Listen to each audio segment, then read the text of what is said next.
Hey, Ed, you hearing anything from New York?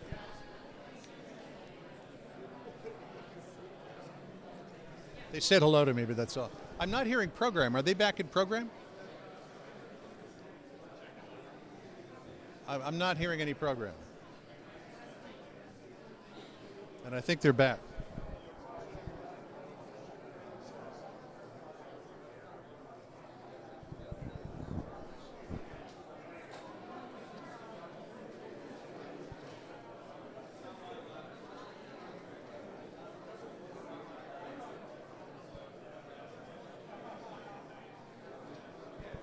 No, they're still in commercial break.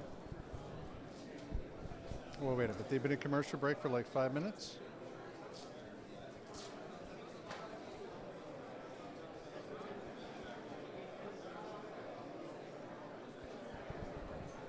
Craig, are they still in commercial? What? You don't know? My app says they're still in commercial.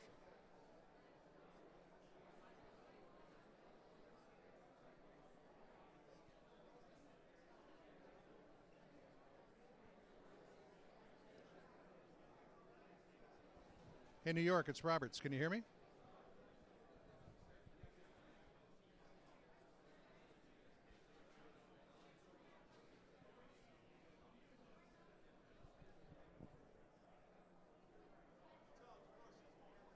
What? They're still in commercial. Okay. That's the longest commercial break I've ever heard.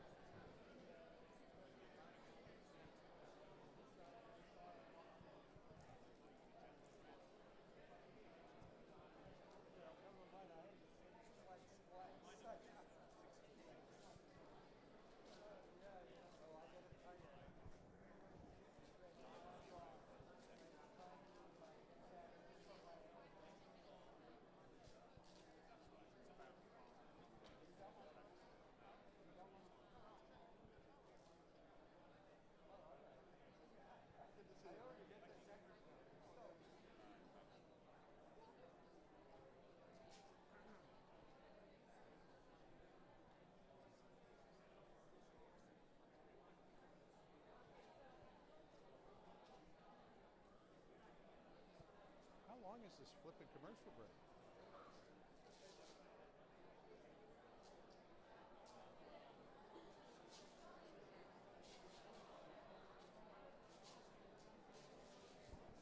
Craig, this is the world's longest commercial break. I mean, they've been in commercial for like 10 minutes.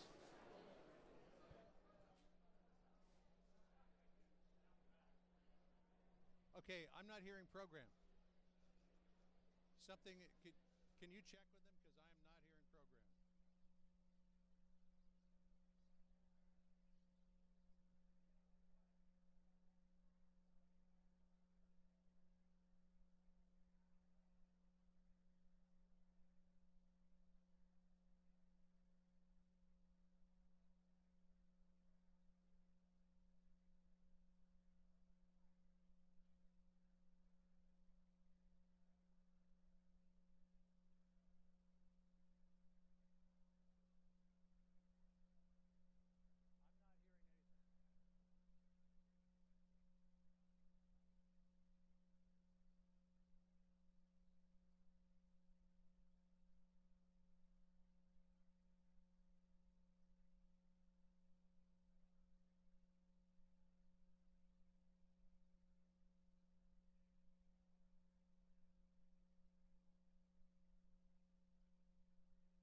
definitely pretty loud. 'Cause this one's. Who knows? They just don't think that you're doing a hit.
2 minutes. 2 minutes. 2 minutes, New York. All right, it seems like our Fox News Channel reporter, John Roberts, has gotten the 2-minute warning, meaning President Trump should be speaking momentarily.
Ladies and gentlemen, Secretary Shulkin.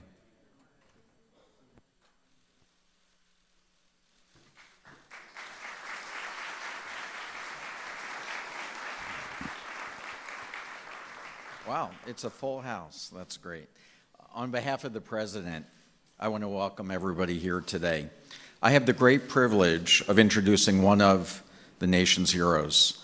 Let me tell you about Sergeant Michael Verardo. Sergeant Verardo was deployed to Afghanistan in 2009 with the 82nd Airborne, and this was not an easy assignment. This was really dangerous work. In fact, 37 of the men that Sergeant Verardo served with didn't return home. It was in 2010 that he was severely injured in an IED blast. He lost an arm, a leg, and 40% of his body had burns over it. He wasn't expected to survive the medical flight, but he did, fortunately. thanks to really what may be described as a miracle, and certainly the support of his amazing wife, Sarah, 110 surgeries and years of therapy, Michael's able to join us here today. And it's veterans like Michael that are the reason that the VA exists. It's why when I had the privilege of sitting in my office not too long ago with Michael and Sarah talking about their experience, that it was really heartbreaking for me to hear their story, because the VA had failed Michael.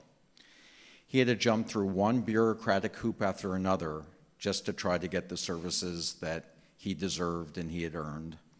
In one situation, he had to wait 57 days just to get his prosthetic leg fixed. He had to wait 3.5 years to be able to get the type of adaptions for his home that he needed to be able to live comfortably in his home. I'm pleased to say he's waiting no longer. Unfortunately, Michael's story isn't unique, and that's the reason why we're so focused on fixing the VA and reforming the VA. The President and I are committed to fixing the VA and tackling the challenges that have been within the VA system for decades. Millions of veterans like Michael and their families are counting on us. So today we're here to celebrate an important step towards that reform of the VA. I'm thrilled that Michael and his wife Sarah are here with us today. They have 2 daughters in their home in North Carolina, and I think, as you'll see, expecting another very soon. Michael and Sarah, thank you for your service and sacrifice. You inspire all of us to do better. Ladies and gentlemen, please welcome Sergeant Michael Verardo and Sarah.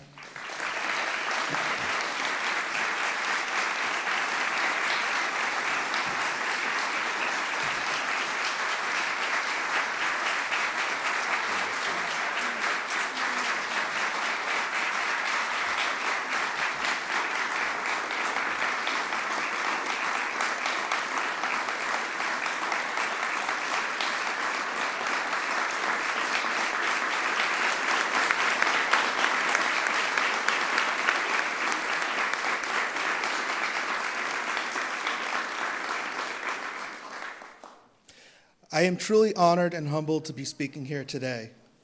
For as long as I can remember, I wanted to serve my country. And in the summer of 2009, I had the privilege of deploying as an infantryman with the 82nd Airborne to conduct combat operations in southern Afghanistan. I prepared myself for the worst, death and dismemberment. On April 24th, 2010, I stepped on an improvised explosive device that caused life-altering injuries.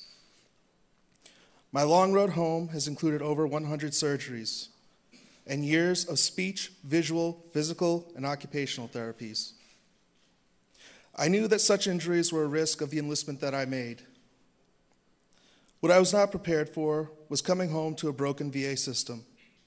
I wasn't prepared to wait 57 days for a signature on a piece of paper so that my only prosthetic limb could be repaired. I wasn't prepared to be asked to make a 3-hour round trip so that just last year they could check to see if I still had my serious combat injuries. I wasn't prepared to watch my wife beg, plead, and make countless phone calls so that I could receive what was often basic and necessary medical care.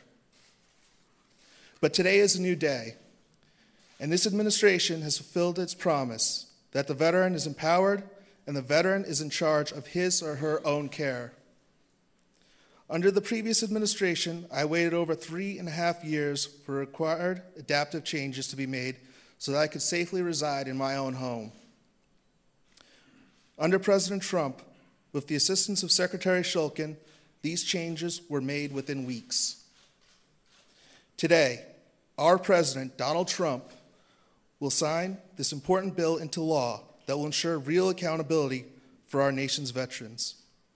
Dr. Shulkin will be empowered to ensure that the VA adheres to the standard of excellence it promotes, and that the employees who are at the VA are the ones that have a servant's heart for those that have worn our nation's uniform.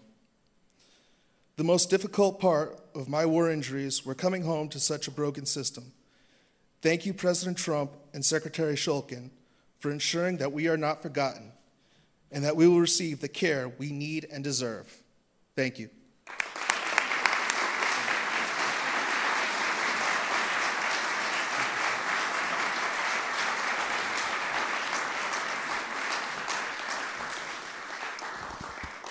Thank you, Michael and Sarah. I want you to know you're the reason why we're working night and day to make sure that we get this system working better, and we're not going to stop until we do better for families like yours. A few weeks ago, I was here at the White House, and I had the chance to deliver a talk on the state of the VA. And in those remarks, I talked about 13 risks that VA faces in its reform. One of those was accountability. Veterans deserve an organization that they can trust, that provides the highest quality services. Employees who act contrary to our core values erode that trust. And there's nothing more demoralizing to our workforce and to veterans when VA is forced to take employees back who have deviated from those values. I've talked about examples of employees who had 3 driving under the influence arrests, employees that taking care of veterans while watching pornography, and a system that allows this is clearly broken. We won't be able to accomplish any of the reforms that we need to in the VA if we don't get the right people in place. The Veterans Affairs Accountability and Whistleblower Protection Act is going to make it easier and quicker for us to hold our employees accountable while protecting our employees' rights to due process. The bill also gives us the additional flexibilities when it comes to hiring. It dramatically reduces the time that it takes to be able to put strong leaders in place in these important positions. I want to thank the members of Congress that are here today. This was a bipartisan effort. This was your leadership that allowed this to happen, and of course the President will be able to sign this because of the work that you've done. I also want to thank our veteran service organizations who are in the audience today, because your constant support to do the right thing for our veterans is so important for us. Over these past few months, we've accomplished a lot at VA. We've dramatically expanded access. We've published all of our wait times so that our veterans can see what those times are. We've reduced our times to process disability claims. We've launched the President's White House hotline. We've made decisions that are important in modernizing the VA. One of those was to replace our electronic medical record, to share one with the Department of Defense. And we've started to modernize our facilities with new public-private partnerships and getting rid of vacant and underutilized properties. We've also reduced regulations. We've made it easier for states to be able to build state nursing homes without the federal guidelines, but to rely on their own. And most importantly, we've taken important steps to be able to reduce veteran suicides. We've fixed the Veterans Crisis Line. We've expanded mental health providers. And we've also expanded coverage to other than honorable veterans who have been discharged. I want to thank President Trump for his leadership and determination to fix the VA. The President knows that we have to do better for our veterans. And so it's actually a great honor today that the President will sign the Veterans Affairs Accountability and Whistleblower Protection Act. I have the pleasure today of introducing the biggest champion veterans could hope for. Under his leadership and unwavering support, VA has been moving to solve many of these challenges that have been spanning multiple administrations over decades. Veterans deserve a VA that they can trust and take pride in. VA is a national resource that must be protected in order to serve veterans and the families for generations to come. President Trump understands this and knows that in order to fix the VA, we need to modernize our systems, improve access, and deliver the highest quality of care and services. Mr. President, today is no doubt a great day for veterans, their families, and the vast majority of VA employees who want nothing more than to give back to those who have sacrificed so much. Mr. President, thank you for your leadership and unwavering support for veterans. So it is with great pride that I introduce the 45th President of the United States, Donald Trump.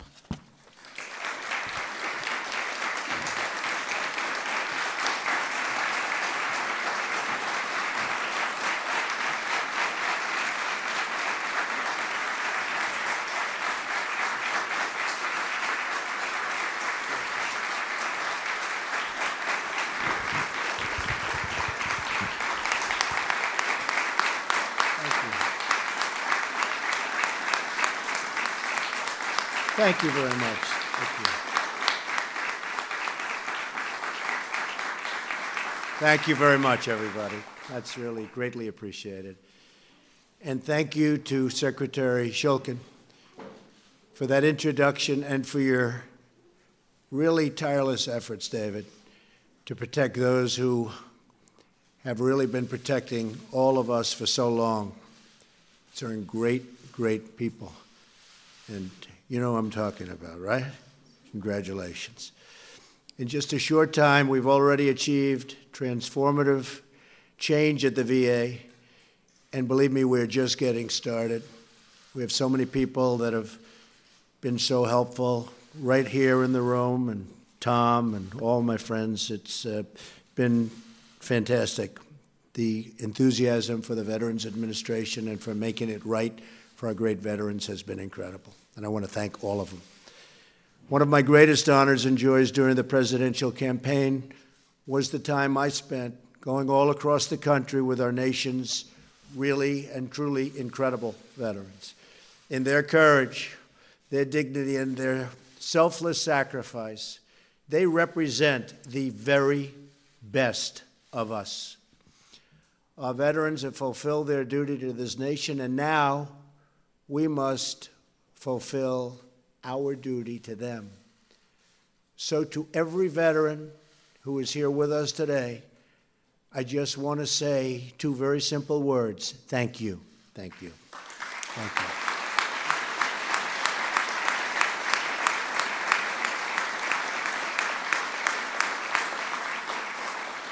You are the warriors and heroes who have won our freedom, and we will never forget what you have done for all of us, ever. As you all know, all too well, for many years the government failed to keep its promises to our veterans. We all remember the nightmare that veterans suffered during the VA scandals that were exposed a few years ago. Veterans were put on secret wait lists, given the wrong medication, given the bad treatments, and ignored in moments of crisis for them. Many veterans died waiting for a simple doctor's appointment. What happened was a national disgrace, and yet some of the employees involved in these scandals remained on the payrolls. Outdated laws kept the government from holding those who failed our veterans accountable. Today, we are finally changing those laws. Wasn't easy, but we did have some fantastic help to make sure that the scandal of what we suffered so recently never, ever happens again, and that our veterans can get the care they so richly deserve. So you just heard from Sergeant Michael Verardo. Great. I didn't get to shake your hand, Michael. Huh? Get up, Michael.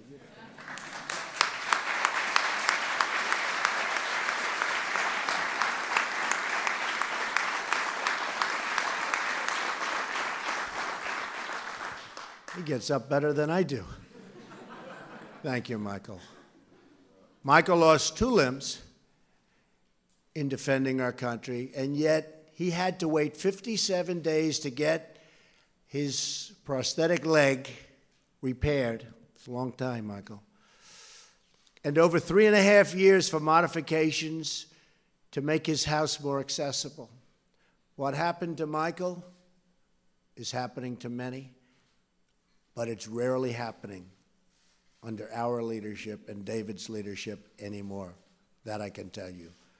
Our wounded warriors have given everything they have to this nation, and we owe them everything we have in return, and we're taking care of it. Today, we are taking a very historic action to transform the VA by enacting the VA Accountability and Whistleblower Protection Act. This was not easy. This was not an easy one. And it's one that they've wanted to do, Michael, you know, for a long time, for many years. Couldn't get it done. We got it done. This is one of the largest reforms to the VA in its history. It's a reform that I campaigned on, and now I am thrilled to be able to sign that promise into law. VA accountability is essential to making sure that our veterans are treated with the respect they have so richly earned through their blood, sweat, and tears. This law will finally give the VA secretary, who is, by the way, just doing some job, and he's doing it with this and with the heart. Believe me.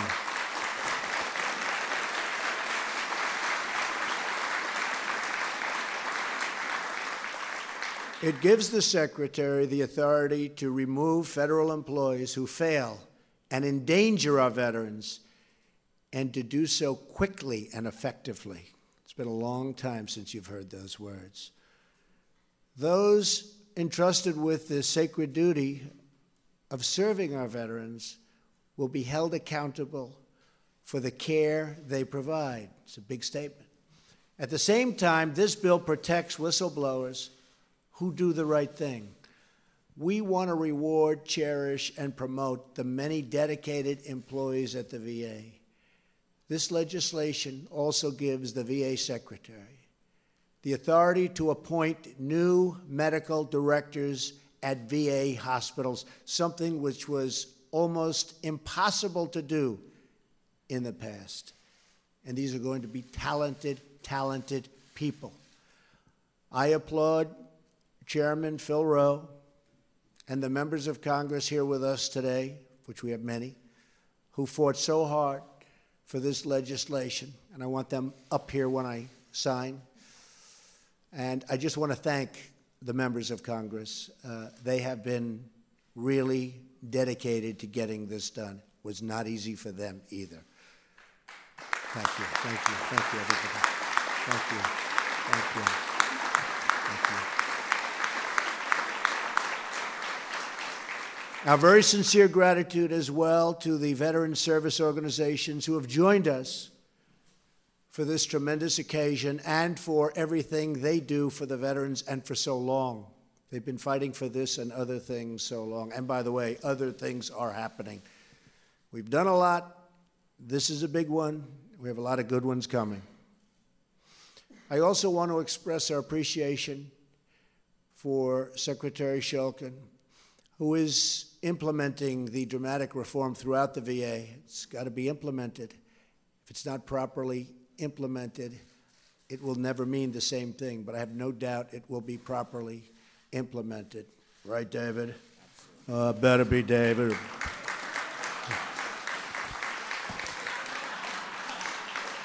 We'll never have to use those words.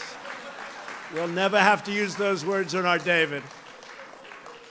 We will never use those words on you, that's for sure.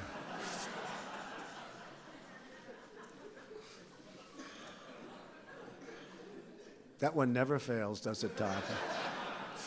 Since my first day in office, we've taken one action after another to ensure our veterans and have to make sure that they get world-class care and the kind of care that they've been promised by so many different people for so many years.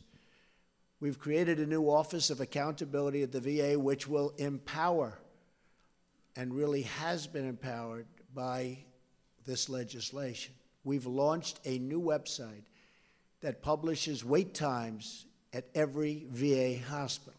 We've delivered same-day mental health service at all 168 VA medical centers. That's a big operation when you think of it. We've announced that the VA will finally solve a problem that has plagued our government for decades, seamlessly transferring veterans' medical records from the Department of Defense to the Department of Veteran Affairs. Now,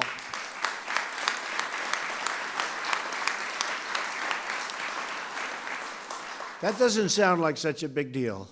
It is, believe me. That was a big one. We thought this would be easy, but the people like David and all that have been here and understand the system, he said, that's going to be a tough one. We got it done. So that was a good one. But it is something we're very proud of, to have been able to do it this quickly. I've also signed the Veterans Choice Improvement Act so that more veterans can see the doctor of their choice.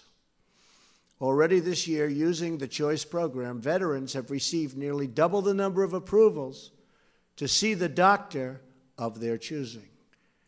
And this is only the beginning. We will not rest until the job is 100% complete for our great veterans.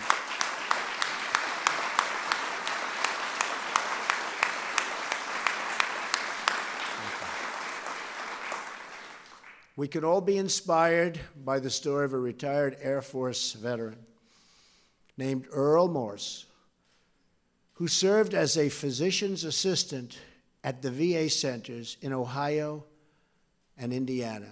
13 years ago, Earl began asking his patients if they planned to visit new World War II memorial, which is beautiful, right here in Washington, D.C. Nearly all said they planned to visit, but when he saw these patients at their next appointment, almost none of them had made the trip. One day, he had an idea. Earl is a private pilot. He asked one of his patients, who was a World War II veteran, if he could fly with him to the memorial. He was so honored to do it. The 80-year-old veteran wept, openly cried.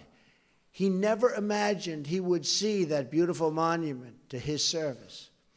That is how First Honor Flight was born. Honor Flight. Very beautiful thing. Since then, over 100,000 veterans have been greeted with cheers of gratitude as they arrive in our nation's capital. We want all of American veterans, all of them, every one of them, to experience and to at least have the opportunity to experience that same gratitude every time they walk into the VA. That's what today is all about. Keeping our promises to those who have kept us free, kept us happy, saved our lives, and saved our families. So I just want to thank you, our incredible veterans. We stand with you, we salute you, and with this new legislation, we strive to better support and serve you every single day. Thank you, God bless you, God bless our veterans, and God bless America. Thank you very much. Thank you.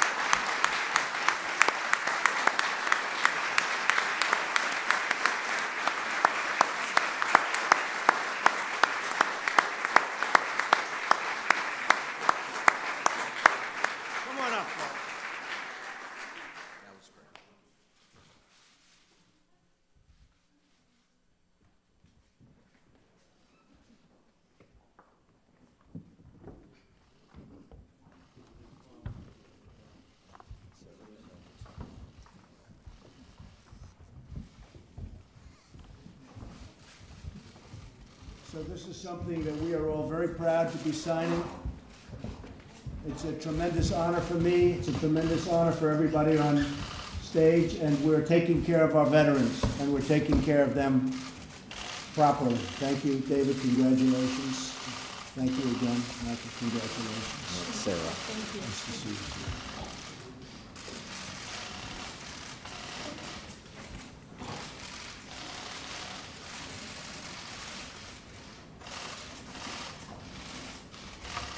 Okay.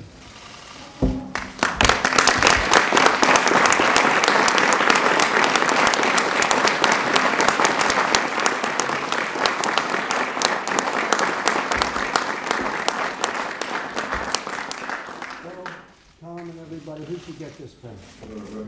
Michael. I have a feeling it's Michael. What do you think? Right? Absolutely. Absolutely. Definitely. We're going to get some others for you.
All right, everyone. So President Trump signing the VA Accountability Act. Since we're on the topic of vets, I do want to go ahead and play this video, this event from just this morning at the George W. Bush Institute, an event for vets.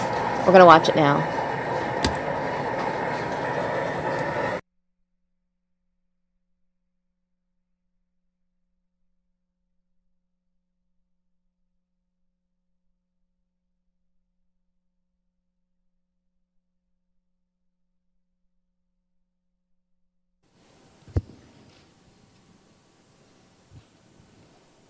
Happy Friday, everyone.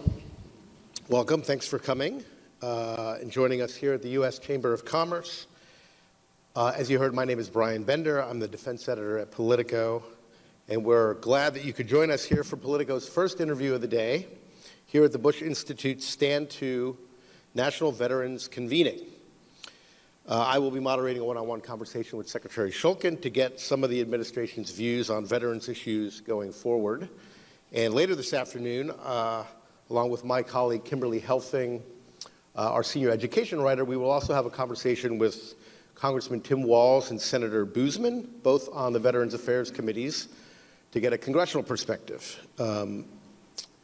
Just a programming note, if you want to join the conversation on Twitter, because we can't do anything these days without Twitter, of course, the hashtag is #Stand2. So please, those in the audience, those at home, please join the conversation. And then just one last note, special thanks to Starbucks, our sponsor for the event here this morning, which probably got us here this morning, at least some of us. And so without delay, let's get the conversation going. Again, welcome to Dr. David Shulkin, the Secretary of Veterans Affairs. Thank you.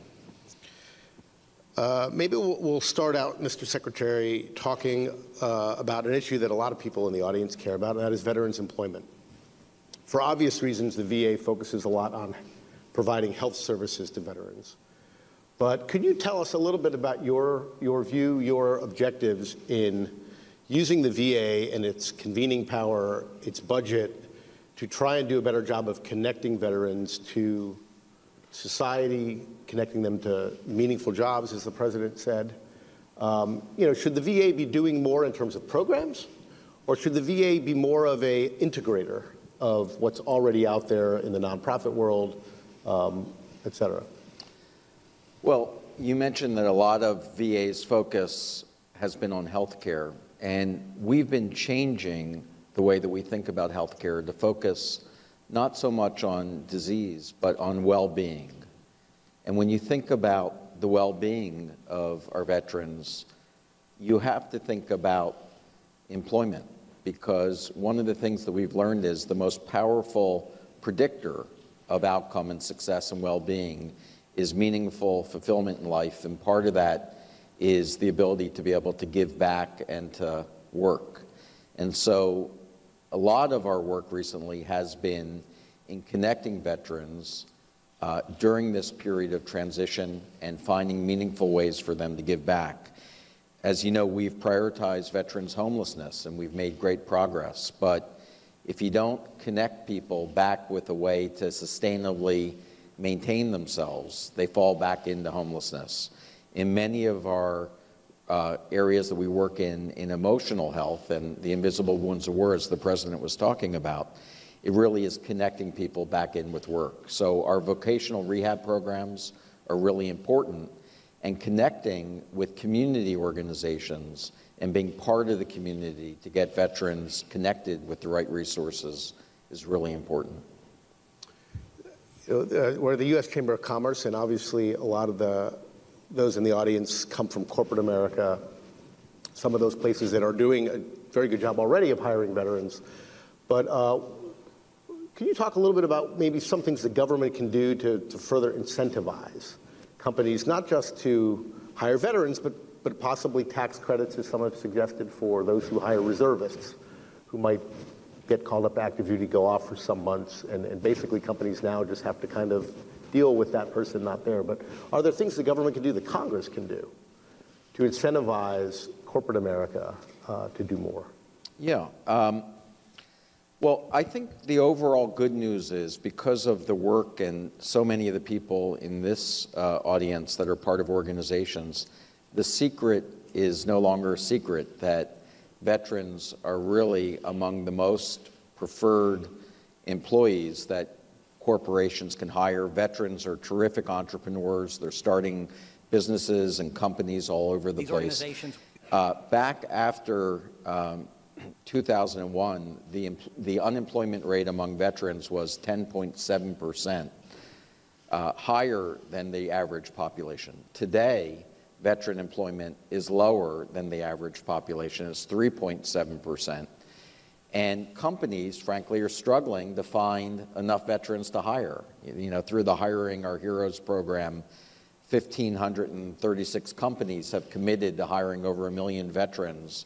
There are about 600,000 now who have found veterans to hire, and many, many more looking how they can identify such a talented pool of people to come and join their organization. So while the government can do more, I think that we are really quite successful. When you hear Flo and Michael and Fontaine, as the president said, who wouldn't want them to be part of their organizations?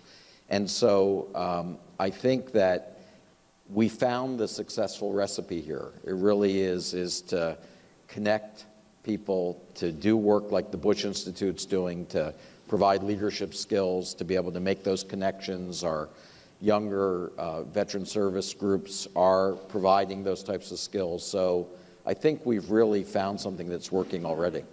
I ask you on that, does the VA have data, or do you get a sense of what kinds of jobs veterans are getting? I mean, it looks like the overall numbers are good. But as the president mentioned, you know, and I think stressed, meaningful employment. In other words, not just a job, but something with a future, something they feel like can really be their new life as they integrate back into society. Do you have a sense of that? Is that something that you've looked at? Well, I think that it is something that, again, the Bush Institute has identified a really key issue here, and that is leadership training and mentoring, and especially this peer-to-peer mentoring. And that's what you see so many of our younger veteran groups doing, which is really connecting people who want to be part of their communities, who want to be leaders, because the military really does provide leadership skills. And so while people may enter organizations at various levels, it's really those first 4 to 5 years when you enter an organization that you begin to set your path on whether you're going to advance in that organization. And so I think it's the mentoring leadership skills that are key, and having a coach and having somebody who can help advise you on the best ways that you can contribute, because we know about our veterans that they tend to be much more involved and engaged in their community, and people look up to them, and they tend to be natural leaders. And so it doesn't surprise me when I see in organizations increasingly that it's veterans who are rising to the senior ranks and going on to be chief executives. Sort of a broader question about veterans and their challenges in reintegrating with society. As we know, less than 1% of American men and women serve in the military, volunteer to serve in the military. How concerned are you that as America's conflicts have dragged on for more than a decade and a half now, post 9/11, that you have a country that is by and large disconnected from the military itself, from military families, from veterans, don't really fully comprehend what they go through, the struggles that they undergo. If they do know, perhaps they're getting not a comprehensive picture of it. Are there things that someone at your level can do in terms of trying to connect the country at large a little bit more with what some would argue is almost a Praetorian Guard? It's a very, narrow set of people who sort of live in their own world oftentimes and feel that it's really hard to come back to society and really be understood. Yeah. I'm very concerned about the increasing military-civilian divide. We talked about this a little bit last night with the president, and work's being done at Syracuse University to really try to understand this. But with 0.8% of our population now serving, we have many, many American families who don't even know people who have served or are currently in the military and don't understand what I've had the privilege as Secretary of understanding about the tremendous commitment that not only these young men and women give when they go off to serve their country, but their entire family gives when they go off to serve. And so part of our responsibility at VA and so many of our community groups is to make sure that we let people know about not only what these young men and women do when they raise their hand to protect our country, but what our responsibility is as a country to them, not only when they go off to conflict, but when they come back. And I think that is one of the roles that we see. And, we learn a lot by looking at other countries.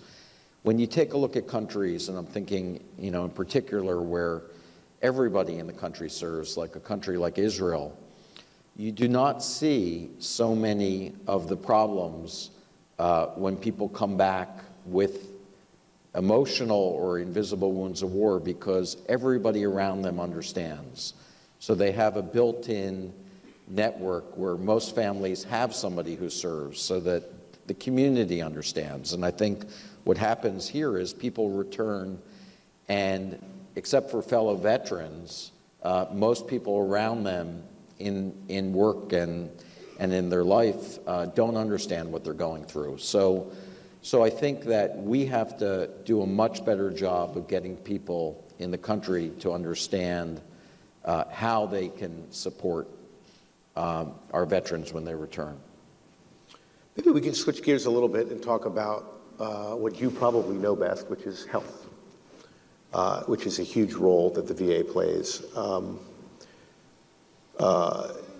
Maybe we can start with the Choice Act, which, as many of us know, is fairly recent legislation that tries to take a little bit of the burden off the VA and help veterans who may not be close to a VA facility or clinic to get care, to get good care, and to do it through the private system, through a voucher program. That was just recently renewed by the Congress for some period of time. There's some question about whether there's enough money to fund that. And so can you talk a little bit about just how it's been working, number one, but also where you see that going? Is that a model for perhaps a much larger program where you have kind of a public-private system overall that relies on perhaps the VA health system for certain things, but then provides government subsidies for veterans to go to their family doctor if that's what they want to do, regardless of where they live? Well, the origins of the Choice program started with the VA crisis in April 2014, where it became known that the demand for services was much greater than the supply of services in VA. And Congress came up with the Choice program legislation. I think the most important thing that we learned from that was that VA can't do this alone, that VA needs to work with the broader community in healthcare and outside of healthcare if we're going to really do and uphold our responsibility to our veterans. Congress, of course, designed the program, and they designed it in a way that had two problems. One was it was amazingly complex, so that veterans didn't understand how to access the program. I can't imagine that it was right. complex. and the people who worked in the VA didn't understand how to work the program. So very few veterans in the beginning were actually getting help. They were just getting frustrated. Secondly, they designed the program around administrative rules. The way you could access care is if you lived 40 miles away from a primary care doctor in the VA, or if you waited more than 30 days. And so what we've now proposed in order to continue the ability to access care into the community is two things. One is dramatically simplify the program so that people understand it. And secondly, get rid of administrative rules and create a clinical system of care. And that's what a healthcare system should be doing. So we're working now with Congress to redesign this program to make sure that it works. But we are committed, as President Bush said, to focus on what works for veterans. And what I think is clear what works for veterans is you take the best of what VA does, because VA is doing terrific work in many areas, and you take the best of what the private sector does, and you allow the veteran to be able to access services in an integrated fashion so that you don't experience the gaps in care that many in the private sector experience, where doctors aren't talking to each other, we're not sharing information, and so people get caught in these gaps. But if you can create an integrated system between the private sector and the VA, I think veterans will benefit the most from that type of system. Obviously, directly linked to the health of veterans long-term are disability benefits for those who have been wounded, those who are dealing with long-term health problems from their service.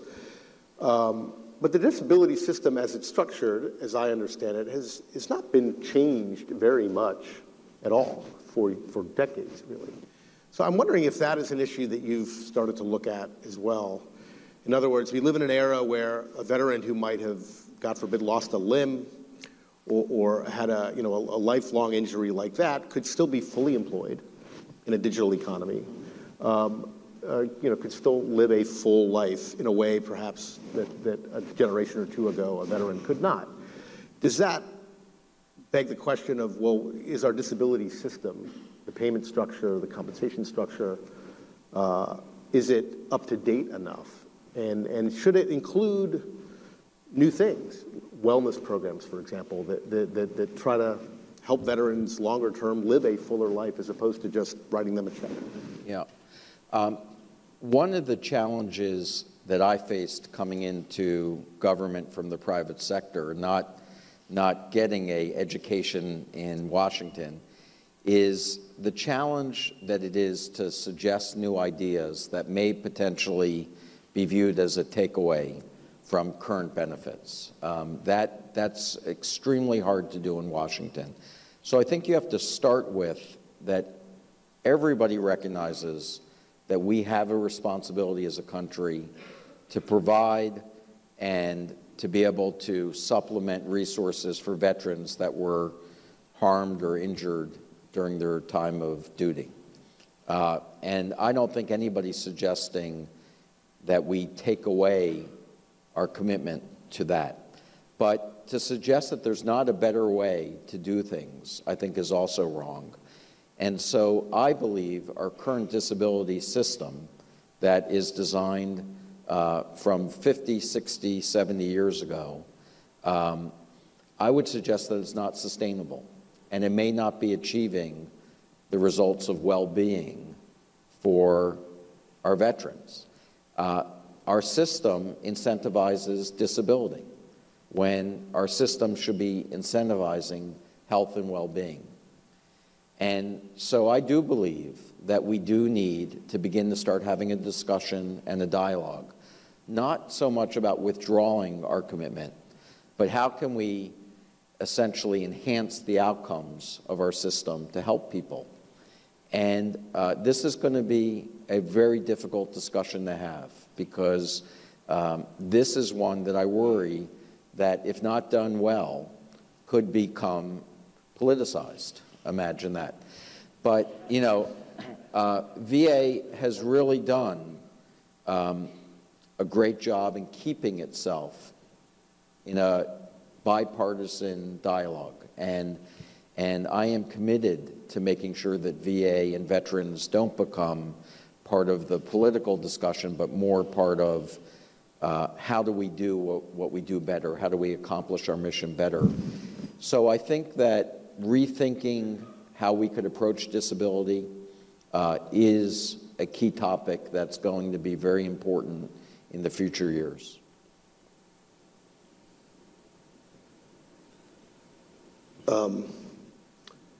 We've heard a lot this morning, or we've certainly been focused on post-9/11 veterans, as we heard from some of them this morning. But as you know, the median age of an American veteran, of the 22 American military veterans, is, I think, 55. And so the largest population is an aging one. And obviously that is not dissimilar from an issue we're dealing with as a country, the so-called silver tsunami, as the baby boomers age and need more health care, need more services. Is the VA prepared for that in the sense of enough facilities, enough doctors?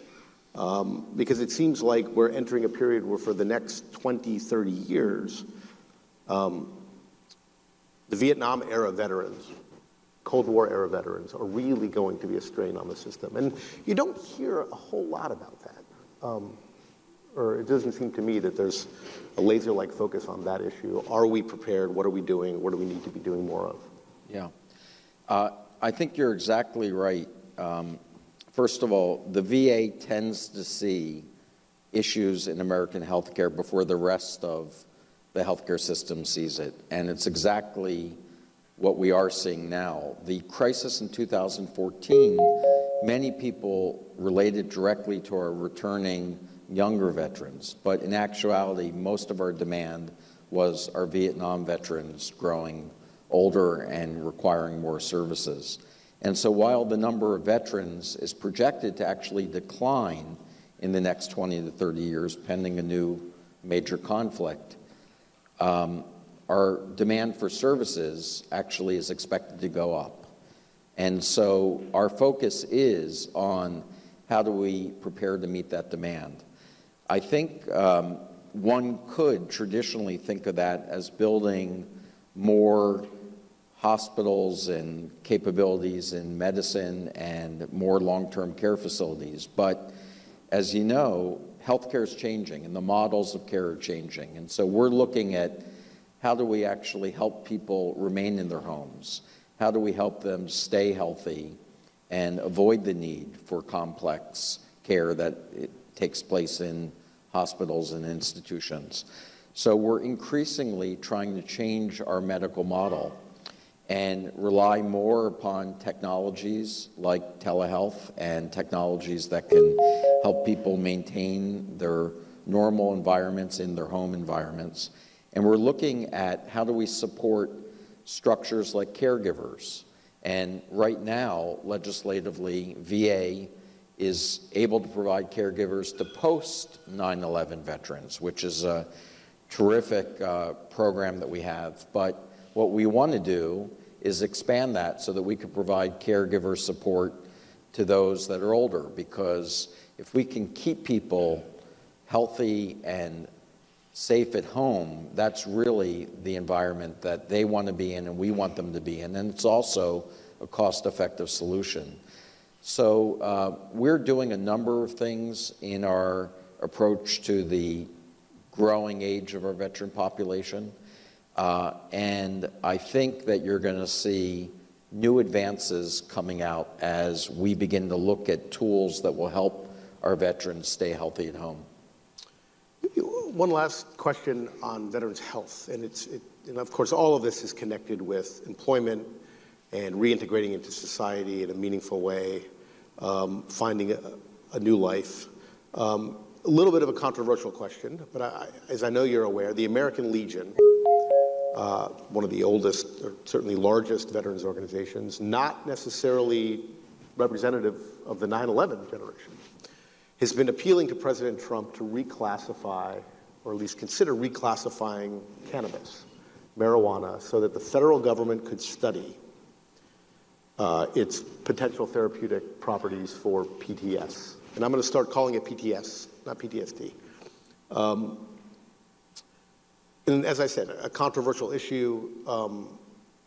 Clearly, the government would have to go through some very significant steps to get to the point where federal research could be done.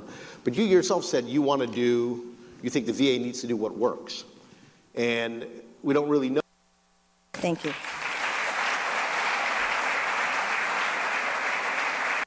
Solutions for our choice funding problems.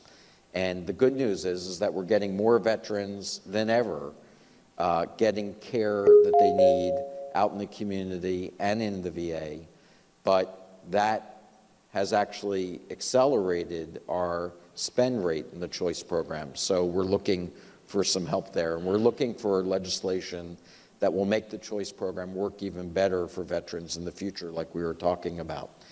We're also looking for support to modernize the VA. I think most Americans would be surprised to know that our financial systems are running on COBOL technology. The last time people used COBOL as a programming language was in the 1970s. Our scheduling systems are MS-DOS, those blue screens that I was using 30 years ago when I first got my first PC. Our buildings, on average, are over 60 years old. We have 450 buildings from the Civil and Revolutionary Wars. And so what we really need to do is to modernize our system, because our veterans deserve better than we've been giving them. It's why I announced recently that the VA will be leaving its homegrown electronic medical record, over 35 years old, to the Department of Defense's electronic medical record, so that the first time we will have a modern, off-the-shelf system from the time you enlist through long-term or end-of-life care. And thank you.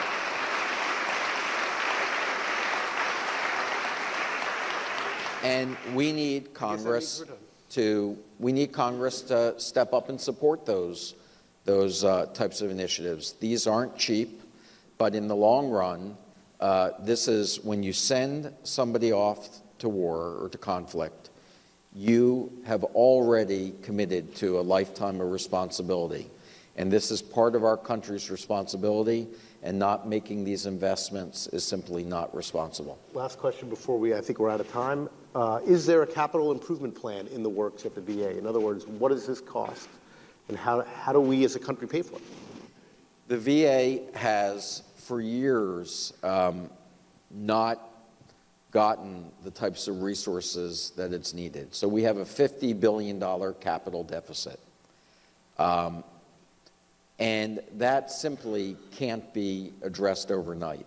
So what I have announced is that we have 1,100 vacant and underutilized buildings. And I've said in the next 2 years, I have a plan to essentially get rid of vacant and underutilized facilities. I want the ability to take those resources, invest them back in the VA. That's going to mean we're going to need a different type of footprint. And I'll just give you one example as we close here. We had announced that we were going to build a new hospital in Omaha, Nebraska. It took us about 5 years to get that plan going. And we wanted to build a new hospital for $560 million in Omaha, Nebraska, a new bed tower. And of course, as you know, healthcare is changing. You don't need as many hospital beds anymore. Most care is now ambulatory. So we took the 10% of money that was given to us for design fees, $56 million, to plan the new hospital. And instead of planning a new hospital bed, we took the $56 million. We worked with the community in Omaha, Nebraska, a private-public partnership. And the community donated another $40 million, and now we're building a state-of-the-art ambulatory facility for $96 million, so using 10% of taxpayer dollars. And we're going to have a state-of-the-art facility in Omaha that will serve the needs of veterans without building a big bed tower. And I think we need to think about what the footprint of VA is going to look like in the future so that we can get state-of-the-art facilities without having to spend the type of money that we've always thought we needed in the past. And so I think together and working more with the private sector, we're going to be able to reshape the system so everybody's proud and veterans are getting the best care. With that,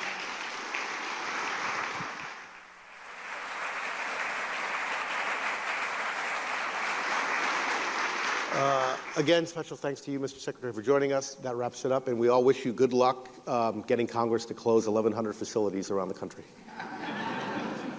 Thank you.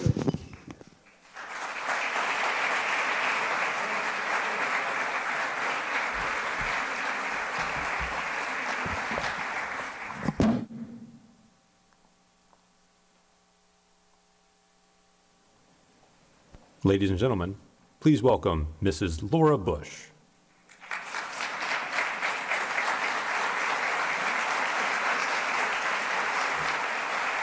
Thank you, everyone. Thank you very much. Thanks, everybody. Thank you all. Thanks to Eric Eversole and Tom Donahue. Thank you all for hosting us at the U.S. Chamber of Commerce today. I'd like to recognize Meg Cabot, the National Director of the Caregiver Support Program at the Department of Veterans Affairs. Thank you for joining us today, and thank you for your commitment to serving our military spouses and families. A special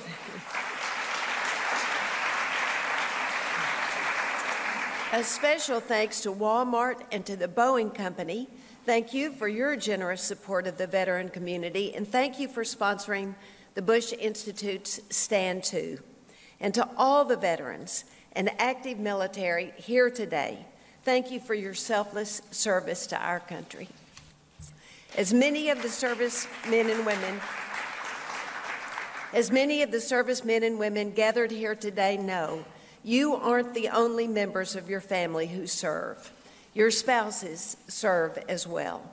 While our servicemen and women are deployed, their spouses are the ones taking care of everything at home. They care for the children, they manage the family finances, and they pray that their husbands or wives in uniform return home safely. Master Sergeant Rocky Rodriguez and his wife Marlene joined us at our ranch in 2013 and 2014 for the Bush Center's annual Warrior 100 bike ride. When Marlene talked about Rocky's years of service in the Air Force, she said, we served 25 years. I lived every deployment with Rocky, every trial and tribulation. So the day that I said yes to him, I didn't realize the impact his service would have on me. In fact, Rocky so credits Marlene with his recovery that George painted Marlene in his portrait with Rocky.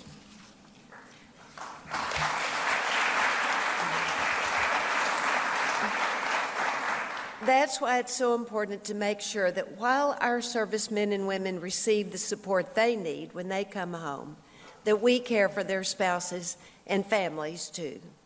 Today we're discussing ways to improve veterans' transition to civilian life in the areas of wellness, education, and employment. While there are over 4 million post-9/11 veterans, there are 8.10 million family members, and we must consider how we can support their transition as well. All caregivers hope for their families to be in good physical and mental health, but as veterans transition to civilian life, they often deal with the stresses of uncertainty and finding new meaning in their lives. Visible wounds, post-traumatic stress, and the lack of stability make veterans more susceptible to issues like depression, addiction, homelessness, and even suicide. And of course, when one family member is suffering, the entire family suffers, leading to an increase in the risk of behavioral issues, anxiety, and depression in military children, too. Just as veterans need good health care when they return home, caregivers need access to quality care for themselves and for their children. 66% of military families say they have difficulty finding good and affordable child care. And this is one of the reasons why military families are 27% less likely to have dual incomes. and why 21% of military spouses who want or need to work are unemployed. 15% of military caregivers spend 40 hours a week at home caring for their veteran, and often spend even more time caring for their children when child care is unavailable. In order to ensure that our caregivers have the opportunity to find meaningful work and contribute financially to their household, we need to ensure that caregivers and family members are eligible for the same transition services that are offered to veterans through the government and through the nonprofit community.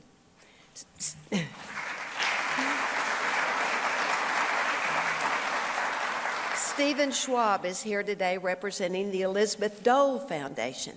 The Elizabeth Dole Foundation's mission is to create an America where military caregivers are empowered, appreciated, and recognized for their service to our nation.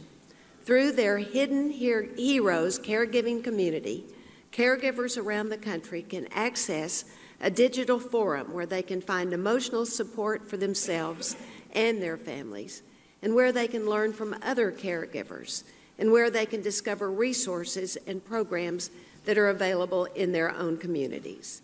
The Elizabeth Dole Foundation is a terrific example of a support group directed at improving the well-being of those who help our service members, and the Bush Institute applauds their work. Veterans and caregivers all want their children to be properly educated, but the average military family will move 6 to 9 times during their child's school career, an average of 3 times more frequently than non-military families. States and local school districts need to make sure that military children have equal opportunities for academic success. This means having teachers and school administrators who understand the challenges of relocating to a new school, the differences in achievement standards and course offerings, high school graduation requirements, extracurricular activities, and how difficult it is for students to create a new life in a new school. While there are plenty of organizations committed to supporting military children, few programs exist to assist with school transition and academic support. It's our responsibility to make sure that students are not disadvantaged because they have a military parent. We need to place our military children on a path to success, preparing them for a bright future in college and beyond. Just like their spouses, studies show that caregivers' primary concern when transitioning to civilian life is employment, their own employment.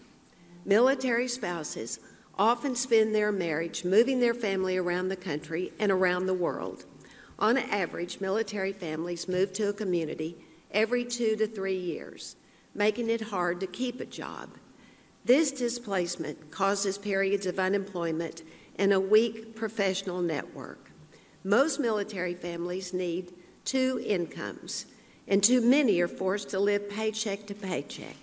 And 80% of military spouses say that their job search has caused stress within their marriage. Some companies already recognize that hiring military spouses isn't only the right thing to do, it's the smart thing to do. La Quinta Inns is one of those companies. As a member of the Military Spouse Employment Partnership, they're helping military spouses find jobs, and they're providing training to help them enter a new career field. And just this week, Starbucks committed to hiring 10,000 veterans and military spouses by 2018 and 25,000 hires by 2025. The Elizabeth Dole Foundation, La Quinta Inns, and Starbucks are just a few organizations that have identified themselves as leaders in helping our veteran caregivers and families in the transition to civilian life. And I'm grateful for their example.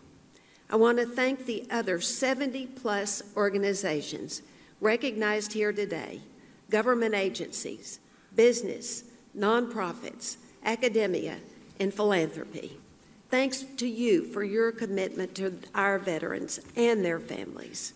As you work to improve veterans' transition, I ask that you also consider how you can support the hidden heroes, the spouses, the fathers and mothers, the children of and the loved ones who also serve our country. Military families are American families.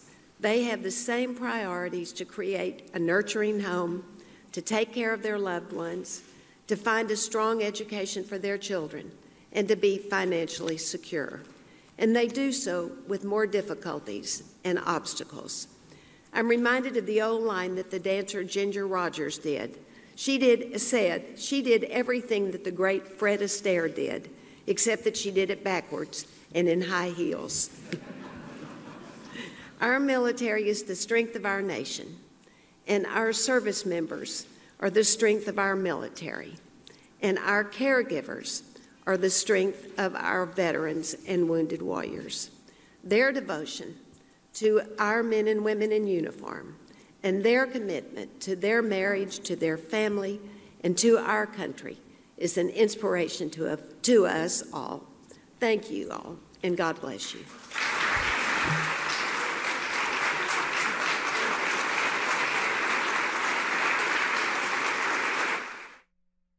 All right, everyone, that wraps up that vet event sponsored by the George W. Bush Institute. I'm going to go ahead and play another clip for you. Members of the House speaking out on the Senate health care bill. The ACA.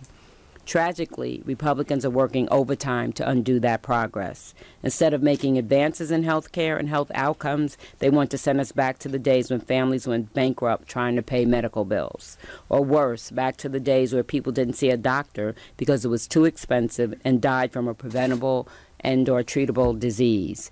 Just 2 days ago, I joined my female colleagues and members of the press corps to raise money for breast cancer at the congressional softball game. For me and the Black Caucus, ending breast cancer is a major priority because black women have a 40% higher risk of dying from it than our white sisters. But regardless of your race, breast cancer is nearly 100% curable if it's caught in stages 0 or 1.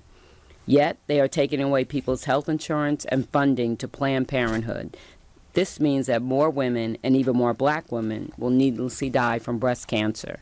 If you want to stand up to cancer, you must stand up and say no to Trump care. All the softball games in the world aren't going to save the lives that just having health insurance, testing, treatment, and access to Planned Parenthood will save. And the American people will know that. It's clear that the American people aren't buying what President Trump and Republicans are selling. A recent NBC Wall Street Journal poll found that just 16% of Americans think Trump care is a good idea. That's beyond a failing grade. The other 84% know that Trump care means that they will pay higher premiums for worse care if they can afford insurance at all. It's time to recycle the paper that both the House and Senate Trump care bills are written on and come together as Congress, not Republicans and Democrats, but the elected representatives of the American people, and make health care affordable for all. Now I'd like to turn it over to Congressman and Dr. Raul Ruiz. Thank you. Good morning. I want to recognize Congresswoman Robin Kelly, Congresswoman Judy Chu, and Congressman Bobby Scott and Congressman Joaquin Castro for their unwavering support and fight for this cause. Yesterday, I stood with over 100 physicians, ER doctors, surgeons, OBGYNs, primary care physicians. They came to Washington from all over the country to highlight the devastating impact Trump care would have on patients. Not too long ago, one of our colleagues in the House, Republican colleagues, said, quote, "Nobody dies because they don't have access to health care," unquote.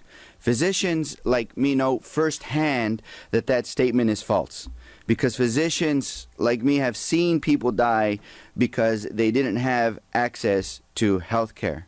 When people can't afford primary or preventative care that could catch treatable cancers early, or can't afford their medications for serious chronic illnesses like diabetes or congestive heart failure, they die. I treated, for example, a 55-year-old uninsured woman who came into my emergency room with vaginal bleeding.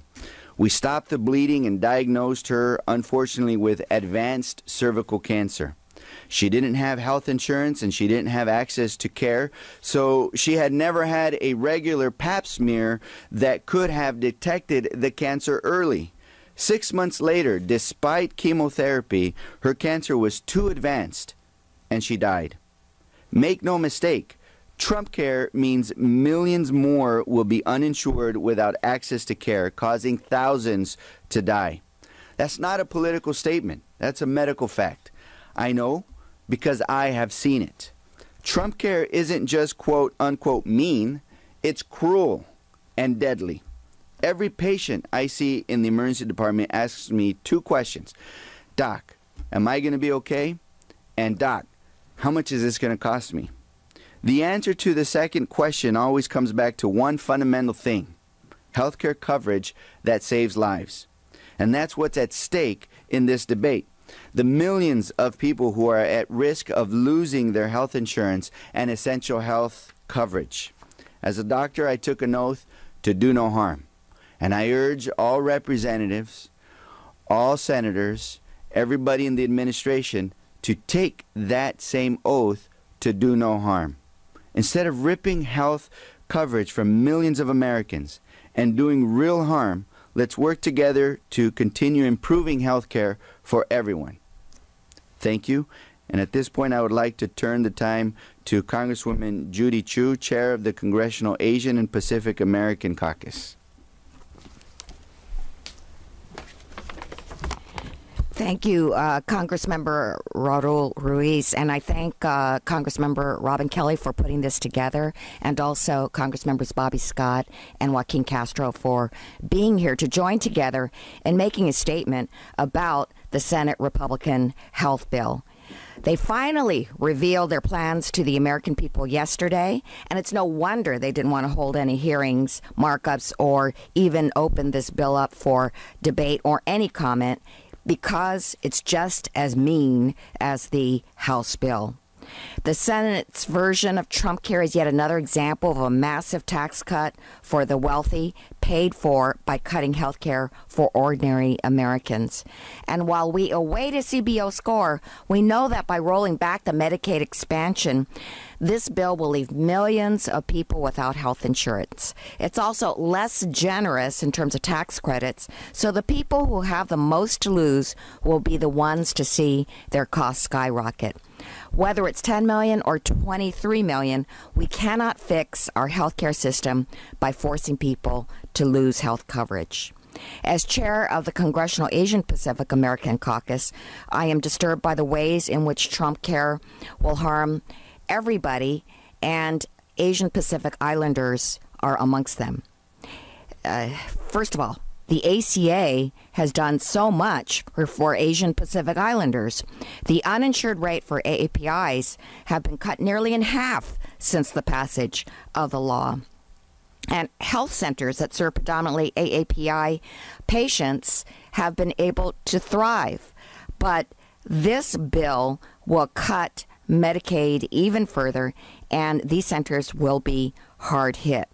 And nearly 2 million AAPIs are at risk of losing critical health care coverage under Trump care. That means fewer resources to those who help get sick. Our community cannot afford to go backwards. And this bill does even worse things to immigrants than the House version of the bill. It is a way of targeting immigrants who are in this country legally. Let me say this again. This bill would prevent legal immigrants from obtaining subsidies to help pay for health care coverage. Under current law, lawfully present immigrants are required to purchase health insurance and are eligible for subsidies to help pay for their coverage. Lawfully present immigrants are a broad category of those who are here on student or work visas, but also those who, of course, are those with green cards, but those awaiting to get green cards, which can take years. But the Senate bill is even stricter. It restricts the number of immigrants who can get the health credits, saying that tax credits can only be for qualified aliens. And so those who already have a green card, that is only those who have the green card or who qualify for special residency status like refugees or asylum seekers, are those who considered qualified, a smaller subset of those immigrants who are here.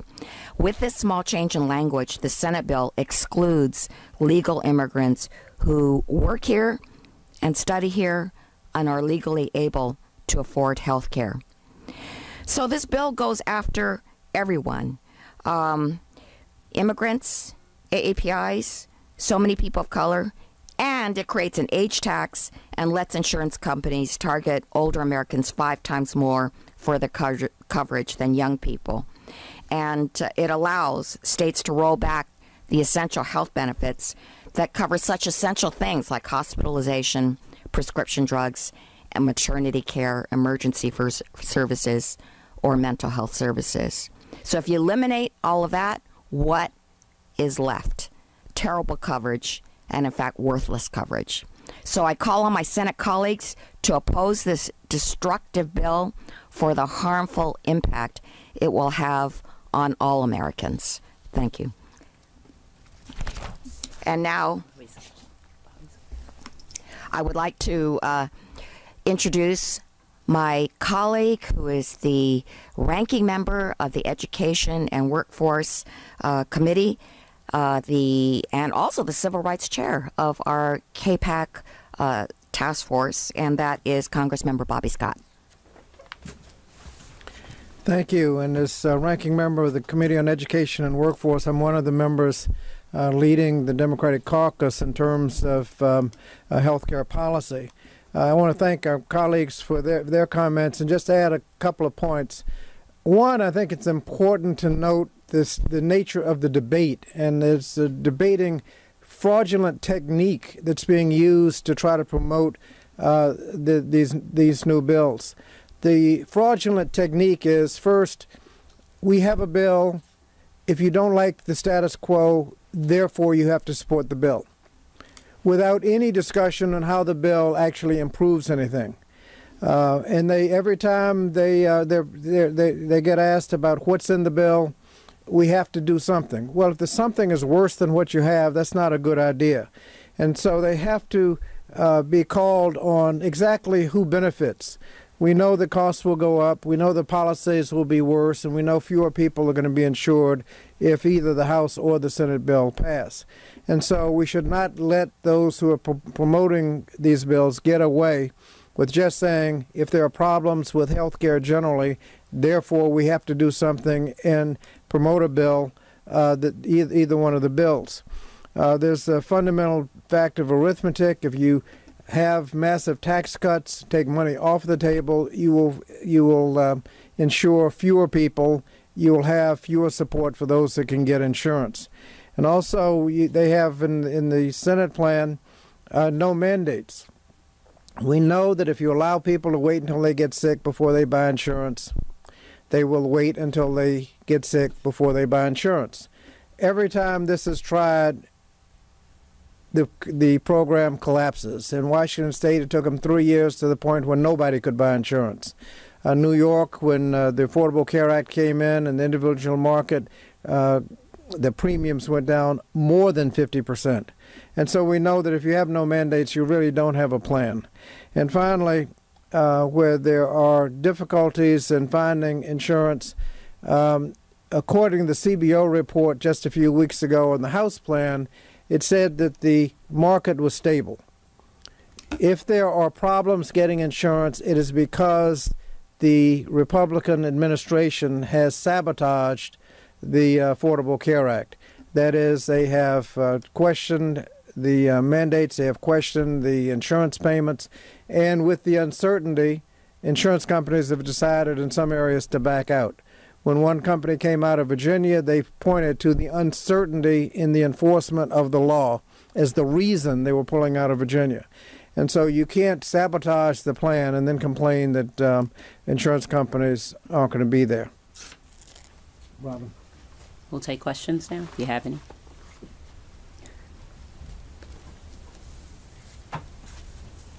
No? Thank you. Thank you.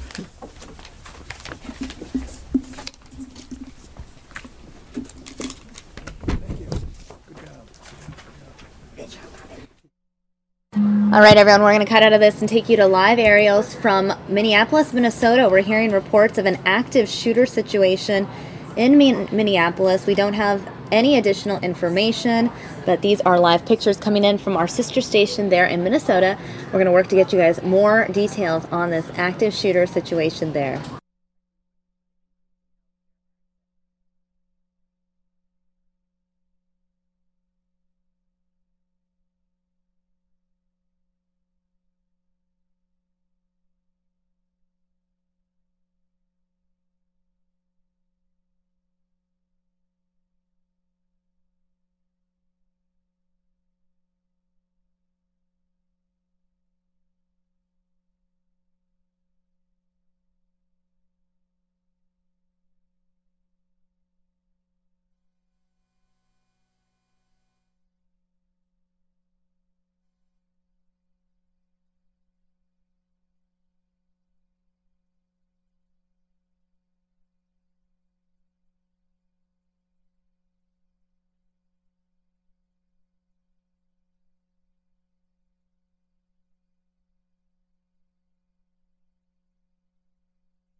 Again, for those of you just joining us, we're hearing reports of an active shooter in Minnesota. Again, we have not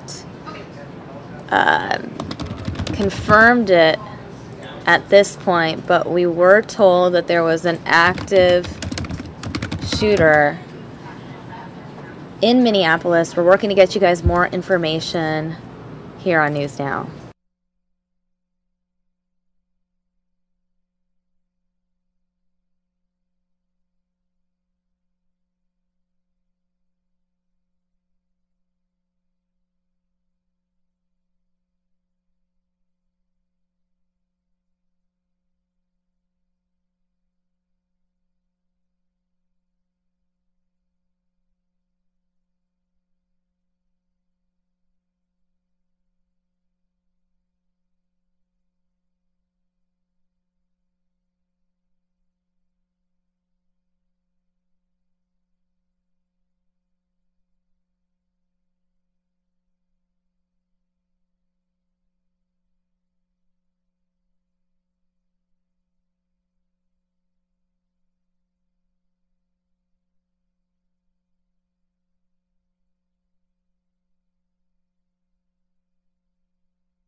All right, everyone, we do have an update. This is in a suburb of Minneapolis, Minnetonka.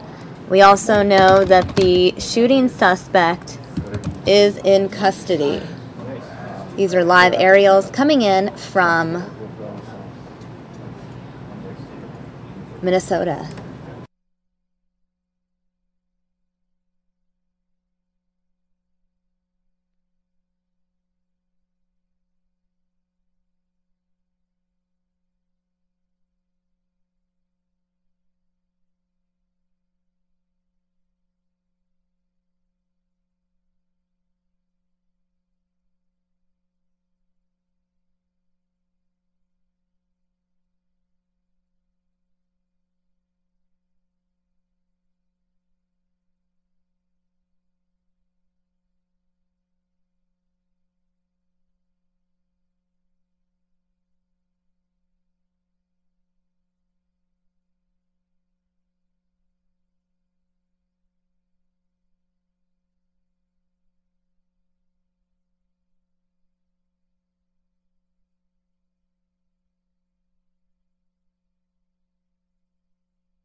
All right, viewers, just a quick update. We are getting an update from Fox 9 in Minneapolis.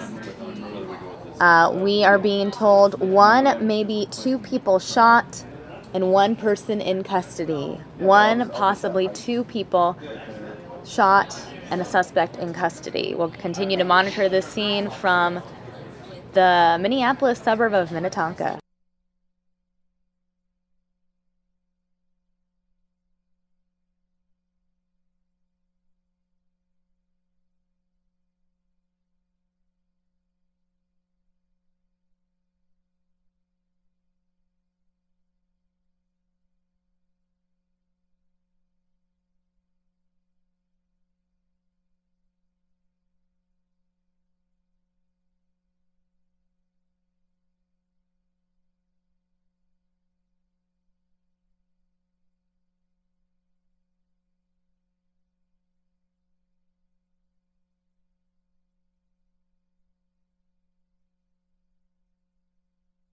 All right, for those of you just joining us who may not be familiar with the Minneapolis suburbs, I want to go ahead and show you guys a map of Minneapolis really quick. Here is a map. You have Minneapolis here, St. Paul here, and Minnetonka is right here. It's a suburb right over here. Lots of lakes in Minnesota.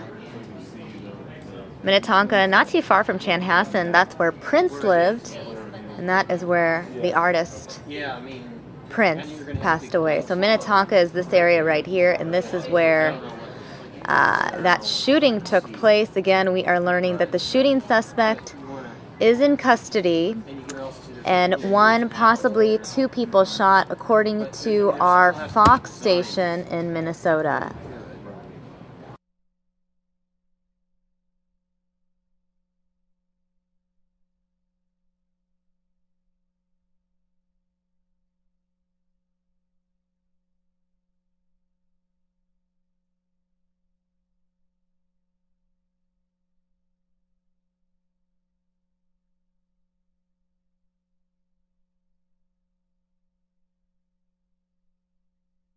All right, everyone, we no longer have the aerials from the scene of that shooting in Minnesota, so we are going to switch things up. We're going to take you to a funeral procession for an officer in Jacksonville, Florida. Funeral procession happening now in Jacksonville, Florida.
Again, for those of you just joining us, this is a funeral procession for a fallen Florida state trooper. Again, this is in Florida, a fallen state trooper. The funeral and procession started 2 hours ago in Lake City. Sergeant Bishop was killed by a car on I-75 during an investigation on Saturday.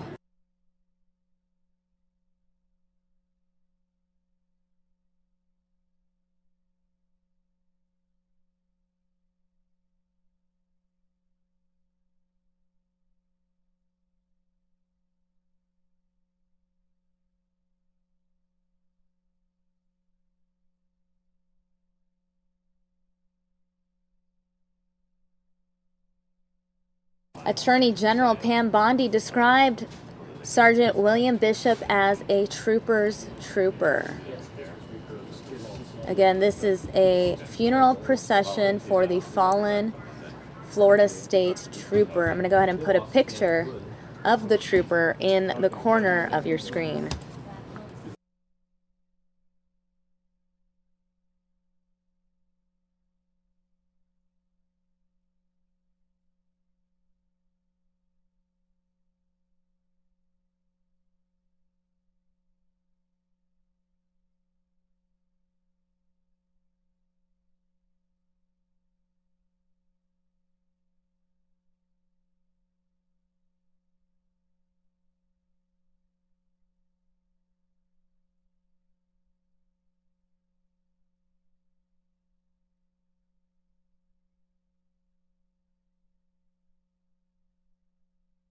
All right, everyone, it looks like we've lost those aerials from our station in Florida. Here is that photo again of the fallen trooper, and now we have the aerials back.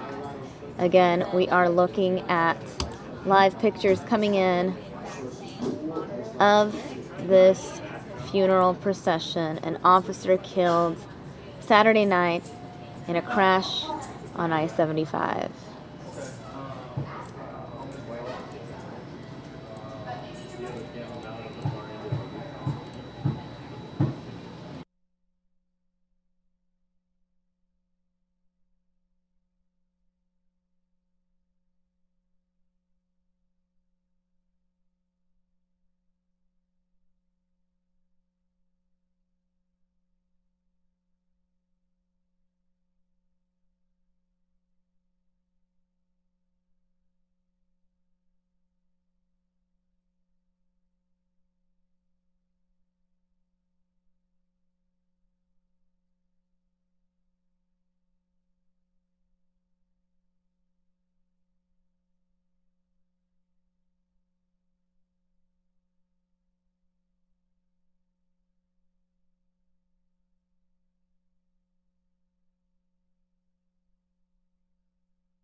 All right, everyone, we are going to cut away from this funeral procession for the fallen officer because we do have pictures from the ground of that shooting in Minnetonka, Minnesota. Again, a shooting suspect in custody.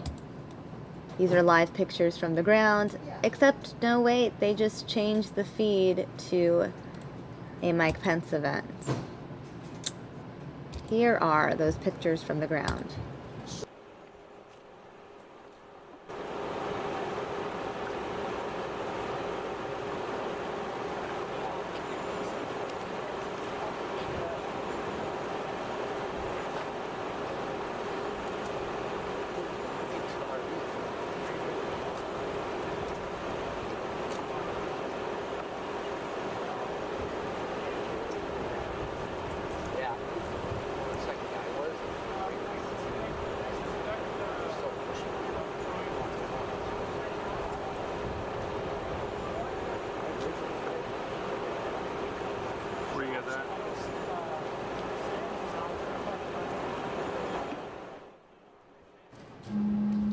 We are hearing reports. 2 people reported down at a storage facility in Minnetonka. 2 people reported shot at a storage facility in Minnetonka. Breaking news.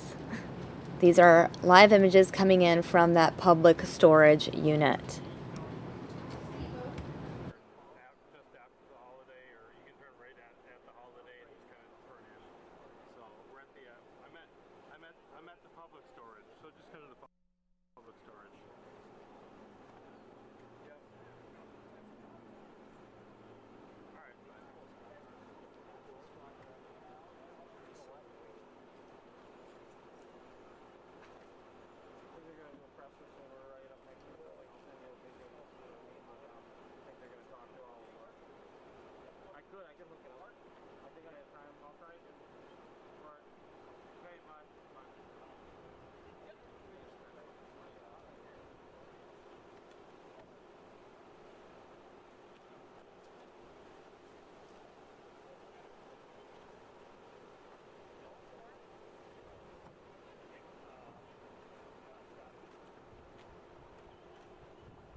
Yes, ma'am. All right, you see it? Oh. Okay, I'll call the thing. Okay. EMD6. Okay, thank you. Bye. Oh, it's just 36. Again, for those of you just joining us, these are live pictures coming in from Minnetonka, Minnesota. Minnetonka is a suburb of Minneapolis, just west of that city. 2 people reportedly shot at the storage facility. Looks like it's a public storage facility there in Minnetonka. We don't have any additional details, but we do know police are on the scene and the suspect reportedly in custody. Again, this is very preliminary information. We'll continue to gather the details and present them to you right here on Fox News Now.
Yeah, I know, that's what we're waiting for. You think?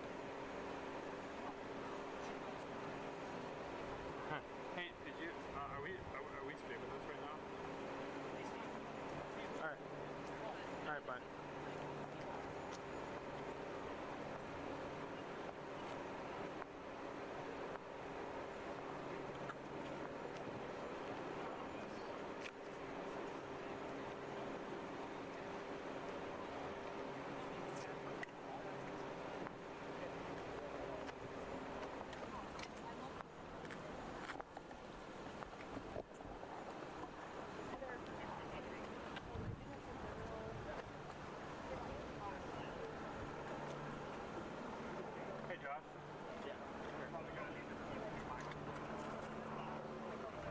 Right out here.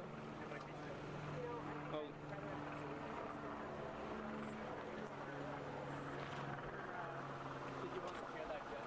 Hey, Josh. Josh. Better.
I think so.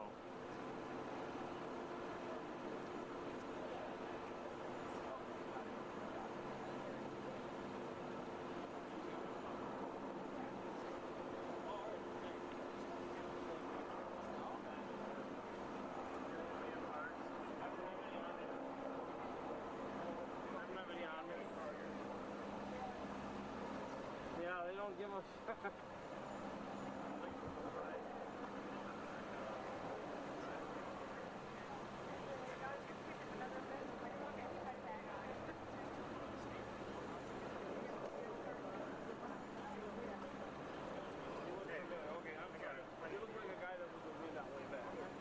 I'm sorry. Yeah. Oh, there you go. Yeah. I'm going to get a handheld rather than this lav, I think. Well, or a handheld with the lav. Oh, fancy. Yeah, if we got a minute, right? Nice.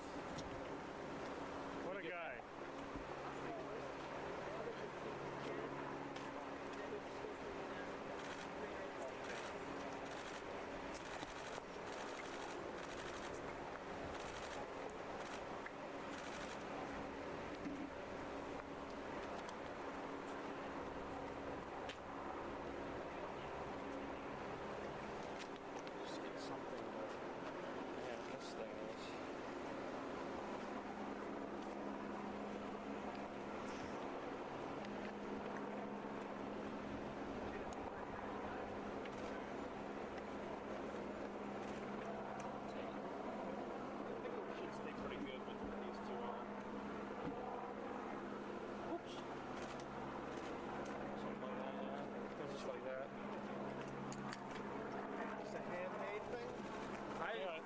To go like this, though. Oh. Yeah.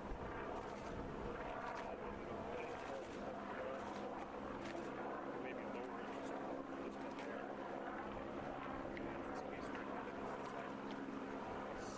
Counterbalance in here. There we go. There it is. Does it work? She works. She's alive.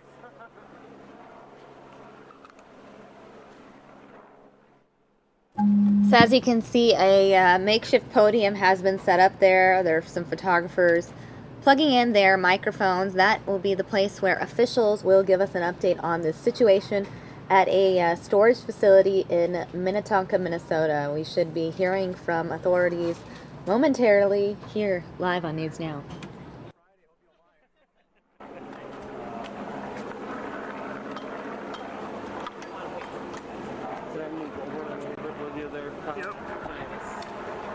Something like that, is that?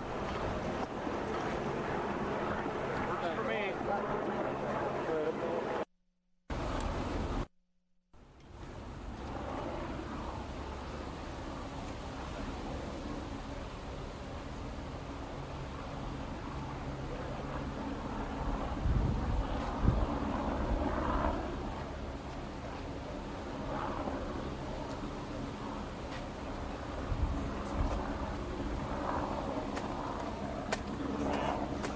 Hang on a second, please. This works in some way. Hello?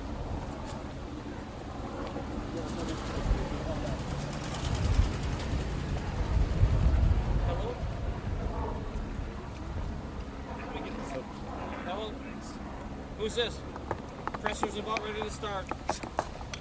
Rolling, bye. Bye.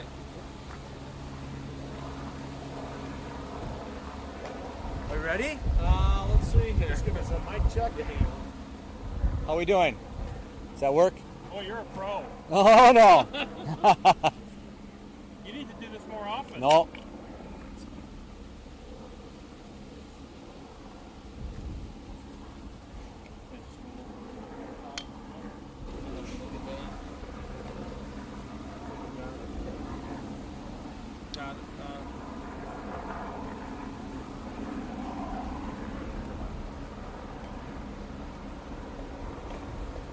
Speak up to because of whatever. The helicopter? Yeah. How's that? You guys hear me all right?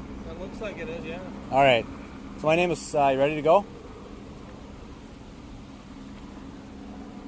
Yes. All right. Well, my name is Scott Borboom. Last name is spelled B-O-E-R-B-O-O-M.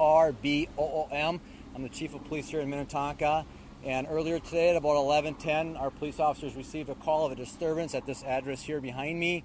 While the officers were en route, we were updated that there was a possible shooting involved in this incident. Our officers arrived. We have discovered one adult male who is deceased. We also have an adult male that is in custody. We are currently not looking for anybody else. There's no threat to the public. This is an ongoing investigation as we're in our early stages of this investigation. We had a lot of help from surrounding agencies, Hopkins, St. Louis Park, Plymouth, Edina, Hennepin County Sheriff's Office, and the Minnesota State Patrol. So again, like I mentioned, we're early on into this investigation, but there is no known threat to the public. Again, we have one adult male who is deceased, and we have one adult male in custody. Did this end up in some kind of standoff? Was SWAT had No. called in, or did he surrender voluntarily? It was a peaceful surrender. No force was needed. It just took us a while to surround and secure the area, and again, no went off without incident. Do we think the suspect and the victim knew each other? Don't know that yet. Again, this is early in the investigation. I do not have that information. And I saw suspect known to police. You know, I don't know the name of the suspects. I don't have an answer for that. You don't know if you guys have had a run? I do not know that. The suspect looked like he had some blood on his shirt. Was he injured at all? I did not see him. Does not appear to be injured. But again, this is early in the stages of the investigation, and all that will be determined, and we will release as we can. And why the storage facility? Any sense I of have why here? I have no idea. I imagine this is kind of an unusual deal for this neck of the woods. Oh, absolutely, it's unusual. So we'll figure out the circumstances surrounding this event. It'll all be part of the investigation. And then when was the last Tonka homicide, or the last investigation you guys had of a homicide? You know, we had one a few months ago, but again, it was isolated. It wasn't random, and so we don't look forward to these situations. But again, this is early on, and we will have all these answers as soon as we have a chance to look into the matter. And I assume a gun has been recovered from the scene? We did recover a gun, yes, sir. Handgun or long gun? I believe it was a handgun. Did these individuals know each other? I do not know that. Thanks a lot. Appreciate it. Thank you. Anything else we missed? Did not. Thank you. Thank you, sir.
All right, everyone, they're going to cut out of this public storage shooting feed.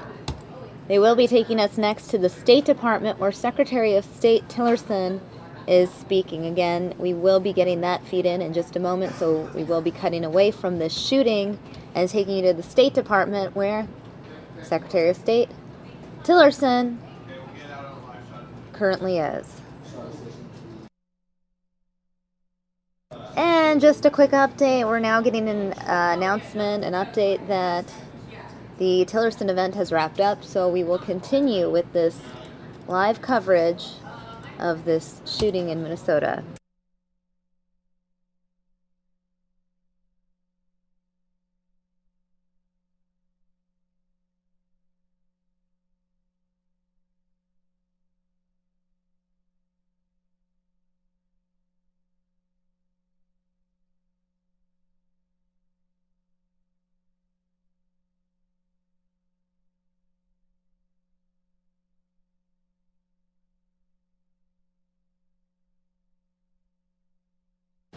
All right, everyone. Looks like our feed from Minnesota has gone dark, so I'm going to take you now to a feed from Colorado Springs, an event where Vice President Mike Pence will be speaking soon.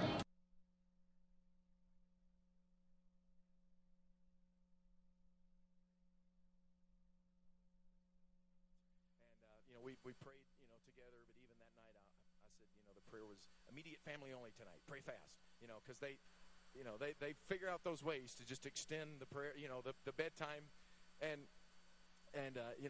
tell us the story. Tell us the story. 2 little girls went to bed. The end. That's it. So some of you know that, you're familiar with that whole thing. So he is, and I will sing this song later for you because I believe that the guest that we have been awaiting is here. So how about I take a rain check and I will come back and sing Cinderella for you again in the future, okay? Thank you, guys. God bless you. Thanks for letting me be with you this morning.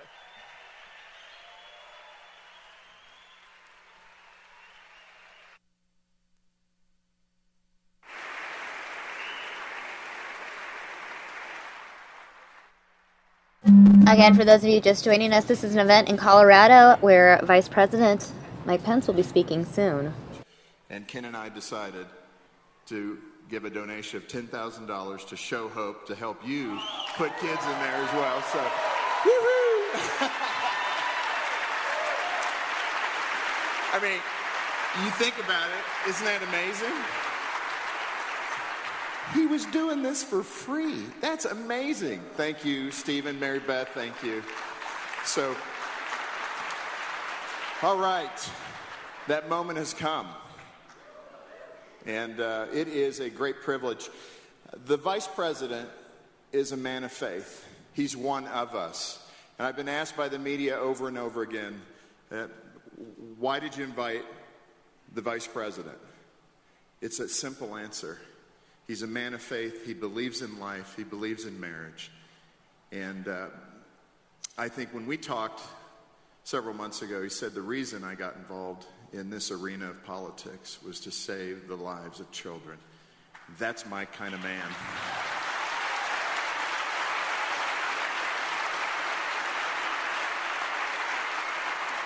So, will you help me welcome to Focus on the Family's 40th anniversary, the Vice President of the United States and Mrs. Pence. Welcome them now.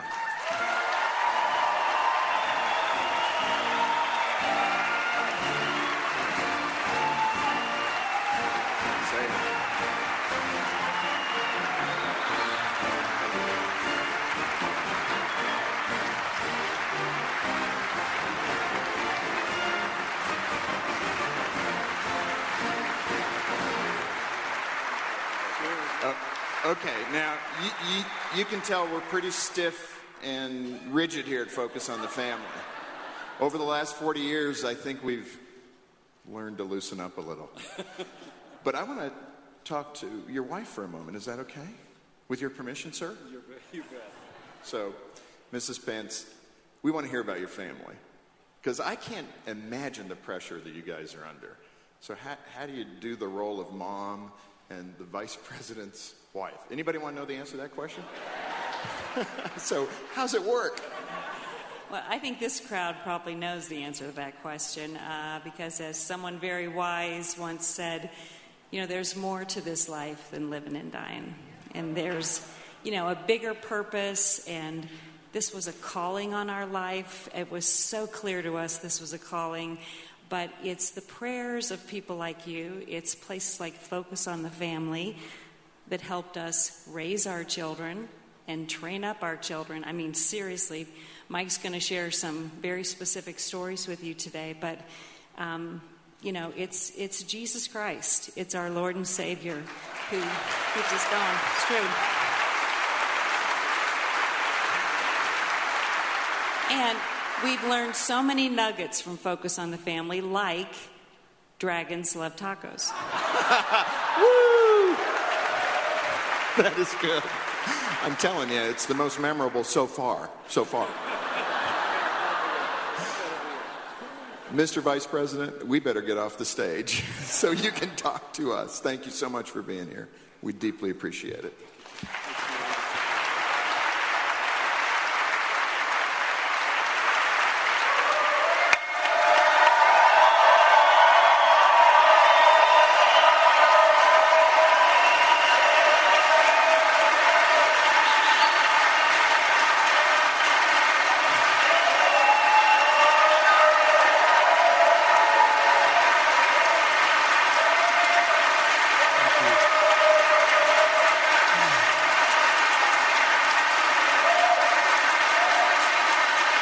Thank you so much. And thank you, Jim.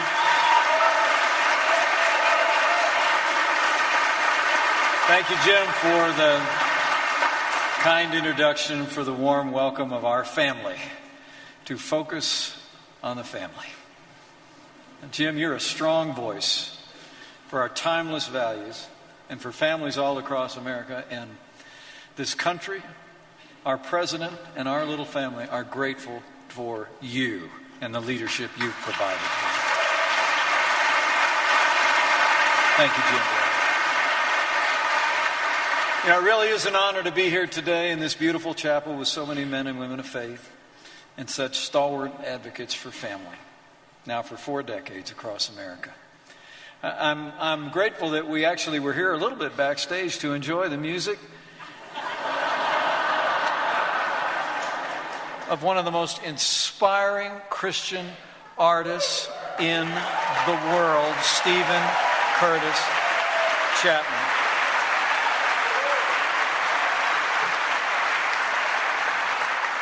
Stephen and I met not long ago at the White House. He was there for the National Day of Prayer, and I was really excited to meet him. And he came up to me and he said he'd read somewhere that I was a big fan of his. And Stephen and Mary Beth, I just want to say that your ministry of music has been a blessing in my life. And I thank you on behalf of all the people whose hearts you've touched and whose faith you've encouraged.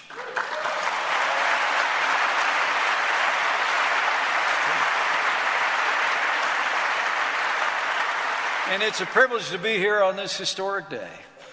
The 40th anniversary of a cornerstone of American life for so many Americans, an organization that's been a champion without equal for American families, a bastion of grace that's inspired millions by your model of Christian love. It is great to be here on the 40th anniversary of Focus on the Family.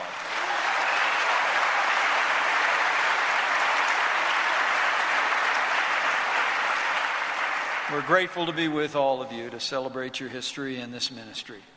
And let me say, I bring greetings and congratulations as well on this historic milestone from a good friend of mine who's a leader, who's a believer, who's a tireless defender of the values that will make America great again, the 45th President of the United States of America, President Donald Trump.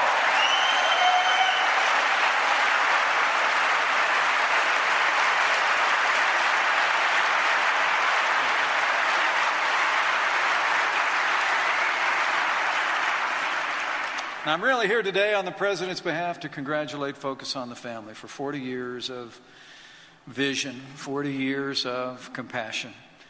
And most of all, I'm here today to congratulate Focus on the Family for 40 years of consequence for the faith and families all across these United States. And speaking of family, before I go one step further, you already heard from her, and isn't she something?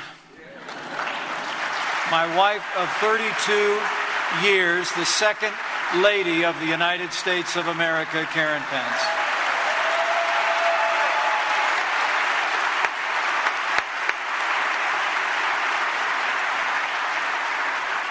Karen and I are deeply grateful that Focus on the Family is going to be honoring this day and our modest presence here by donating an ultrasound in our name to the Life Center in Wabash, Indiana, through the Option Ultrasound Program. You know, Karen and I have spent years supporting the compassionate work of crisis pregnancy centers across Indiana. And Jim and the whole team here, this donation is deeply meaningful to us. And I know it will save innocent lives. Thank you very much.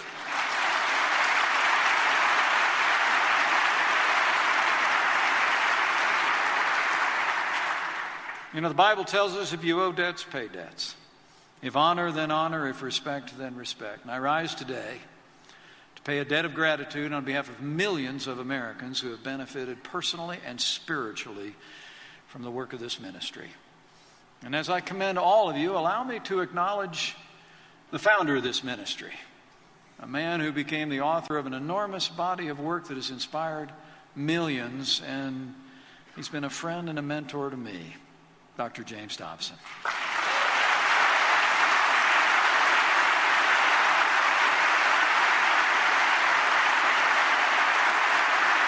You know,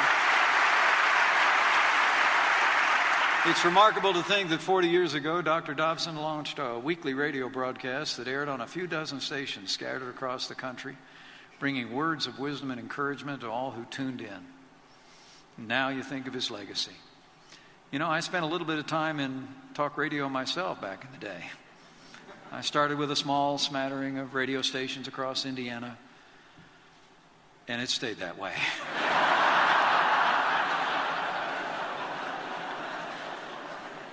It's an incredible legacy. And that legacy continues. His, not mine. It's amazing to think that Focus on the Family broadcast now reaches into the homes and hearts of 38 million people every day.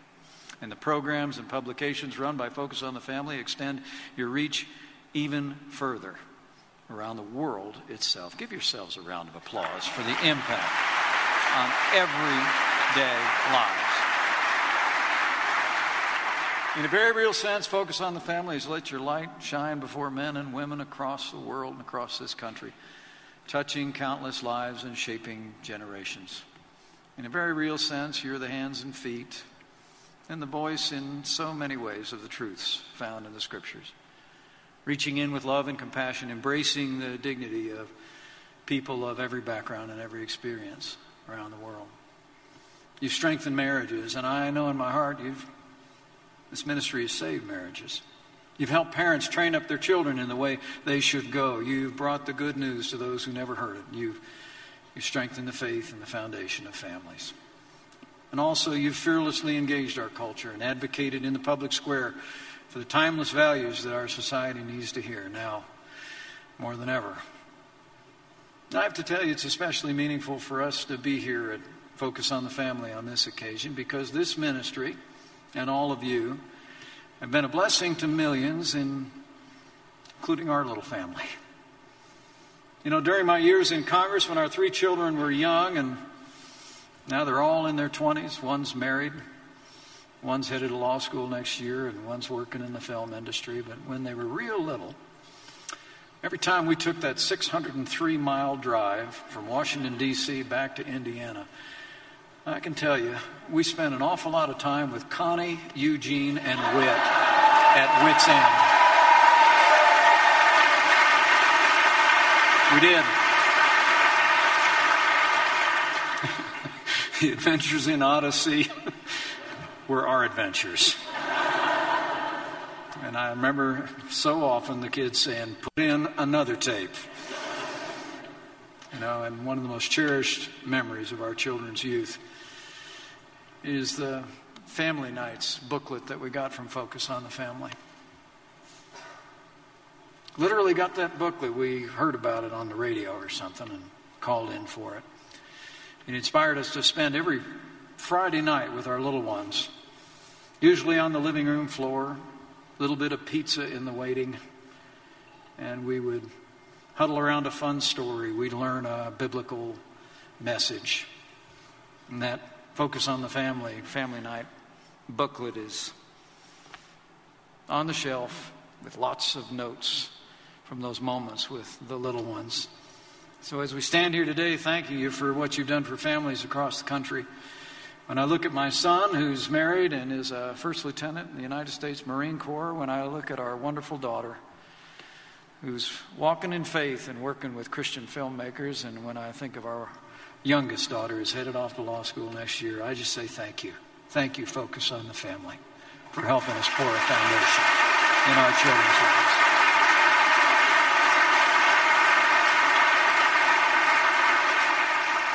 The truth is that Focus on the Family has been a force in American families, a force for good for the past 40 years. Millions of families like mine are indebted to your work.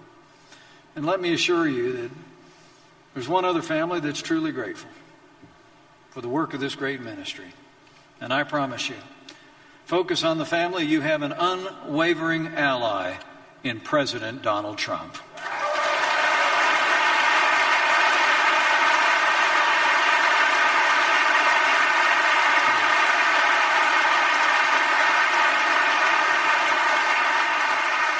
He was excited that I was coming here today and asked me to give all of you his thanks and his regards. And the President's been standing for the things that the people in this room and this ministry have stood for now for 4 decades. President Trump has stood without apology for the God-given right of every American to live out your convictions in the public square. This President also has stood with those who are persecuted for their faith, no matter the country they call home or the creed they profess. And President Trump has stood without apology for the most vulnerable in our society: the aged, the infirm, the disabled, and the unborn.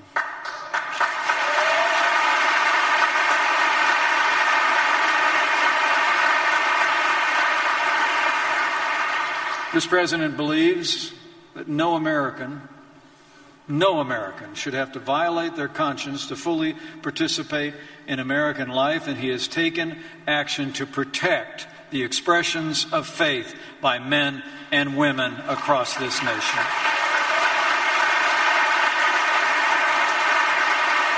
Just last month, and Stephen was there, I had the great privilege to stand beside the President as he signed an executive order to support religious liberty in our time. Speaking from the Rose Garden, President Trump declared, in his words now, the federal government will never, ever penalize any person for their protected religious beliefs. And he directed our Department of Justice to develop new protections for Americans of faith.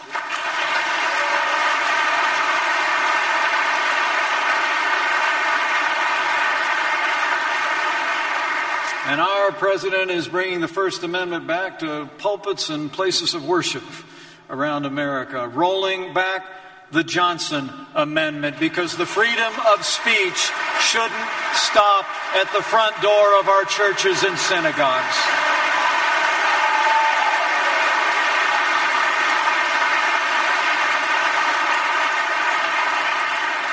And on the world stage, President Trump has been standing for our values and our vital national interests. Under President Donald Trump, once again, America is standing with our allies and standing up to our enemies.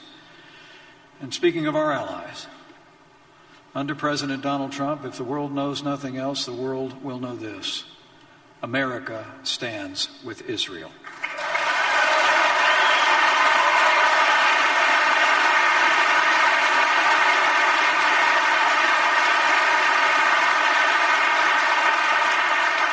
It has not just been about liberty at home. This President has stood for religious liberty across the globe.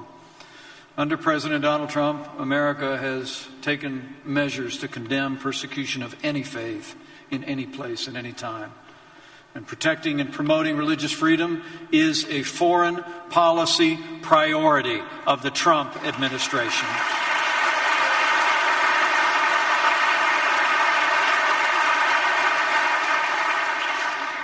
The heartbreaking truth is that many believers of so many backgrounds are under assault across the wider world. Nowhere is this more evident than in the Middle East, in the very land where our faith was first given life. Nearly 2,000 years ago, the disciples of Jesus Christ fanned out from Israel in every direction, spreading the good news that we proclaim today.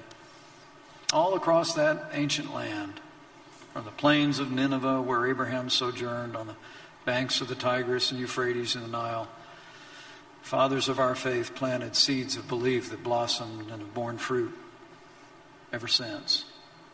But today, these Christian communities face unspeakable atrocities at the hands of radical Islamic terrorism.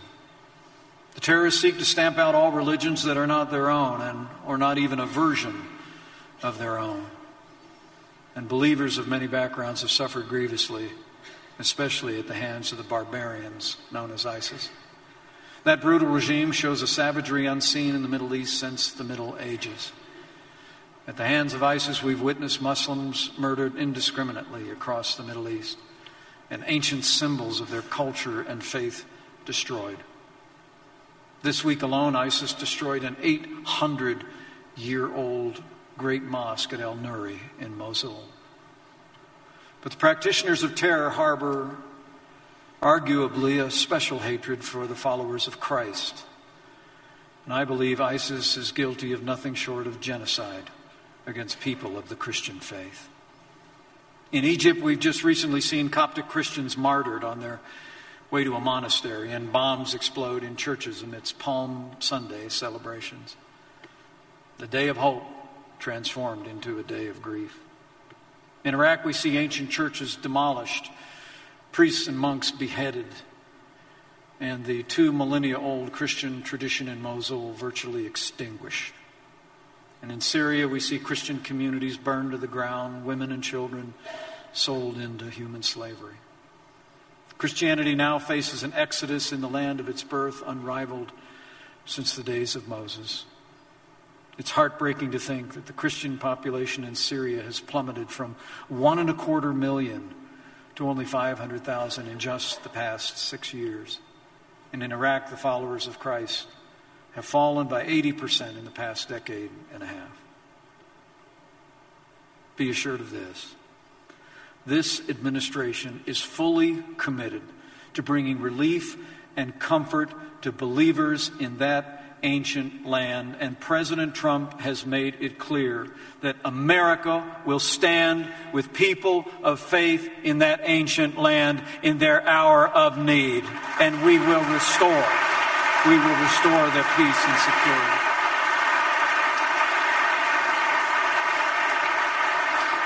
This president will continue to stand without apology for persecuted people of faith across the globe. As we speak, we're taking the fight to the terrorists on our terms, on their soil, and will not rest, will not relent, until we drive the cancer of radical Islamic terrorism from the face of the earth.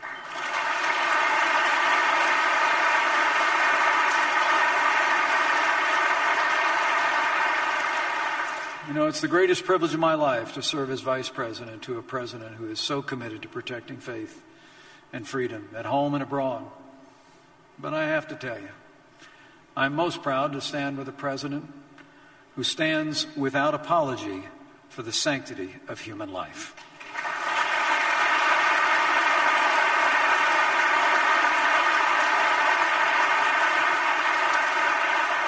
Since day one of this administration, President Donald Trump has been keeping his promise to defend the unborn. And under this president's leadership, and with your support, life is winning in America again. Life is winning through the steady advance of science that illuminates when life really begins. Life is winning through the generosity of millions of adoptive families who open their hearts and their homes to children in need. And life is winning through the compassion of caregivers and volunteers at crisis pregnancy centers and faith-based organizations like Focus on the Family that provide support for women in cities and towns all across this country. Life is winning in America, in a word, because of all of you who've supported a president and a Congress and the policies that uphold the sanctity of life. You know, this president's been keeping his word since the first day of this administration to stand for the right to life. From the outset of this administration, the president said that he would appoint justices to our Supreme Court and federal judges who would uphold the God-given liberties enshrined in our Constitution. And he's done that, starting with our newest justice to the Supreme Court of the United States, Justice Neil Gorsuch.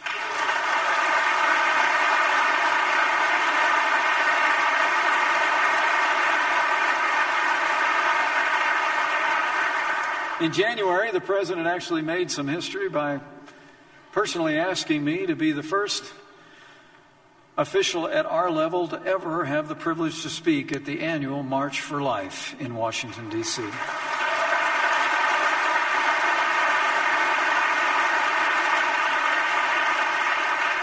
And the President asked me to go. I said that at the beginning of my speech, Jim, but it really did happen. It was a couple days before that. We were looking at the course of the week, and Prime Minister May was coming to the White House that day. It was going to be a busy day, a very important foreign policy discussions, and they were trying to figure out whether the President could make the customary phone call to the March for Life to break away from those important bilateral discussions. And I was standing by his desk in the Oval Office, and they were having a hard time figuring out how he could get away, and I said, rather sheepishly, well, they invited me to speak too.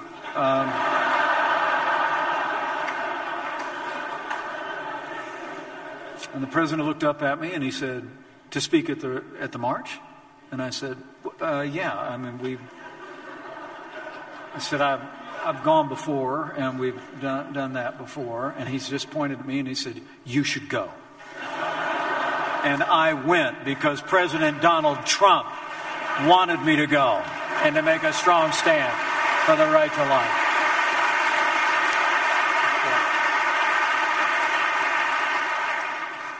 In fact, beyond that, one of his very first acts in Congress, this president reinstated the Mexico City policy to keep taxpayer funding out of organizations that perform or promote abortion around the world. And he even expanded that policy to cover $9 billion in foreign aid.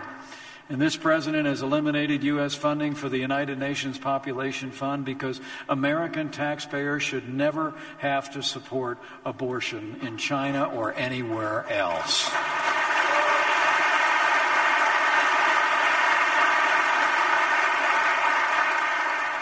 And the President signed into law legislation that empowered states to withhold funding from abortion providers, and it was my great privilege at the President's direction to cast the tie-breaking vote to allow states to defund Planned Parenthood.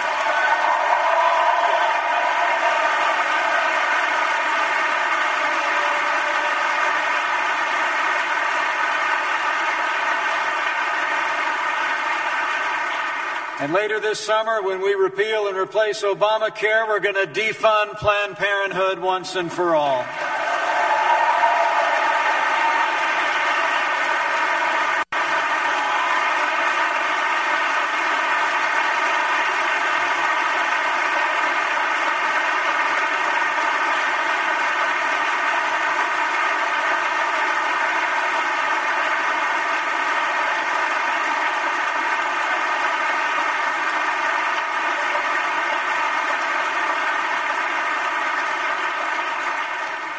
Just yesterday, following important work in the House of Representatives, the United States Senate released its bill to repeal and replace Obamacare. The President and I are grateful to Leader Mitch McConnell and all the Senate Republicans for their deliberative efforts over the past month. And while discussions will continue, let me be clear, the President and I are very supportive of the Senate bill. As the President reminded the nation yesterday, Obamacare is dead. Obamacare is collapsing, and Obamacare must go. The President and I are counting on your support. We need your energy. We need your enthusiasm, your conviction. We need you to stand up and to speak out and to work every single day from this point forward to get this bill across the finish line. This legislation repeals the taxes and mandates of Obamacare. It gives states all new freedom and flexibility to reform Medicaid to meet the needs of our most vulnerable citizens. And you can be certain the President and I will be fighting to protect the provisions in this bill that honor the sanctity of life. But this is the moment. This is the moment, men and women. Now is the time. And I can promise you, President Trump and I will not rest, and we will not relent until we repeal and replace Obamacare and give the American people the kind of world-class health care they deserve, built on freedom, personal responsibility, free market competition, and state-based reform. That's the American way to meet our health care needs in the 21st century.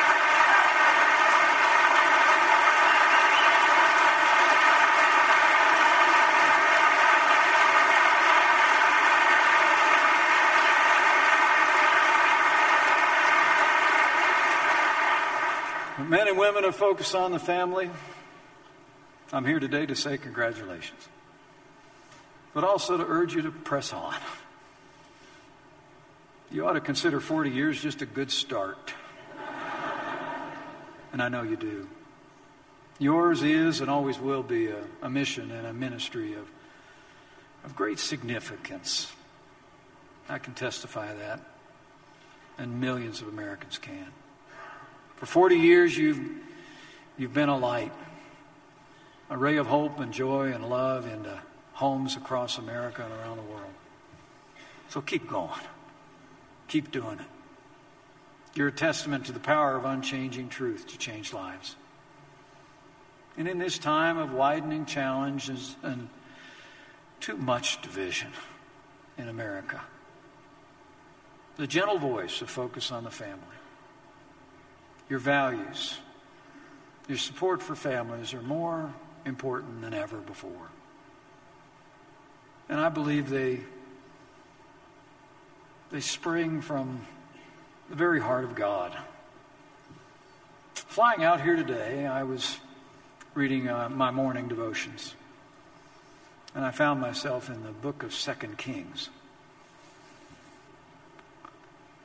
Not there often. I was just... I'd like to read an Old Testament verse and a New Testament verse. And it was when the prophet Elisha asked after a woman who'd come to seek some help. Her son had died, and she went running to find the man of God. And as he saw her at a distance, not knowing what had happened in her life, the Bible records that he said words that made me think of all of you. He said, "Are you all right? Is your husband all right? Is your child all right?"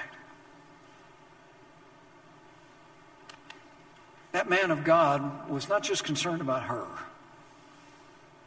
He was concerned about her family. And so too, all of you. Have you spoken a word of truth and hope and good news into the lives of individuals? You've done it with a focus on the family. And I thank you for that. And as I close and urge you to keep going in this ministry, keep being a blessing to generations to come and other young families on 600-mile drives.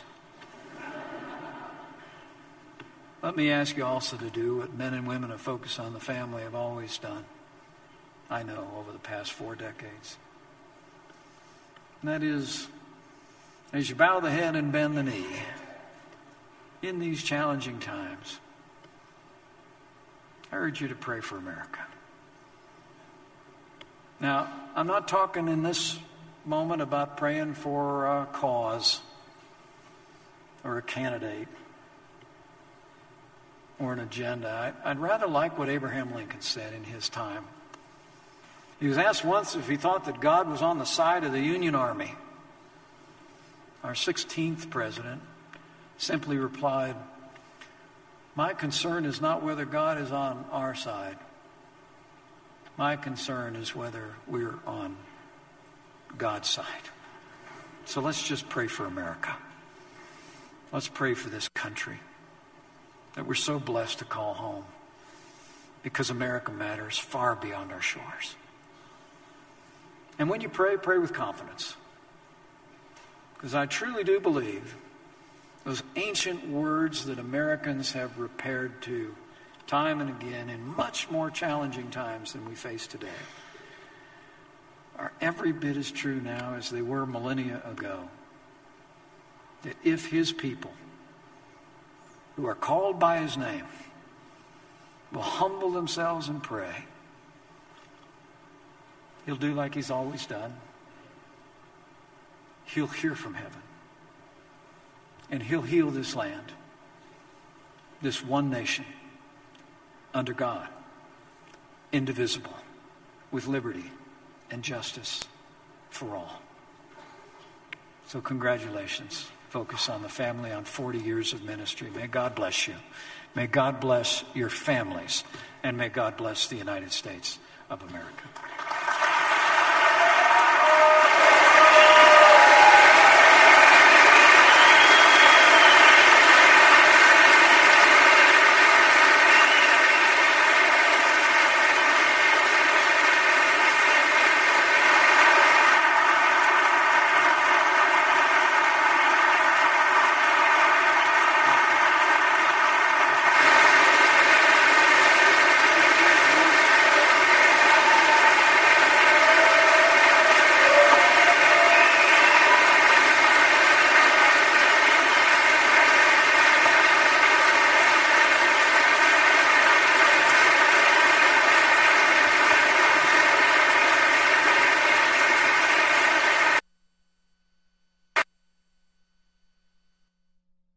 Alright everyone, looks like they've cut out that feed already. I want to give you guys a live look at the Capitol building. We'll have more news now in just a moment.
Alright everyone, so we are now going to switch things up. You watched Vice President Pence there in Colorado.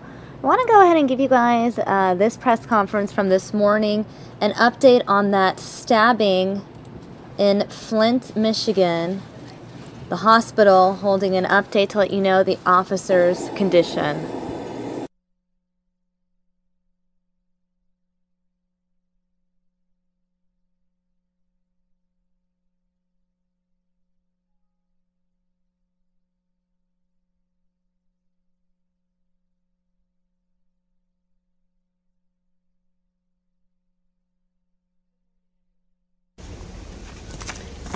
Thank you for coming and for being part of this special event. My name is Eileen Cantor. I'm the Chief of Communications and Marketing here at Hurley Medical Center. Before we get started, I wanted to just give you a bit of background about who we are. Hurley Medical Center is proud to be a premier public teaching hospital and the region's only Level 1 adult and Level 2 pediatric trauma center in the region, caring for critically ill adults and children around the clock. Hurley is also a historic landmark. At 109 years of age, we strive to continuously provide the best possible cutting-edge treatment, technology, and outcomes for our patients. It is proof of our ongoing commitment to provide our community access to the latest advancements in trauma care 24/7. This is Hurley. We are always here for you, and our doors are always open. We wanted to take a moment to introduce you to the care our Level 1 trauma team provided Officer Neville when he arrived here on Wednesday this week. Dr. Donald Skolton was Officer Neville's trauma surgeon. He will speak about the officer's injuries, what was involved in the surgery, and his prognosis and recovery. Dr. Leo Mercer will also speak. He's the Chief of Trauma and Surgical Critical Care at Hurley. He will discuss for you what a Level 1 trauma center truly means and does on a daily basis. Dr. Skolton. Good morning. My name is Don Skolton. I'm one of the trauma and acute care surgeons here at Hurley, and it's my pleasure to update you today on the progress and the care that was rendered to Officer Jeff Neville. First of all, I'd just like to thank Officer Neville. We had the opportunity to speak throughout his hospitalization. He's given us permission to talk about his medical care and the injuries, so everything that we're talking about today is not a secret to anyone. It's certainly he's willing to go forward with sharing those injuries. Realizing healthcare is a very private matter, we appreciate his willingness to let us go forward with that information. And then not inconsequentially, I'd like to give my appreciation to Officer Neville and the many folks who stand in harm's way, who help keep us safe. It allows us to have the freedoms we have and go forward with the things we can do in America today. So I'm going to go through a timeline as well as a description of the care and the injuries, and then summarize with some kind of update on how things are going today. So at 9:52 on Wednesday, we received on our, we call it our squawk phone, our trauma phone, that there was an officer who had been attacked and then had a penetrating injury to his neck. That basically went throughout our institution as part of our trauma protocol. There is kind of a constant state of readiness, and then the trauma team became activated. A penetrating injury to the neck, whether it's from a knife or from a gun, is automatically in our protocols identified as a possible life-threatening injury and requires the highest level of response of our trauma team. So the trauma team assembled in the receiving area down in the trauma bay of the emergency department. The other areas of the hospital responded, things like blood bank, radiology, laboratory. The OR became available. You have to understand this was a busy OR schedule, and part of the commitment here at Hurley is that we have immediate access available. So an OR was readied, a team was pulled, resources were brought together. At 9:56, we received an update. The 9:52 call indicated there was uncontrolled hemorrhage associated with this injury to the neck. This was given to us by the pre-hospital providers. We received an update as they were en route indicating that the Officer Neville was alert but was in some distress, and there was now in place some measures to try to control the hemorrhage, although the hemorrhage continued.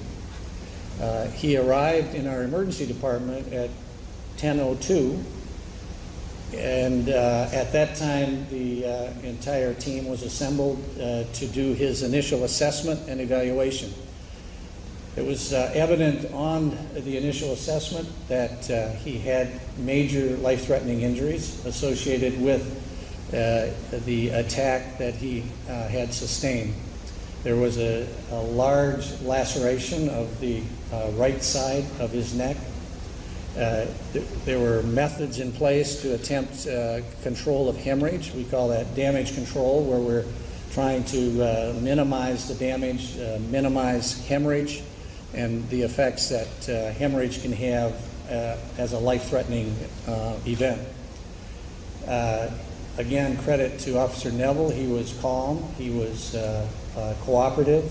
He appeared to understand the situation he was in. I think most of that probably relates to his long-term training, his understanding that in the role that he has played throughout his career, that events like this might be part of what he has to go through, and he was very cooperative. We determined readily that he needed to go promptly to the operating room, and at 10:06 we promptly went to our trauma operating room, which had been ready in advance. In the operating room, again, a special team had been assembled. We had very expert folks that helped us with the airway management, anesthesia, administering medications, participating in his ongoing resuscitation. We had the OR staff getting our instruments, the various devices that we would use in terms of his surgical management. Basically, the approach is what we call a neck exploration, where we're going to explore the types of injuries that may be evident. The first was to convert from a damage control type of hemorrhage, where we're now actually doing direct control of the hemorrhage. We're using either cautery, clamps, sutures, ligatures to control the hemorrhage. The description of the injury is as follows. It was approximately a 12-inch length laceration that extended all the way from the anterior part of his neck up by his, if you will, the Adam's apple, extended all the way to the posterior aspect of his neck, went as high as the angle of his jaw, and a large flap-like laceration through the muscles, the subcutaneous tissue, and the superficial blood vessels was evident. We were able to identify areas that had muscle injury. He had injuries to some of the salivary glands of his neck, as well as some of the superficial vessels. Fortunately for both him and for us, there was not injury to the major blood vessel, either the vein or the artery that go to the brain, the jugular vein or the carotid artery. And in fact, his airway, that is his trachea or his digestive system, the esophagus, were not injured. We spent considerable time controlling the hemorrhage, resuscitating him such that we were replacing adequate circulating blood volume, such that his hemodynamic status, his physiology had pretty much been normalized by the completion of the procedure. He required suture repair of the muscles.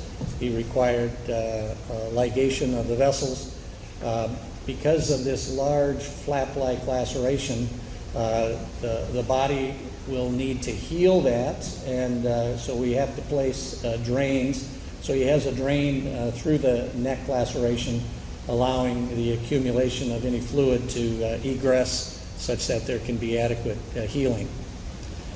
We completed the operation at approximately 12:10, and he went to our post-anesthesia care recovery unit, was able to be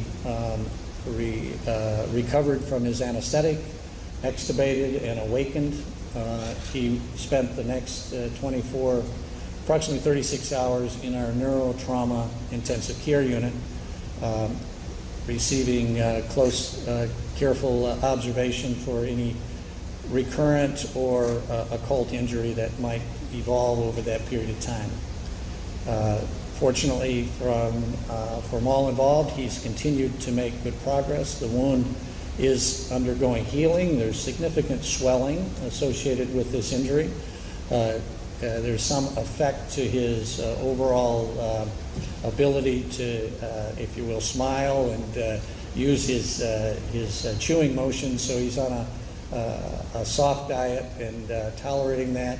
He's alert, awake, has resumed his usual, I believe, congenial disposition, and has been a really excellent patient. I'm going to turn it over at this time to Dr. Mercer, who is our Director of Trauma.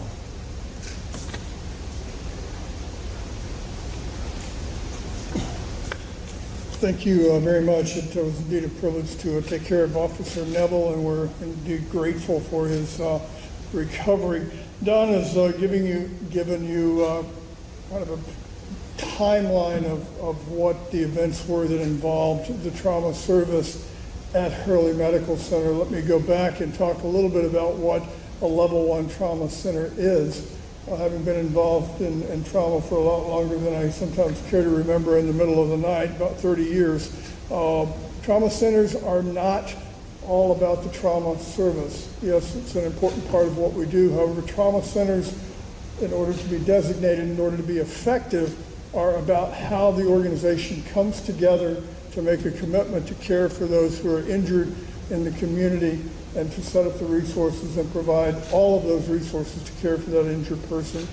Yes, the trauma service was involved in the care of Mr. Neville early on, but also bear in mind that the entire organization was on alert as we began to understand the nature of his injuries. This extended from the emergency department from whence the patient came, the PAs and nurse practitioners of the trauma service who form a big part of the care that we deliver, to respiratory therapy to the people in the operating room, anesthesia, all the way into the ICU. Trauma centers like Hurley, which is the northernmost level 1 trauma center in the state of Michigan, which covers a wide geographic area and delivers care to about 1,600 severely injured patients a year and many, many more patients who aren't admitted to the hospital. The only way that works, and the only way that one can truly be committed as a level 1 trauma center, are to mobilize the resources in what I call that care village of all of those people who are committed to taking care of patients throughout the organization, and a leadership commitment by the organization to provide the ultimate trauma care to the community that we serve, which again is a very large geographic area in mid-Michigan and northern Michigan. So we would be happy to answer any questions with Don and I, as well as anyone else. Yes? How long do you expect him to be in the hospital? Not 1 second longer than he needs to be.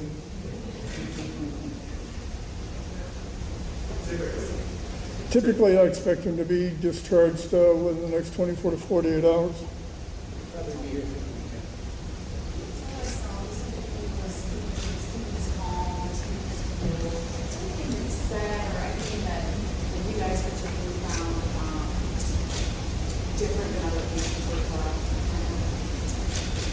Could you do that again? I didn't quite hear the whole question.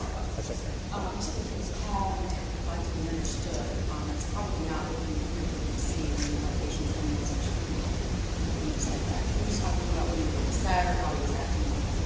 Good. So the question is, you often get reports and you're not sure that the report is accurate? Is that what you mean? Or I guess, how was he a different patient than you normally see? You said it was calm, he understood. Okay. Yes. So there's no question he understood he'd been involved in a major trauma event. There's no question we understood this was a major trauma event. And probably speaking to answer your question, is he appeared to be very much aware, very much participatory, very much understanding of the situation, yet was not acting out, was not histrionic. He appeared to have a very calm demeanor associated with it. Most folks probably would not do that. That is, this would probably be much more a fire drill. There'd be a lot more activity, both from the patient and from the ability to undergo his care. So it was markedly, when you see the degree of trauma that he sustained and yet to maintain the demeanor he had, it was unusual in that regard. Just to clarify, you're saying he's going to be in the hospital probably through the weekend? Yes. Yep. And so maybe released Sunday or Monday or something? Yes. I'm sorry. We have probably time for one more question due to the surgeon's surgery schedule, respectively so. So probably one more question. Thank you, guys. Doctor, can you put everything into perspective described a long laceration. This was an attack, as we know, with a knife. How close was he to this being? You said it was life-threatening, as it was. But how close was he? This was a matter of millimeters, if you will, a matter of very, very small dimensions. The laceration, if you will, the tack, the slash, whatever you want to call it, was probably very, very close to severing his major artery and nerve, perhaps even his windpipe and digestive system. So this was a matter of moments, and I'm sure it happened within moments, but this was a significant force that was allocated. This was not a shaving nick, if you will. This was significant force that was impeded, and the dimensions really speak to the I think the dimension of the potential weapon that was utilized. And was it one cut or two? Well, it wasn't a surgical cut. Okay, it was there's chatter. There seems to be chatter with how the tissue, it goes through the tissue. So there are irregularities associated with it. So I call it all one, but in fact there were two separate areas. The longest one we talked about, there was another area that seemed to be separate, but I suspect it was from the same action. And how many stitches? A lot. We don't number them. I would probably say in excess of 50. What's his recovery time? Are we talking weeks, months? There's going to be significant repair and healing that needs to occur here. I suspect it will be 6 to 8 weeks in terms of, I'll just say, resumption of usual activities, but not his unusual activities.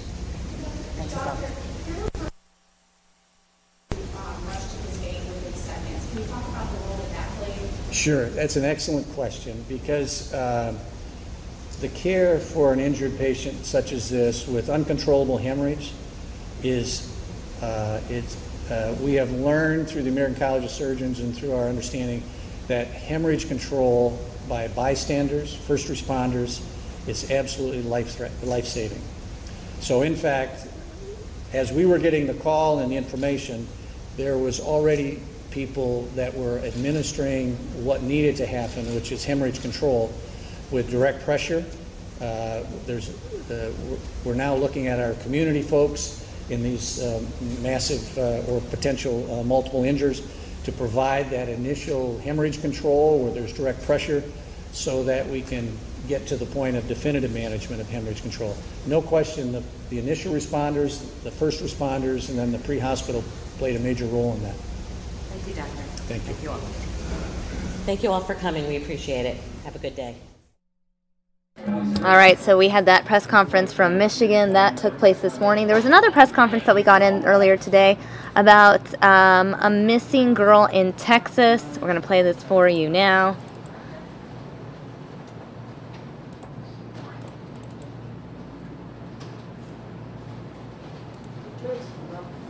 Press conference out of Bedford, Texas.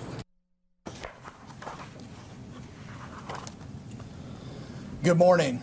I'm very appreciative to all of our media partners for being here today and all of our community members for being present.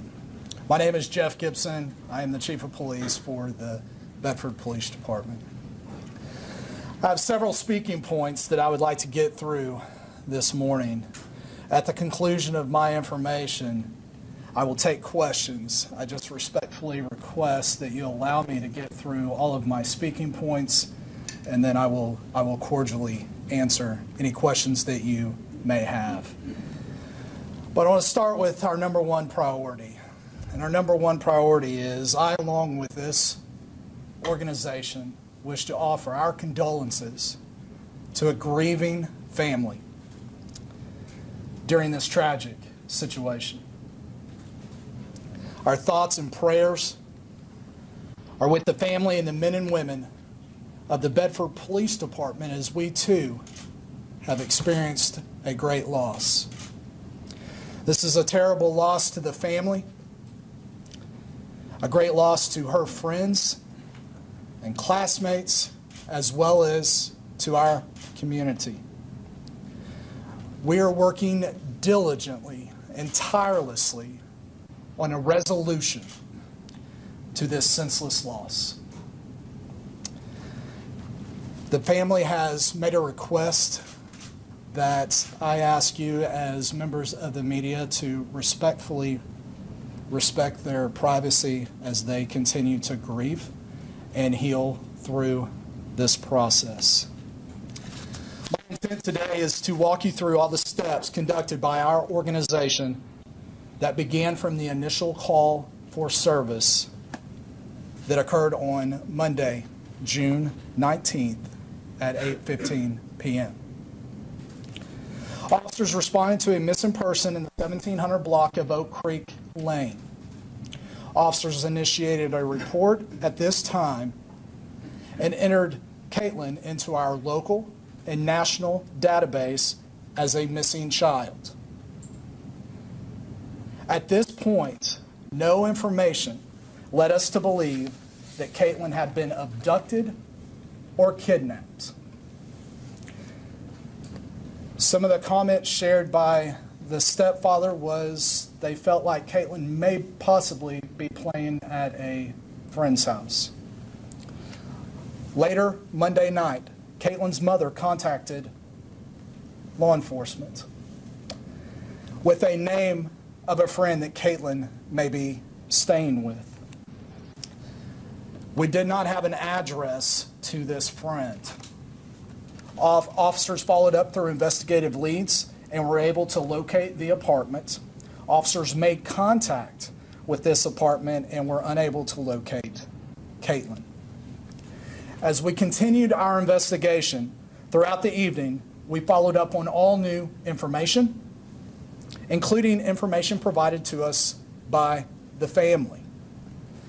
Early morning hours on Tuesday, uniformed officers as well as our criminal investigation personnel began searching the complex for additional leads. These investigations continued throughout the day. At this point, we still had no information that led us to believe Caitlin had been abducted, or was at risk. Tuesday afternoon, we initiated the following alerts. A child is missing alert, which is an automatic phone call to the community. We sent a community message alert, most commonly referred to as Blackboard Connect. We posted bulletins of Caitlin on all of our social media sites. We partnered with the families in distributing bulletins across the HEB community with Caitlin's information on it. I realize that this community has several questions as to why the Bedford Police Department did not activate an Amber Alert on June 19th. And the simple answer is there are specific criteria that law enforcement personnel have to follow in terms of initiating an Amber Alert.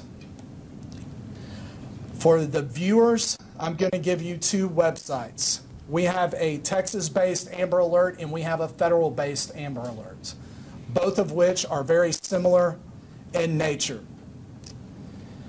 To reference the federal alert, you may go to amberalert.gov.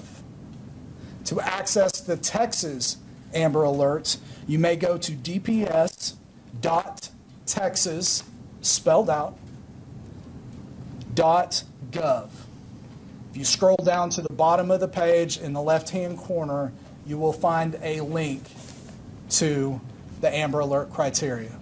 For those of you present here today, I have made copies for you so you may take away the printout of the state's requirements as well as the federal requirement. Officers continued to work through the night on Tuesday. Wednesday, officers and detectives continuing to investigate and canvass the apartment complex. Wednesday afternoon, the Bedford Police Department was contacted by Arlington Police Department. Reference a body that was located in their landfill. Arlington Police Department notified our agency because they were aware of our missing child alert, and the body that they had found shared some similar characteristics. The Arlington Police Department and the Bedford Police Department worked together to process a very delicate crime scene.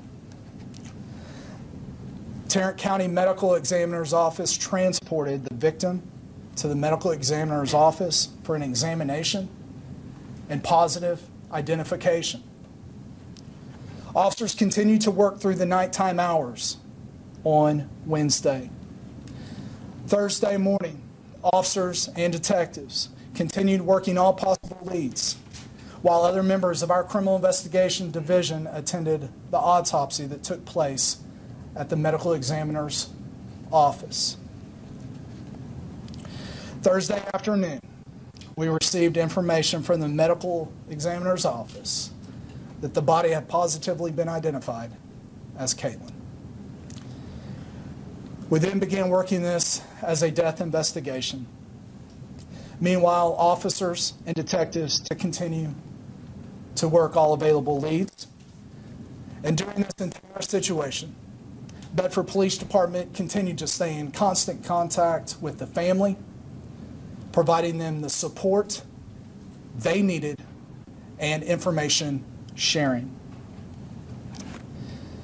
In review of this tragic situation, I completed a review of all the actions performed by law enforcement personnel since we were notified of this incident on Monday evening. This was in an effort to determine if there was anything that we possibly could have done differently as a police department. What I found is that our employees performed exceptionally well. There is nothing that we could have done differently.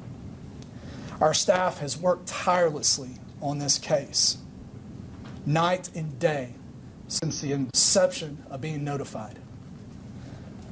We are committed as a law enforcement organization and will work relentlessly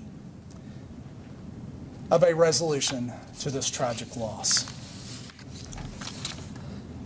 Our number one priority as we move forward in the Bedford Police Department is meeting the needs of a grieving family.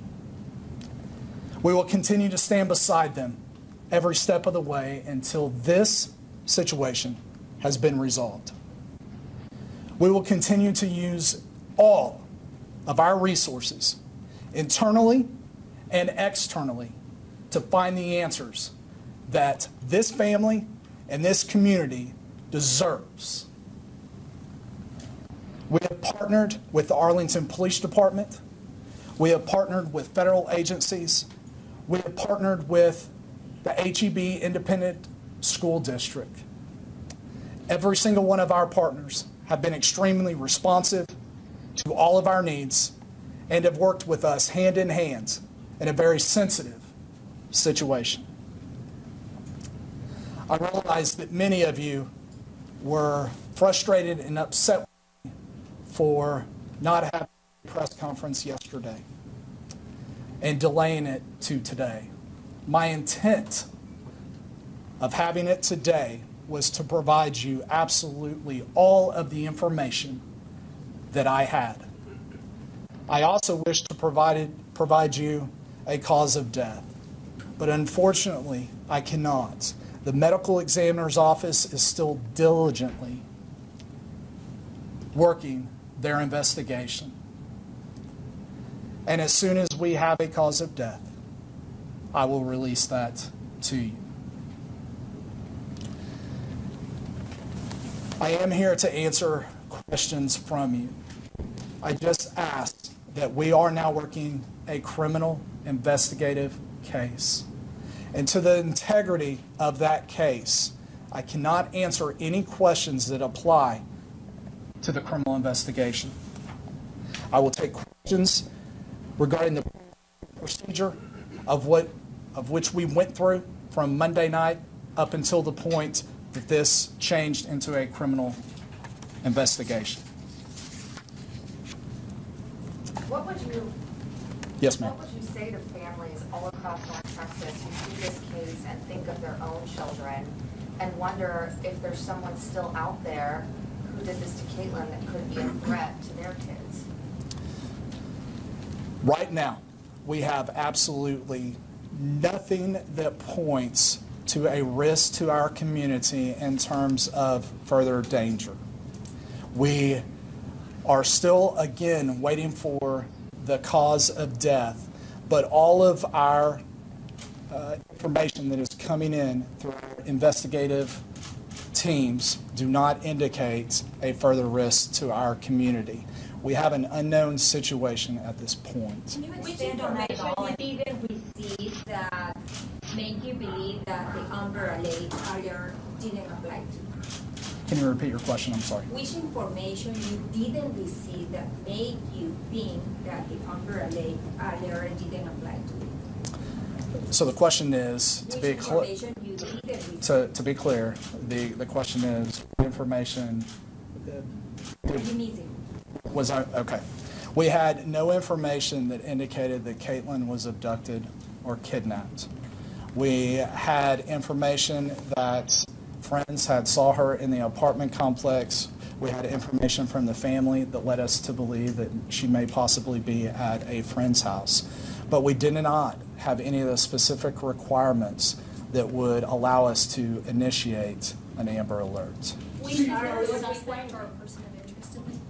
There is not a suspect or a person of interest. We are, in fact, following every lead that comes in, and we are investigating everything that we currently have right now, but we don't have a singular suspect in mind. Well, then how can you say there's no threat to the community? We have no information that leads us to believe that this is a ongoing situation. Well, Chief, if all of your officers and detectives and investigators did everything by the book in determining that it didn't meet the requirements of an Amber Alert, given the end outcome, do you think that the standards of issuing an Amber Alert need to change at both the state and federal level? I think that's a good question. In hindsight, we look back and determine there are things that we could have done differently. The purpose of the criteria for the Amber Alert is to make sure clearly that it is used in the most appropriate manner. In the tragic loss of a 14-year-old female here, there has to be parameters and guidelines set forth before these particular alerts can be issued. But I think what is important here is that we issued a tremendous amount of alerts. We posted on social media. We live in a social media driven world. That information was broadcasted to a tremendous amount of people. We had community members come out and assist us with the bulletins, along with the family and law enforcement personnel. Chief, neighbors yesterday say the police were asking them about a particular person by name who lived in the complex to question them. You say there's no suspect or person of interest, but have you brought people in from the apartment complex to question them about their possible involvement in this case? Yes, we have talked to multiple individuals in the apartment complex. And again, we are following absolutely every single lead, every tip that comes into this organization. And any name that we get, we are following through to make sure that interviews take place to give us any information that would take us down a pathway to find the reason for this situation to occur. But nothing has led to any sort of arrest or a spotlight on one particular person? No, ma'am. No arrests have been made. No arrest warrants have been issued at this time. Even though there wasn't enough criteria for the Amber Alert, the fact that her dog was tied up, she walked away, never came back, did that give you guys reason to at least ramp up the search? Absolutely, and we did in fact do that. We've had constant officer presence at this apartment complex in an effort to continuously canvass this area. This is a very large community. As I stated before, our CID personnel have been working out there canvassing this area. We've employed external help to also allow us to canvass this area in the swiftest way possible.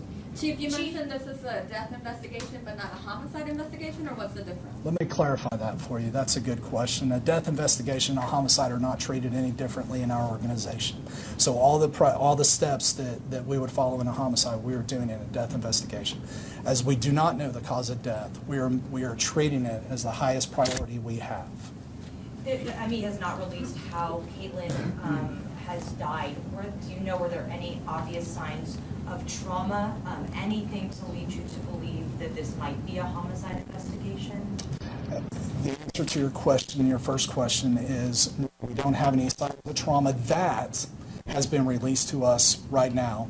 We are allowing the medical examiners to do their job in giving them the space they need to give us the true, objective answers as to what they find in their examination. All right, everyone. So that was most of that press conference on the missing girl. We are going to take a break. Here is a live look at the Capitol building. And if there's any breaking news, Mary Kate will join you guys here on News Now.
perfectly normal.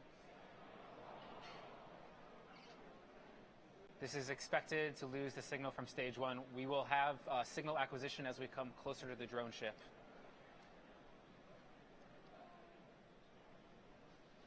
Meanwhile, you're seeing on our second stage the engine burning. This burn will last about 8 minutes 30 seconds. And then we will have a coast phase for the second stage before we do our final burn to put Bulgaria Sat into a geostationary transfer orbit. Second stage, that stage.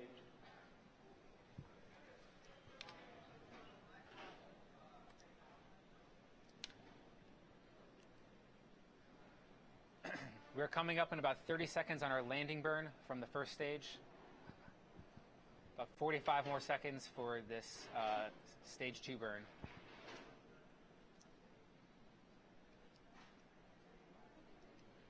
Landing burn has started. The confirmation of the landing burn has started.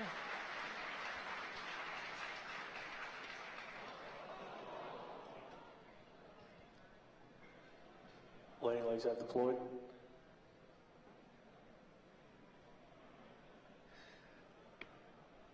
And it looks like we may have lost some of the footage coming in for the landing ship, coming in for the drone ship.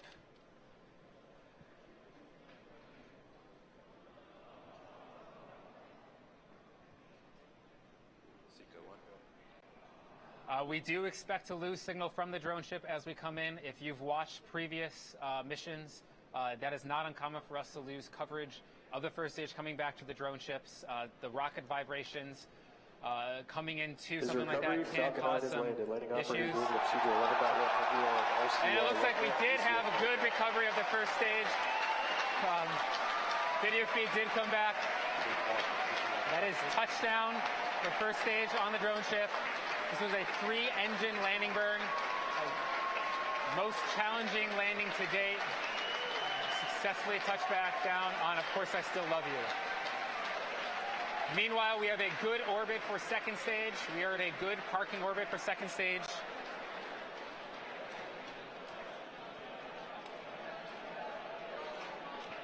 We will be in coast phase till about the T plus 27-minute mark. So we're going to leave you right now with that image of our animation of second stage orbiting around Earth. We're going to come up on our second burn for the second stage in about 19 minutes or so.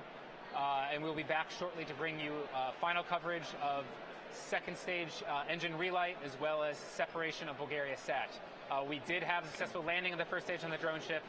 So secondary objective complete. We are still very focused on the primary objective.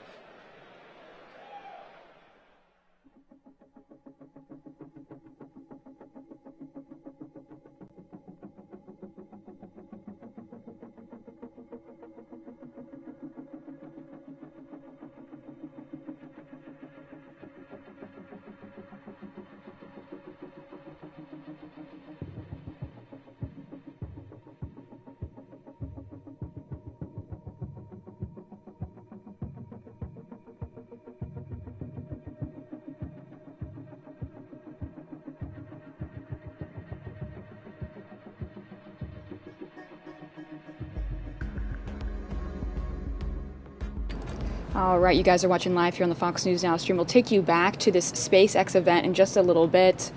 But it does look like we do have a press conference out of Cincinnati about an officer-involved shooting mistrial. Let's hear what they have to say. To talk a little bit more about what he and his team are working on. I also, at this time, want to offer my thoughts and prayers to the DeBose family. I, like so many others, also share in the disappointment of the outcome from today's jury. However, moving forward in the upcoming days, my primary focus is on ensuring that everyone is safe in the upcoming days as they respond and react to today's outcome. Again, as the mayor and the manager mentioned, we believe downtown is safe. We anticipate facilitating everyone's right to express their reactions and their thoughts. And I'll be available to answer any questions after, I believe, Pastor Mingo will share next. At this time also, our prayers are with the Dubose family and all of those who hold them dear to their hearts. There are times when we feel we don't receive justice. We're definitely not happy with the outcome of this trial. However, we feel that it's time for the community to bond together in love. The DuBois family does not want anyone perpetrating any act of violence or destruction and say they're doing it in Sam's memory. That's not the way they want Sam remembered. Justice may not be rendered on this plane, but I assure you there is another court of justice. There's a court of justice when there's only one judge. There is no jury. There is no other decision except for his. And on that day, when that young man has to stand before God, then justice will be rendered. We appreciate the mayor and the city manager and the chief and the fire chief for all of their leadership. As Pastor Mingo said, it is a sad day for us in our city. We've come so far to have such an impact today with the outcomes of the trial. But I will challenge every faith leader, every pastor, every rabbi, everyone that will deliver a message this weekend to whatever congregation or group of individuals that they will serve, to deliver a message of peace and a message of hope and a message of love. I'll also challenge every race to come together with their counterparts. If you are Caucasian, gather with your black friends. If you are African American, gather with your white friends. If you're interracial, gather with your family members and begin to talk about healing our city. When it comes to race relations, it has to start, the conversations have to start at home. And this is the time, this is the season to make sure that we start echoing those messages of peace and love in our city. Thank you.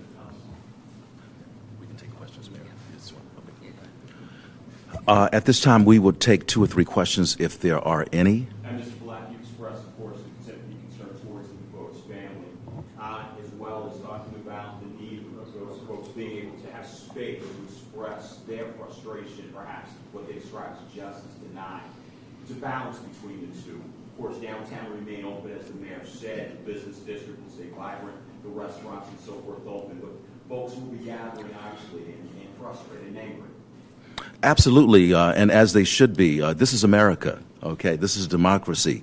We have the First Amendment. We have the right to express ourselves, but we don't have the right to destroy, but we do have the right to express ourselves. Our police department and our fire department have tremendous experience in terms of engaging and partnering with all different types of groups who express themselves in a variety of ways, and we expect that track record to continue on through this weekend and into the future. Chief, during this trial, we saw one of the officers kind of come under attack by the prosecution for offering an opinion. What was your feeling towards that? You reached out to that officer, and what are you thinking about how that happened this time? I am concerned about a number of things that occurred during the trial. Not only Sergeant Hines' testimony, but also some of the comments made during the closing statement. The matter is under review, and I will have a little bit more later regarding that. Chief, I guess you just said you'll talk about it later, but the DuBois family attorney issued a statement almost suggesting collusion, or at least a deliberate surprise that the prosecution didn't expect, and also suggested that the police department may have been more interested in getting Tenzing not convicted than moving forward. Now, that's a bold statement to say the entire police department. We're talking about the comments of one officer, and as I mentioned, I'll have a little bit more as this is thoroughly reviewed. Mr. Mayor, can I ask, in 2001, you were here working in the administration when this city was on fire. Does this feel different to you? At the moment, I'm more. I think it's more important from a human perspective just to understand the emotions that the DuBois family is probably going through right now, and I think our thoughts and prayers are with them.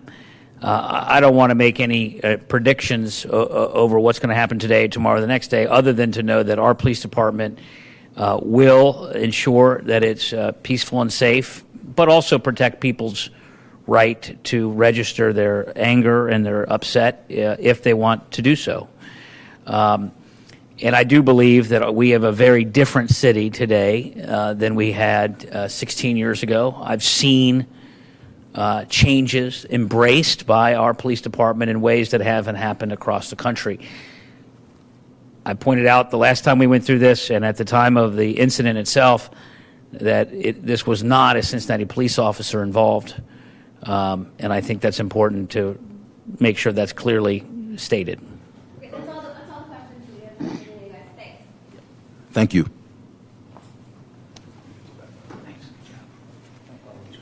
You're right. You got me scared.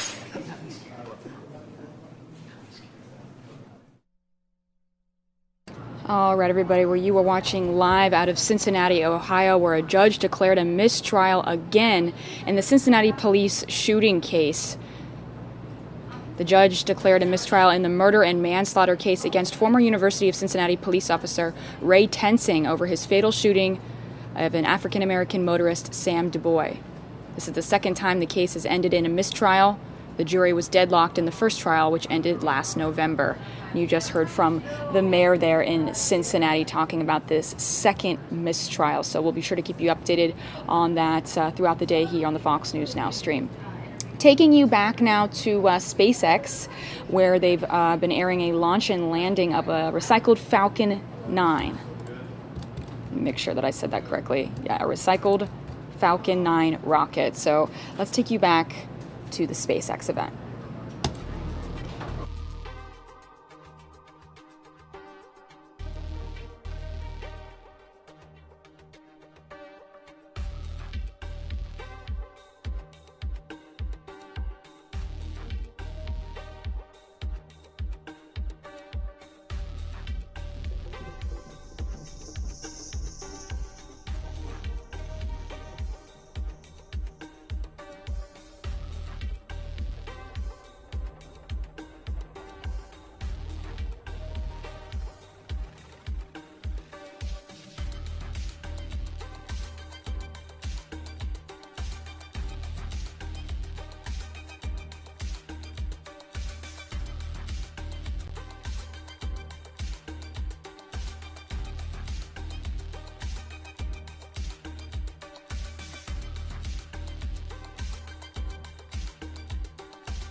Okay, everybody, we're actually going to take you to a press conference on a plane crash in Dayton, Ohio right now.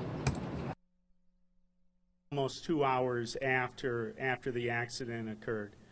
So we're here to basically talk about the airport operations. Mike Emhoff is with the Veteran Dayton Air Show board to answer questions about the air show and about the airport operations.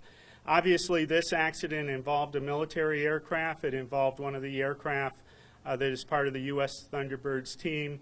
And any questions about the accident, about the aircraft, the Thunderbirds, will be addressed by them. They have some information that they posted on their website, and I'm sure as the day goes on and they gather their information, then they'll provide that to the media.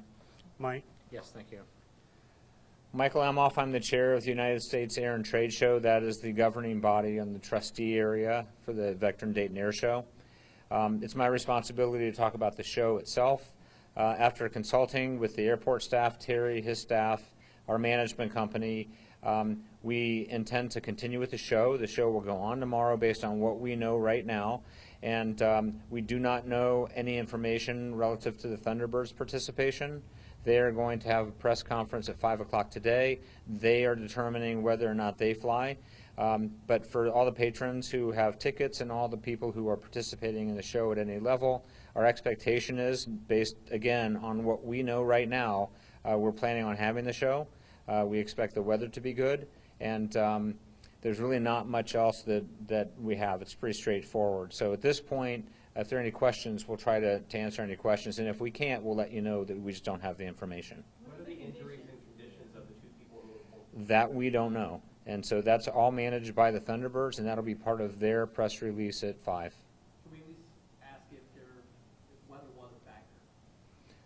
I don't know the details of that, and yeah, I have not been briefed on the details of the accident. You talk about the length of time it took to pull them from the plane, what the challenges were, and how that was eventually done. Yeah, Terry can address that. We, as I mentioned, it did take a bit of time to get them out of the aircraft. Obviously, this is a military aircraft that did have features on it that, while we're not familiar with it, we did have personnel from Wright Pat Air Force Base. There were obviously other members of the Thunderbirds that were on site, but it was complicated, and it did take some time to get them out and get them transported to the hospital.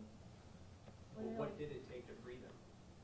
I'd rather leave those questions to the Thunderbirds. They were on site, and I'm sure they'll report on that.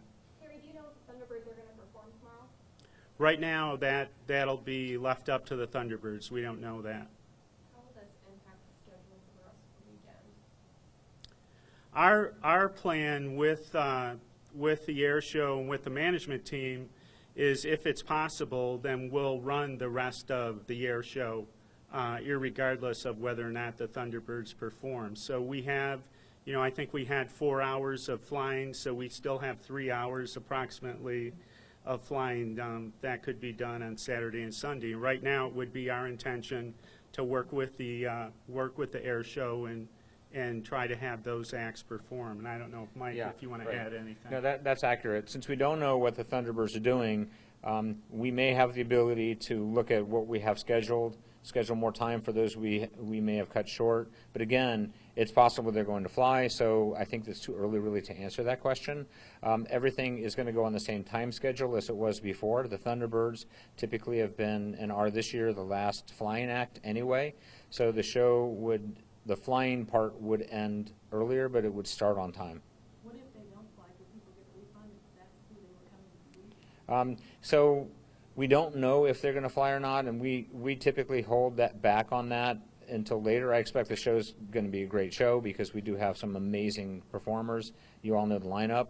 I would think that that's something that we would have to address if we find out they're not flying, and if the board feels that's going to impede activity at the people coming to the show or not. Were these both pilots that were in the plane? I don't know that. I don't know who. Obviously, one of them was a pilot. But I don't know. I know it was a member of the Thunderbirds team. I don't know if it was a pilot or not. Were they conscious? Can you say, were they conscious when they were extracted? My understanding was when they were transported from our airport personnel that they were both conscious and they were talking to them. Terry, there's heavy machinery and a lot of vehicles on the tarmac right now. What are they doing out there? Well, we still have an active crash site, and we're going to maintain that until the military gets here. And we're really taking the military's lead and the Thunderbirds' lead on what's going to happen next with the aircraft. The plane is still out there on the tarmac, not moving. Correct. We're hearing that the parade is canceled. Does that have anything to do with this particular incident, or is that simply weather related? Can you confirm that? What was the question? The parade? No. No. We don't have any information on what caused the accident. Do you know if it was pouring down raining at that particular time, right at that time, when that happened? No, I don't know. I mean, it was raining, obviously, but I don't know what the weather conditions were then. It happened after the plane was on the ground, after it had landed? I really don't know what the conditions were or how the accident actually happened. Are you releasing the names of the pilots or the people on board? That'll be handled by the Thunderbirds. If the military is handling the investigation of the crash, how are you going to ensure the safety for other performers that are, using that area, using the airport? Well, that'll be part of the decisions we'll have to make between now and tomorrow, as to like Mike and I have both said, our intention is to conduct the air show tomorrow with the rest of the schedule that we have, whether the Thunderbirds fly or not. But obviously, one of the things we have to get through is we have to make sure it's safe for the rest of performers to perform. So right now, it's too early for us to sit here and know how long the aircraft is going to be out there and what it means for the rest of the show. Terry or Mike, do you know if the Thunderbirds will be doing a live press conference or sending out a news release? I believe it's a live conference. Yeah, I don't really know. I mean, Yeah. we spoke to them recently, and they said 5 o'clock.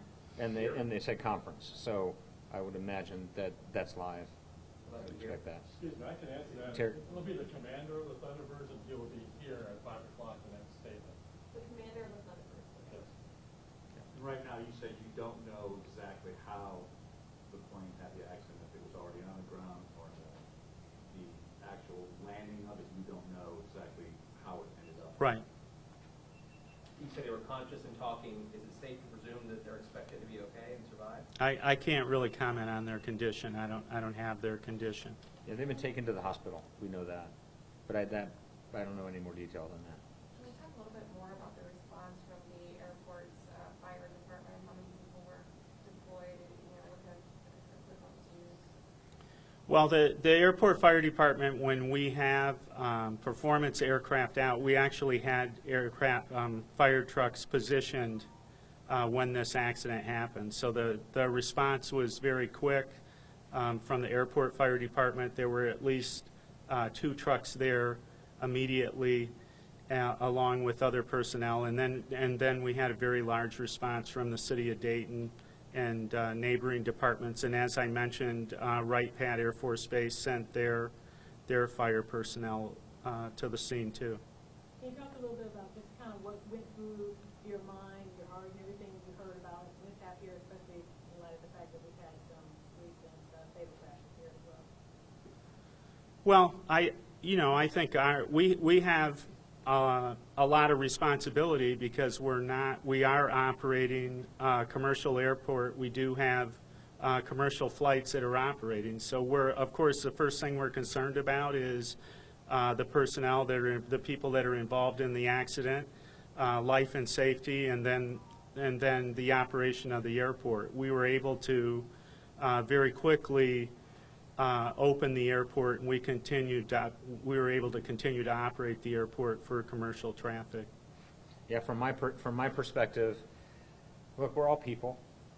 Yeah, I mean, we're all individuals, and we have feelings, and when you first hear about something like this, you pray that everything is okay for the health of those involved, and certainly that's what I did.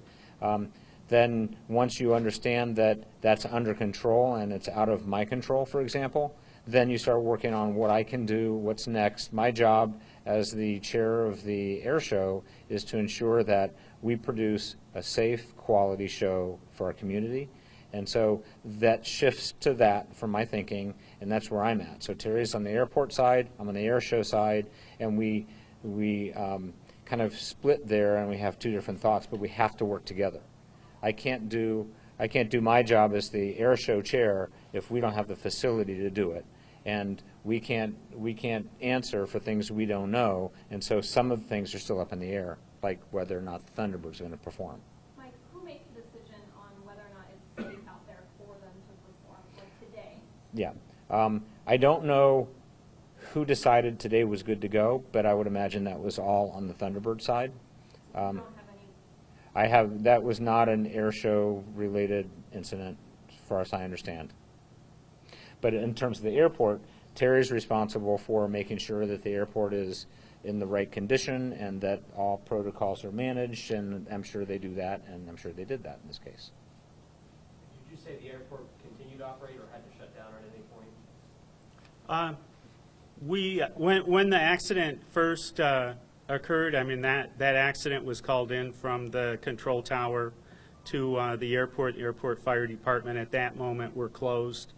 We declared an emergency, but we were able to continue with traffic that was inbound to the airport and continued to move commercial traffic in and out in a pretty short amount of time. I know you have a lot more questions, and I wish we could answer them, but I think this again involves military aircraft. It involves the military. They have their own investigative procedure, and they have their own protocols that they're going to use with the media, and I'm sure you'll find a lot more out as the day goes on. As they get their information and process it, it'll appear on their website, and they'll give you information at 5 o'clock. Thanks. The spellings of your names. Terry Slayball, Terry Slaybaugh, Director of Aviation for the City of Dayton. Michael Emoff, EMOFF, and I am the chairman of the United States Air and Trade Show Board of Trustees for the Vectren Dayton Air Show. Thanks. Thanks, everybody. Thank you.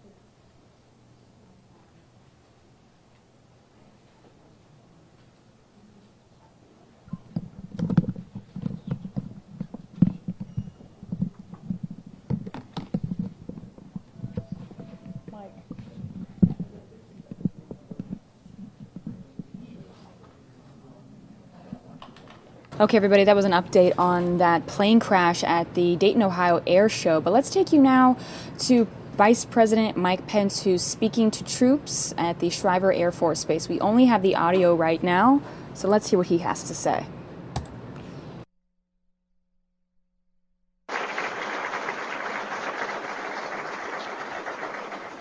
All the leadership, all the men and women who serve here at Schriever Air Force Base, it's an honor to be with you. The old book says if you owe debts, pay debts. If honor, then honor. If respect, then respect. And I'm just really here to pay a debt of honor and a debt of gratitude on behalf of the American people for your service to this country. Each and every one of the men and women in this cafeteria have stepped forward in this all-volunteer military that we have to serve our country. An enormously important time. And you here at Space Command, in every real sense, as I'll say more than once, or literally, you might be in Colorado, but you are on the front lines, and every day you are in the fight for freedom, and the American people are grateful.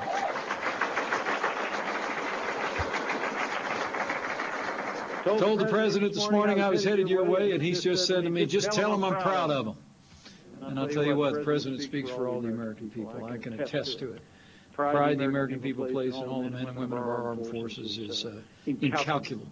And I hope you feel it every single day. This Air Force Base has really exemplified American leadership and American excellence now for more than 30 years. Now, there may not be any runways here, but every day you reach into the stars and you make it possible for your fellow warriors to be able to take the fight to the enemy with enhanced security and enhanced safety. And you guard the nation in space and in cyberspace. You're on the cutting edge of technology and arms.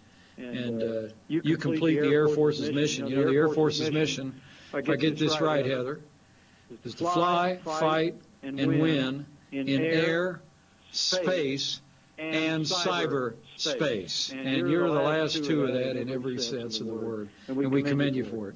You know, this base is named after a legendary American who wore the uniform, General Bernard Schriever, the father of the Air Force space program. And today, the more than 7,700 members of the 50th Space Wing operate the space and cyber systems that literally are the envy of the world and keep America one step ahead of all who would do us harm. You direct no fewer than 175 American satellites that are crucial to our national security every day. Weather, communications, and early warning foreign missile systems, every American benefits from your efforts here, the world's only global utility, the GPS system, that's essential to our daily life. And as the President said in his inaugural address and many times since, space is a priority for this administration, and it is a priority for the American people, and will always be. In fact, I'm pleased to report that nearly 2 decades after it was disbanded, in just a few short weeks, the President will soon relaunch the National Space Council, and it will be my great honor as Vice President of the United States to serve as its chairman, which has been a historic role for this office. The President recognizes that America needs a coherent and cohesive approach to the last greatest frontier in history. The National Space Council, as it's played a role before, will advise the President on both civilian and military national policy and strategy for space. And we look forward to the work of that new entity. Will strengthen opportunities that we have, and it'll encourage more investment at the national level and more aspiration for all of our people to look for space, for careers, and for service. And I just want you to all know that this administration is determined to once again ensure that America is leading in space, in near-Earth orbit, and in exploration far, far beyond our planet. And you, the men and women of Schriever Air Force Base, will play a leading role as America leads in space. Under President Trump, your mission will be more important than ever before, because this administration knows that your work in the depths of space and cyberspace is crucial to our security in the 21st century. You know, it really is the greatest privilege of my life to serve as Vice President to a President who cares so deeply about the men and women of the armed forces of the United States, their families, and our veterans. In fact, you'll probably see on the news a little bit later today that not more than a couple of hours ago, President Trump gathered in the East Room at the White House and signed the VA Accountability and Whistleblower Protection Act, comprehensive legislation to provide our veterans with the care they earned in the uniform of the United States of America. And we're going to see it through for world-class health care for all those who served. This new act, following the Choice Act the President signed into law, is a historic step to hold VA employees accountable to the highest performance standards. It will ensure that they are accountable when those standards are not met, and it includes long overdue protections for VA employees who uncover wrongdoing or blow the whistle on poor care. We all remember those terrible stories. Literally, some of our veterans, men and women who've worn the uniform of this country and protected our freedom, who literally struggled with health, and some who passed away waiting for care at the VA. I promise you, with this new legislation today, and under President Trump's leadership and Secretary Shulkin, the days of bad health care at the VA are over. The reform of the VA is coming. You know, and let me also say, as I already mentioned before, as the proud parents of a United States Marine, I couldn't be more grateful to stand with a president who is so committed to rebuilding our military, restoring the arsenal of democracy, and President Donald Trump is fighting every day to make sure that our soldiers, sailors, airmen, Marines, and Coast Guard have the resources and the training you need to accomplish your mission and bring our soldiers home safe.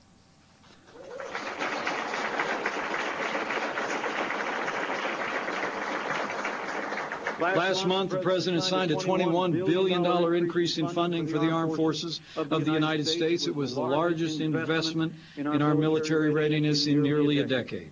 In his first budget that Congress will take up this fall, the President called for the biggest increase in military spending since the days of Ronald Reagan, including a nearly 20% increase in the Air Force space budget. We're going to fight to lead in space, and we're going to put the resources of the United States of America behind you.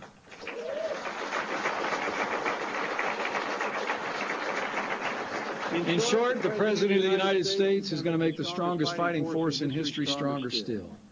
American strength. American strength will only grow under the leadership of this new President and this new administration. It doesn't matter whether we're dealing with a brutal regime in North Korea or Iran, or radical Islamic terrorists in Syria, Yemen, or Iraq. The United States will continue to stand strong. We'll continue to take the fight to the enemy on our terms, on their soil. And each one of you are going to continue to be at the tip of the spear.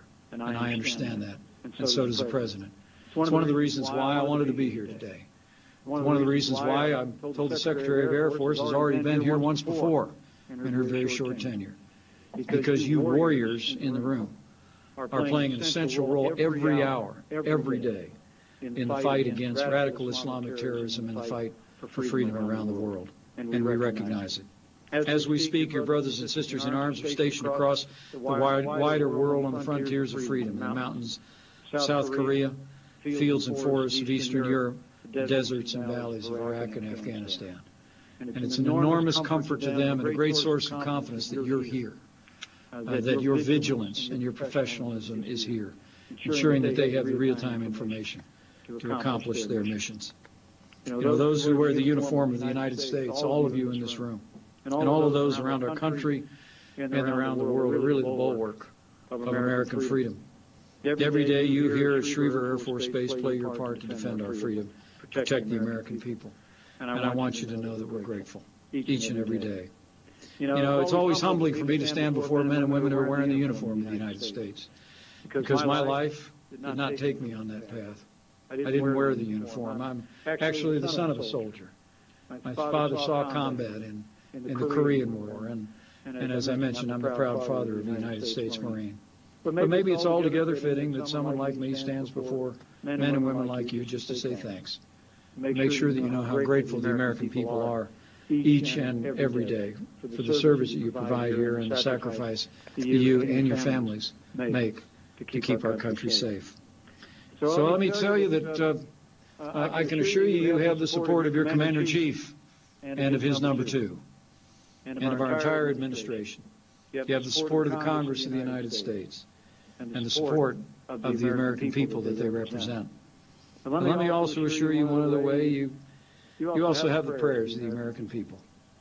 And I know each and every day there are people across this country who pray for your protection, who pray for your skill and professionalism as you provide protection and cover over those in harm's way.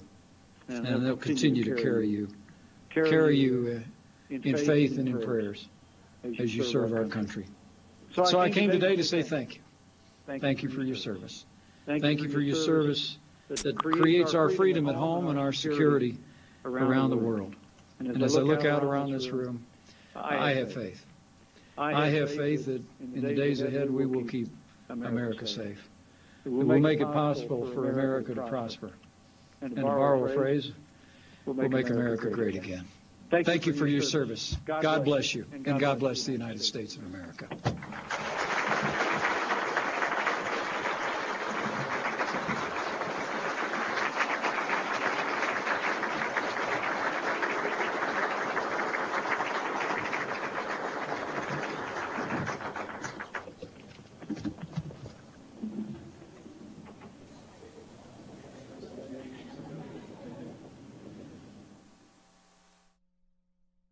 All right, everybody, that was Vice President Mike Pence speaking at the Schriever Air Force Base in Colorado. We only had the audio for you, so we did get to hear what he had to say, but we unfortunately didn't get to show the Vice President actually speaking there, but luckily you were able to hear his speech.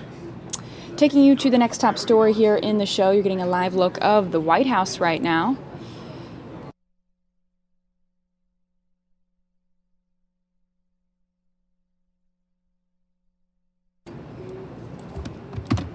For those of you that missed it, and we only were able to show you a portion of this, the SpaceX launch. So let's take you to this event because we only got to show you the very end. So I want to show you the whole launch. We only got to show you, I believe, the landing. So let's take you there. This is in Cape Canaveral in Florida. It was the recycled Falcon 9X rocket launch. So let's see how they were able to do this.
Sorry about that, you guys. It sounds like there's a bit of an audio issue here.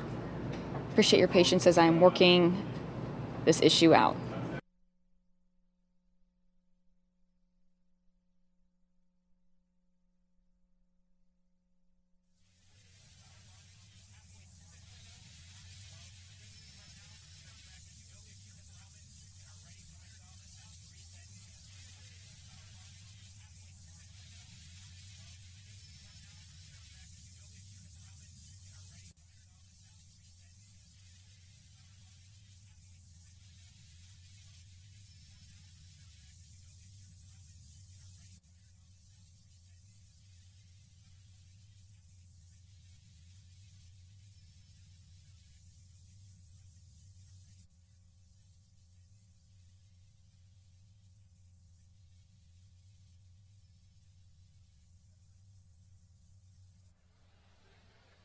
Falcon 9 is a two-stage launch vehicle.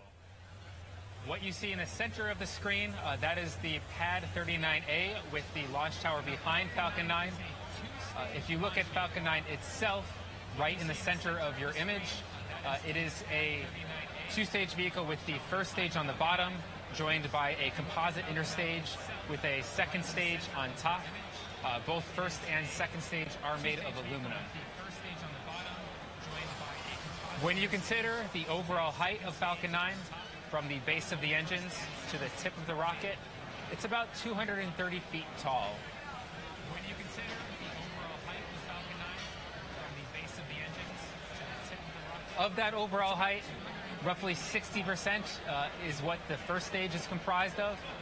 The first stage is about 140 feet tall total, roughly a 14-foot story building.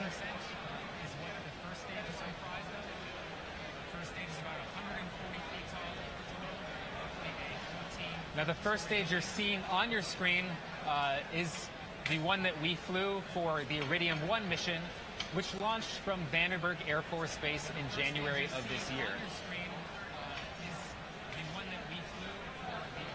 On that mission of the Iridium 1 mission, we successfully brought the booster back to Earth on our West Coast drone ship.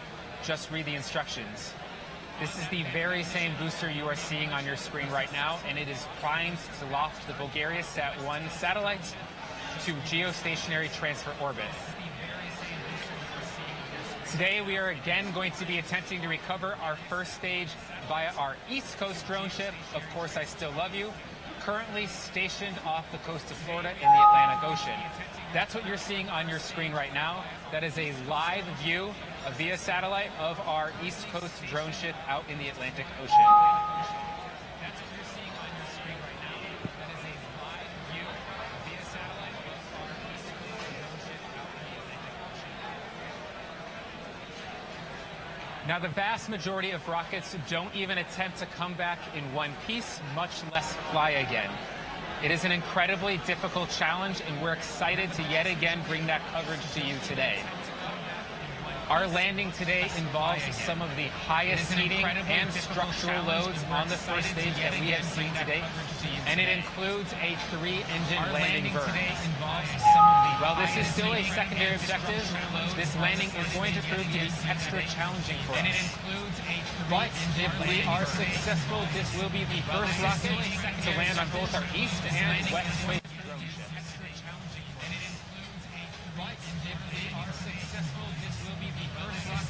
To land on both our east and west.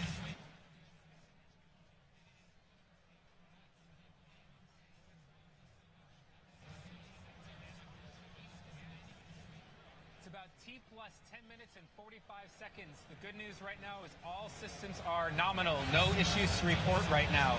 When you look at the propellant loading we've been doing on the first and second stage, we are currently full on RP1.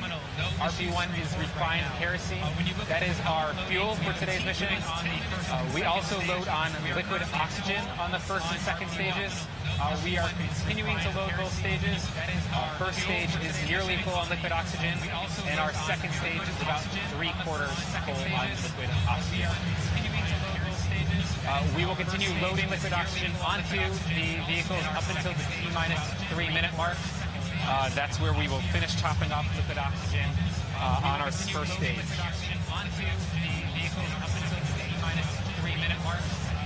That's where we will finish. Right now, we have just finished loading cryogenic helium on both stages, and we are about to resume liquid oxygen loading. Right now, we have just finished loading cryogenic helium on both stages, and we are about to resume. We are launching today from Kennedy Space Center, which means we are working with the Space Center as well as the Cape Canaveral Air Force Station to support today's mission. Okay, everybody, it looks like there's a bit of an audio issue here. I'm hearing double audio on this, so let me pull up for you guys a better version here, just so the sound is a little bit better when we watch this SpaceX launch. So let me get this up for you guys here.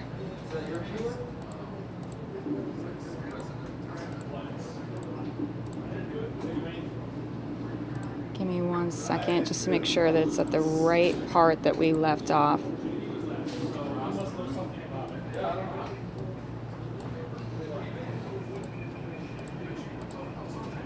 All right, here we go.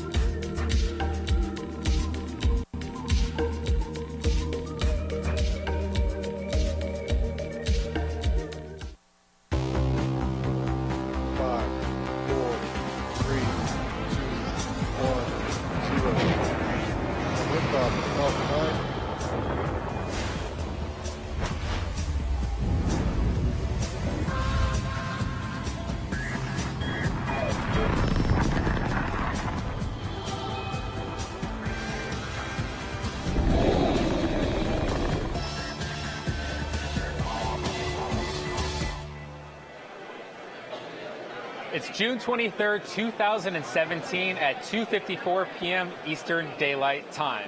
And you are looking at a live view of the Falcon 9 rocket on the SpaceX launch pad 39A, preparing for its second liftoff in just about 10 minutes from now at 3:10 p.m. Eastern Time. Good afternoon, and welcome to the live webcast of the Bulgaria Sat-1 mission. I'm John Federspiel, a lead mechanical design engineer here at SpaceX, and today we are launching what we hope to be the world's second reflight of an orbital-class rocket from Pad 39A at the Kennedy Space Center in Florida. Our launch window today is 2 hours with a backup opportunity tomorrow at the same time. We opted to perform a few additional ground system checks prior to liftoff, so we have shifted our launch to be halfway through this window. Well, the good news right now is we are tracking no issues at the moment and are ready for liftoff at 3:10 p.m. Eastern Daylight Time.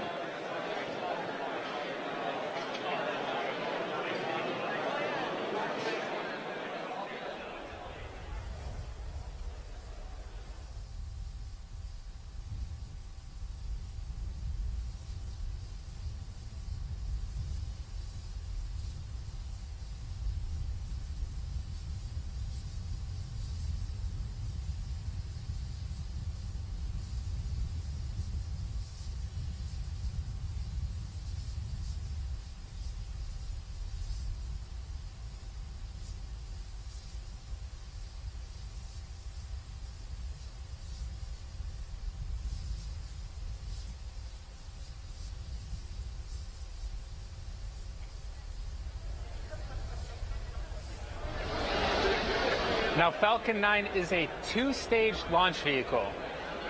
What you see in the center of the screen, that is the Pad 39A with the launch tower behind Falcon 9. If you look at Falcon 9 itself, right in the center of your image, it is a two-stage vehicle with the first stage on the bottom, joined by a composite interstage with a second stage on top. Both first and second stage are made of aluminum. When you consider the overall height of Falcon 9, from the base of the engines to the tip of the rocket, it's about 230 feet tall.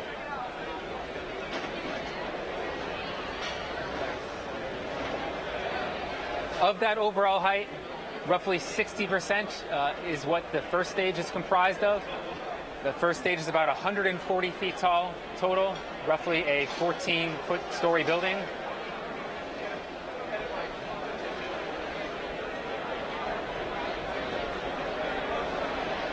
Now, the first stage you're seeing on your screen is the one that we flew for the Iridium 1 mission, which launched from Vandenberg Air Force Base in January of this year. On that mission of the Iridium 1 mission, we successfully brought the booster back to Earth on our West Coast drone ship. Just read the instructions. This is the very same booster you are seeing on your screen right now, and it is primed to loft the Bulgaria Sat-1 satellite to geostationary transfer orbit. Today, we are again going to be attempting to recover our first stage via our East Coast drone ship, Of Course I Still Love You, currently stationed off the coast of Florida in the Atlantic Ocean. That's what you're seeing on your screen right now. That is a live view via satellite of our East Coast drone ship out in the Atlantic Ocean.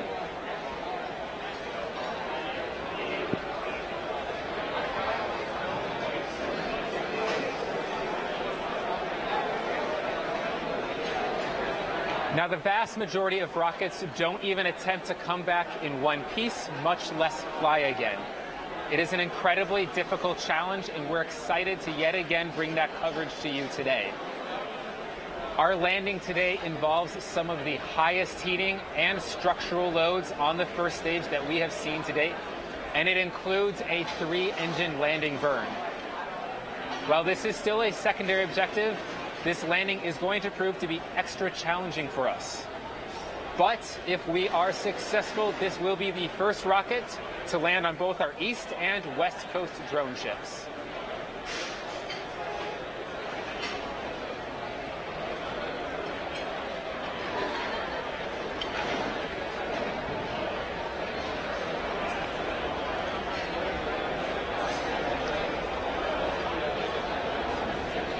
It's about T plus 10 minutes and 45 seconds. The good news right now is all systems are nominal. No issues to report right now. When you look at the propellant loading we've been doing on the first and second stage, we are currently full on RP1. RP1 is refined kerosene. That is our fuel for today's mission. We also load on liquid oxygen on the first and second stages. We are continuing to load both stages. First stage is nearly full on liquid oxygen, and our second stage is about 3/4 full on liquid oxygen. We will continue loading liquid oxygen onto the vehicles up until the T-3 minute mark. That's where we will finish topping off liquid oxygen on our first stage.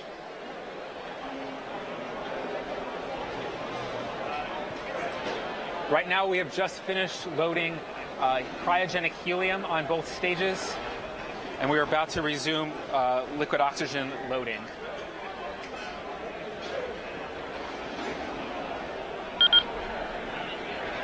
We are launching today from Kennedy Space Center, which means we are working with the Space Center as well as the Cape Canaveral Air Force Station to support today's mission.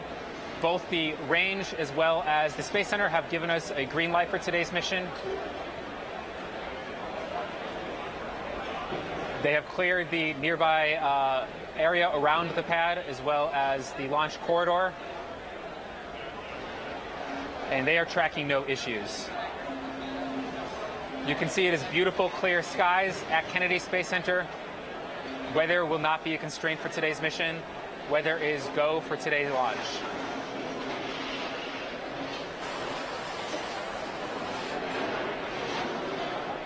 Now, at the forward end of the stage, you just saw an image of our composite fairing. Inside that fairing is where Bulgaria Sat is housed. This fairing is what we use to protect the satellite from the aerodynamic forces of ascent. And once we leave most of Earth's atmosphere, that fairing will separate along a seam in the middle, and that fairing will fall back to Earth. Fairing separation will occur shortly after stage separation.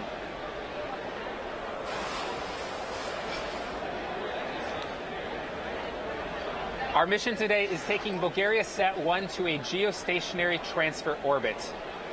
After that satellite will separate from second stage, it will use its own onboard thrusters to perform orbital adjustments over a few weeks, and that will place Bulgaria Sat-1 into a geostationary orbit at the Bulgarian orbital position.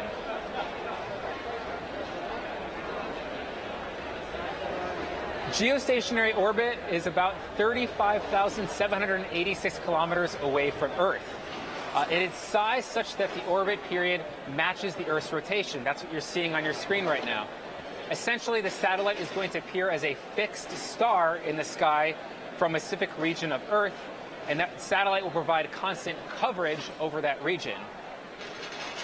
Bulgaria Sat-1 was manufactured by Space Systems Doral out of Palo Alto, California.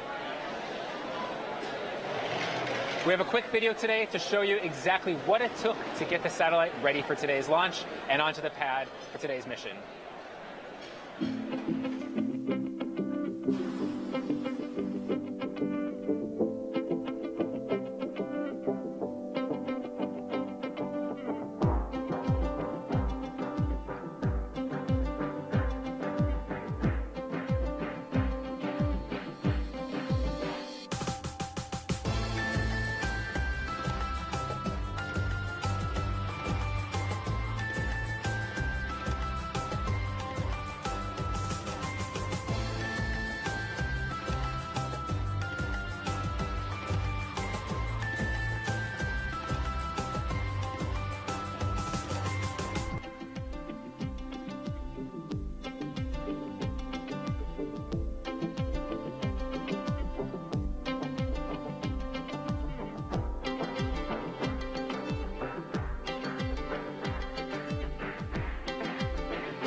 Now, today's launch is Bulgaria's first geostationary communications satellite, and it will provide direct-to-home television service as well as data communication services in the Balkans as well as other parts of Europe and Africa. For BulgariaSat, this is a first-of-a-kind investment in terms of financial and strategic importance. Building a satellite and launching it is an incredible effort. Today's mission was made possible by the tremendous collaborative effort of the BulgariaSat team, along with its customers and international partners. The good news right now, as we are about T-minus 5 minutes into the count, is that BulgariaSat is go for today's launch.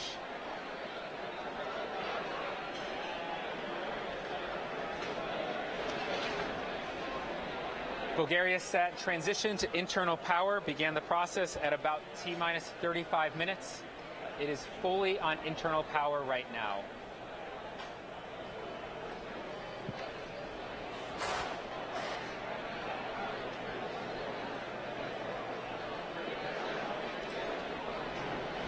Fuel loading continues to proceed nominally.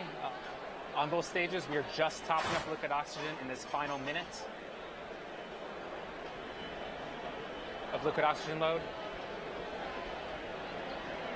We are coming up on strong back retraction. You can see at the top of your screen, there are some arms that cradle the rocket next to our strong back. That is the structure to the right side. Those arms open up. The strong back moves backwards 1.5 degrees.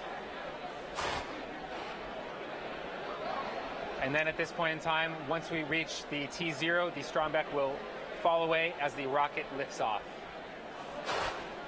We are coming into terminal count. The last major event being at T-minus 1 minute, where our ground systems will hand over control of the rocket to the onboard flight computer. At that point in time, our onboard flight computer will govern the entire countdown sequence, performing the final checks across Falcon 9, as well as our final ground system checks as we throttle up to make sure we are ready for liftoff. And so we are going to go silent on our end here at the webcast unless you listen in to the final few minutes of terminal counts as we await liftoff of BulgariaSat 1 from Kennedy Space Center at Pad 39A in Florida.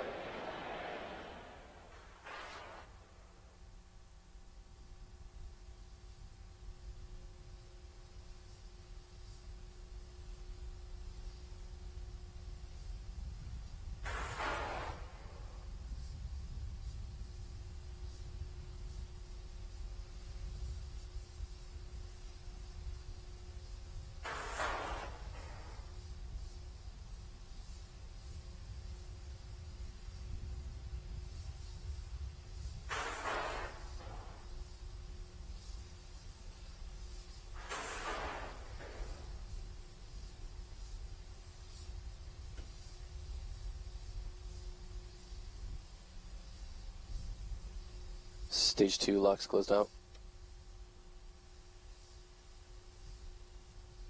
Falcon 9's on internal power.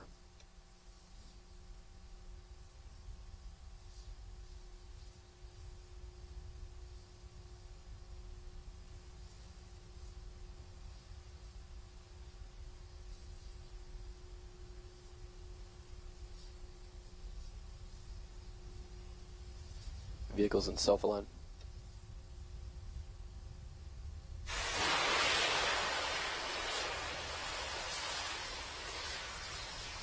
Stage 1, Stage 2 cryogenium secured.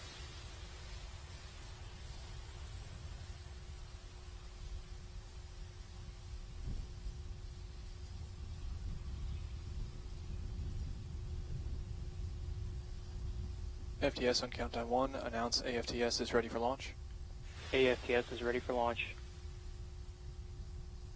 PC verify Falcon 9 is in startup.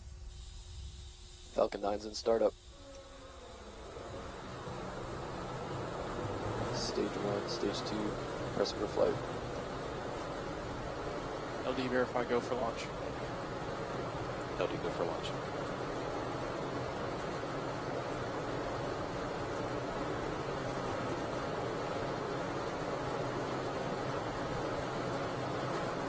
.30 seconds and counting.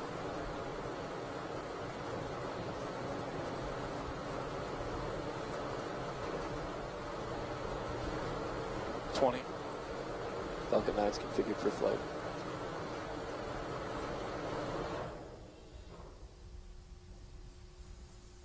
Ten, 9, 8, 7, 6, 5, 4, 3, 2, 1.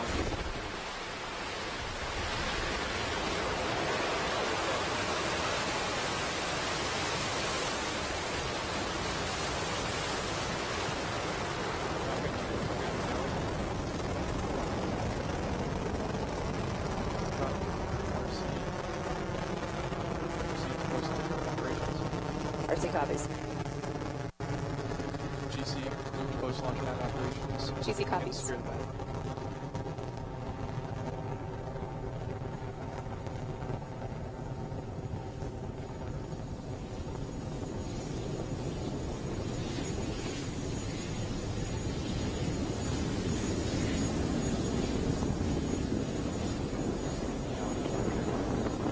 Falcon 9 is on its way to delivering Bulgaria Sat-1 to a geostationary transfer orbit. All 9 Merlin engines capable of putting out over 1.7 million pounds of thrust.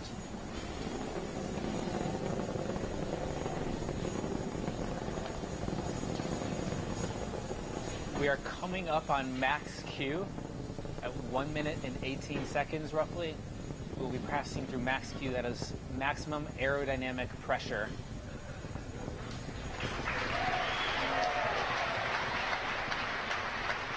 We just crossed through it. That is one of the highest stressed states on the rocket.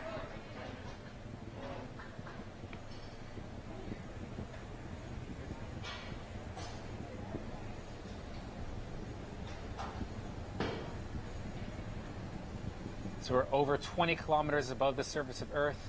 You can see the engine plume expand at the base of the rocket. Propulsion still nominal. That is indicative that we are leaving Earth's atmosphere. And that chill has begun.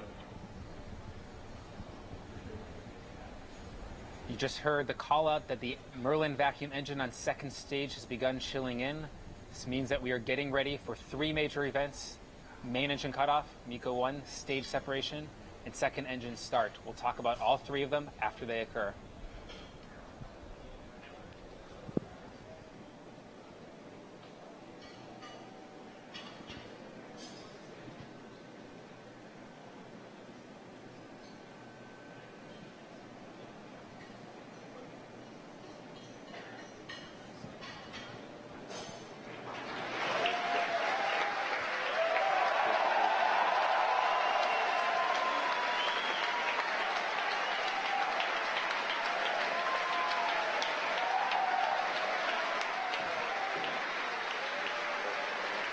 What you just saw there in quick succession was MECO, main engine cutoff, followed by stage separation, which was done by 4 pneumatic actuators on the forward end of our first stage.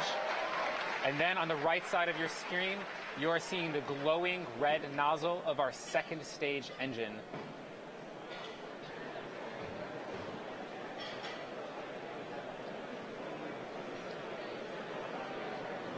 That glowing red nozzle on the second stage is how you can see that we have a good ignition in space. We will have fairing separation in about 15 seconds. Just happened right now. It's like a good separation of the fairing. That was a brief glimpse of Bulgaria Sat within the fairing of our second stage. This means we have left Earth's atmosphere, majority of Earth's atmosphere.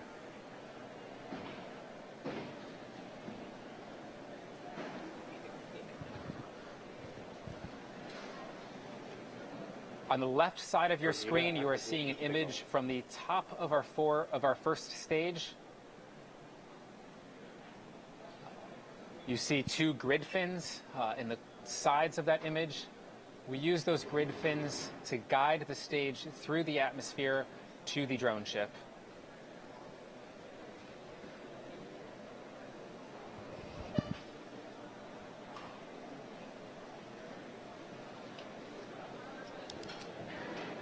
Now those grid fins do look small, but they are about 5 feet long, about 4 feet wide. So they're rather large as we use them to guide ourselves back. You are also seeing occasional puffs come out from the side of the stage. Those are cold nitrogen thrusters that we use to help orient the stage.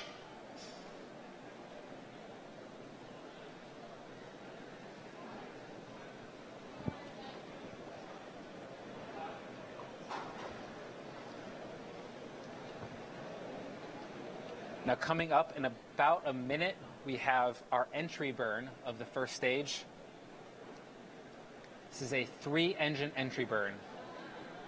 For today's mission, since we are landing on the drone ship, we do not have a boost back burn. We only have an entry burn and a landing burn. 2 burns total for today's mission for the first stage.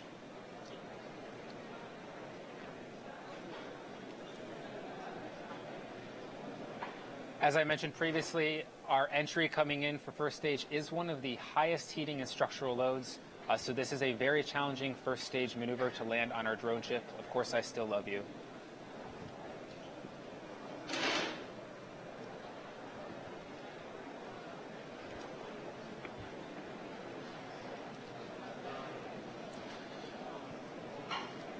Of course, I still love you has AOS.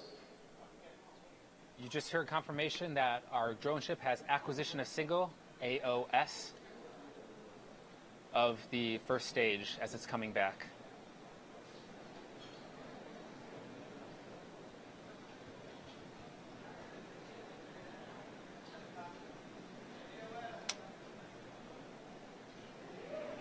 First stage 1 entry burn is started. This is ignition of the entry burn. This burn will last for about 20 seconds. 3-engine entry burn on the first stage on the left.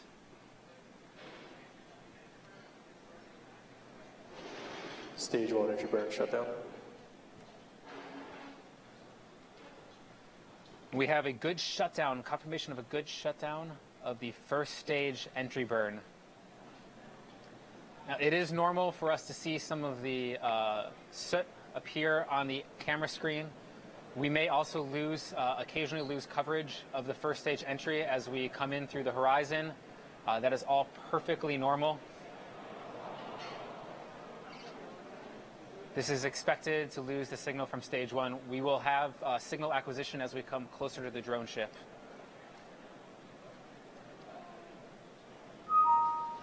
Meanwhile, you're seeing on our second stage the engine burning. This burn will last for about 8 minutes, 30 seconds. And then we will have a coast phase for the second stage before we do our final burn to put BulgariaSat into a geostationary transfer orbit. Second stage, AFTS that stage.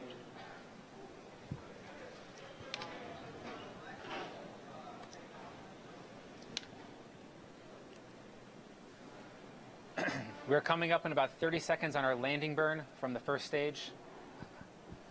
About 45 more seconds for this stage 2 burn.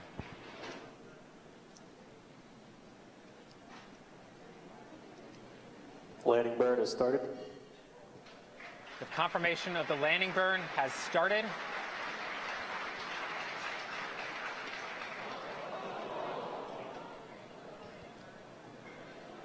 Landing legs have deployed.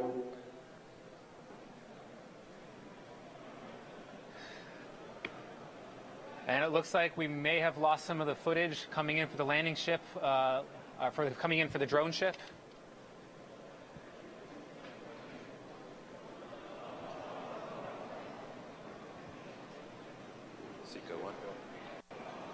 We do expect to lose signal from the drone ship as we come in. If you've watched previous missions, that is not uncommon for us to lose coverage of the first stage coming back to the drone ships. The rocket vibrations coming into something like that can cause some issues. And it looks like we did have a good recovery of the first stage. Video feed did come back. That is touchdown for first stage on the drone ship. This was a 3-engine landing burn. Most challenging landing to date. Successfully touched back down on Of Course I Still Love You. Meanwhile, we have a good orbit for second stage. We are at a good parking orbit for second stage.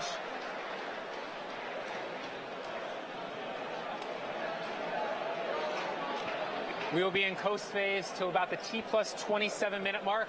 So we're going to leave you right now with that image of our animation of second stage orbiting around Earth. We're going to come up on our second burn for the second stage in about 19 minutes or so. And we'll be back shortly to bring you final coverage of second stage engine relight as well as separation of Bulgaria SAT. We did have a successful landing of the first stage on the drone ship. So secondary objective complete. We are still very focused on the primary objective.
Okay, everybody, you just watched that SpaceX launch. Let me see if I can move forward here to get you to the second part of this segment.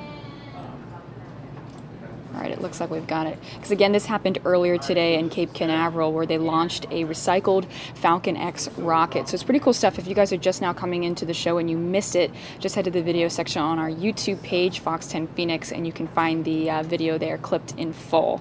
But let's take you to the second portion of this rocket launch.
Okay, everybody, we're going to hop out of that now to take you to some breaking news. It does look like we have a fire here in Phoenix. It's about 105 degrees here today, so let's take you to the scene.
Hello everyone, Samia here. You are looking at live pictures coming in from Scottsdale. An unfortunate situation there as a home is on fire. Again, this is breaking news. And these images are coming in courtesy of Skyfox. We'll continue to monitor this situation. We're hoping no one was harmed in this fire.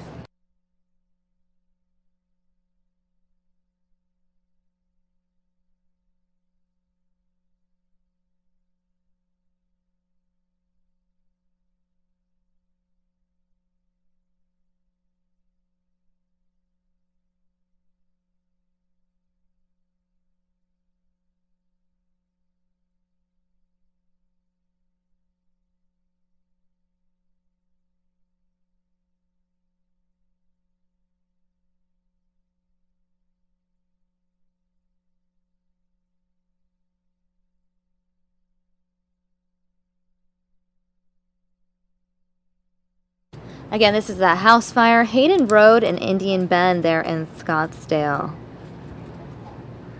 We are just getting preliminary information now. As soon as we get any additional information, we will give you that update here on News Now.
All right, everyone. Looks like Skyfox has left the scene of that fire, so we're going to continue with our News Now coverage.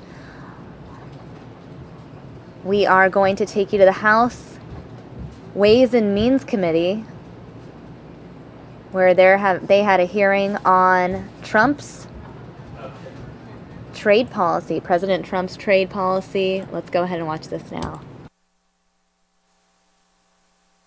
Trade representative under President Reagan, and as an experienced trade negotiator, you understand that U.S. leadership and participation in a rules-based trading system is essential to our nation's prosperity.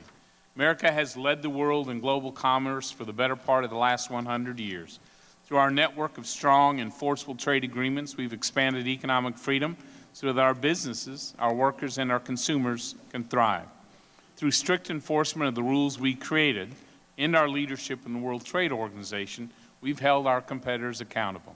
And through our steadfast commitment to the principles of free enterprise, open markets, and rules-based international commerce, our nation has set itself apart. The world looks to us, not China, to lead in setting the standards of global commerce. When we set an example, the world follows. Today, American leadership on trade is more important than ever, especially in the Asia-Pacific region, where China's influence is growing every day. It's urgent that we take charge on trade in the Asia-Pacific so that we don't lose ground to China. After all, to preserve and strengthen America's leadership in global commerce, it's not enough to simply buy American products and services. We also have to sell American. And we need strong trade agreements that allow us to do so in Asia and in fast growth markets throughout the world. Our trade agreements, including NAFTA, have been tremendously successful.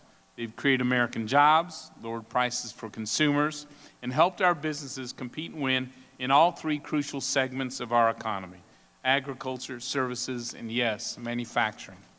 That said, we have to take action to strengthen our existing agreements to ensure they continue to benefit the American people. I'm pleased that President Trump is taking this approach with NAFTA. NAFTA was negotiated nearly 25 years ago. It should be updated to reflect the modern realities of trade on digital commerce, intellectual property, state-owned enterprises, and customs barriers, among others, following the negotiating objectives Congress set forth in TPA.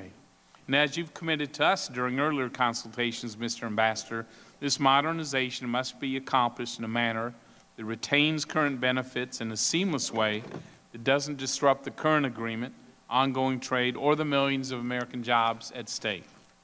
With the administration's commitment to our strong, balanced negotiating objectives and deliberate timetable established by TPA, I'm confident we can work together to deliver a high-quality deal for the American people, one that can serve as a model as you move forward with other bilateral agreements. Given that the administration does not support a multilateral approach, we must move quickly together on an ambitious network of deals that break down barriers and allow us to sell American all over the world. I'm particularly interested in TTIP, once the European Union can conclude an ambitious and comprehensive deal.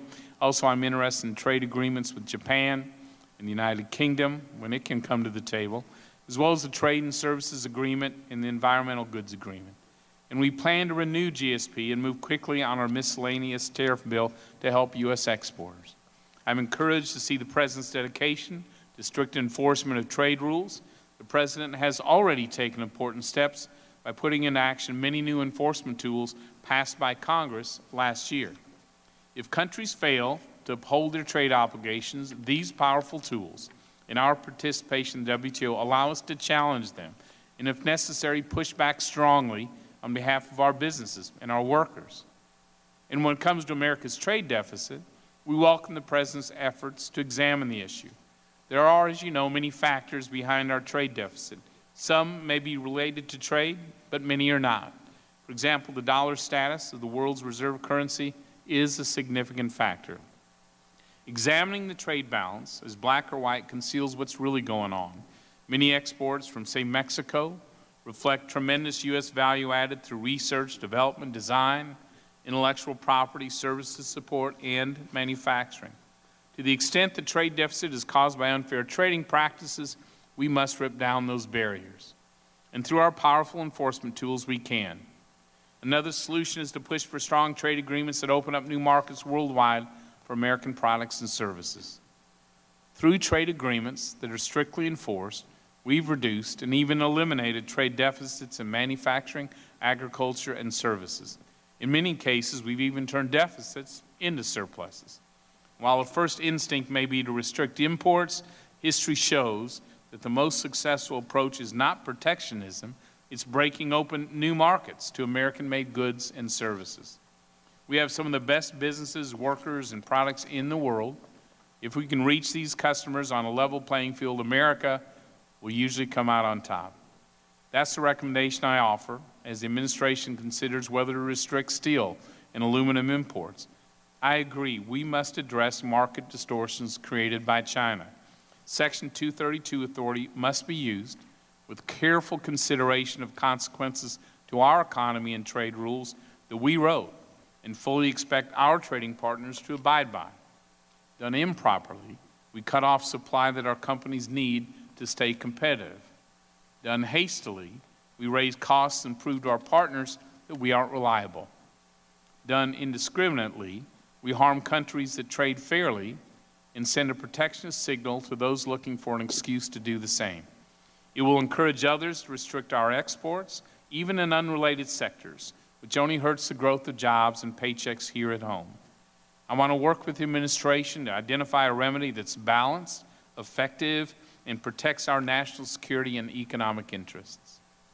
America must continue to set the standards of global commerce. With 96% of the world's customers located outside the United States, we cannot afford to sit on the sidelines, or worse, lead the world into abandoning the very rules that have served us so well. Ambassador Lighthizer, we're eager to work with you and President Trump on a pro-growth trade agenda that creates jobs, grows paychecks, and improves the lives of all Americans. Thank you again, Mr. Ambassador, for being here. We look forward to your testimony. And I now yield to the distinguished ranking member, Mr. Neal, for the purposes of an opening statement. Thank you, Mr. Chairman. Ambassador Lighthizer, I want to welcome you on behalf of the committee Democrats. Today's hearing is an opportunity for us to hear from you about the administration's vision for U.S. trade. The administration has certainly been busy on trade. The headlines these past few months have been filled with stories about modernizing NAFTA, withdrawing from NAFTA, executive orders, executive memos, Section 232 national security reviews on steel and aluminum imports, Canada dairy, Mexican sugar, and U.S.-China, and a 100-day plan, and certainly the issue of currency manipulation. What we've been missing in this overall vision, as well as the specifics behind all of it, is activity. What are the administration's trade policy goals? What priorities are you trying to serve? How are you going to do it? And I hope this morning you can provide us with some answers. On a range of issues, there's been a lack of clarity, consistency, and consultation. For example, by statute, the administration was required to submit a report on trade policy and its agenda by March 1st. On that date, the administration instead submitted a statement and promised to submit a full report after USTR was confirmed and had the full opportunity to participate in developing the report. The report has still not been submitted to this Congress.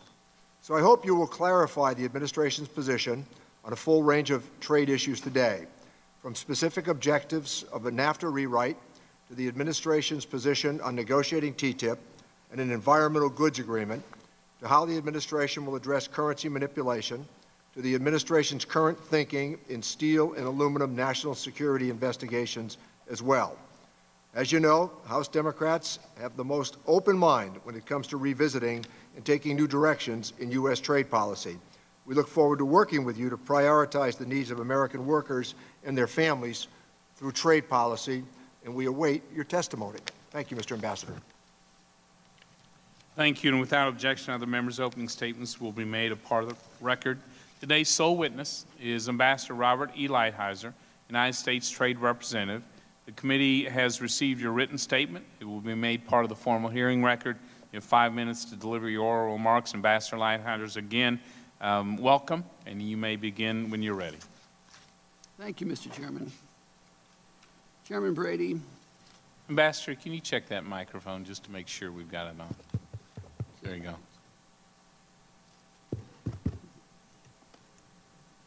Is it better now? Or? Yes, sir. All right. Chairman Brady, Ranking Member Neal, members of the Ways and Means Committee, it is an honor to appear before you today. In recent weeks, it has been a pleasure getting to know the chairman, the ranking member, and several members of the committee. I look forward to developing these relationships and to working with each of you. The USTR has a special relationship with this committee, and I intend to continue that tradition. I met some of you for the first time on May 16th when I appeared before the House Advisory Group on Negotiations and the Ways and Means Committee bipartisan meeting. Those consultations are critical to helping the administration establish its negotiating objectives for NAFTA, and more generally, they are helpful for developing trade priorities going forward. To implement this agenda, the President has requested increased funding for USTR in the coming fiscal year. Our budget calls for $57.6 million, an increase of nearly 6% over the 2016 level. These additional resources will be used to implement the Interagency Center on Trade Implementation, Monitoring, and Enforcement, and will allow USTR to hire 8 additional staff to support our trade enforcement activities. The President's budget request is consistent with his desire to control federal spending, as well as his insistence on a strong and aggressive trade policy. Since being sworn in last month, I have been working with our team to advance the President's trade policy. We have been active on the international front with trips to the APEC ministers meeting in Hanoi, a meeting of the OECD in Paris, and a WTO mini-ministerial. At all of these meetings, as well as the numerous bilateral meetings here in Washington, I have conferred with my counterparts from almost every major world economy. In many cases, they have indicated a willingness to work with the United States on efforts to reform the global trading system in ways that will lead to market outcomes that are both fairer and more efficient. We have also reached out to members of this committee, other administration officials, and key stakeholders in an effort to determine what improvements are needed in the international trading system.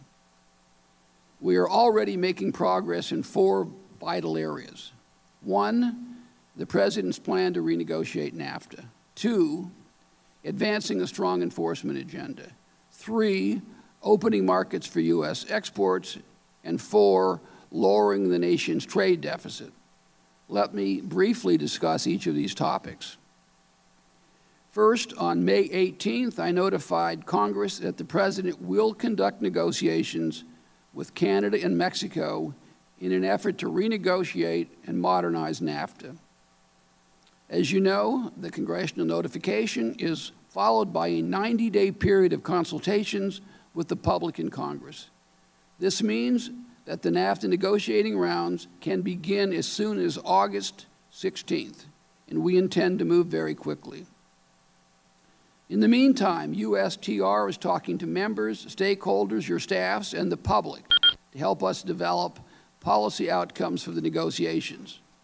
We have put out a request for comments and received more than 12,000 responses.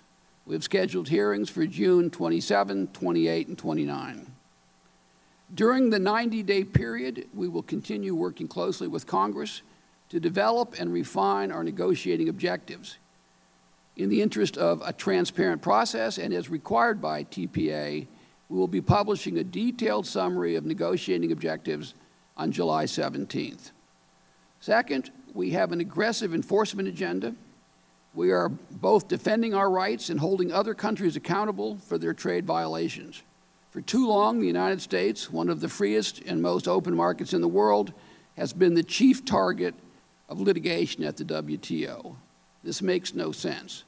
At the same time, we are proceeding with several WTO cases, and this is only the beginning.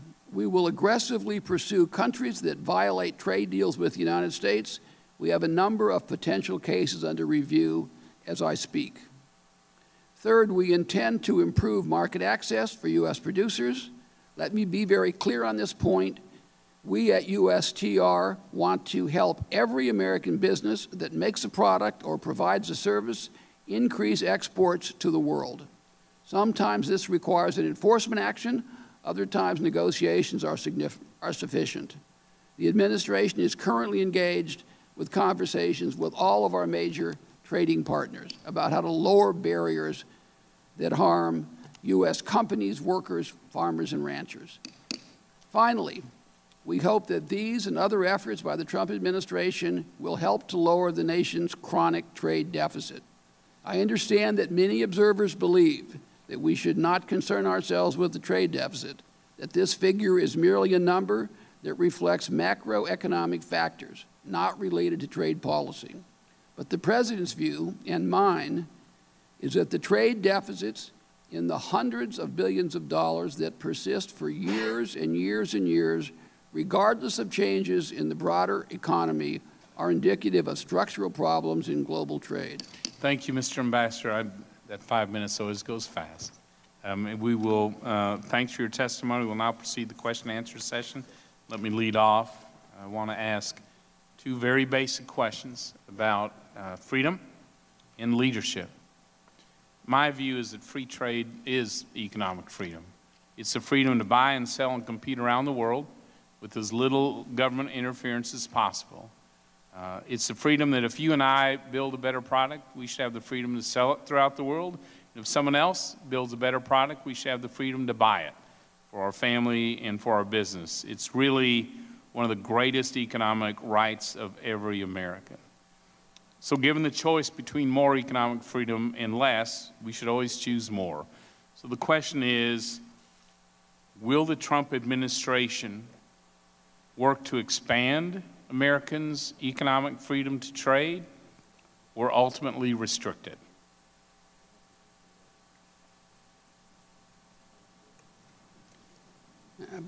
The Trump administration wants to expand economic freedom, wants to expand trade, believes that we can reduce our trade deficits through sales. That certainly is our objective. Philosophically, I would say that the President believes in free trade. He doesn't think that it exists right now. And the question becomes, what do you do to get there? So there are a variety of approaches. I think his approach is to aggressively go after people that are engaging in unfair trade and hope that that leads to market efficiency, more economic freedom, and globally, more wealth. Thank you, Ambassador. That really steps into leadership. I think the view of many of us is if America doesn't lead in free and fair trade, we'll grow weaker, and our foreign competitors will grow stronger. Our factories and farmers, our technology companies, local businesses will be priced out and shut down around the world. My state of Texas is made for trade. America is made for trade. And that's nowhere more important than in the Asia-Pacific region. It's imperative we continue to communicate to our trading partners and the rest of the world. We're not abandoning the Asia-Pacific region, even though we're no longer part of TPP. This is the reason, one of the reasons that I, along with Ranking Member Neal, Chairman Reichert, and our Senate colleagues introduced a resolution last month expressing our strong support for continued U.S. leadership engagement with other APEC countries. So in the area of leadership, especially in that region, at the end of the day, do you see America's trade values and standards prevailing in that region? Or do you see China's trade values and standards prevailing in that region? I certainly believe that America's trade values will prevail. I would say in this issue of engagement, I was on the job 4 days when the President sent me off to Hanoi to go to the APEC meeting. I remember bleary-eyed walking around trying to read to read briefing papers so that I could tell one country from another. But he did that because he wanted to make the point that you're making, that we have to be engaged. These people have to know that we're coming, that we're going to do business, that we're going to sell American products, that we're going to do bilateral agreements, that pulling out of TPP was by no means pulling out of the Asia Pacific. In fact, to the contrary, the President's view is that we can get better deals on a bilateral basis and engage. In terms of overall whose model works, ours or China's, I mean, that's a very big, very serious question. My belief is that ours is the best and it will prevail. And I believe that a lot of the people in that part of the world are concerned about this question. But the question that I ask is, how do we prove that? We have to take on China when they do things that are inconsistent with our values, with the way we think the economy should develop and work. If you look at it objectively, you would say, for example, in an area like steel, they have now a huge steel industry. None of it's based on economics.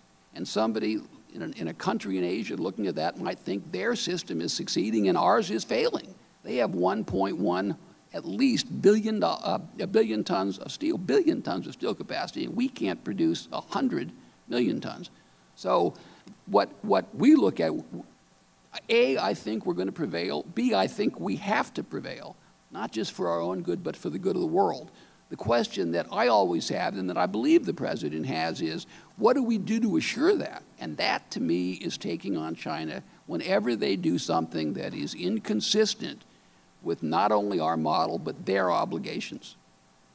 I apologize for that being too long. No, Ambassador, thanks for your thoughtful answers. Mr. Neal, you're recognized. Thank you, Mr. Chairman. Mr. Ambassador, I'm very interested in TTIP negotiations, which we discussed in my office when you paid a visit. And as we look at the negotiations between the United States and EU, I'm hoping that you can give us an update on the plan. There are 500 million consumers in Europe. They have a very similar lifestyle to us. And one of the things that I also found very interesting was I actually suggested to President Obama early on that we juxtapose the two trade agreements, Europe and Asia, that we would have considered Europe first, because I think it would have been much easier to accomplish, and given the fact that there were many prospects of actually doing that, and now to find that the administration, I think, needs to update us on what their plans are for TTIP. I do think it's got an awful lot of potential for America's East Coast if done correctly. And the second question, you perhaps could just answer both. We all read this week about Ford Motor Company deciding to build small cars not in Mexico, but in China, and importing those cars to the United States. That seems to be inconsistent with the President's promise to keep jobs here in America. And with Ford's decision, it also seems to indicate that now China, despite the President's comments during the course of the campaign, is hastening a relationship with automobiles in China. And what we're trying to, I think, to discover this perhaps with your comments today, does this suggest that for some reason we're focusing more on China than we are on NAFTA?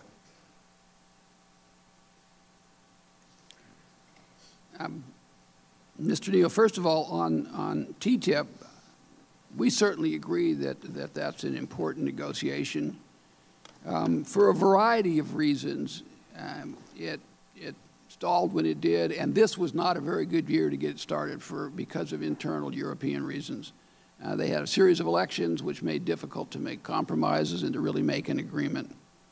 The final one of those elections is September, and it's in Germany. And then after that, I think we will talk to them. I have certainly met with the Trade Commissioner, Commissioner Malmstrom, and I've talked to her about bilateral issues and cooperating issues, and I'm not here to make any announcement about it, but it is something that we certainly realize the importance of. On the issue of Ford moving a plant, which I saw in the paper also from Mexico to China, I agree with you. I think that is troubling. We don't have an administration position that I've sat in on and talked about at this point, but as the USTR, I find that very troubling. I want to look at and see what the incentives there are. It doesn't necessarily make sense to me. Obviously, it makes sense to Ford, or they wouldn't be doing it. But I think it is incumbent upon us to sit back and look at all the incentives and think and just figure out exactly why that happened. And if it happened for reasons that are non-economic reasons, then I think the administration should take action. In terms of the president relationship to the Ford move, I guess I'm reminded of a quote in the back of Profiles in Courage, where when he's sort of taking little quips, and he says that a congressman once wrote in the 30s that one of the problems with being elected to Congress was that, this is in response to a constituent letter, he said, is that I get letters from people like you who say that I ran for Congress based on reforesting the Sierra Nevada mountains. I've been in office 6 weeks and I haven't gotten it done. Sorry, can't help, or something like that. So I guess that's a long way of saying I think it's probably early to say that the president's policies are responsible for Ford doing whatever it is that it's doing. But I think it's something we have to look at. We have to look at incentives, and it was as troubling to me as it was to you. I thank you. And Mr. Ambassador, I hope that you might inform the committee of the administration's position as promptly as you can on that issue. I hope that you can inform the committee promptly on your position and the administration's position on that issue of those cars being manufactured in China. I will undertake that, and I appreciate that question. I will use that as a mandate to develop a position and report it to you. Thank you, Mr. Ambassador. Thank you, Mr. Chairman. Thank you, Mr. Neal. Mr. Nunes, you're recognized. Thank you, Mr. Chairman. Ambassador, I have three topics I want to cover with you, try to get through all three of them quickly here. The first is NAFTA. I think we're all for looking at ways to improve NAFTA.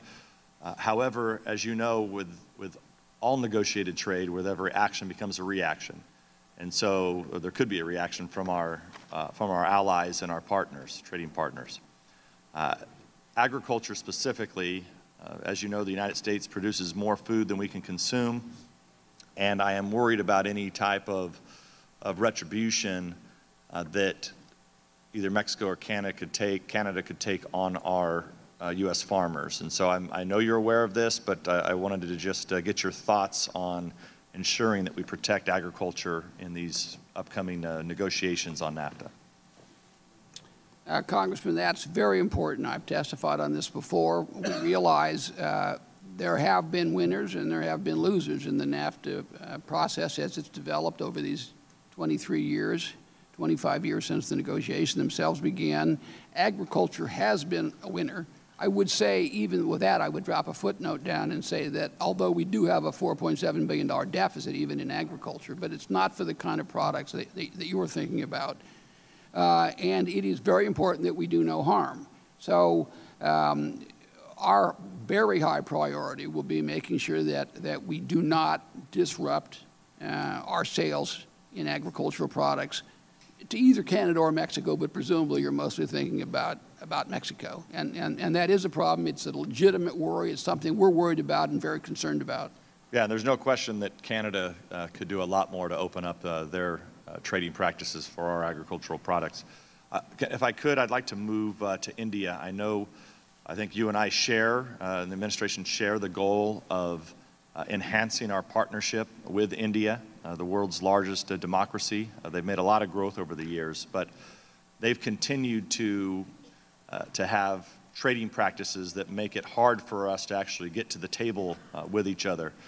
And one of those issues that I want to make sure that maybe you can just to bring to your attention in case you're not aware of it, and maybe you can come back to us just for the record, but specifically with almonds and other types of walnuts and pistachios, there continues to be problems with moving those products to India. And I'm not going to ask you to be an expert on specific products, but if you could come back to us with a report on India's different potential problems that they're creating with these trade practices, I'd appreciate it. I will certainly do that, and with the Prime Minister coming to Washington, this is an opportune time to do that. I have raised the the almond issue with with the Indians. So it's clearly something that we're concerned about. And part of my response always is, look at with the size of the trade surplus you have with the United States, you ought to be looking for things to buy to get that trade deficit down. And that's one of the ways we're trying to help America export. Well, thank you, Ambassador. I appreciate that comment. Finally, I want to just explore a little bit. There's been a lot of debate about whether or not our tax system needs to have a border adjustment. As you know, 150 countries around the world border adjust. And I just find it hard to believe in the long run how we're going to be competitive if everything that we export to most of our trading partners has anywhere from a 15 to 25% VAT put on top of those products. And then, of course, anything that we import doesn't pay the VAT in their country. And I'm not asking you to wade into whether or not you support or oppose border adjustment, but I'd be interested in your thoughts as to how we can fix these discrepancies with these countries that border adjust. Well, thank you, Congressman. I have, from time to time, written op-eds and the like on this subject. It is troubling to me. I am, first of all, I'm not the Treasury Secretary, mercifully, so I don't have to worry about negotiating a tax deal, and I don't envy any member of the committee who has that ahead of them as we go forward.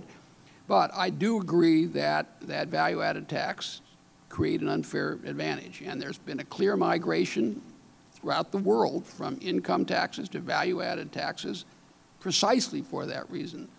So I don't agree with people who say it doesn't make any difference. I think that it does make a difference. That isn't to say I'm endorsing any particular solution or anything like that, but I'm sympathetic to the problem, and I think it has an impact on exports. I think it has an impact on manufacturing and competitiveness in America. So it's a major issue. Thank you, Mr. Ambassador. My time has expired. The chairman's going to gavel down. But thank you so much. Thank you, sir. Mr. Levin, you're recognized. Welcome. Hi. NAFTA became very much involved in controversy mainly because of the lack of enforceable labor and environmental provisions. The auto sector is a major source of the trade deficit. So let me just review a few facts and ask you some questions. In the last decade or two, the employment in the Mexican auto sector has gone up over 200,000 people, while in the U.S. it's dropped 90,000, really more than that if you go back over a decade. And in terms of competition, Mexican workers in the auto industry are paid 19% of what are paid in the big three, and the president called Mexican factories sweatshops. And that's further evidence that auto worker wages in Mexico went down 20%, though productivity went up 80%. And sweatshops, that's correct, because workers in the auto industry in Mexico cannot form unions. There are sham outfits. So let me ask you three questions, if I might, relating to it. First, do you agree that depressed wages in Mexico are leading to negative wage pressure and job loss in the United States? If so, can any renegotiation of NAFTA truly promote jobs here in the U.S. without addressing labor rights in Mexico? Two, with that in mind, can you tell us what specific proposals the administration is considering to require Mexico to change its laws and practices relating to labor rights as a way to create and safeguard jobs in the U.S.? And number three, I take it on this you're the lead person in the administration, though that isn't always clear, but I assume you will be and hope you will be. will the administration insist that Mexico bring its labor laws and practices into compliance with basic labor standards before Congress is asked to vote on a renegotiated NAFTA agreement? So fire away. Yes. Since I did. Thank you. Thank you, Congressman. First of all, do I believe that Mexican labor laws are having a negative effect on the U.S.? Yes, I believe that. And I believe if we're going to get the deficit down and we're going to have an appropriate agreement and one that will pass, it will have to have an effect on that. I do believe, though, that the Mexican government itself understands that there's a problem here, and I think they're taking steps, which is a good sign. But I'm not suggesting that. We need to talk further about that, but keep going. With respect to what our specific proposals are, we're still in the process of talking to stakeholders in the Congress, and we're interested in people's views. We do believe you have to have basic ILO core standards, and we believe that they have to be enforceable, just like we believe that every provision in the agreement has to be enforceable. Do I believe there should be a commitment and proof before a vote? No, I don't. I think we're going to put together an agreement. We're going to come forward. It's going to be the best agreement we can have, and in the final analysis, the United States Congress will rule on whether it's a sufficiently good agreement, and I don't think there'll be preconditions like this. Okay, I think unless practice has shown that changes are made before we vote both in laws and practices, that essentially it will be difficult and should be difficult to pass NAFTA. We insisted with Peru that they change their laws and practices before we voted on it. May 10th was a major breakthrough, but unless it was made real before we voted, it was impossible to vote for it. And time has shown with Colombia and other countries that if you don't have that standard, you chase enforcement everywhere.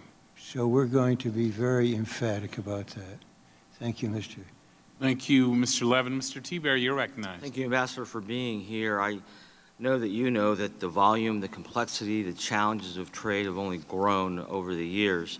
I want to associate myself with what Mr. Nunes said with respect to NAFTA and agriculture. In Ohio, my home state, Canada is our #1 trading partner, and agriculture is our #1 issue and #1 job economic driver. But Mr. Ambassador, I want to focus on our trade agreement with Korea. We have seen an influx of imports of oil, country, tubular goods, OCTG, from the Republic of Korea. In 2015, Congress gave the Department of Commerce new authority to address market distortions in the production of foreign merchandise and to calculate dumping margins that more accurately account for the unfair pricing practices of foreign exports. Can you commit to this committee that you will make it a priority of this administration to engage with our trading partners, particularly in this case, Korea, the Republic of Korea, who continue to dump these products into our country? Yes. Thank you. Certainly appreciate that. The other issue the chairman mentioned that I want to comment on is our ongoing Section 232 investigation on national security implications of steel and aluminum imports. And I, again, want to applaud and say I appreciate the administration's commitment to America's security and ensuring a level playing field with our trading partners. However, I've heard from a number of employers in my district, manufacturers, about the potential that some of our trading partners could misuse national security justifications to have retaliatory and protectionist actions taken against them. Are you at all concerned about the potential for retaliation by some of our trading partners and the effect it would have on domestic manufacturers? Yes, we are concerned, although we start with the proposition that we have a global, extraordinary excess amount of capacity that is basically created by China, and then we can talk about some other potential problems, but we have this 1.1 or more billion tons, which I mentioned before, and the question becomes, how do you deal with that, right? You can't deal with it just at the border with China, because it's not that kind of a problem. They're sending it everywhere in the world. And as you said in your first question, they're sending it to Korea, who's then sending it to us in the form of OCTG. So it's a huge problem. Given that problem, it's reasonable to sit back and say, what are all of the possible tools we have? And one of the tools we have is 232, because it does have a national security effect that's quite significant. Now, there is the response, one, of retaliation. We're always worried about retaliation. But if we don't defend ourselves because of a fear of retaliation, then we are just going to be the residual of what nobody else wants. So we can't let unfair trade go forward just for that reason, but it certainly is a reasonable thing to think about and try to control. So I don't disagree with that at all. The argument that, well, other people will use their national security exemption for ways that are really hidden protectionism, that's also a concern, something we have to think about. But I'm inclined to believe personally that with respect to a lot of these countries, they'll use every tool they have right now to defend their interests and to take advantage of our market. So I'm kind of less persuaded by that argument, although I think it's a legitimate argument, something we have to be concerned about. But I think we do have an obligation to all Americans when you see something that's very bad going on. We have a kind of a contract with all of our workers and all of our farmers that we are going to defend America, or free trade doesn't mean anything. I think every member of this committee agrees with that. And this is one of the tools that it's legitimate to look at and to use in that context.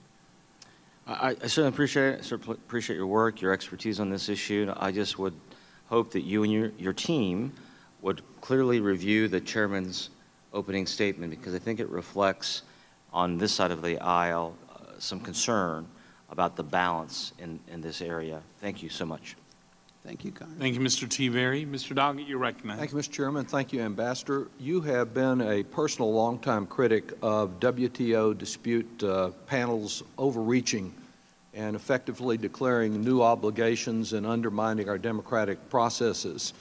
Under NAFTA, the investor state dispute settlement procedures, with which you're very familiar, the ISDS, permit 3 private attorneys whose decisions are not subject to appeal to effectively create new obligations and commit unlimited amounts of taxpayer funds to foreign corporations for claim violations. Yesterday at the Finance Committee, you testified concerning your concerns about ISDS. You're aware that the National Association of Attorneys General, the National Conference of State Legislatures have objected to ISDS, that recently the American Automotive Policy Council, our major manufacturers, said that, quote, ISDS provisions in NAFTA, or an ISDS provision in NAFTA is unnecessary. Do you agree with them? I'm sorry? Do you agree, without reading it, do you agree that ISDS is unnecessary in NAFTA? I think ISDS is something that we have to discuss and be informed more by the members. So I won't take a final position right now. I would say this: it clearly is a balance. There is a legitimate interest in people who go overseas and invest, and the United States has an obligation to do what it can to make sure that those people are treated fairly. On the other hand, as you suggest, Congressman, I am troubled by the sovereignty issue. I'm troubled by the fact that anyone can overrule the United States Congress and the President of the United States when it's passed a law. That is troubling to me. So trying to balance those two things is something that I really want to kind of work through and be informed by the members' views. Certainly we do want to see our investors protected wherever they are. And Canada has a mature court system. There are a few more challenges in Mexico, but I hope you will be looking closely at a system that I think has failed us. And a second area, you say in your testimony, and I was pleased to hear it, that you expect significant action far beyond previous administrations, including, for example, self-initiated litigation in defense of U.S. workers. While that's good, it's a fairly low bar, since USTR, under all previous administrations, I think has never successfully challenged a labor or environmental provision with any trading partner. And as you know, yesterday, the United States lost in its drug-out lengthy 9-year action with reference to Guatemala labor, with a finding apparently that it was not a manner affecting trade. I believe that the failure to effectively enforce our environmental and working condition provisions is one of the reasons many of us did not have confidence in the TPP or in other recent agreements, that the comments about labor and environment were really meaningless. Given the short time, I would just ask you to respond in writing as to whether you consider artificially suppressed wages to be a subsidy, and whether these subsidies impact trade between countries, to tell us how this decision may affect the need for changes in the NAFTA agreement with reference to workers. Similarly, with Peru, there are both labor complaints on which there are provisions that have not been enforced, and I would ask you to respond concerning the complaint filed in 2015 on Peru labor, concerning the fact that they were effectively denying improved wages and conditions in Peru, and also in Peru on the environmental provision, that about 90% of all timber leaving Peru was harvested illegally when we set up the agreement, and it still is. And if you believe that Peru is in compliance with its environmental obligations under the Forest Annex, and why there have been no audits of producers and exporters.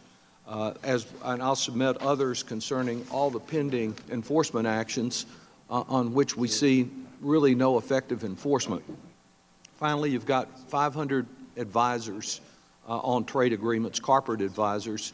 When will the members of Congress be able to see the specific language that USTR proposes to Mexico and Canada on NAFTA changes? Well, in the first place, we will submit an answer in writing as you requested, Congressman. In terms of the language, we have an agreement with the chairman. We expect to be very transparent. We're going to follow the TPA to the letter. I realize that in the past there have been issues about whether or not the Congress has had adequate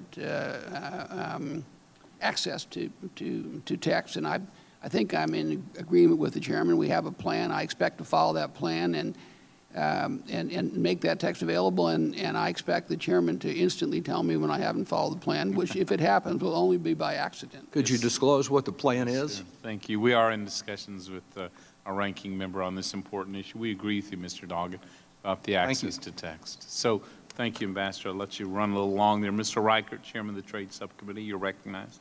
Thank you, Mr. Chairman. Welcome, Mr. Ambassador.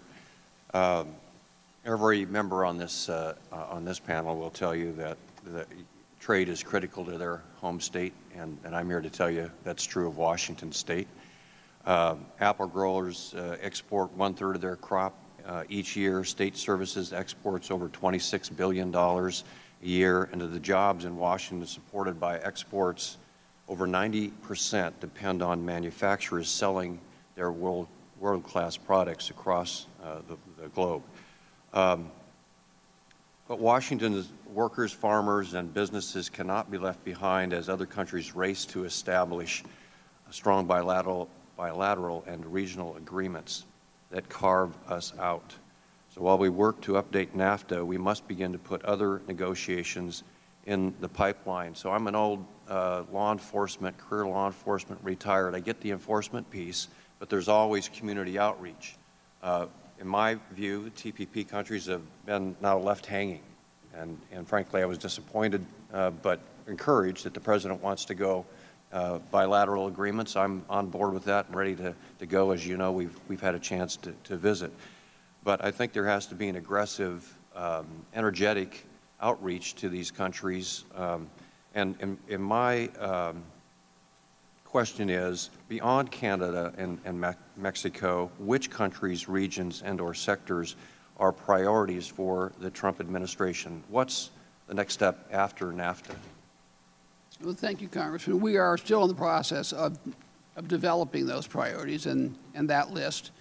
First, I would say that the President is very pro-trade. Secondly, that we, as you say, our objective is to have bilateral agreements and a series of them. And we think we can do that using model agreements and do it effectively and have agreements which are better for American workers and American apple growers and others. In terms of what specific countries we would go to, there are a lot that are on the table. Obviously, there's TTIP, which has been mentioned. There's a lot of people who believe that we have to go up to the TPP countries and start negotiating those. And of course, foremost among those, in some people's opinion, is Japan. So that's something we have to think about now. But you're in communication with those TPP countries. We are in communication. I've met with several of them. And there are a variety of issues in various places, and the Japanese, my guess is right now, are not ready to do a bilateral agreement with the United States. But these things are all developing. We're in discussions. So after NAFTA, you're still considering TTIP, or Japan, or UK. The UK is another option. So these are things, but I do think there's a lot of pressure to move into the direction where the TPP would have filled a gap and to go in there. And my instinct is that members of Congress also would feel comfortable if we started doing that. So I think there are a lot of reasons to militate in that direction. But the other thing is it does take two to tango. So we have to kind of develop this. I want to be engaged with you on that. I'm sure other members of the committee do.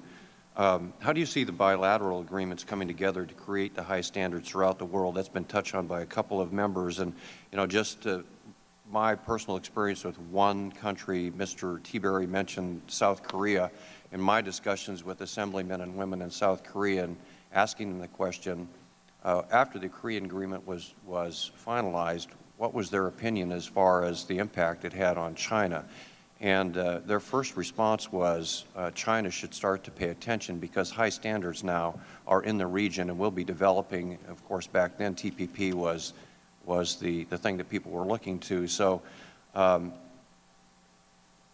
that one agreement with Korea made an impact on that region. And so again, emphasizing the need to reach out to those countries, TPP countries, strengthening that position of strong standards. How do you see a bilateral agreement with Japan, for example, or others, strengthening that standard, our standards, throughout that region and the world? Well, I would say, first of all, I don't want to suggest that we're going to have a bilateral agreement at this time with Japan. That's something that they're looking at and that we're looking at and all that sort of thing. But I certainly agree with the chairman's basic point at the very beginning, which you have also endorsed, which is that the United States moves in. We have an agreement that's a high standards agreement. In many cases, on a bilateral basis, you can have higher standards because that country that you're negotiating with may not have a particular problem in an area where you can get a high standard. A good example of that would be currency. If you're negotiating with someone who really isn't a currency manipulator, it's easier to get to a high standard on currency and then set the standard. So there are a lot of things that can be done like that. But I think having those kinds of agreements does push back against China, does change the standards, and does have people realize the United States is engaged in it, and it has a ripple effect throughout the region. So I completely endorse the point. Thank you, Mr. Chairman. Thank you. Mr. Thompson, you're recognized. Thank you, Mr. Chairman. Mr. Ambassador, thank you very much for being here. The priorities for our trade policy must be to support and help create good American jobs, grow the economy, set basic standards for our partners to live up to, improve market access, and protect the labor rights and the environment. And I think that Congress has an important role in this, and I value the opportunity to work with you to make sure that this happens. In increasing exports and eliminating trade barriers can really be a win for our economy, provided that the playing field is level and everyone operates under a fair and basic set of rules, and that those rules are enforced. So I want to, in that regard, I want to associate myself with the ag comments that have been made by a couple of my colleagues on the dais.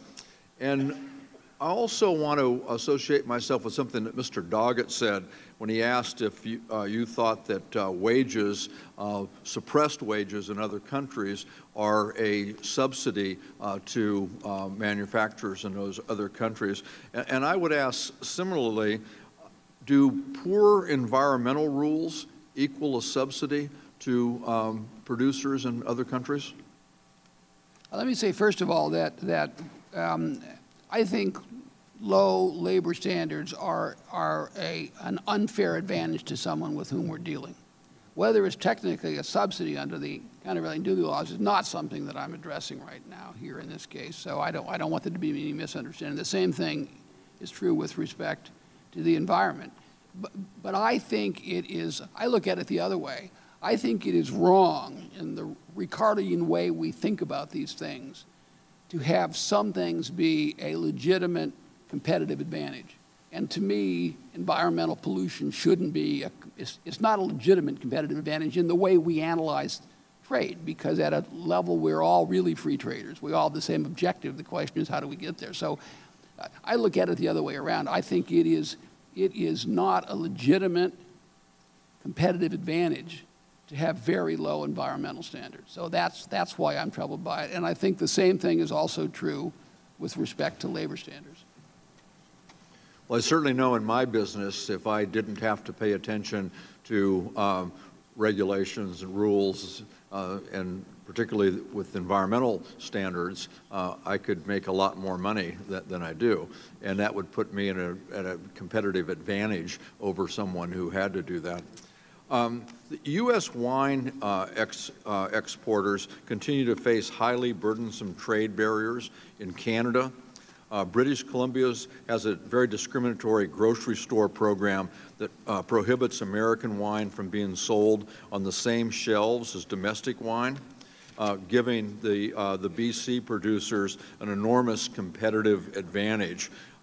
In January of 2017, USTR requested WTO dispute settlement consultations with Canada on this matter, but the consultations failed to bring about any grocery access for American winemakers. Given Canada's continued refusal to modify its discriminatory program in any way, will USTR now work to fully enforce U.S. rights under the WTO agreement and formally request a dispute settlement panel? First of all, Congressman, I'm of course very much aware of this problem. I completely agree with the sentiment of your question.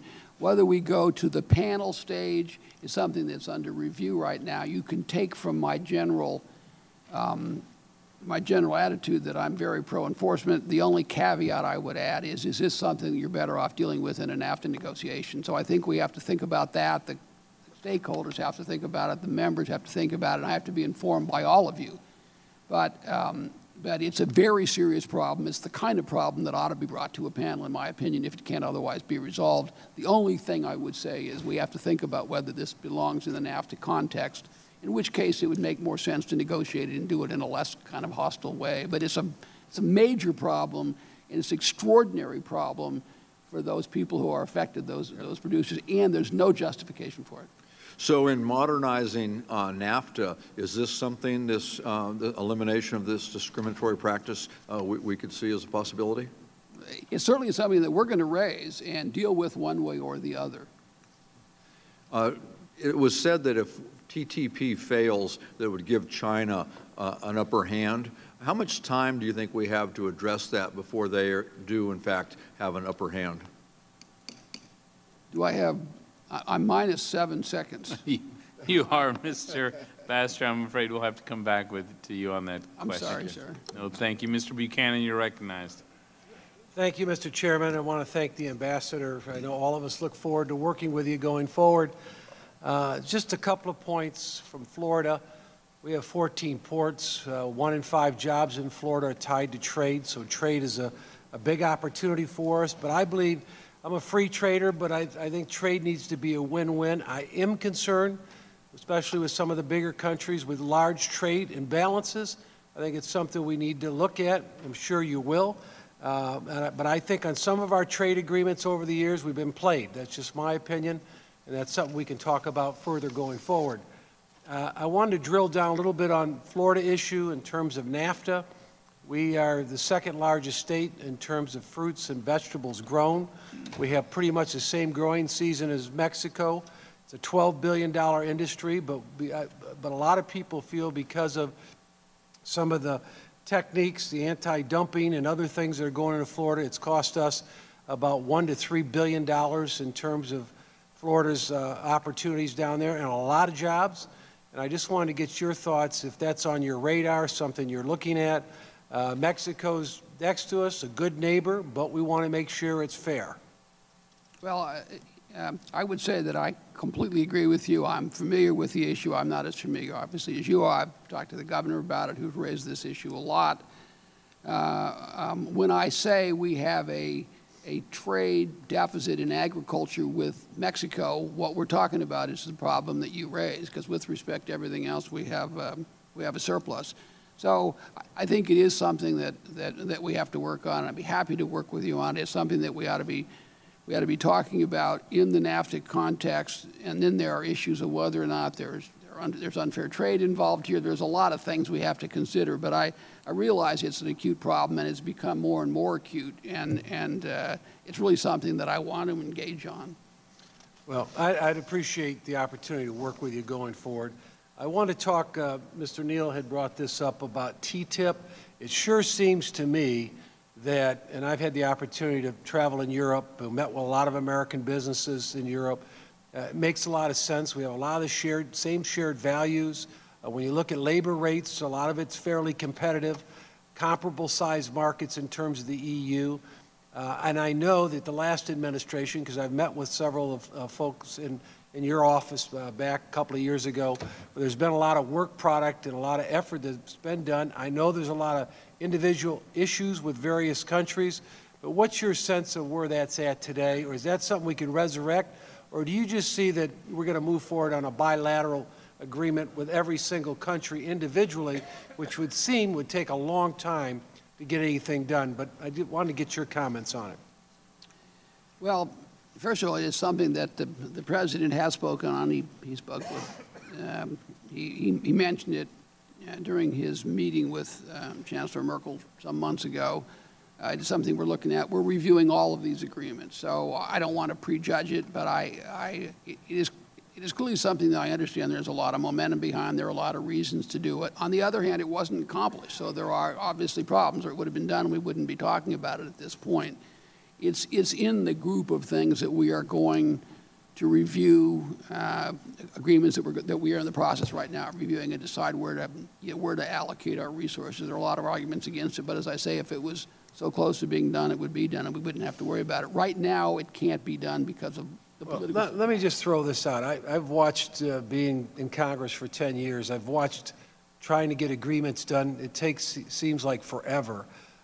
So when you go at it just on a bilateral basis, and there's probably reasons strategically to do some countries that way, but it seems like there's been a lot of work product in terms of the EU. Because of shared values, it makes some sense to see if there's not an opportunity to do something in a big way that would impact. And I know it's not easy because there are a lot of issues with individual countries in Europe, but I'd be interested in you guys being open-minded to that as a possibility.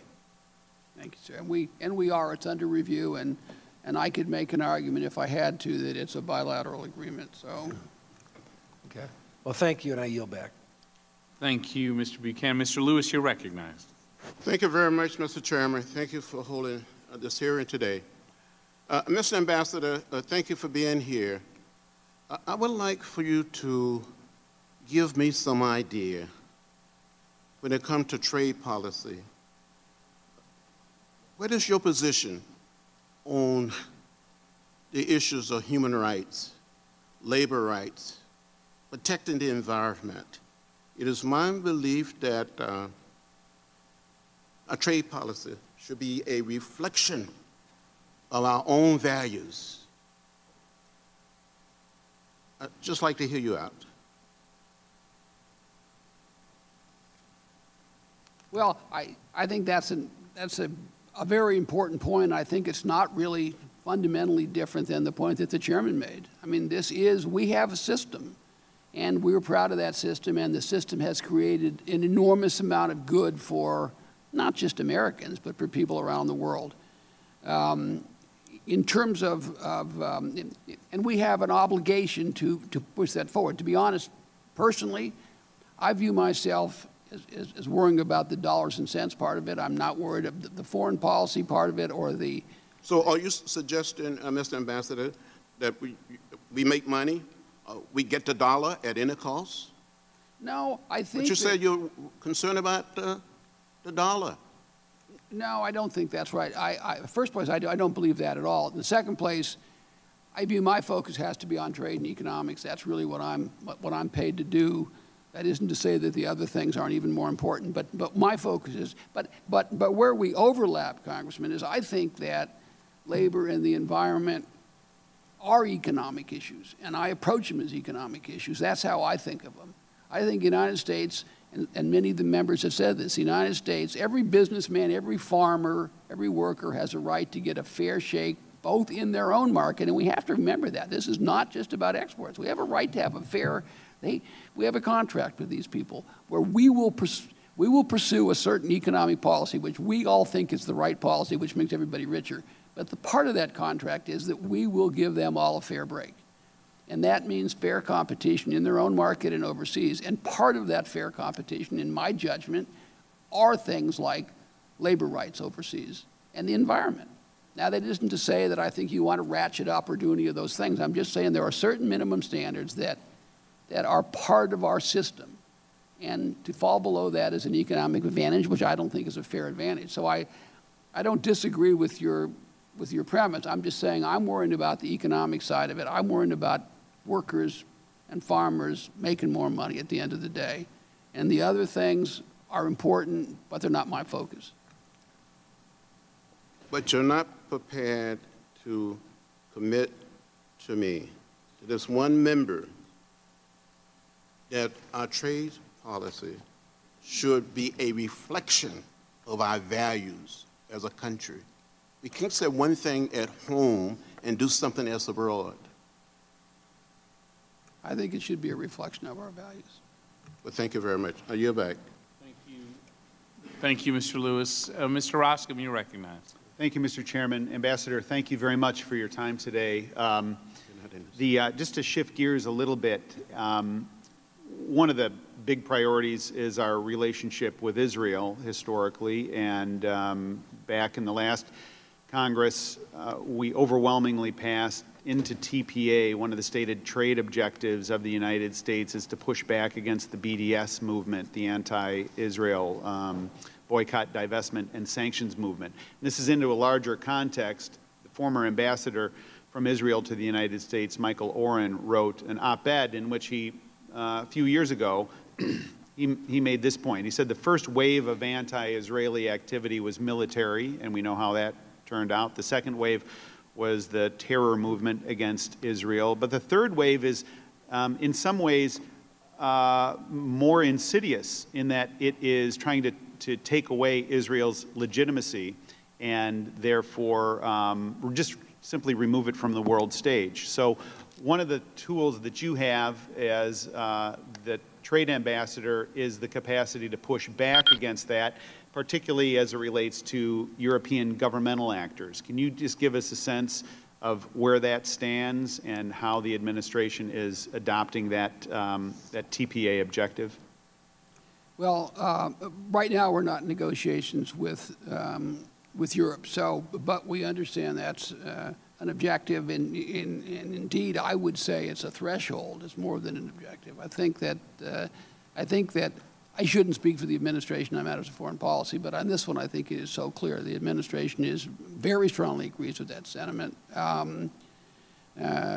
And we think that these boycotts and divestitures are very dangerous. They're not just dangerous for Israel; they're dangerous as a precedent for the whole economic system. So, personally, I'm very sympathetic. I believe the president is very sympathetic, and that will be a very important objective when we get to the point that we're talking to Israel. That we're talking to Europe about TTIP or other agreements. Very good. Thank you. I yield back. Thank you. Mr. Larson, you're recognized. Thank you, Mr. Chairman, and thank you, Ambassador. In my state of Connecticut, we have a great deal of exports. In fact, nearly 6,000 companies in Connecticut are involved in exporting, and nearly 90% of them are small businesses. That is why we believe it's critical to ensure our businesses and our workers maintain their economic and competitive position in the international markets. I know you understand this thoroughly. I know you also understand that many American workers feel that the international trade has eroded the middle-class wages and led to job losses. You can hear in some of the sentiments that are asked and the questions that a number of our members are asking. So that means that enforcement of labor and environmental provisions in our existing agreements and insisting on strong protections in any future agreements is essential. I know you understand that. But what I have, and there's not enough time for me, but I want to pose 6 questions with the permission of the chair. If I could pose the questions and then have them in writing, those that, because I don't believe the ambassador would be fair to him, but at least he'll get the gist, and then we can further correspond beyond the committee, and I won't supersede the time that I've been allotted. The first is with regard to NAFTA. How do you plan to seek greater access to the Canadian and Mexican procurement markets while protecting our own Buy American priorities? These seem to be in conflict, and so what specific changes will you seek to the government procurement chapter of NAFTA? That would be question number 1. What kind of enhancements with regard to NAFTA, with respect to intellectual property protection, is the administration contemplating in the NAFTA rewrite? Thirdly, what is your plan when it comes to the enforcement of labor and environmental provisions in our future FTAs? The fourth has to deal with currency that a number of people have discussed and you've raised here. Is what is the administration's intention with respect to seeking the inclusion of currency rules in its trade agreements? You have already elaborated on standards and the need for those. And again, I would appreciate if you could respond to that. With regard to further in that regard, do you support including strong and enforceable disciplines in NAFTA and other trade agreements? And finally, Mr. Ambassador, we are very concerned about the issue that was raised when the President said that he might terminate the U.S.-Korea free trade agreement. What are the administration's plans with respect to the U.S.-Korea trade agreement? And if you could answer that, that would be great. So I'm going to put 6 in the record and answer the last one. Yes. We are looking at all of our trade agreements, and the chorus is one of them that we're looking at very closely. There have been winners and there have been losers. I would be perfectly candid if I would be less than candid if I didn't say it's troubling to me the direction the trade deficit has gone with respect to that agreement. It's had a negative effect on the U.S. Trade balance. Having said that, it's just in the group that we're looking at. There are no plans to drop out of chorus at this point. It's just something that we're talking to the Koreans. I have to have a meeting today or tomorrow with the Koreans on these issues. We have a variety of thorny issues that we think are costing us exports, and those things are all we're going to raise, and it fits into that category of things that I say, if you have a big trade surplus with the United States, you'd better get rid of the barriers to our exports to you, and it fits into that category of things, and I'm going right down the line insisting with these people that you can't have barriers to trade and have a $20 or $30 billion surplus to us. You had better get rid of the barriers and let us sell there, because we're not going to tolerate it anymore. But in terms of a plan right now to get out of course, no, there's no such plan. But it's under review. It's seriously being looked at, and the President is troubled by the trade balance. That's reassuring, certainly to hear. I know a number of people over the recess will be traveling to Korea for a variety of purposes, not the least of which is national security. So I do think it's important that that message be reinforced, and I couldn't agree with you more in terms of the trade imbalance. So I commend you in that area, and also for the encouragement that we're not going to be dropping out of chorus. Thank you. Thank you, Mr. Larson. You may have set a record for a number of questions stuffed into a 5-minute period. Thank you. Mr. Smith, you're recognized. Thank you, Mr. Chairman, and thank you, Ambassador, for your service and for sharing your time here today. I certainly want to associate my comments and concerns with my colleagues who have raised the issue of agriculture and NAFTA and the progress that has been made with NAFTA. I know producers across rural Nebraska certainly appreciate the gains that have been made, and I think you've heard from us numerous times. We call us the agriculture delegation here on the committee. You've heard us mention and emphasize several times how important these issues are, agriculture issues, that we not undermine the successes that NAFTA has brought to U.S. agriculture. Shifting gears just a bit, thank you for the work that you and the President and others in the administration have done on pressing China on a number of trade issues. This isn't just a market access issue for the biotech firms. The lack of approval for these products also forces U.S. producers to choose between the most current seed varieties or continuing access to China's 1.3 billion consumers, and it's obviously a big deal. As agreed to under U.S.-China 100-day plan, China's National Biosafety Committee, or the NBC, recently met to review approval petitions for 8 U.S. biotech products, which have seen their approval for the Chinese market delayed by an average of 5 years. Pretty astonishing. So following the Biosafety Committee meeting, the NBC meeting, the Chinese Ministry of Agriculture approved only 2 of the 8 pending products. And so approval of only 2 of these 8 obviously is disappointing, and I'm concerned that China will not honor the spirit of the 100-day plan in approving the remaining 6 products. So I understand the NBC is set to meet again by the end of June, giving us the opportunity to have the other 6 products approved. What is USTR doing to ensure China follows through and approves the remaining 6 products before the conclusion of the 100-day plan? Well, thank you, Congressman. First of all, I would say that there was some progress made in the 100-day plan, as you suggest, and this is one of the principal areas where there was progress. We are continuing to press China. We expect and will require that they, after they follow their process and very quickly approve all 8 documents, all 8 applications. This is important not just because of those, because it actually delays U.S. farmers from implementing a lot of these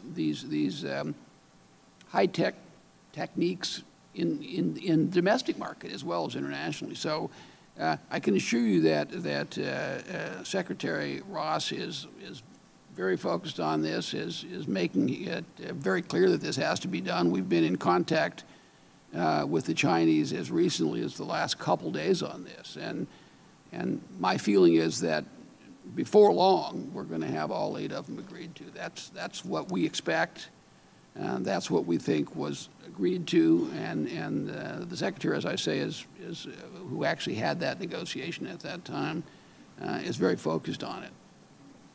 Okay, thank you. I know that there's a great opportunity in being good stewards of our natural resources with biotechnology. We've got a great story to tell of how far we've come utilizing biotechnology, and I think it's very promising for the future. I was pleased to see the President's budget did include a renewal of the GSP program, and this is very important. More specifically, the recent GSP reauthorization included language to also consider for duty-free access a variety of travel goods. The previous administration did not provide the consideration for travel goods from all eligible countries as intended by the law, and instead only provided it to the least developed and AGOA nations. I appreciated Ambassador Froman's basically delegating that, or deferring that expansion to the current administration. Could you give us an update on that effort in GSP and travel goods? Yes, well, I don't necessarily appreciate him deferring it, but no, I say that just in jest. We are in the process of looking at it right now. We're very close. The documents are in front of me, and I think you'll see an outcome very soon. And my guess is you won't be disappointed. Okay. Thank you. Again, thank you, Ambassador, and thank you, Mr. Chairman. Thank you, Mr. Kind, you're recognized. Thank you, Mr. Chairman. Mr. Ambassador, thank you for being with us here today. Mr. Ambassador, I want to just make a couple of comments before I ask you a question more specifically involving the dairy issue we have with Canada and NAFTA renegotiation. But my first comment is I hope, and this is a good start today, that your approach in dealing with Congress is going to be extremely open, consultative, collaborative. I think it's going to be beneficial that whatever you go out and negotiate, you're going to have to come back here for our approval. And it's better for us to be on the takeoff rather than trying to get us on the landing with these agreements, because we've got to justify and explain this to our bosses back home, too. And Secretary Froman, I think, set a very high standard as far as outreach and time he spent on the Hill, getting feedback from us and us getting feedback from him in the course of the negotiations. That also included language of what was being negotiated. Now, past USTR offices have been loath or reluctant to share language with us. If that occurs in the future, that's going to cause problems. I'm just telling you right now. And with that in mind, I recently just sent you, as well as Secretary Perdue, a letter inviting you to come back with me to my home in Wisconsin to have a good meeting with our agriculture producers. I think you're going to find that getting out of the bubble of Washington can be extremely helpful, just going out into the countryside and listening to people and getting feedback from them. We had a great farm visit with Secretary Froman a couple of years ago where he got a lot of good input from agriculture producers in my large agricultural area. So I hope you seriously consider the invitation and possibly find time to come to me to the Midwest and have that conversation with folks back home.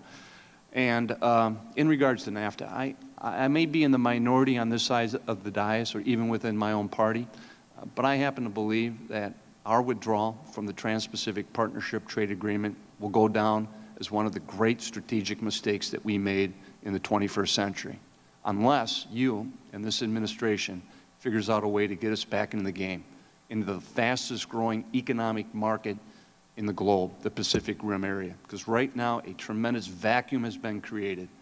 These countries were looking to us for leadership, and they don't have it. We turned our back on them, and that vacuum will be more than willing to be filled by China. And if we have to operate from the outside looking in, trying to compete with China's rules, that will be a race to the bottom. And that will not help us or our people economically in this country.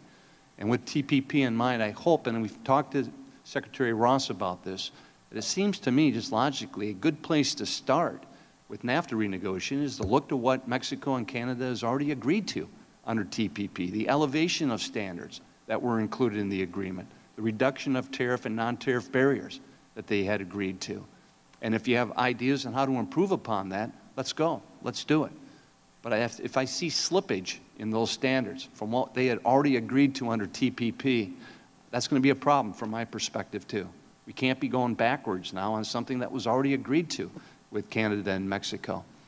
And, you know, a lot of people think NAFTA renegotiation, mainly Mexico. We also have problems with Canada. And one is the dairy issue right now with their Class 6 and Class 7 pricing system with ultra-filtered milk, something that wasn't addressed with NAFTA, but which many, if not all of our dairy producers right now feel that they're being treated in an unfair and discriminatory manner.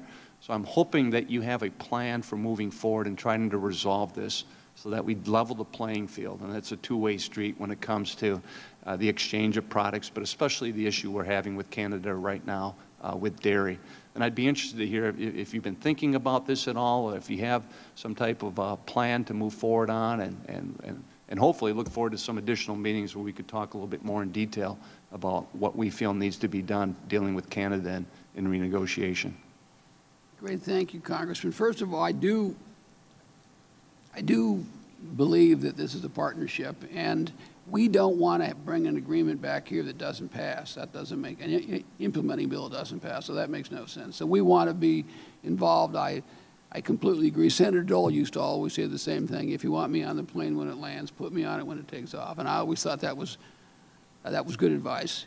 In the second place, I have some background on the Hill, and I understand the importance of Congress. And to be candid, I enjoy working with Congress. So that's number one. Number two, with respect to TPP, the President didn't pull out of the Asia-Pacific area. He pulled out of TPP.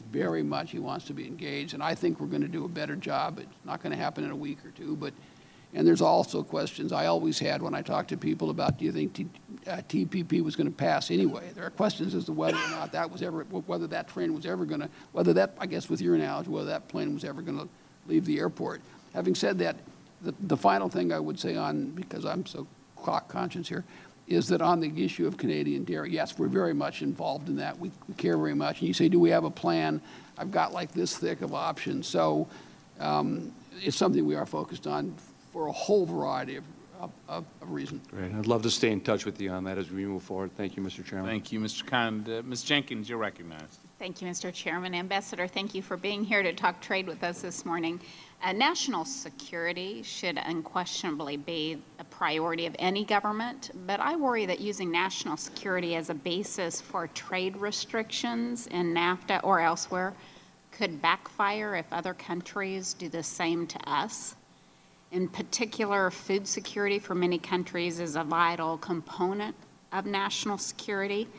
Along that vein, here at home, wheat farmers in my eastern Kansas district are just finishing their wheat harvest, and the work continues to roll north and west across the state. Many Kansas farmers will then ultimately look to foreign markets, either in North America or abroad, to sell their products in the coming months.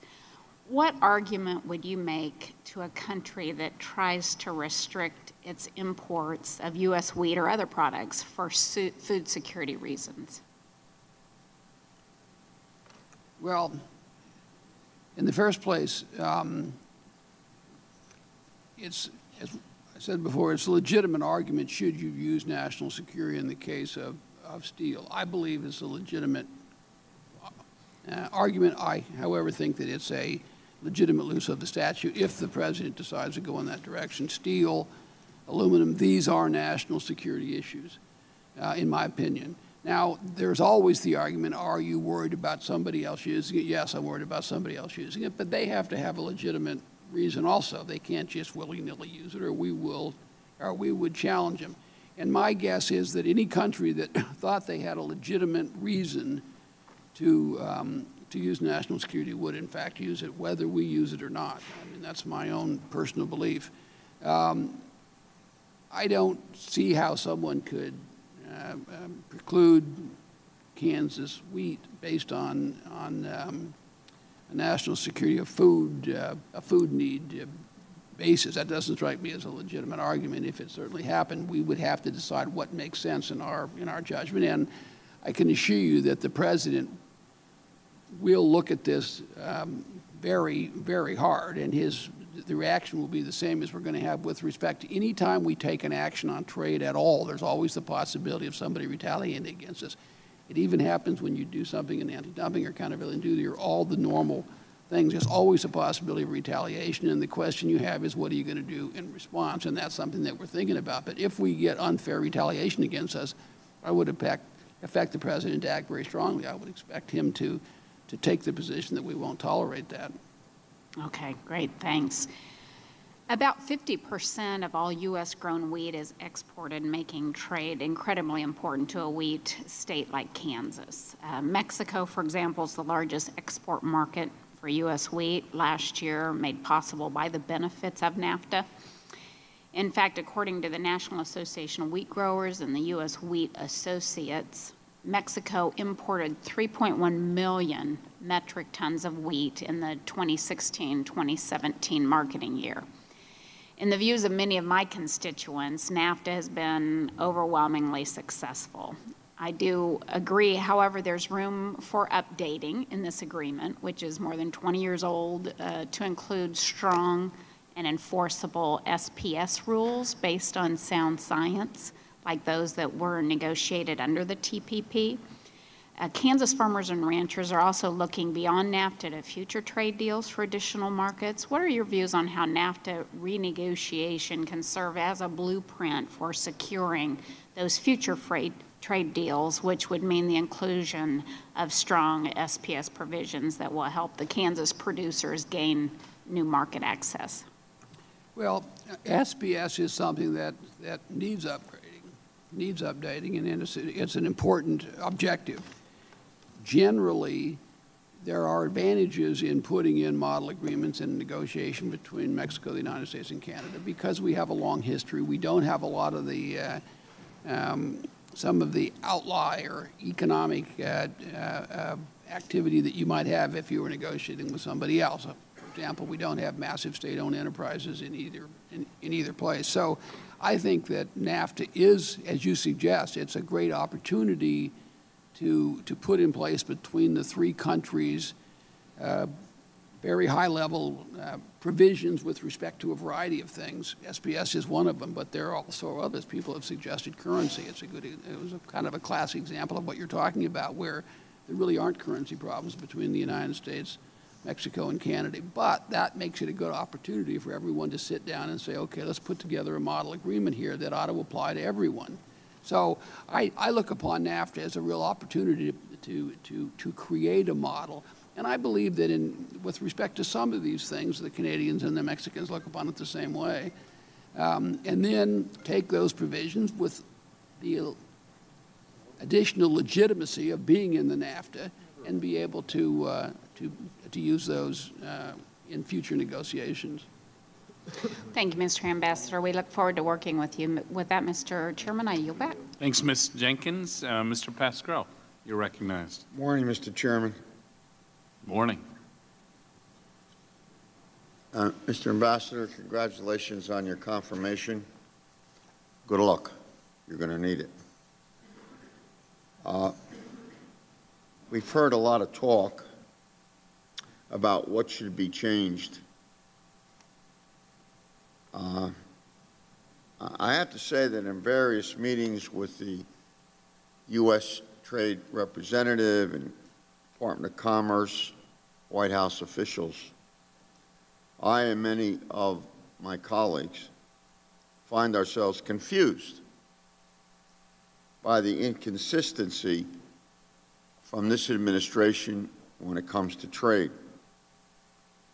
We need some very basic questions answered. So I'm going to get into the questions, but I want to associate myself with the words of Mr. Buchanan concerning the difference between the bilateral agreements and regional agreements. I think he's on target. I think it'd be foolish simply to deal in those bilateral agreements. This is a different world, and we need to understand that.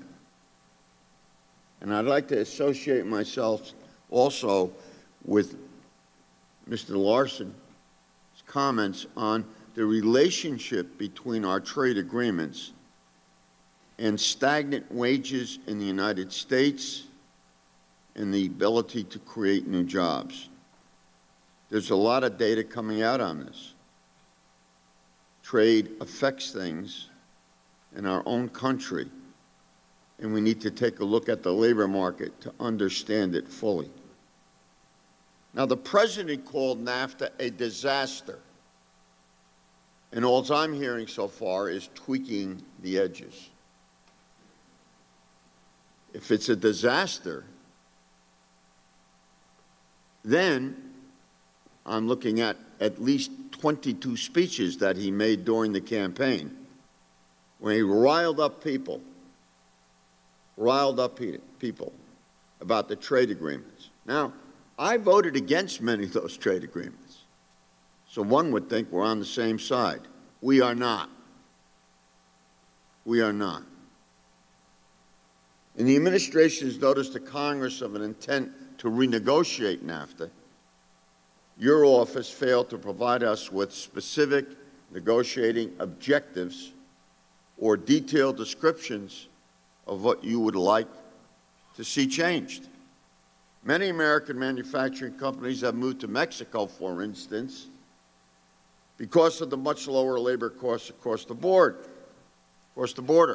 Mexican manufacturing workers make only 20 cents on the dollar that we do, and they have yet to comply with minimum internationally recognized labor standards. So today, when Mr. Levin asked about implementing reforms prior to renegotiation, you would not commit to demanding labor improvements in Mexico. And you did the same thing yesterday when you were questioned by the good senator from Ohio. Now, I'm disappointed you did not respond. So how will you ensure how will you ensure that Mexico enforces labor provisions in a new NAFTA, now that we're going to abandon this disaster, if they have failed to meet basic internationally recognized labor standards? Before you answer that question, I want to remind you, I did submit to you the principles of trade which we are having as our standards. I want to know what your standards are. Thank you, Mr. Ambassador.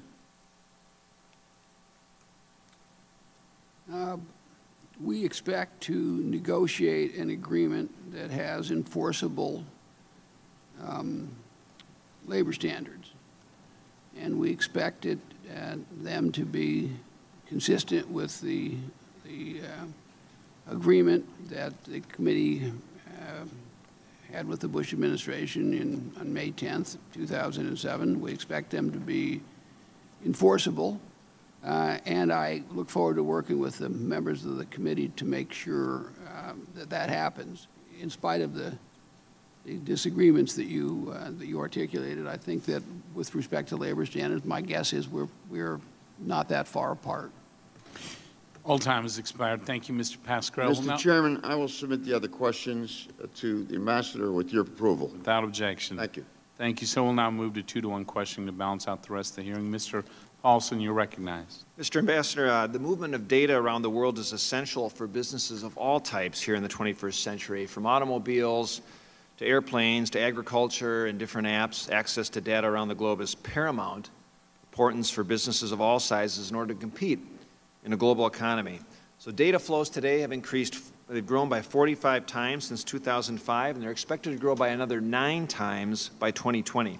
However, as you know, currently there are no enforceable trade rules specifically protecting data flows, which leaves American companies vulnerable to digital manipulation by foreign governments. And such efforts include data localization, forced technology, or source code transfers, and other pernicious efforts that undermine competition from U.S. companies. And both you and Secretary Ross have voiced public support for enforceable digital trade rules in your confirmation hearings, as well as more recently. So does the administration view inclusion of digital trade rules as a top priority for NAFTA modernization and other future trade agreements? Absolutely. That's good to hear. And Ambassador, you've also mentioned that you have notified Congress of the intent to initiate negotiations with Mexico and Canada regarding NAFTA. Given that NAFTA modernization will set that precedent also for future negotiations with other countries and other agreements, it's a tremendous opportunity to help break down barriers to digital trade and allow U.S. companies to compete in North America.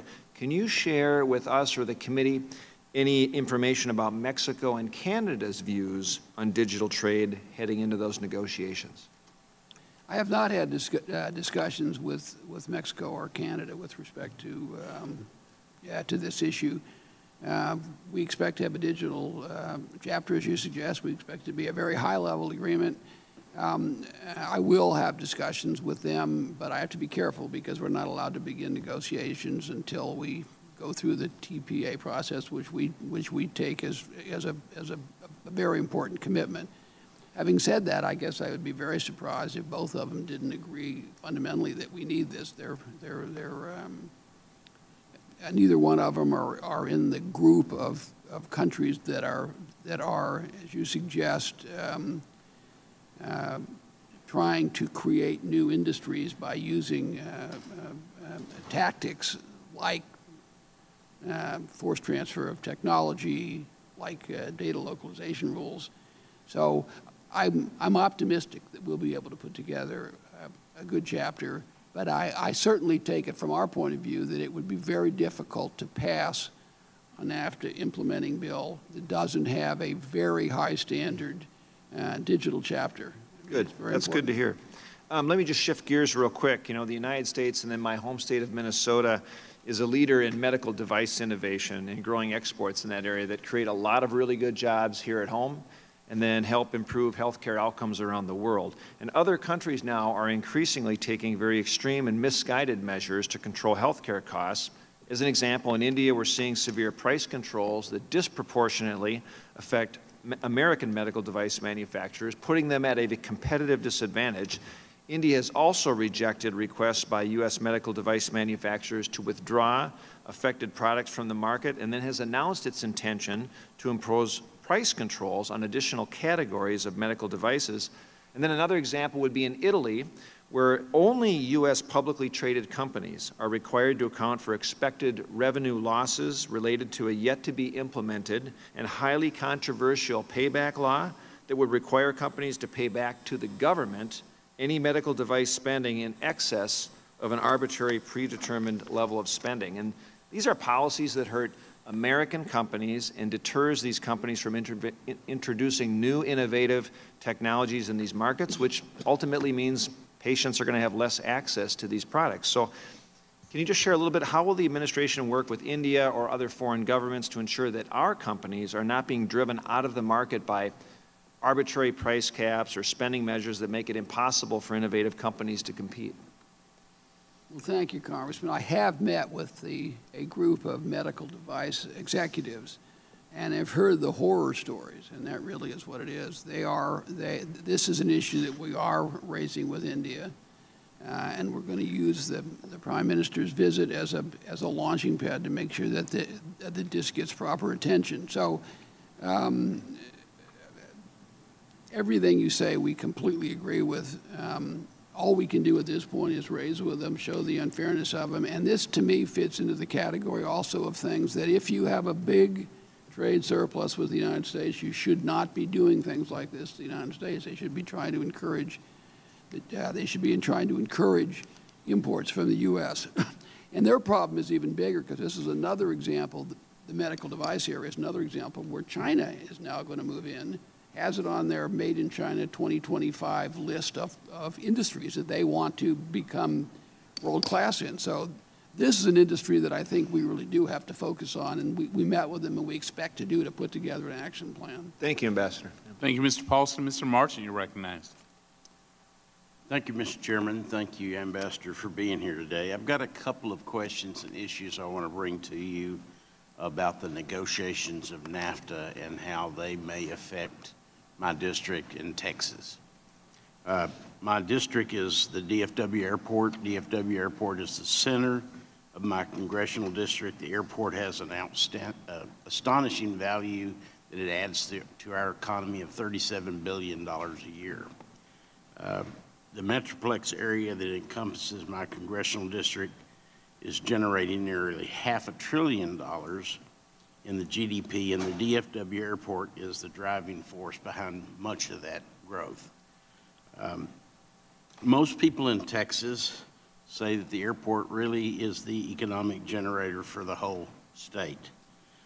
Just recently, the mayors of Fort Worth and Dallas and a delegation traveled to Toronto, and their main concern was that both parties, both those in Toronto and Dallas-Fort Worth, are uneasy about the upcoming negotiations, and they want to make sure that these relationships that they've developed over the past few decades are going to last. So I'd like to know what steps the administration is taking to make sure that the areas of the country that experienced economic growth as a benefit of NAFTA won't be harmed or see a downtick in the results of the modernization. Thank you, Congressman. First of all, we are very much aware of how important that airport is to the state of Texas, and we're also aware, as the chairman points out, that Texas is the #1 exporting state in the country at this point, as I understand it. So our objective is to have more trade, not less trade, and our objective is to, first of all, do no harm. We expect that as a result of this, the U.S. will have more sales, and we hope that there's more trade. But clearly, with respect to the provisions that where NAFTA has been successful, we want to secure that going forward. Thank you. Lastly, I'd like to bring up a letter that was sent to you by our two senators on June the 8th. And basically, the letter states that NAFTA has played a key role in all North American energy markets, such as oil and natural gas, and that the NAFTA agreement allows the United States to maximize the benefit of being the world's largest energy producers. As the administration moves forward, I'd like to echo the sentiments of this letter and ask for your opinion on the free flow of energy products, including electricity, oil, and natural gas across the U.S. and Mexico and Canadian borders. Yes, I agree with you. We think that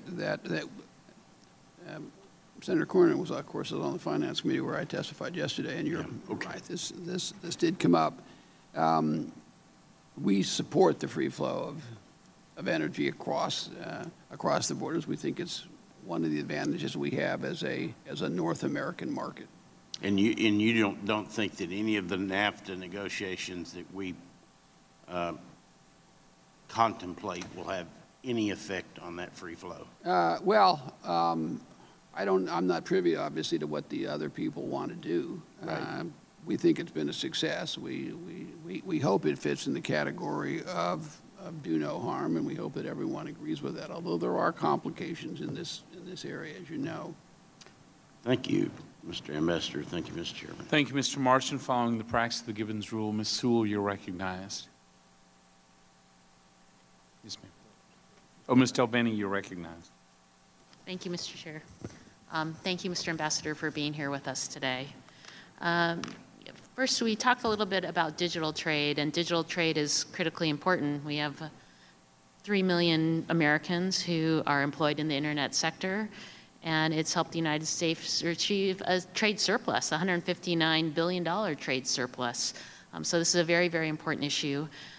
In order to build on this, and I know you mentioned that digital trade would be a priority in any NAFTA renegotiation, how will you ensure that digital trade is prioritized within your office with appropriate levels of the agency? Well, first of all, as I went through my confirmation process and in meeting with members of the Ways and Means Committee, digital trade after agriculture probably is the #1 thing that's raised. And it is self-evident that it's very, very important to the U.S. economy, and it's an area where we have a real competitive advantage. So it is important. We have at USTR a position that was created just last year. It has not been filled yet, but for a intellectual property innovation ambassador who is a negotiator who's responsible for that area. We're in the process right now of filling that spot, and that'll be someone who will, along with a few other things, focus very much on exactly this area. So we do understand how important it is, and we think it's an important way to get our trade deficit down, which is a primary objective of the Thank you. I urge you to fill that position quickly. That's an important area. Are you available between now and you're probably. I also wanted to talk to you a little bit about cloud computing and some of the issues we're seeing with China. Various Chinese regulations are making it difficult or even impossible for U.S. technology companies to operate in China, possibly in violation of WTO commitments. Specifically, I'm concerned with China's proposed draft regulations that, when combined with existing Chinese law, would require U.S. cloud providers to transfer valuable intellectual property and effectively hand over control of their businesses to Chinese companies in order to operate. Global cloud services totaled more than $100 billion in 2016, has a very strong presence in my district and in my state. So it's very critical that the U.S.-China Comprehensive Economic Dialogue's 100-day work plan includes a commitment by China to resolve this problem. And so I wanted to hear from you. Are you aware of this issue, and can you talk about any progress that the administration is making towards addressing this issue? Well, yes, Congressman, I am aware of the issue. It's an extremely important issue, and to me, when I read about it, it's another example of a country being a mercantilist and basically having an industrial policy. They see an industry or a sector that has value, that's high technology, that has a huge growth potential, that affects not just its own sector, but every sector, right? Because it's this linkage that's so important, and then they try to get themselves in the position where they take over first within their own country and then way beyond that. So it's exactly the same pattern that we see everywhere. They limit, you have to have a partner before you can go in. Anyone who hasn't followed this issue, it's worth looking at as it's a prototype of exactly how they've gotten to where they are in a whole bunch of industries for non-economic reasons. None of this has anything to do with the economy. So it's an extremely important issue. It's something that I'm focused on, that the Secretary of Commerce is focused on, and others in the administration are focused on.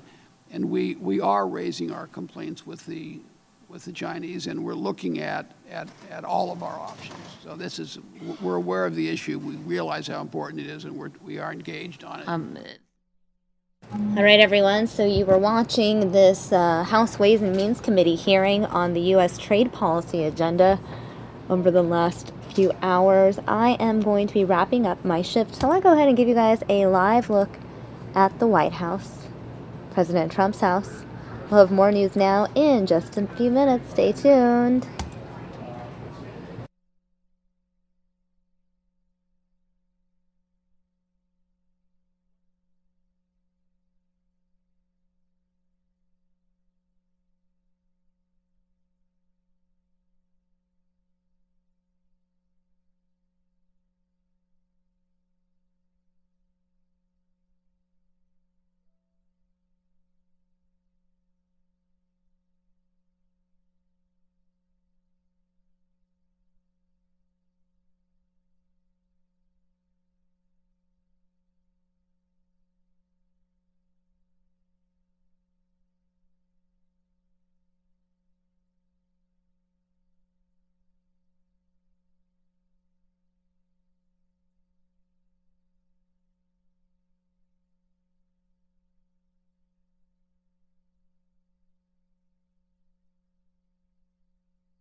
All right, everybody. Hello and welcome to the Fox News Now stream. I'm your host, Mary Kate, and I'll be taking you to the next few hours of the show here this evening, taking you to an event from the Department of Defense right now where they are discussing the situation in Baghdad as well as defeating the Islamic State of Iraq and Syria. So let's hear what they have to say.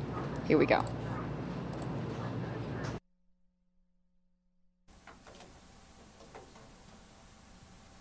Good morning. All right, we have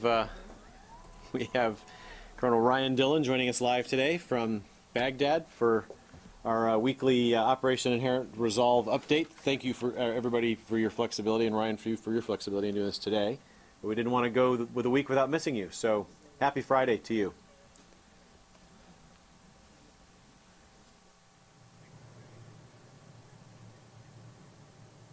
Right back at you, Jeff, and everybody.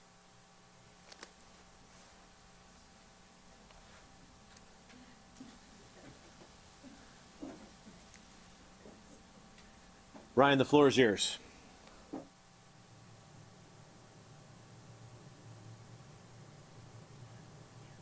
All right, thanks a lot. Hello, everyone. There's a lot to cover this morning, and I know you all have many questions, so let's just jump right into it. We'll start in Syria and then move to Iraq. Our partner force in Raqqa, the Syrian Democratic Forces, are in their third week of offensive operations to unseat terrorist fighters from ISIS' de facto capital. The SDF have taken 45 square kilometers of ground from ISIS in and around Raqqa this past week. The SDF continue to fight along three axes towards the center of Raqqa against substantial ISIS resistance.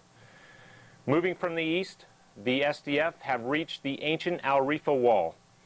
From the northwest, they continue to push past the sugar factory amidst well-emplaced IED-laden defenses. And from the west, they continue steady progress, one neighborhood at a time, into the city. South of the Euphrates River, the SDF continue to push eastward to retake ISIS-held territory. On 18 June, last Sunday, a U.S. F-18 Super Hornet shot down a regime Su-22 jet in defense of coalition partner forces that were operating within an agreed-upon regime SDF deconfliction area. And in southern Syria, a U.S. F-15 shot down an Iranian-made Shahed-129 armed drone as it approached our forces near At-Tanif. The regime drone, advancing in a similar manner to their attack on 8 June, was shot down as it approached its weapons employment zone. The coalition has made it clear to all parties, publicly and through deconfliction line with Russian forces, that the demonstrated hostile intent and actions of pro-regime forces toward coalition and partner forces will not be tolerated. The coalition re-emphasizes that we do not seek to fight Syrian regime or pro-regime forces. Partnered with them, our mission is to defeat ISIS in Iraq and Syria. Moving to Mosul, in the last 2 days, Iraqi security forces made significant progress pushing into the old city and also isolating the Al-Jamuri hospital, severing the two remaining areas held by ISIS. Emblematic of their own impending destruction, on 21 June, ISIS destroyed the historic Grand Al-Nuri Mosque, from which al-Baghdadi proclaimed the caliphate in July 2014. The nearly 800-year-old mosque and the famous leaning Al-Hadba minaret stood as a symbol of faith and unity for the people of Mosul.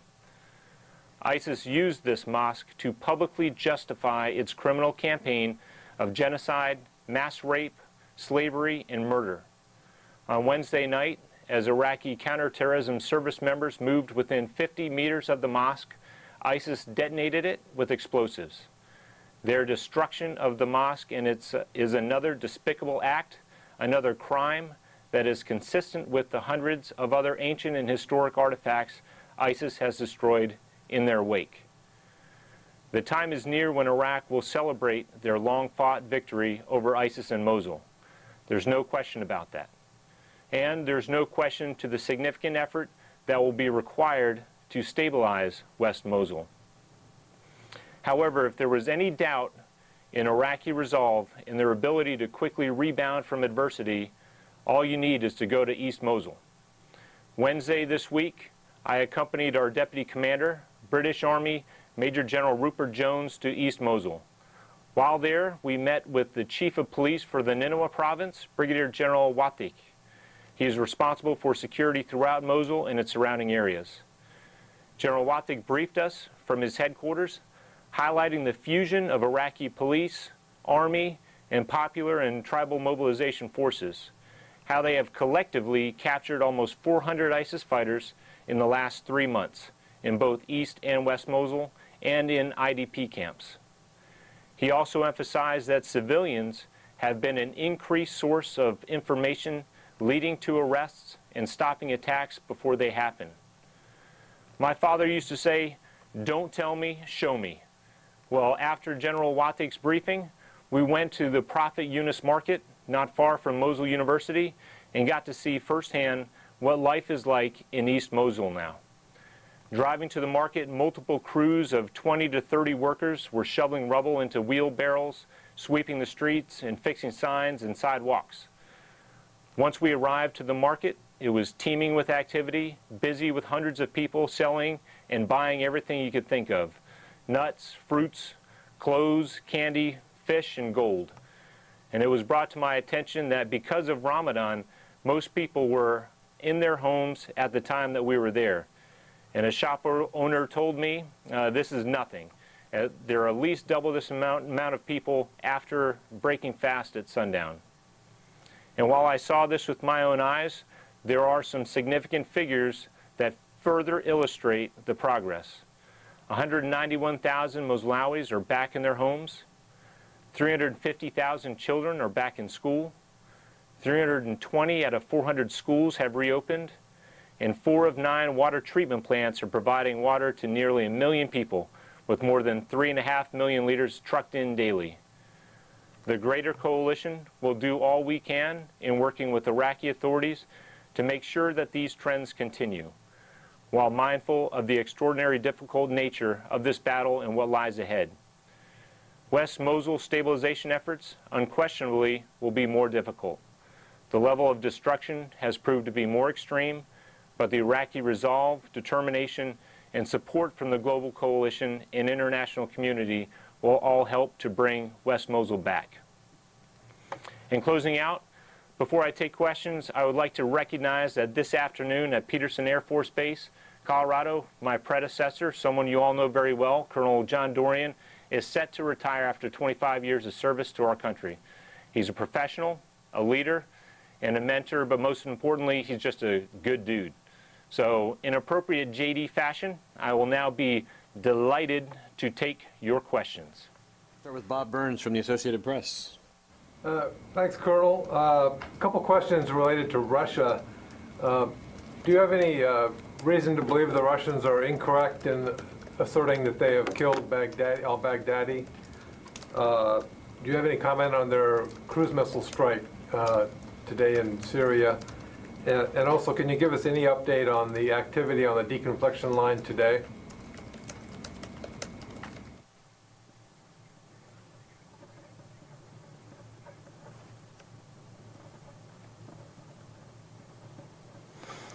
All right, sir, thanks for that. First off, with the Russian claims of killing al-Baghdadi, we will hold fast with our previous statements in that we do not have any definitive proof to corroborate their claims to that. We certainly would welcome the death of al-Baghdadi, but we do not have any definitive proof to lead us to believe that that is accurate. Secondly, on the cruise missile strikes that you'd mentioned from Russia, we are still using, and the deconfliction line is open, and it is open for a reason, to make sure that our collective air crews and forces on the ground are operating in a safe manner, and that there are no strategic mishaps that happen as a result of deconflicted actions. I think that answers all your questions. Please follow up if you need to. I do have one follow-up there. You brought those 2 points together about deconfliction and the cruise missile strike. Are you saying that did they use it to alert you that they were about to do the cruise missile strikes to deconflict the airspace?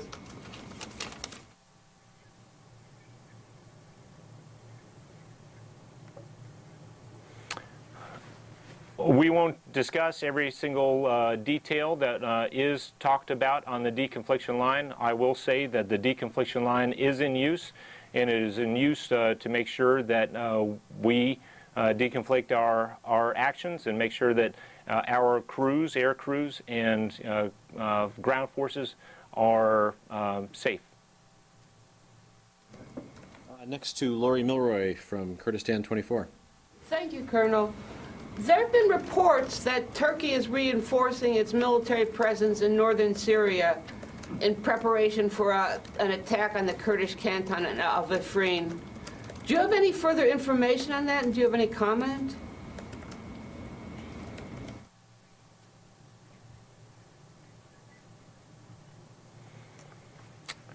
We have seen these reports as well, but I don't have any further comment to talk about that. Our focus right now is in northern Syria, is on Raqqa, and as I mentioned in our opening, the status and the update of our partnering with the SDF and what they're doing there in Raqqa. So you don't have any information to judge whether those reports are accurate or not so accurate?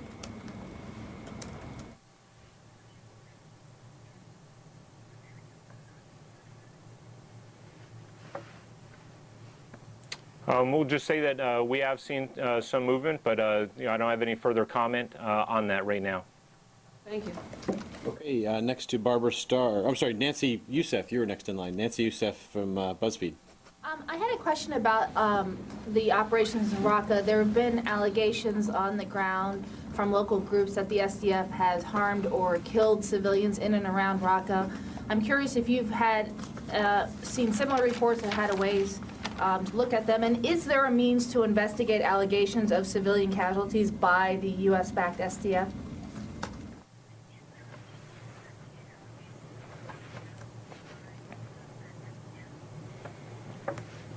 Well, as you know, we will look into civilian casualty allegations. The other thing is that we will also, if we see any kind of violation of law of armed conflict, we have a duty to report that. We have not seen that. I'm not aware of any particular instances or events that have been reported or seen.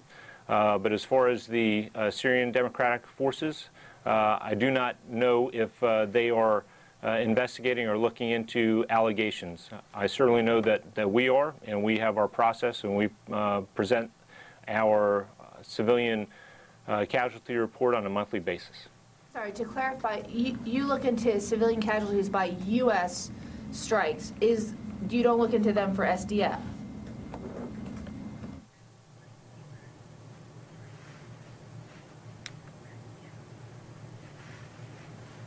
That is correct. We do not. And it falls then on the SDF to look into allegations of civilian casualties.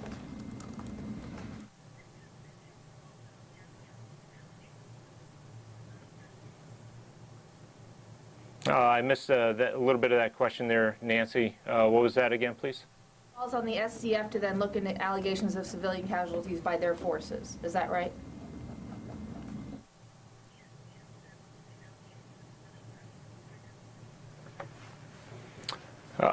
Well, I do not know if they are, looking into those or not. I know that we definitely look into ours. Any allegations that we take very seriously. I can't speak for the SDF. Okay, next, Barbara Starr, CNN. Hi, Colonel Dylan. Thank you for doing this. A couple of questions. The Mayadeen area, can you bring us up to date on what you see there in terms of an ISIS leadership presence, especially because the last several HVTs that have been killed have been in that area. So what do you think the ISIS presence is in Mayadeen? How are you going to get after it? And related, what's your assessment now of Russia's ability to actually influence Iranian-backed forces, as well as the regime, but in particular Iranian-backed forces, to steer clear of your forces?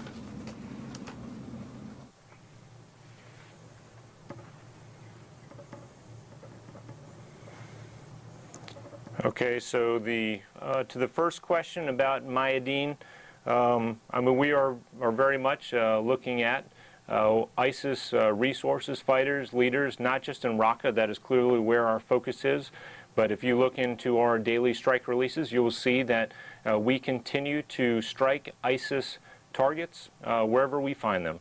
And in the specific to what you were asking, I don't have the details right here in front of me, but I know that we have struck several HVIs, high-value targets, in and around the Abu Kamal, Deir ez-Zor, and Mayadeen area since I've been in this position. At the end of May, when I was in London, 2 out of the 3 HVTs that I had announced were in Mayadeen. You had Turkey al-Bin Ali that was announced last week. He was also in Mayadeen. And then you have some others in Abu Kamal and Deir ez-Zor. This is still ISIS-held territory. And we know that they have resources, particularly financial resources in the way of oil revenue producing things that they have in and around Deir ez-Zor. So we will continue to strike in these areas when we have the targets, and they do not have any sanctuary. ISIS has no sanctuary wherever they hold ground. Now to your second question about Russian influence over Iran, I can't speak for that. I know that we will continue to use a deconfliction line for the reasons as I've mentioned before, to make sure that our crews and our forces on the ground can stay focused on what it is that they are here to do, which is to defeat ISIS. But if I could just follow up, at this point now, you've had several incidents. More directly, what potential threat do you believe these Iranian-backed militias and regime forces continue to pose to your forces and your partner forces in the Atamf Abu Kamal area?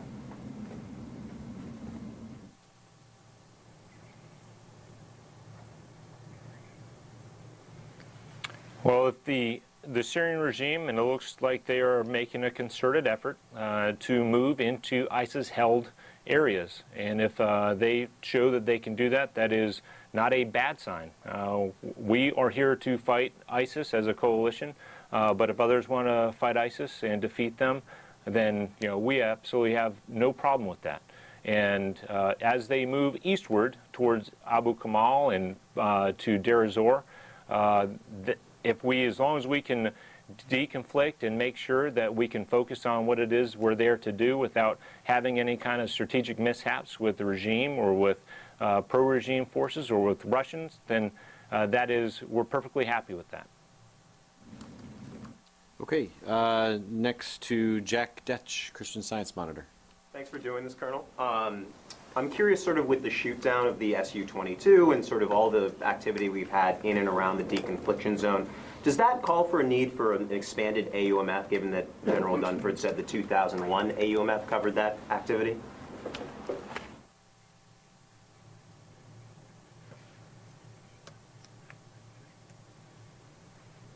I'm not familiar with the AUMF, but what I can say is that at least in the course of the last few days, things have gotten back to the way we want them, de-escalated, and we have also been able to focus on what it is that we're doing. So I don't know if you want to ask further about the AUMF. I'm not familiar with that, but right now we will continue to work deconfliction lines and deconfliction channels to make sure that we can focus on what we're doing. Okay, at least do you plan on sort of releasing any numbers or, I mean, it seems like there's kind of been an uptick in activity of pro-regime forces in and around that area. I mean, do you plan on releasing any numbers that indicate that activity at all?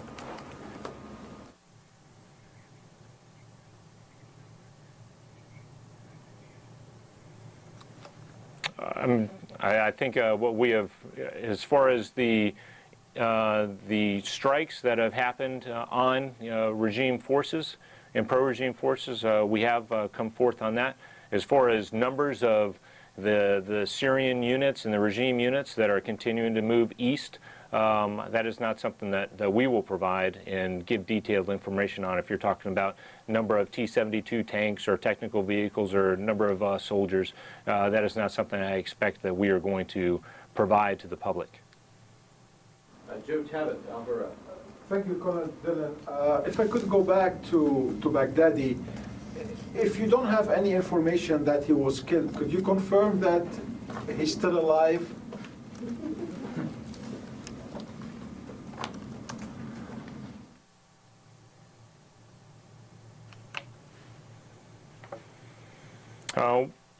I don't have any particular concrete evidence to say that he is still alive. We certainly know that if he is still alive, we expect that he is not being able to influence what is currently happening in Raqqa or Mosul or overall in the ISIS as they continue to lose their physical caliphate. That said, we don't have any concrete evidence on whether or not he's dead either. So our statement stands, and we still cannot confirm with 100% assurity that al-Baghdadi has been killed. Quick follow-up on Mosul. Why do you think ISIS blew up the An-Nouri mosque? What's the reason that led ISIS to blow up the mosque?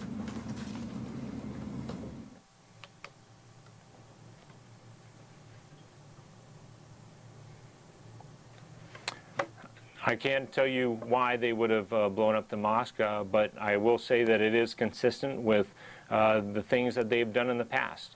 They have absolutely no concern at all for people's ancient artifacts or history or anything like that. I can't even fathom how ISIS thinks.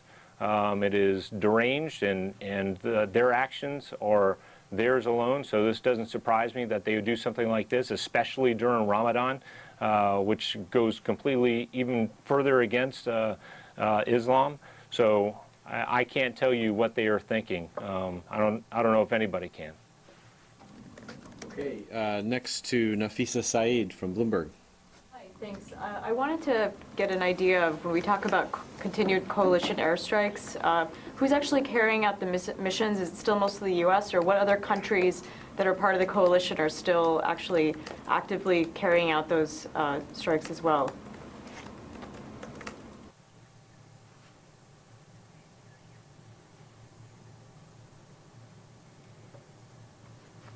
Oh, we don't typically get into the by aircraft or by country.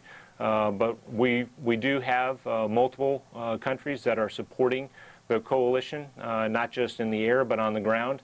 And we will continue to conduct strikes to make sure that our partner forces in both Iraq and in Syria can continue their advance on ISIS in both of those countries. Okay, next to Tara Kopp, Stars and Stripes. Hey, Colonel Dillon, could you talk a little bit more about the cruise missile strike? Confirm that it was 6 missiles that were launched and where they hit, and at what point was the coalition aware that they were in the air? Was it before launch, or were you tracking them from the ship? Were there any forces ever, coalition forces ever in danger either on the ground or aircraft?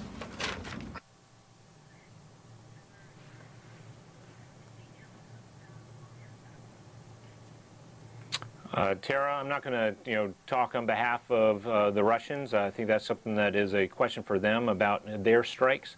I just can tell you that the deconfliction line remains open, and it is open for the reason to make sure that our forces are out of the way of potential strikes or potential actions from Russia and any other actors that are working with them. Did you find out about the launch through the deconfliction line, or did you find out through other methods?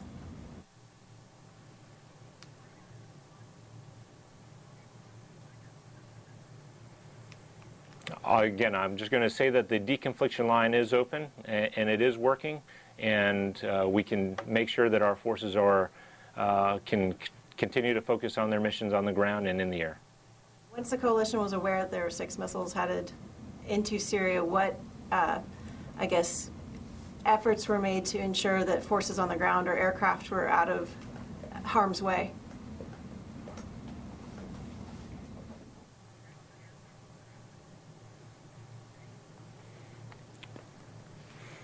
If we know through the deconfliction line that there are going to be particular strikes and our forces are not in the area, then that is how we want things to be. So the deconfliction line remains open. We're not going to discuss every detail about what is discussed on that deconfliction line. But I can tell you in the last 24 hours, 48 hours, we have been able to make sure that we can stay focused on what we're doing without any kind of incursion or strikes or harm to our soldiers and our partner forces. Zachary Biggs from Janes. Thanks.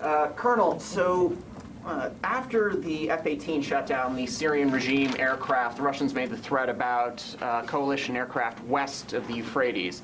Obviously, coalition aircraft have continued to operate in that area, but have any anti-aircraft systems illuminated any of those aircraft during their operations after that incident? And then a separate follow-up there, with claimed territory in Syria, what's the organization to make sure that the SDF is able to hold that territory? Obviously in Iraq you've got the Iraqi military to manage that, but since it's more of a coalition of disparate forces, how is Syrian territory being secured after it's reclaimed?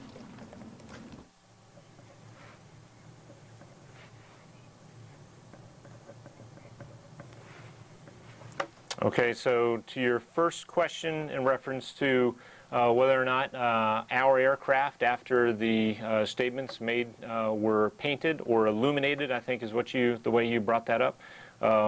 We were able to continue to operate throughout the rest of Syria, and as I think you may have read from Lieutenant General Harigian's statement and comments to New York Times, we will continue to operate in areas, but we're going to make sure that our air crews can manage that safely.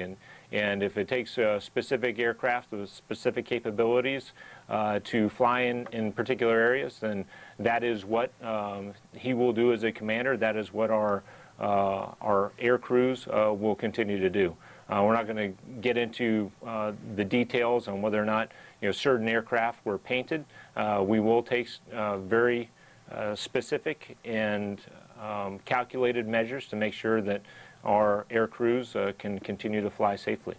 In reference to your second question on SDF holding areas, I know that first off, we're continuing to, in particular in Raqqa, and then in Tabqa and to the north of Raqqa, those are continuing to be SDF-held areas as they have beat ISIS in those particular locations. As far as holding that area and specifically to who that goes to, that is something that will have to be addressed in the future, and I can't really predict as to what will happen when either Syrian regime or what the SDF will do after that. I know that we are consistently pushing towards local governance, which is the councils and the security forces that liberate areas from ISIS are representative and responsive to the people in those areas. Just a quick follow on the first part there. So I'm not asking about a specific flight, a specific aircraft, a specific mission. Have any of the coalition aircraft been painted since, or we could say in the last month? Have there been coalition aircraft painted during their operations in the area?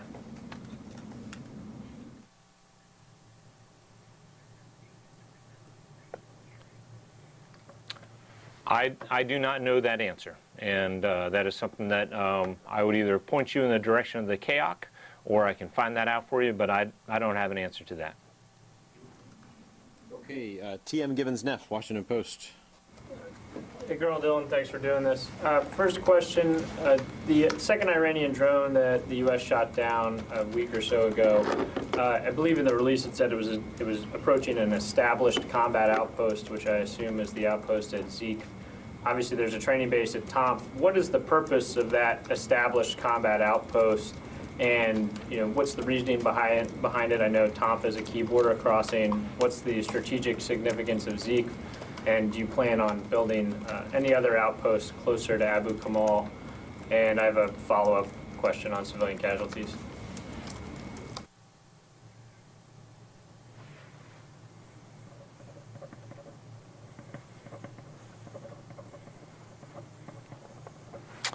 All right. Okay, TM, that is correct. It was a combat outpost. It was outside of Atanif. But this is, as we've stated in the past, that this particular area in and around Atanif is where we have been training with our partner forces for over a year. We've been operating out of Atanif since the beginning of the year in 2017. But we also continue to conduct patrols out into the Hamad Desert, going towards the middle Euphrates River Valley and also further to the west. Now, with the presence of the regime around, we are going to make sure that we continue to deconflict and make sure that we respect what has been discussed in deconfliction. But what we are going to continue to do is train our partner forces, and that also includes establishing combat outposts and also going into the Hamad Desert area, just as we've been doing for well over a year now. In reference to, I think that covers both of them. The outpost towards Abu Kamal, I think I addressed both of them. So if the regime has moved into an area that is towards Abu Kamal, then we are going to be limited to how far out we do the patrols with our partner forces. And then the follow-up question, I think Air Wars said today that the U.S.-led coalition killed more than 500 civilians in Syria. I know you guys kind of do a rolling estimate on this, but how many assessments have you started, your crew of civilian casualty, the civilian casualty team, how many assessments did you start last month into possible casualties?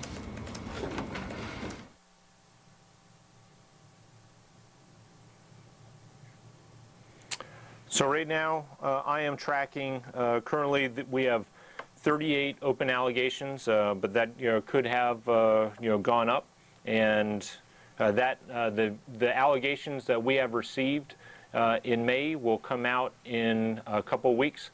So obviously that'll give a roll-up of all of the allegations. We have seen through Air Wars and others many unsubstantiated social media claims that are taken as face value.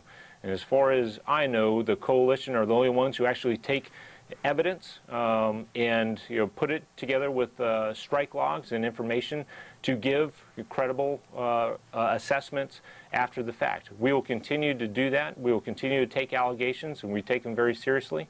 But we have seen a lot of the numbers, and they are high. But I think that we are the ones who do the work to come out to a very detailed process that can credibly say whether or not it was credible. Okay, next to Kasim Ileri from Anadolu News Agency. Actually, my questions have been covered, but I will try to ask it in a different way. Maybe you can get something from it because the answer is still not here.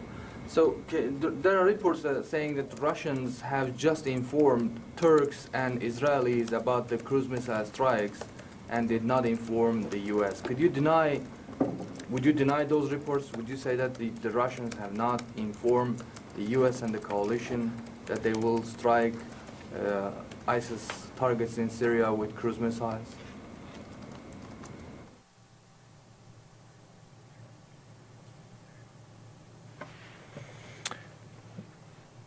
Again, I will go back and I'm going to say that the deconfliction line is open and it remains in place. If Russia or any other actors want to target ISIS, that is very welcome and is something that that we are okay with. We are going to continue to use the deconfliction line to make sure that our forces are operating in a safe manner, just in the same way that the Syrian regime or Russian forces, when they are operating in an area and we want to conduct strikes, we will use the deconfliction line for that purpose. The deconfliction line being open doesn't really mean that the Russians have informed the coalition that they are going to strike targets in Syria with cruise missiles. The question is whether they have informed, notified or not, rather than whether the confliction line is working or not.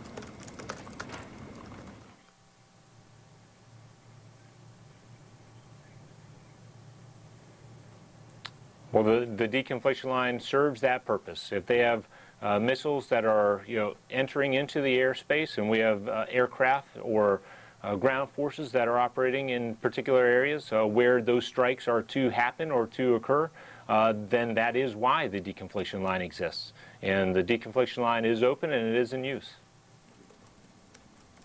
Okay, next to Corey Dickstein, Stars and Stripes. Hey, sir. When going back to the incident where the U.S. fighter jet shot down the Syrian fighter jet, when the Syrians bombed the SDF controlled areas, were there any U.S. Special Operations Forces or any U.S. forces endangered? I know you don't want to get into exactly where American forces are, but did those strikes or any Syrian regime actions endanger American forces?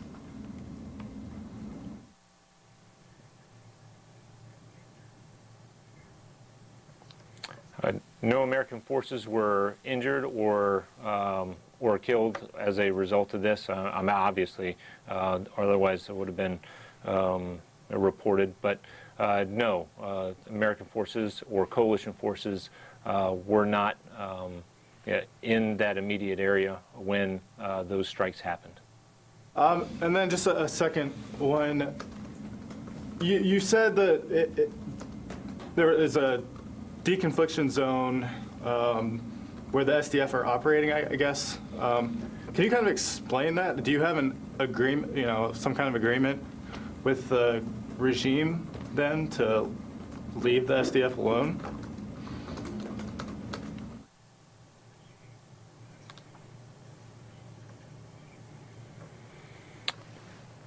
So right now there is a deconfliction line, as we have seen the forward line of troops from the Syrian regime and the Syrian Democratic Forces that they have butted up against one another. We want to make sure that there are measures in place to make sure that there are not incursions. And so between the Syrian Democratic Forces and the Syrian regime, and then all the way up through the Americans and the coalitions and the Russian forces, everyone who is operating in the area, a deconfliction line has been established so that we can make sure that we're focused on what we're there to focus on, and to not have these incursions and not to have any more strikes as a result of not understanding or knowing where the line is and where each other can operate. Gentleman in the back, I'm sorry, sir, I don't know your name. Sagar Jetty, Daily Caller. Turkish officials say that the Secretary Mattis gave them assurances that arms supplied to the SDF would be returned to the U.S. after the Raqqa campaign is over. Can you characterize any systems that are currently in place in order to track these weapons and ensure their return?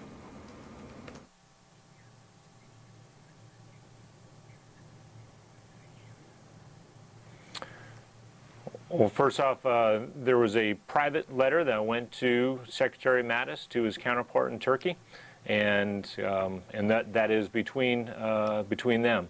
We currently have a process in place where we know by serial number the weapons and the equipment that we are providing to the SDF. We are very open and transparent with our Turkish allies to the north, and they understand and know by serial number and by type of equipment what that equipment is, what those weapons are. So that process is already in place right now, and we will continue to be transparent with our Turkish allies. So, follow-up question: Did that letter not give a guarantee that the arms would be would be given back to the U.S. From the SDF after the campaign is over?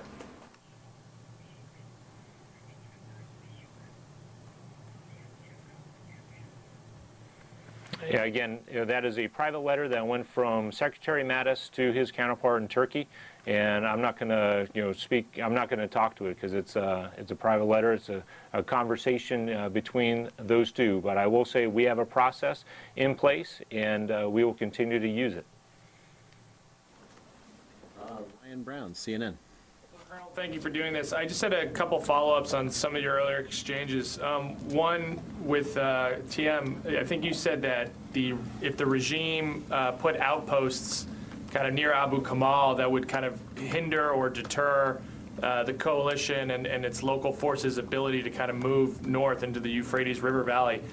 Could you clarify that a little bit? I mean, we have heard reports that the regime is setting up a lot of outposts. We're setting up these cops, the regime's setting up these outposts. Is that having an effect? Is that preventing the coalition and the local forces we're backing move north against the Euphrates River Valley?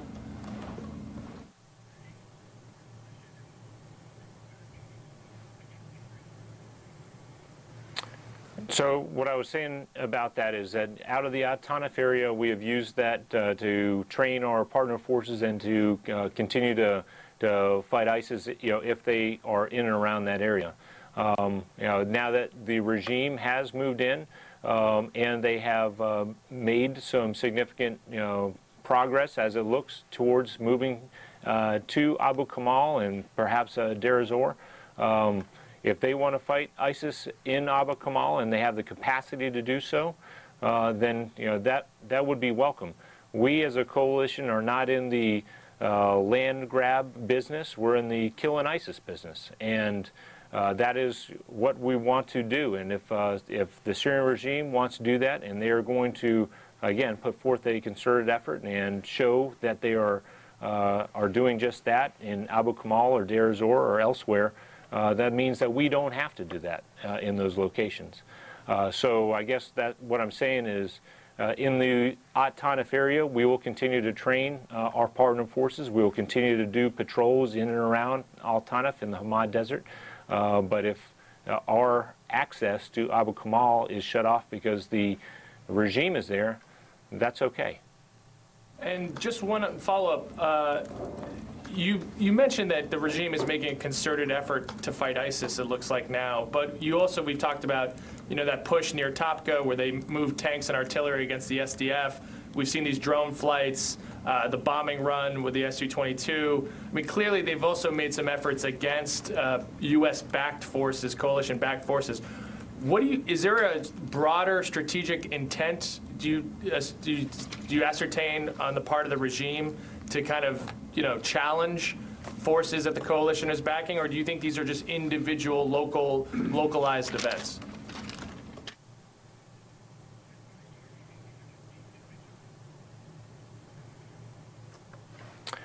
Yeah, Ryan, I can't characterize or guess for what has happened or what happened is a part of the regime elements. And so I won't speak to it. I know that there's been some open reporting that has said that they thought that they were fighting ISIS. Well, all I know is that we have established a deconfliction line in the ground where we want everybody to adhere to, so that we can focus on what we're there to focus on without having to get into any further skirmishes, any further engagements between regime, SDF, U.S., coalition, and the regime or pro-regime forces. You probably heard me say this 20 times as we look at the transcript, but we want to fight ISIS, and that's what we want our focus to be. And anything that takes us away from doing that is fewer resources towards doing what we're there to do. Ma'am on the side. From Hürriyet in Turkey. Colonel, thanks for doing this. My question on Secretary Mattis's letter to his Turkish counterpart is covered, so I have a second one, and actually it goes back to Barbara's question on the Iranian-backed militia being active in the Abu Kamal, Deir ez-Zor region. So just a bit of clarification on this, maybe. When you're talking about everyone targeting ISIS is welcome, so that you don't have to fight with ISIS in those areas, does that specifically include the Iranians, the Iranian-backed militia? And does that hold for Deir ez-Zor specifically?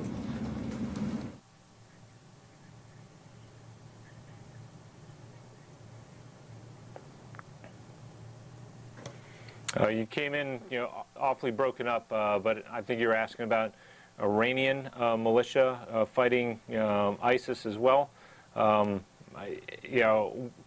we are working through the Russians and as they talk to the regime and pro-regime elements.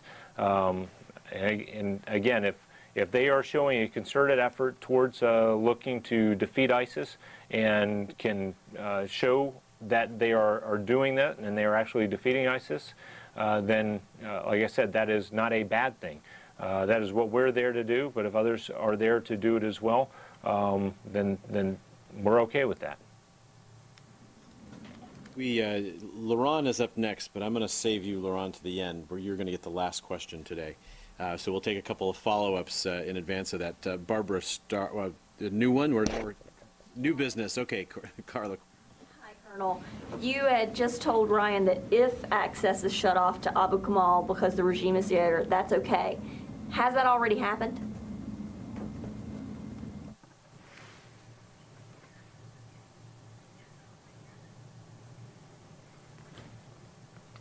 Well, they are between our elements that are currently in Atanaf and moving to Abu Kamal to the northeast. That's not to say that we could not continue to bring forces in through another means or another way. We clearly are continuing to conduct strikes in the area, but I would say that without having to work some kind of not deal, but I think that the only way we could get to Abu Kamal right now, if that were something that was even on the table, it would have to be from a different direction or a different location. But we will continue to strike ISIS targets wherever we find them, in Abu Kamal or anywhere else along the Euphrates River Valley going north. Barbara, I think you had a follow-up. I need to come back on this very same point because I'm sort of really not understanding this. You seem to be saying, Colonel, that U.S.-backed forces, leaving aside airstrikes for the moment, that U.S.-backed forces will now potentially, and U.S. forces will now potentially defer to both the Syrians and the Iranians on the ground if you believe they're fighting ISIS. I don't know if you believe they're making a concerted effort. What does a concerted effort from a military standpoint mean? Do you wait to see if they're striking ISIS targets? How long do you wait? Do you ask the militias, the people that you're training, to wait? Is this a new policy of the U.S. to wait? And you've suggested a deferring on the ground to the Syrian regime and to the Iranian-backed forces. And I'm just not clear what that means.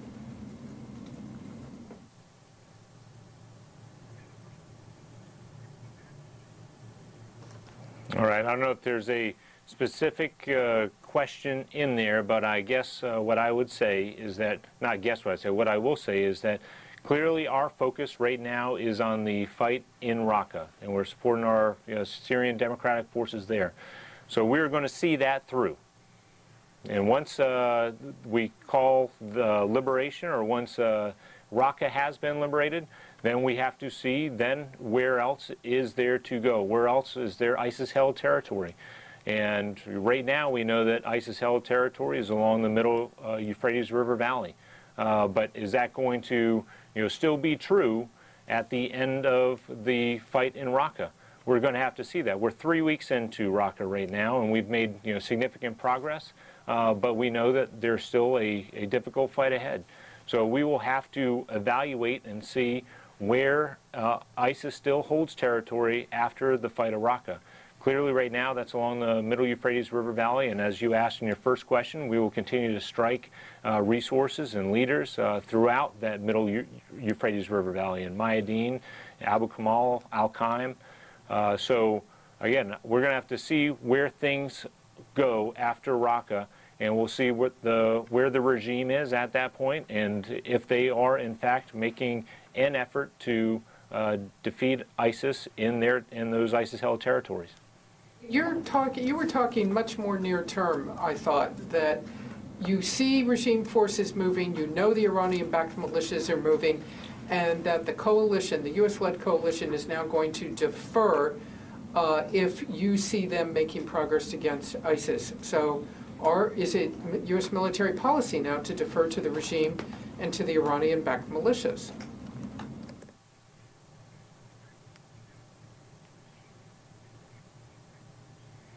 All right, maybe it's awfully nascent right now to be able to say where the Abu Kamal and the Deir ez-Zor fight is going to be, where the regime is going to be. They are moving along in that direction right now. But again, it's something, I don't see that as necessarily near term, and I just told you where our focus is, but we will have to see in the future after Raqqa and see where everybody else is in and around Syria at that time. Zach, did you have a follow-up? I wanted to go back to something Nancy asked about. So when the SDF was initially getting armed with coalition arms last month, we were told that both there was a database being kept of the arms and that trainers and advisors who are embedded with the SDF would be keeping an eye on how the weapons are used to make sure that they're being used specifically against ISIS. If those arms are being used by the SDF and resulting in civilian casualties, are those trainers and advisors obligated to report those incidents up the chain of command that would disclose some of those civilian casualties that could be the result of use of coalition arms?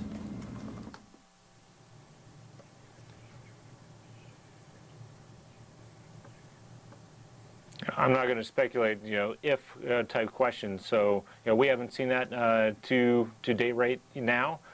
We do have advisors who are advise and accompanying and assisting our Syrian Democratic Forces, and they are there with them. So I'm not going to speculate on something that hasn't happened yet.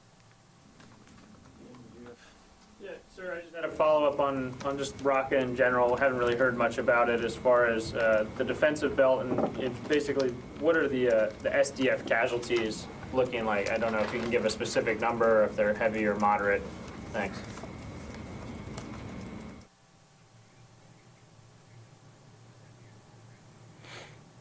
Yeah, I'm not going to go ahead and give you numbers at all. What I will say is that in the first 2 weeks, there was significant progress, very quick progress that was made. The SDF and the advance have since hit some significant resistance from ISIS, and now we are starting to see some of these better in place defenses as we have gotten to the places where we have advanced to in the campaign in and around Raqqa. I'm not going to give you numbers. I will say that the resistance by ISIS has steadily increased in this last week. I wanted to save our last question today for Laurent Bartholomew from Agence France Presse. As Ryan drinks an extra dose of truth serum in advance of your final question, I just wanted to say on behalf of the Department of Defense, thank you for faithfully covering this department for the last 5 years. Only 2. It seems like you've been in town longer, I guess. But you have been great to work with. You have reported on us faithfully, aggressively, honestly. And we're sad to see you moving back to France. You also have the coolest accent of anybody in the Pentagon press, and we will miss you. So with that said, sir, the floor is yours. Thank you very much. I appreciate what you said. Thank you. Colonel, you have said that you would be perfectly happy to deconflict with the Syrian regime forces in their push towards Deir ez-Zor and Abu Kamal. Just to be clear, are you actually asking the regime to share information with the coalition on their moves, on their intention, and would you consider some kind of direct conversation with the regime forces on their move?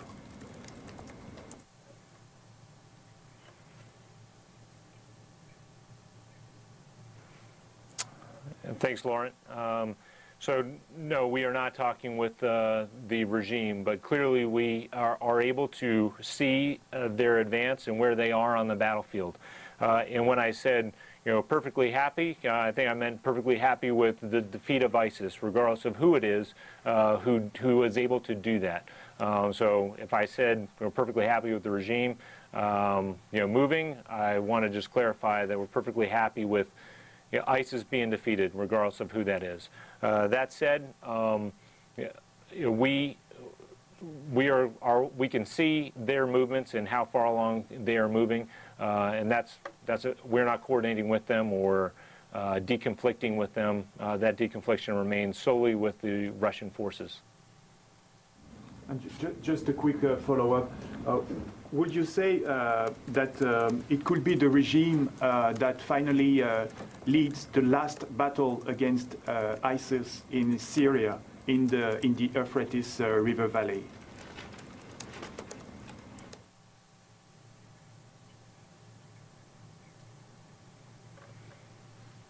I mean, I'm not going to.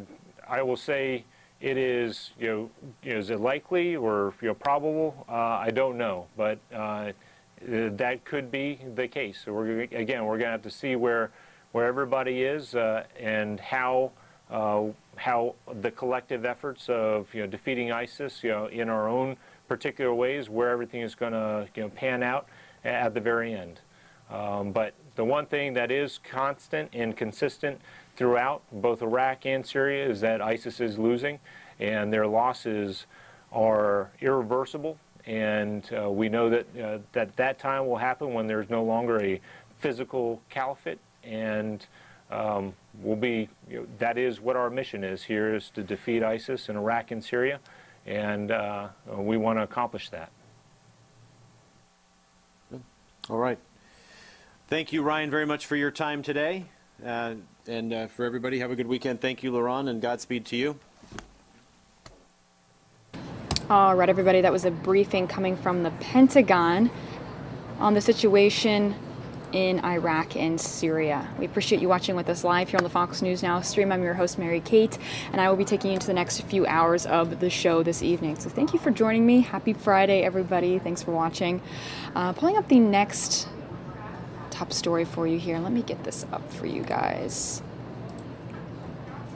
Wanted to take you to this event.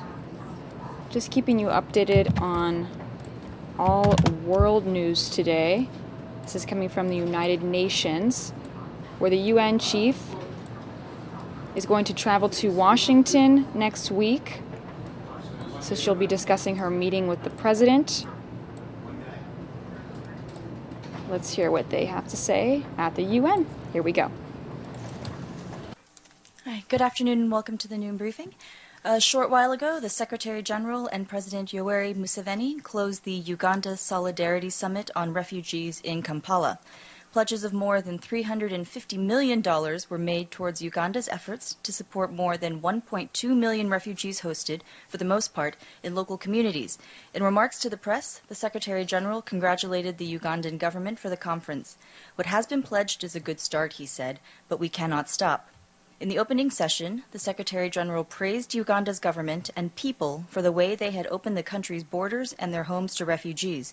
It is necessary, he said, to recognize that Uganda remains a symbol of the integrity of the refugee protection regime that unfortunately is not respected everywhere in the world. Not all doors are open, he said, not all refugees are accepted, and sometimes in countries much richer than Uganda. The Secretary General recalled with emotion how 12 years ago in northern Uganda, he had celebrated with South Sudanese who were about to return home full of hope. Now he was back, and South Sudanese had been forced to flee their homes again. The conclusion is obvious, he said. Everything must be done to end the war in South Sudan. In answering a question at the press conference, the Secretary General said that the UN was committed to protecting civilians in its protection of civilian sites for as long as it takes. As the Secretary General himself told you earlier this week, he will travel to Washington, D.C., and this will be next Tuesday, the 27th of June. The trip will be part of his ongoing outreach to Washington and other capitals. He is expected to meet with both Democratic and Republican leaders, members of the Foreign Affairs and Relations Committees, as well as the Appropriations Committees of both the House and the Senate. The Secretary General will also be meeting with senior members of the President's Cabinet. And you will have seen the statement we issued yesterday evening in which the Secretary General welcomed the adoption of Resolution 2359 as a first step in support of the decision by the Group of Five for the Sahel to set up a joint force to combat terrorism and transnational organized crime in coordination with national and other forces. The Secretary General reiterated the commitment of the UN, working closely with the African Union and other partners, to do its utmost to help mobilize adequate resources for the attainment of the objectives of the force as agreed by the leaders of the G5 and endorsed by the AU Peace and Security Council. The Secretary General also noted that the adoption of the resolution coincides with the second anniversary of the 2015 Agreement on Peace and Reconciliation in Mali. While welcoming the important progress made by the signatory parties, he underscored the need for expeditious progress on the remaining aspects of the agreement with a view to consolidating and sustaining peace in Mali and the region. And the High Commissioner for Human Rights, Zeid Ra'ad Al Hussein, welcomed today the creation of an international investigation into allegations of gross violations and abuses in the Kasai region of the Democratic Republic of the Congo. He said it sends a strong message to the perpetrators that the international community is serious about bringing them to justice. Since 2016, some 1.3 million people in the Kasais have been internally displaced by the violence, while some 30,000 refugees have fled to Angola. The High Commissioner said he expected and counted on the full cooperation of the authorities, particularly in providing unfettered access to all sites, files, people, and places. UNICEF warned today that the announcement of an end to famine conditions in South Sudan this week should not distract from the fact that severe food insecurity continues to put the lives of millions of children at risk in northeast Nigeria, Somalia, South Sudan, and Yemen. Manuel Fontaine, UNICEF's Director for Emergency Programs, said that there is no room for complacency and that while famine has been reversed in South Sudan, the crisis is far from over. He stressed that the need to continue to scale up our response and insist on unconditional humanitarian access. Otherwise, the progress made could be rapidly undone. And our colleagues at UNICEF warned today that more than 5.6 million children are at increased risk of contracting waterborne diseases, such as cholera and diarrheal infections, as the rainy season begins in conflict-affected areas of countries around Lake Chad. The threat of disease outbreaks in Cameroon, Chad, Niger, and Nigeria coincides with growing regional insecurity and increased population movements, particularly in Nigeria's northeast, while flooding and muddy roads are expected to severely limit humanitarian access to remote areas for several weeks. Across the Lake Chad region, UNICEF and its partners are working in communities at higher risk of cholera outbreaks to teach families about the effects of the disease and practical steps to avoid infection. In Niger, Cameroon, and Chad, essential drugs and bars of soap have been pre-positioned in warehouses close to IDP camps in case of a cholera outbreak. The water, sanitation, and hygiene response in the Lake Chad basin has received less than 20% of the $80 million required to meet urgent needs in 2017. Despite the lack of funding, this year UNICEF aims to provide 2.7 million people with the basic supply of water needed to survive. And the UN mission in the Central African Republic reports that the situation in Bria in Haute-Koto remains tense after clashes earlier in the week between the FPRC and the anti-Balaka. International humanitarian workers began the process of recovering bodies from the streets. The mission reports its inability to access areas controlled by the FPRC, where most of the clashes occurred.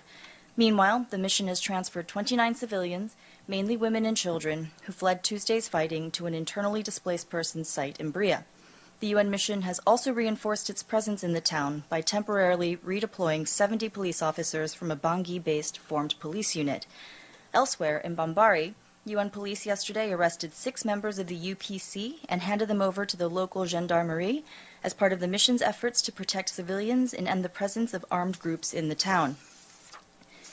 The UN Human Rights Office says that it continues to document reports of civilian casualties as a result of the conflict in Yemen, having verified 49 civilian deaths in the past month.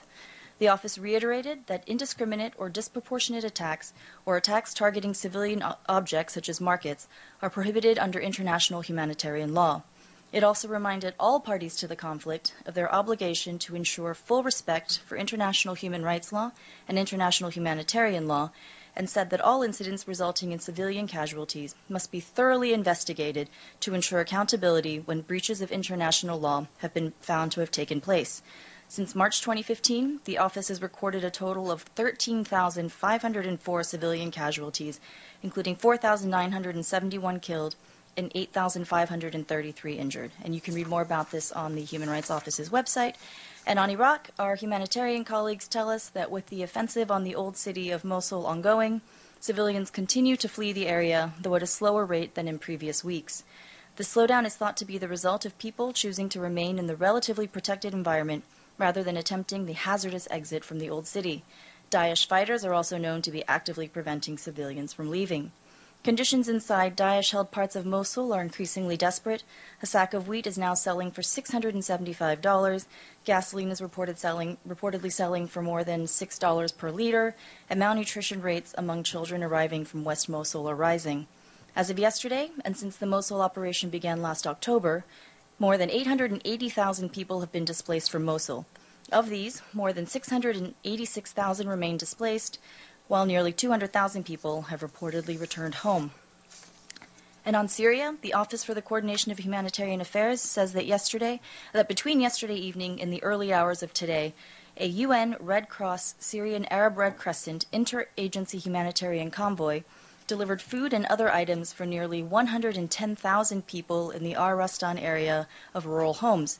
Solar lamps and some supplies were removed upon loading, and the delivery also faced insecurity in neighboring towns while items were being unloaded. The last interagency convoy to the area was on the 30th of March. The UN continues to call for safe, unimpeded, and sustained access to all people in need across the country, particularly the more than 4.5 million men, women, and children in hard-to-reach and besieged areas. And today is International Widows' Day, which seeks to shine a light on the struggle that many women face around the world after the loss of a husband. According to UN Women, there are more than 285 million widows around the world, with over 150 million of them living in deep poverty. And today is also Public Service Day, which celebrates the value and virtue of public service to the community, recognizes the work of public servants, and encourages young people to pursue careers in the public sector. And earlier this morning in New York, the UN and Uganda signed the first Memorandum of Understanding on support provided to the African Union mission in Somalia. This Memorandum of Understanding will also be signed by the African Union. This aims to strengthen and formalize the provision of support provided to AMISOM. It covers the provision of support to the military contingent and a foreign police unit that Uganda is contributing to AMISOM.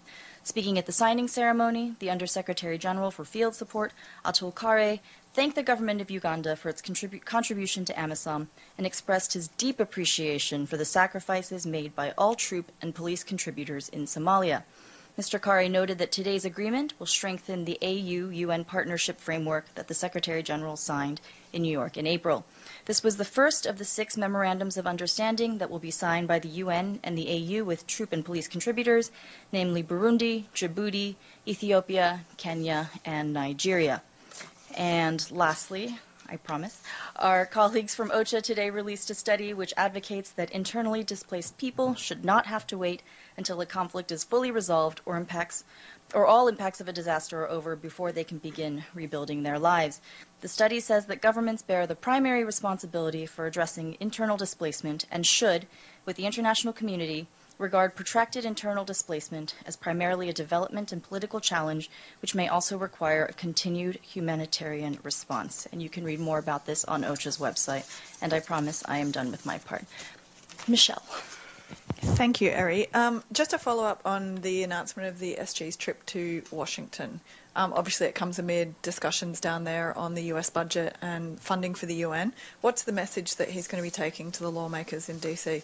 As he told you on Tuesday, he will be meeting with members of Congress, and as he said that, the proposal that was presented to the Congress would, he said, quote, create an unsolvable problem. So I think these and other matters of mutual concern are issues that he will be bringing to the leaders when he meets with them.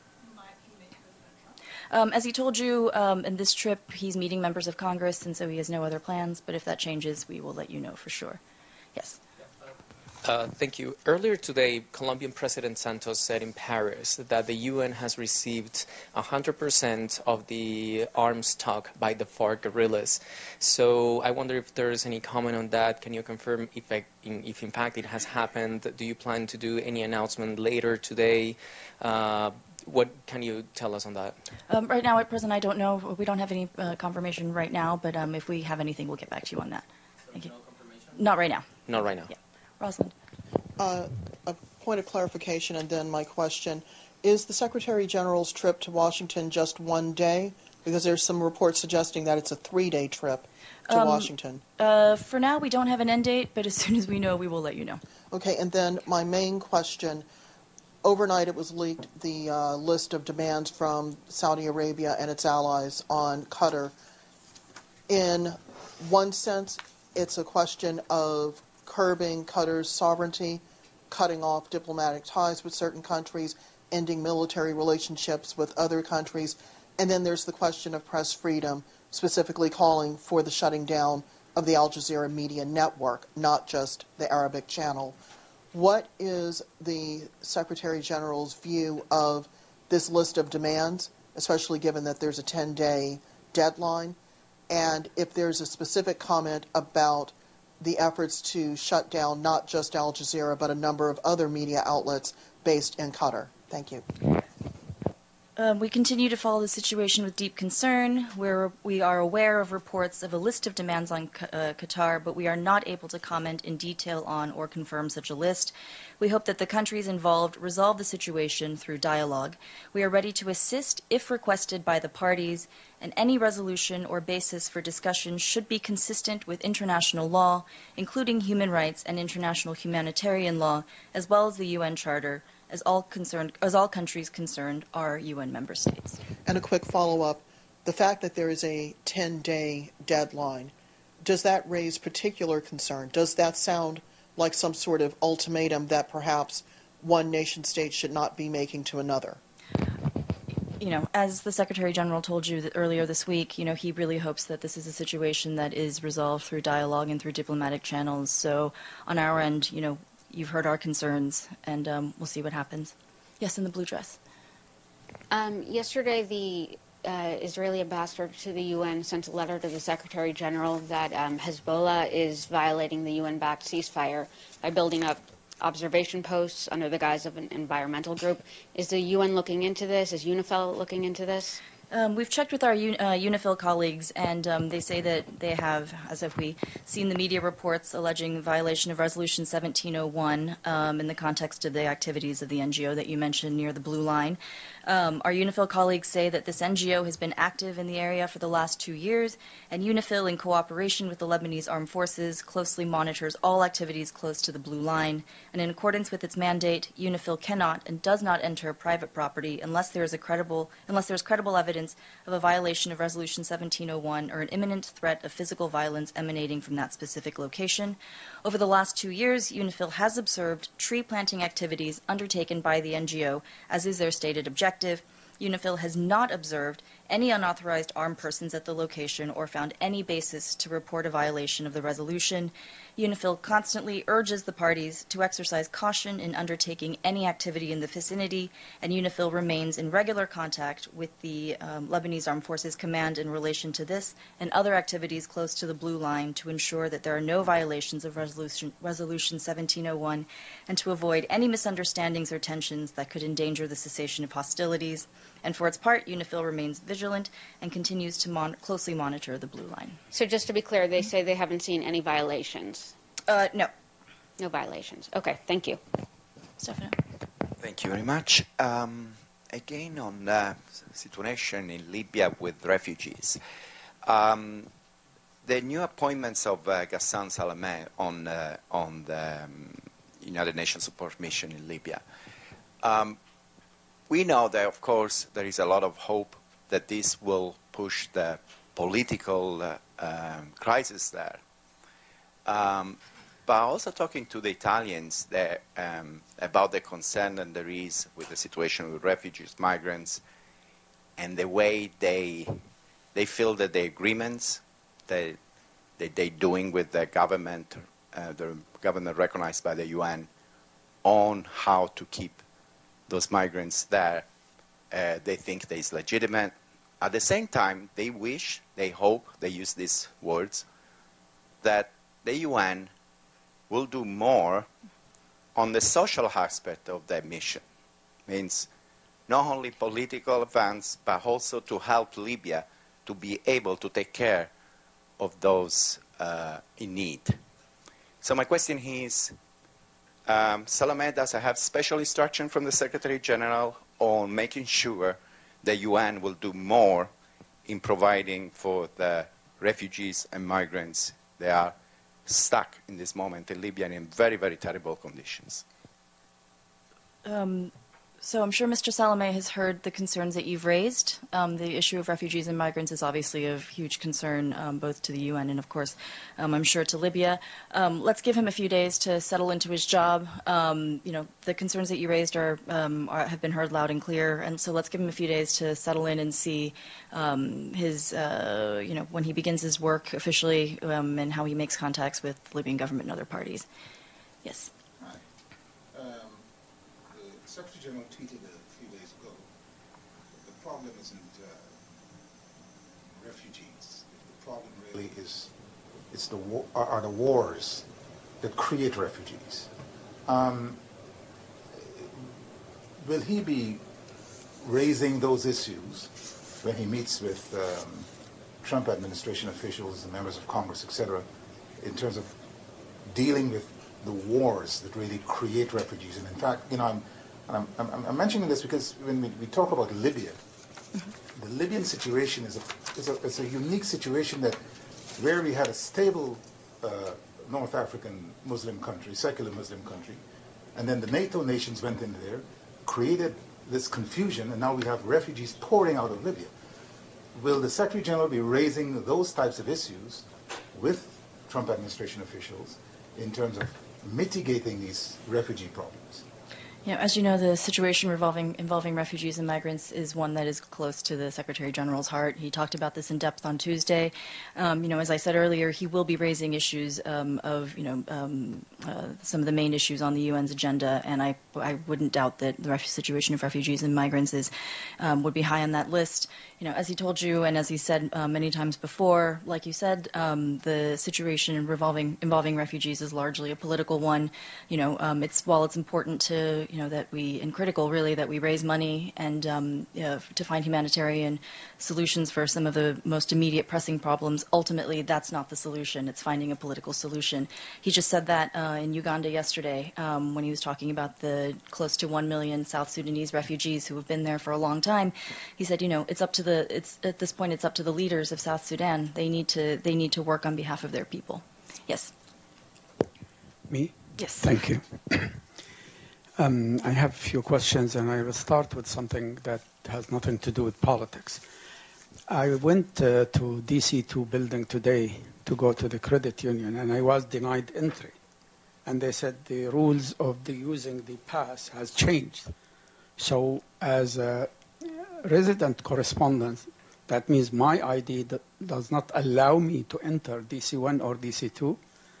I thought that was an insult to the credibility of the body of journalists who've been working in this organization for many years, and especially as for me, I am a former UN staff for many years, so how can I be denied entry to meet an officer at the credit union? This is the first we've heard of this, so we'll check with our security colleagues and see what we can do. Okay. Now I go to political questions. I want to follow up with the question of Rosalind raised about the ultimatum. Giving a country, a sovereign country, 10 days ultimatum to execute unexecutable demands, it means like a threat of war. According to UN Charter, the SG is entitled, according to Article 99, to bring an issue that may develop into a threat to international peace and security to the attention of the Security Council. Would he be considering activating Article 99 to bring this issue? That is serious now. It's 4 countries threatening another sovereign nation, putting demands that is completely unrealistic, and giving them 10 days to execute them. You know, as we said, that we've seen the reports of this list of demands, but we don't have the list and we can't confirm the existence of it. But either way, the situation has obviously reached a very serious stage. And as the Secretary General said earlier this week, he supports the idea of a regional dialogue led by Kuwait, but he also said that there are other options on the table, and I don't think that he would spare any efforts to make sure that there's a diplomatic solution to this. Yes. Thank you. First of all, I apologize. I do not know your name and your position over here. Can you please introduce yourself? We've emailed several times in the past. Yes, we have seen each other, but yes. we've not been introduced. My name's Ari Kaneko. Oh, okay. Ari, yes. Yeah. In his press conference last Tuesday, the Secretary General said that he has had a couple of talks with the Indian Prime Minister and some talks with 3 times he has talked to the Pakistani Prime Minister. But he did not elaborate as to what happened in the talks or whether any commitment was taken from the 2 leaders to continue their bilateral engagement. Because at this point in time, there are human rights abuses going on in Kashmir, which you and everybody else knows, but they do not talk to each other. So what did the Secretary General, do you have any understanding the Secretary General was given, any commitment? I think what he was saying was that he has been engaged with these leaders. He's met them 5 times in total since he's become Secretary General. I think that's a sign of his commitment to the issue, his interest and his involvement in the issue. What the leaders agreed on is for them to say, them to announce. It's not for us to say. But the point that he was making and that we continue to make is that he is very engaged on the issue. And we'll let you know if there's anything. Yeah, I do realize what you're saying is that the point that you were making, that he's engaged. That I understand.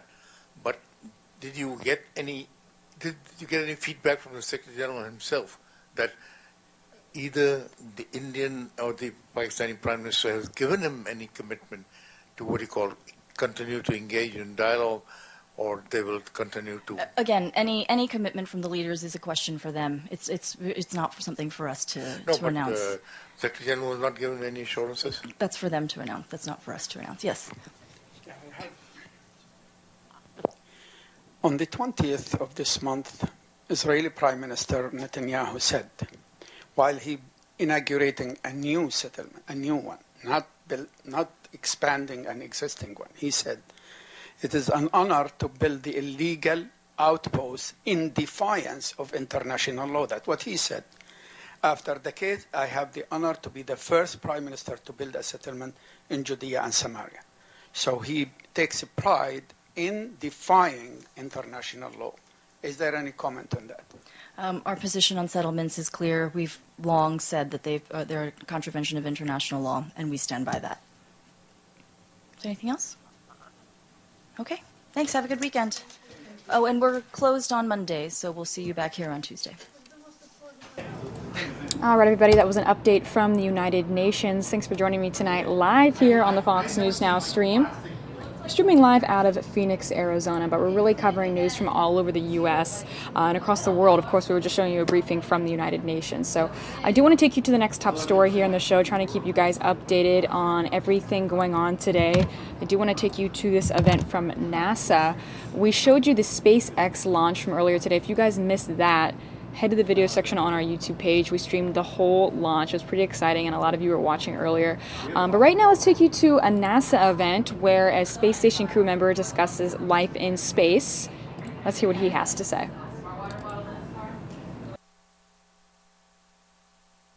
Ready for the event. Voice of America, this is Mission Control Houston. Please call station for a voice check. Station, this is the Voice of America in Roman Mamanov. Can you hear me? I have you loud and clear, Roman. Peggy, it's really a big honor to see you and to have you with us. I have to tell you that for some reason I have like a goosebumps. I am so excited and I am so admire your work there in space. Let me begin with real simple questions. What time is it there? Should I say good morning? Should I say good evening? Should I say good afternoon? It's 13:41, so 1:41 in the afternoon. We run on Greenwich Mean Time here, getting up around 6 a.m. and going to bed around 9 p.m. in the evening. And because we work with control centers all around the world, they are working on various different shifts throughout their nights, their relative nights, but we stay on a standard day based off Greenwich Mean Time. Can you tell us more about the everyday life? Because a lot of people in our audience actually ask us to ask this question. How you guys work? What time is sunrise there? What time is sundown? Like how you split the shifts between each other? Actually, during the course of a day, because we're traveling around the planet once every 90 minutes, we have 16 sunrises and 16 sunsets. So it's we don't use the sun as our guide for when to go to bed. It's more based on just the time of day. So it works out fine for us. We don't have as many windows as I would like to have on board the space station, so it's not a huge distraction to us to have sunrise and sunset every 45 minutes or so. Peggy, we asked our audience to send us questions that they want to ask you, and a lot of questions about how you live in zero gravity. What kind of effect it has for your body? Muscle loss, bone loss. Can you tell us a little bit more about that? Well, being in microgravity without gravity to pull on us, our bones do feel the effects.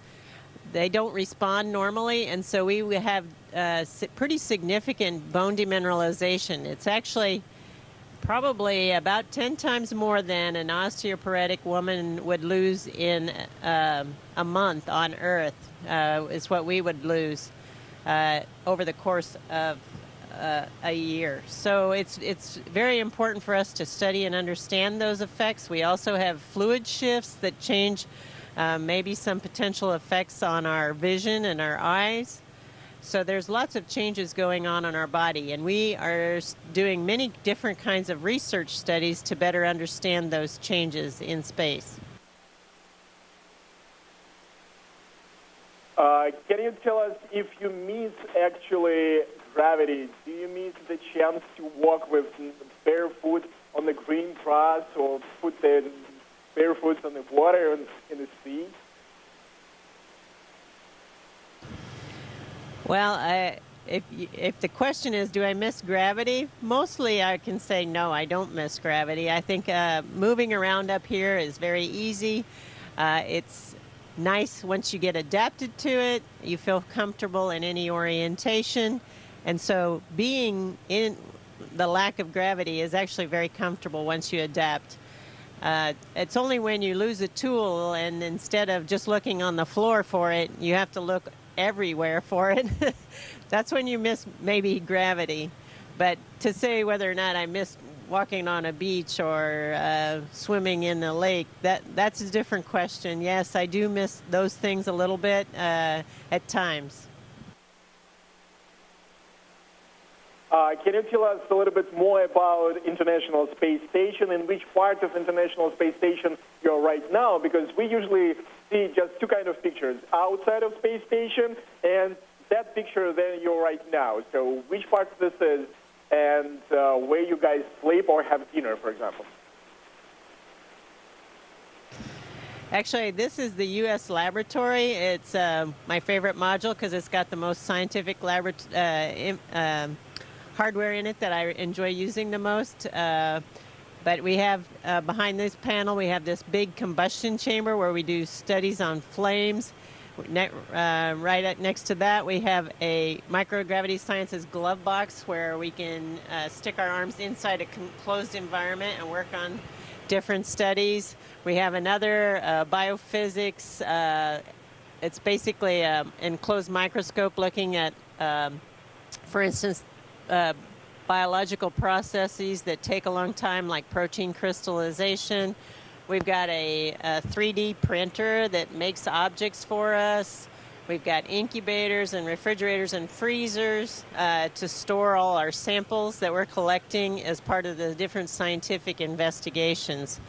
But the laboratories, most of the U.S. operating segment laboratories like this, and they were designed to be somewhat interchangeable. So a rack from this module can move to another module, and we can outfit it based on the scientific research that we're doing at the time.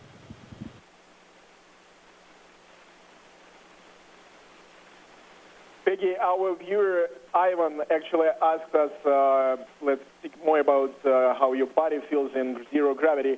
Do you feel different with how you feel, how you taste food, how you smell different smells? Tell us a little bit more about that.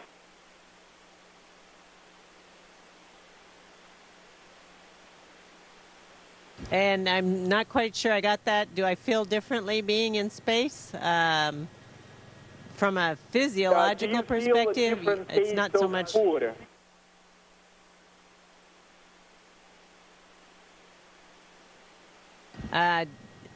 Do I feel differently about food in space?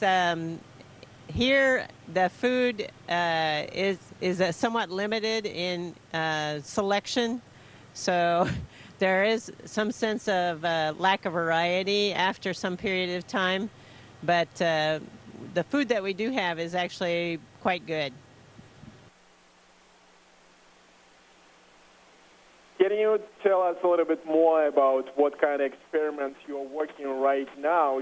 Should we expect any breakthrough anytime soon?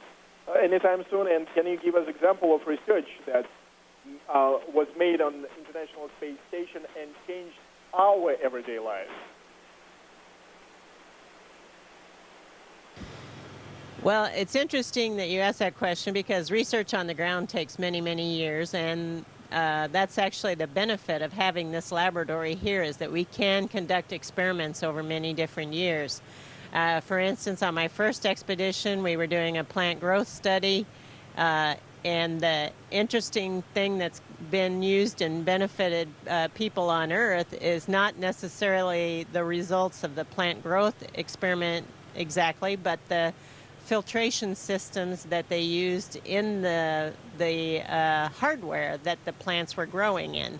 Those filtration systems are now used in medical surgical rooms and also in wineries to try and keep out bacterial contamination in wines. So you never know exactly what the spin-off that's going to be used that will apply to Earth, but there's always going to be something, and that's the benefit of doing long-duration research like what we're doing up here.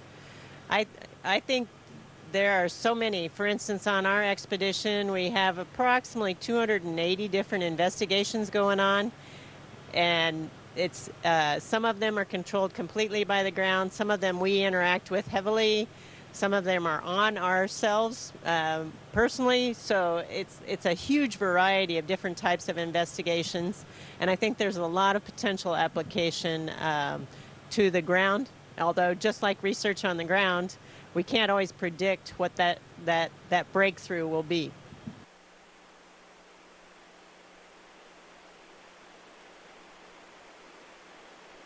I have two follow-up questions, speaking about the filtration system. Speaking with President Trump, you said that there on International Space Station you treat urine and treat water, so it's possible to drink it again.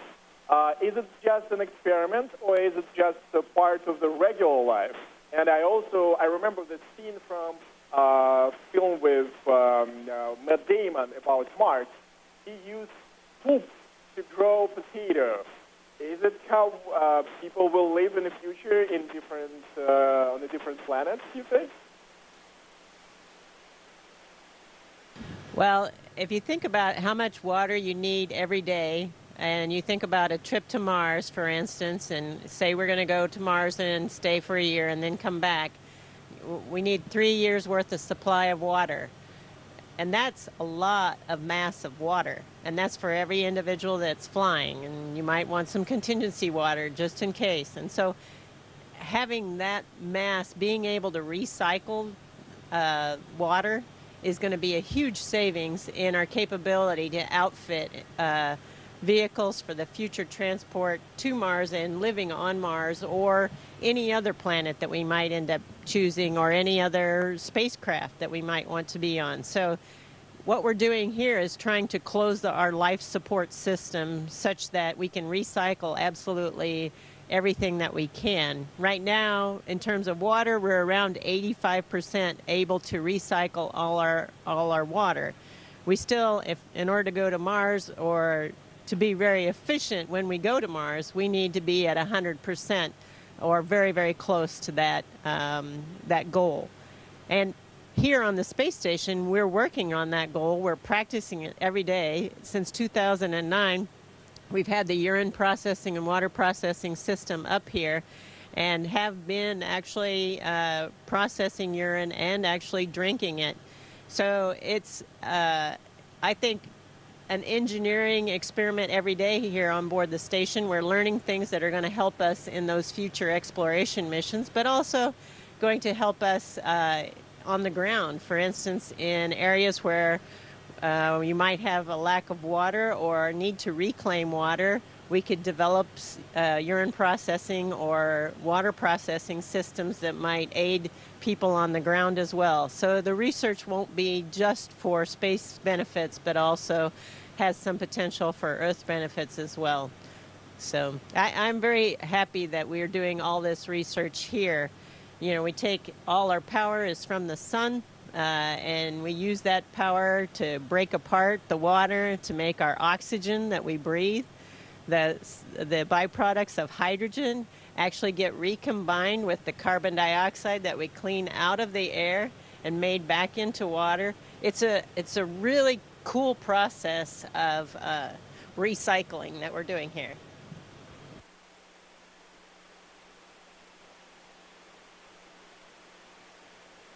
You told about future possible Mars mission or any other planet. Would you like to be part of, let's say, among the people who will be flying there? I absolutely would. I think, you know, all of us that sign up to be astronauts are explorers and are interested in that kind of thing. I know there are lots of people on Earth doing different types of exploration type studies, either underwater in the Antarctic.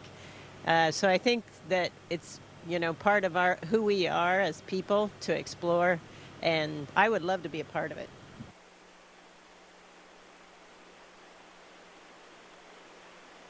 Let's speak a little bit more about everyday life on the International Space Station.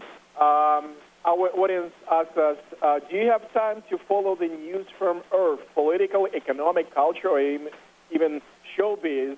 And if so, how do you do that? Do you have, like, LCD TV, or use your laptop, or just computer? We have lots of computers on board, and the ground sends up whatever our preferences are. You know, if we have sports buffs, they send up the sports games for whatever the favorite team is, or your favorite TV shows, or the news. So it's whatever your preferences are that they send up and for entertainment for us, which is great. I love working out and watching the news or watching some TV shows while I'm actually working out. It takes my mind off of the pain of the workout. What was the last time, what was the last thing you actually watched? I don't know, CNN or some kind of sport broadcasting or a movie? This morning when I was working out on ARED, I was watching the nightly news. Oh, that's interesting. Do you guys discuss politics in International Space Station and space? Of course, I guess you understand that we have, let's say, tensions between Russia and the United States. Do you guys discuss that, or you try to avoid that? I think up here our priority is being one team, and so I think we don't discuss things that have the potential for that kind of political reaction. We recognize that what we're doing here is very special, you know, and unique, you know, this peaceful development of space.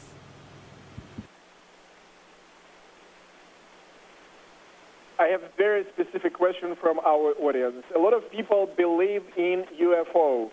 Do you have any special instructions in case you see something like unidentified flying object outside the International Space Station? And would you like to meet some of these, let's say, green people, green creatures? Well, actually, there are no special instructions, but I do think it would be very interesting. I would love to meet people from another world.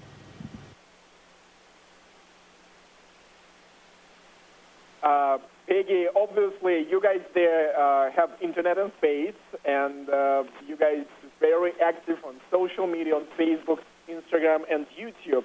How does it work? Do you have just like a simple gadgets like smartphones, or like we all have here on the Earth? And what about Wi-Fi? Do you have like a regular Wi-Fi or special system? We have special networks up here that we can access.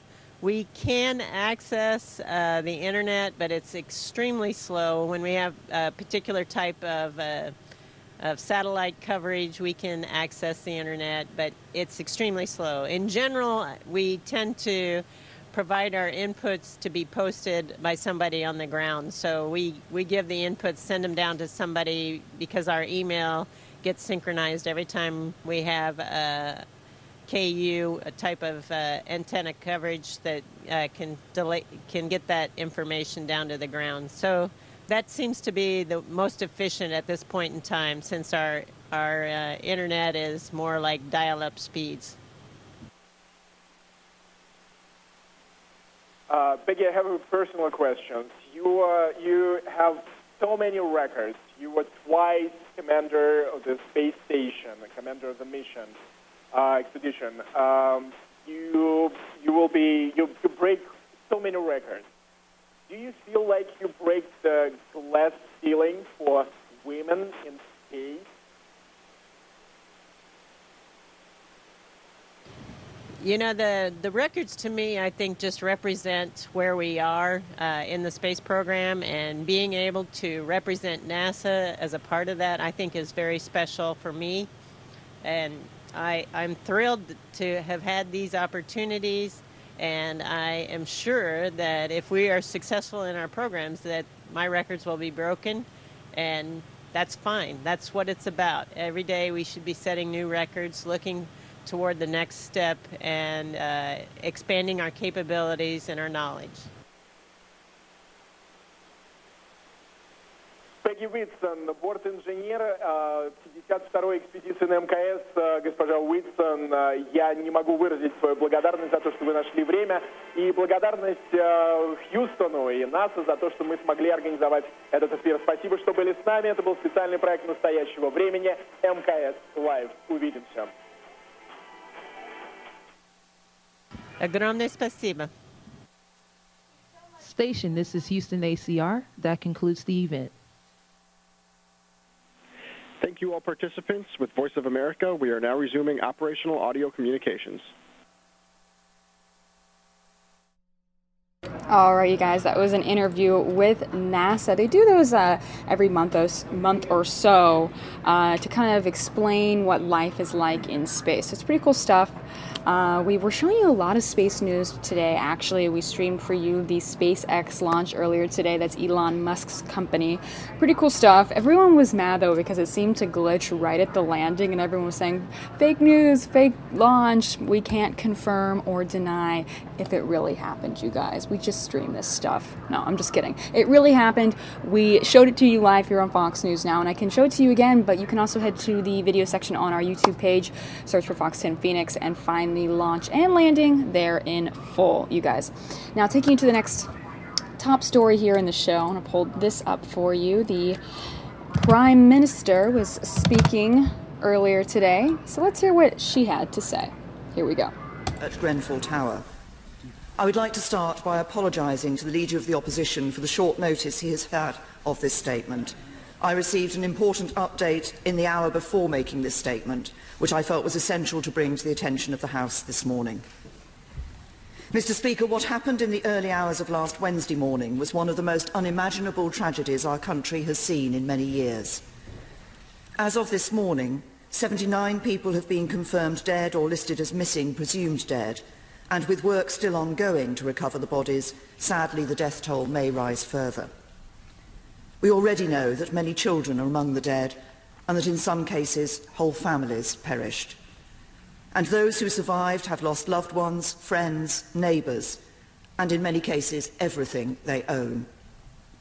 Mr. Speaker, it should never have happened. In a few moments I'll say how we're going to discover why it did. But as I said yesterday, that initial failure was then compounded by the fact that the support on the ground in the initial hours was not good enough. As Prime Minister, I have apologised for that second failure and taken responsibility for doing what we can to put it right. On my first visit to North Kensington, I met with the emergency services. These extraordinary men and women put their lives on the line in an effort to save others, and my first responsibility was to check they had all the resources they needed. I then visited Chelsea and Westminster Hospital, where I met some of the most seriously injured survivors. It was from that experience I decided we had to have an emergency fund. I also met a group of residents in Kensington who I then invited to come to Downing Street last weekend. I returned to Kensington again last night to hear directly from them about the progress that we are making. Mr. Speaker, what became clear very quickly is that the Royal Borough of Kensington and Chelsea could not cope, and it is right that the Chief Executive Officer has now resigned. It is also why I set up the Grenfell Tower Recovery Task Force, which I have been chairing personally. But this is not just about the steps we take in the first few weeks. It is about a lasting commitment that we are making to supporting the families affected, long after the television cameras have gone. So let me set out in detail the steps that we are taking to support the victims and rehouse those who have lost their homes. Mr. Speaker, on Friday morning the government established a central command centre under the leadership of John Barradell, the Chief Executive of the City of London and former lead for London Local Government on Resilience, and Eleanor Kelly, Chief Executive of the London Borough of Southwark. On behalf of the whole House, I want to thank John and his team for all the work they are doing.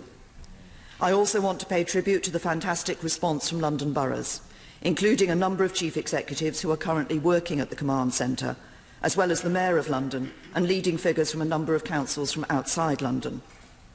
I want to thank the army of volunteers who stepped in to provide shelter, sustenance, comfort and practical support. And I want to thank my Communities Secretary and the Ministers for Housing and Planning, the Minister for London and the Minister for Policing and the Fire Service for the work they have been doing.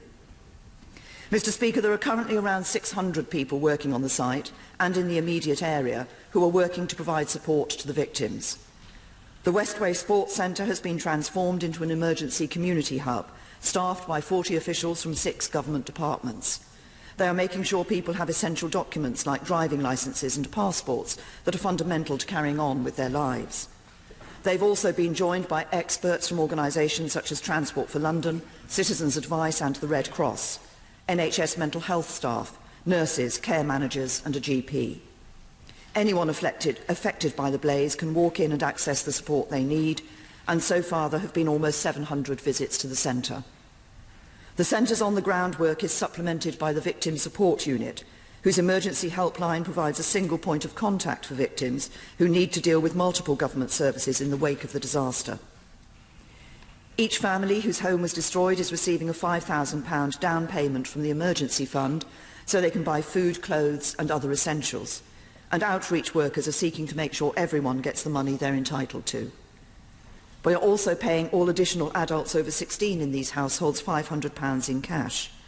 Other cash payments are being paid out by the Council on a discretionary basis, for example to those whose home has been severely impacted but not permanently destroyed. As of midday on Wednesday, we had made payments of over £700,000.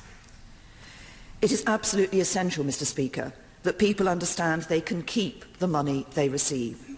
These grants are not loans, and they will not be expected to repay a single penny. Neither are they waiving any legal rights as a result of accepting this financial help.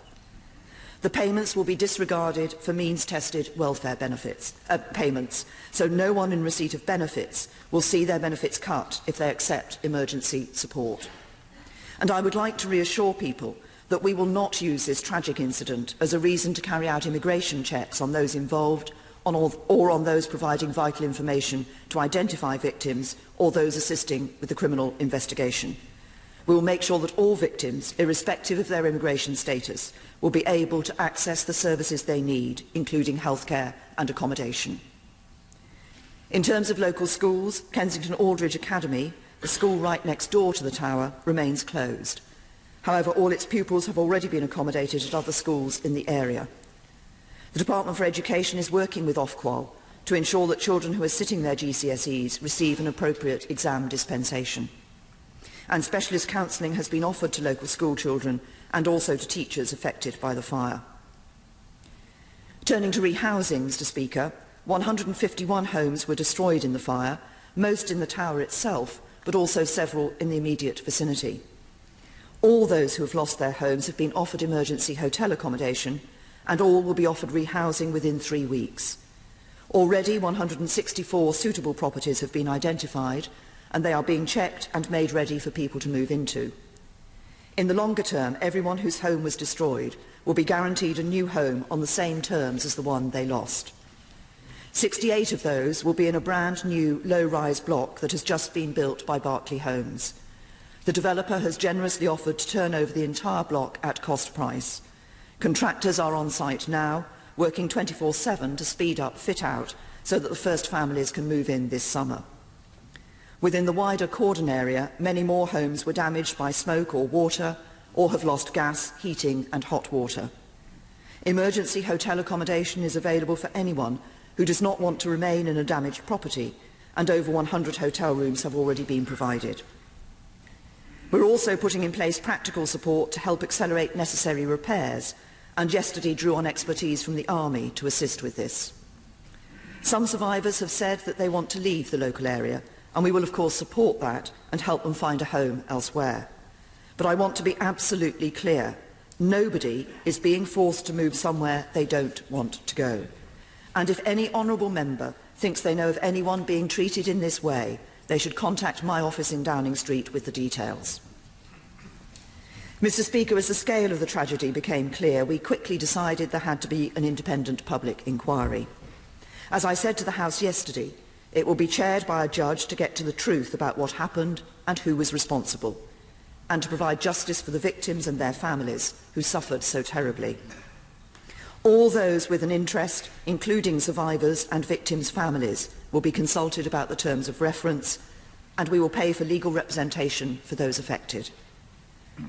Listening to survivors last night, it also became clear that they want support to come together as a group, to have their voices heard, and the government will play its part in helping them to do so. Mr. Speaker, for too long residents have been overlooked and ignored. We will ensure they are involved in every step of this process. No stone will be left unturned in this inquiry, and for any guilty parties there will be nowhere to hide. I'm also clear that we cannot wait for ages to learn the immediate lessons, and so I expect the chair of the inquiry will want to produce an interim report as early as possible. Mr. Speaker, I know that many others living in tall residential buildings will have concerns about their safety after what happened at Grenfell. All social landlords have been instructed to carry out additional fire safety checks on tower blocks and ensure the appropriate safety and response measures are in place. This is being done in cooperation with local fire and rescue services. We've also taken steps to make private landlords aware and made our checking facilities available to them for free. The House should of course be careful on speculating what caused this fire, but as a precaution, the government has arranged to test cladding in all relevant tower blocks. Mr. Speaker, shortly before I came to the chamber, I was informed that a number of these tests have come back as combustible. The relevant local authorities and local fire services have been informed, and as I speak they are taking all possible steps to ensure buildings are safe and to inform affected residents. Immediately after this statement, the Department for Communities and Local Government will contact any MPs whose constituents are affected, and the Communities Secretary will provide a further update later today. Mr. Speaker, we can test over 100 buildings a day and the results come within hours. I urge any landlord who owns a building of this kind to send samples for testing as soon as possible. Any results will be communicated immediately to local authorities and local fire services. Landlords have a legal obligation to provide safe buildings, and where they cannot do that, we expect alternative accommodation to be provided. We cannot and will not ask people to live in unsafe homes. Mr. Speaker, it is clear that the Royal Borough of Kensington and Chelsea were not able to cope with the scale of the tragedy. So we will also develop a new strategy for resilience in major disasters, which could include a new civil disaster response task force that can help at times of emergency. Finally, Mr. Speaker, we must learn some of the lessons of this and previous disasters, where bereaved families have not had the support they need. So we will introduce an independent public advocate for public disasters, a strong independent voice for victims, acting on behalf of bereaved families and supporting them at public inquests and inquiries.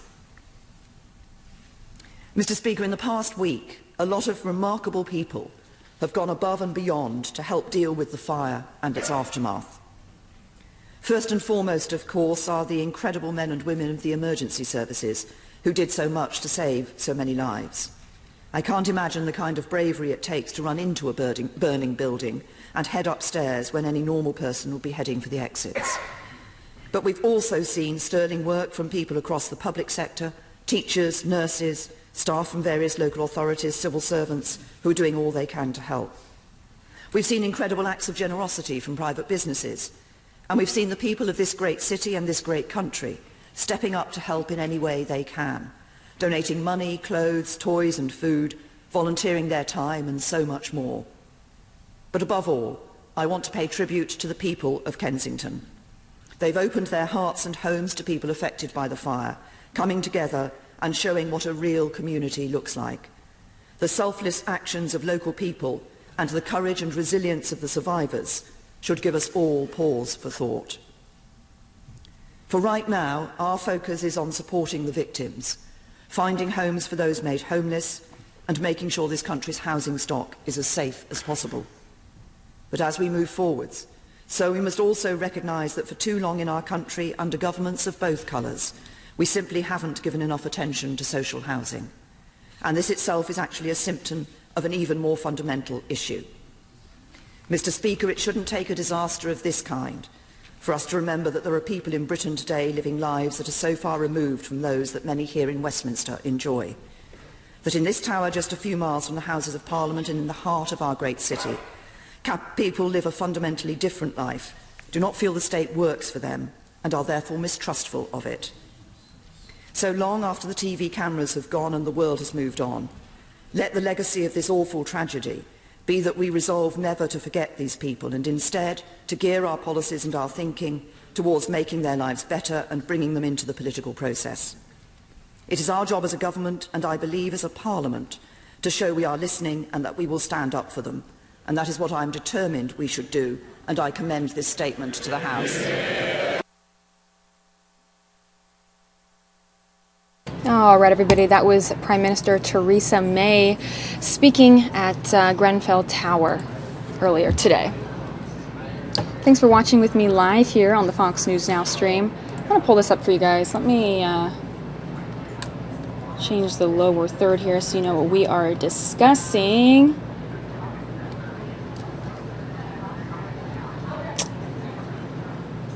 Well, I think it's here somewhere. Here we go. All right, the politics, lower third, everybody, because we're discussing politics right now. Let me change things up a little bit here, too. Let's put the White House up here, and I'll put myself in the upper right-hand corner of your screen. As always, hey guys, it's Mary Kate, and this is your political rundown of the week. First up, Senate Republicans have finally unveiled a draft health care bill, and there's already stiff opposition. But not just from Democrats. Some Republicans are saying they are opposed to the plan as well. Many believe the bill would be harmful for low-income Americans, people with pre-existing conditions, and Medicaid recipients. Senate Majority Leader Mitch McConnell says the draft slashes taxes on higher incomes while eliminating the individual and employer mandates. Republicans will now negotiate among themselves before an expected vote sometime next week. And President Trump recently spoke with Fox News. He suggested that Special Counsel Robert Mueller should recuse himself from the current Russia investigation due to his close relationship with James Comey. Trump also says that there are no tapes of any of his conversations with Comey, whom he fired as FBI director last month. And at any time, we could learn what the Supreme Court has decided to do with President Donald Trump's travel ban, which affects 6 Muslim-majority countries. The issue has been tied up in the courts since Trump's original order in January trying to get it out, everybody, which sparked a widespread protest just days after he was in office. Now, the judges met yesterday, and it's likely they took a vote about whether or not they should let the Trump administration immediately enforce the ban. That's your political rundown of the week, and we're giving you guys a live look of the White House right now. I can give you a live look of the Capitol building as well. We don't have a live shot of New York right now, which is surprising. We usually do have a live shot of New York, but I don't know, you guys. No live shot of New York tonight, just the White House and the Capitol building. Now, I can take you to the next top story here in the show. Let me pull this up for you guys. This is coming from the House Appropriations Committee.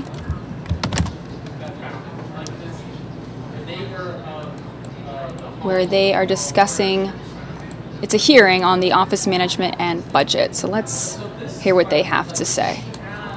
Here we go. We've saved the best for last. Laney from South Carolina to our Financial Service Subcommittee to discuss next year's budget request for his Office of Management and Budget. And before we get into the weeds of your office's budget request, I want to take a moment to commend you and your team and this administration for the President's budget. After reviewing it last month, my first thoughts were that this is honest and impressive, and which it was. It's realistic about the hard choices we must make to balance the budget and tackle the national debt. That's something we haven't seen out of the White House in a long time, so Mr. Director, thank you for your input there, and we know that your fingerprints are certainly on that proposal. The budget proposes to cut $3.6 trillion over 10 years while making key investments to spur economic growth and job creation. It includes major middle income and business tax cuts and $1 trillion of public and private partnership for national infrastructure projects. It also builds upon our recent spending cuts and further reduces the size of many of the federal agencies. And the President rightly wants to have fewer bureaucrats around to regulate our lives in order to free up funding for border security and rebuild our military. So I look forward to continuing the discussion on the President's vision for balancing the budget here today with you, Mr. Director. And like I shared with Secretary Mnuchin last week, I also want to mention to you that I'm grateful for the swift action that this administration has taken to jumpstart our economy. Just over the last few months, the administration has issued executive orders to streamline the federal government, reduce waste and duplication, and cut red tape. The positive effects are already being felt throughout our economy. Small business optimism is at a 10-year high, consumer confidence is at a 15-year high, and manufacturing optimism is at a 20-year high. Once more, since the President took office just 5 months ago, GDP has increased 1.2% in our country, and more than 600,000 new jobs have been created. Unemployment is now down to 4.3%, and that's the lowest in nearly a decade. That means more people are experiencing the dignity of work and the fulfillment of providing for their families. So, Mr. Director, let me say thank you to you and the administration for the swift action and the actions that you've taken.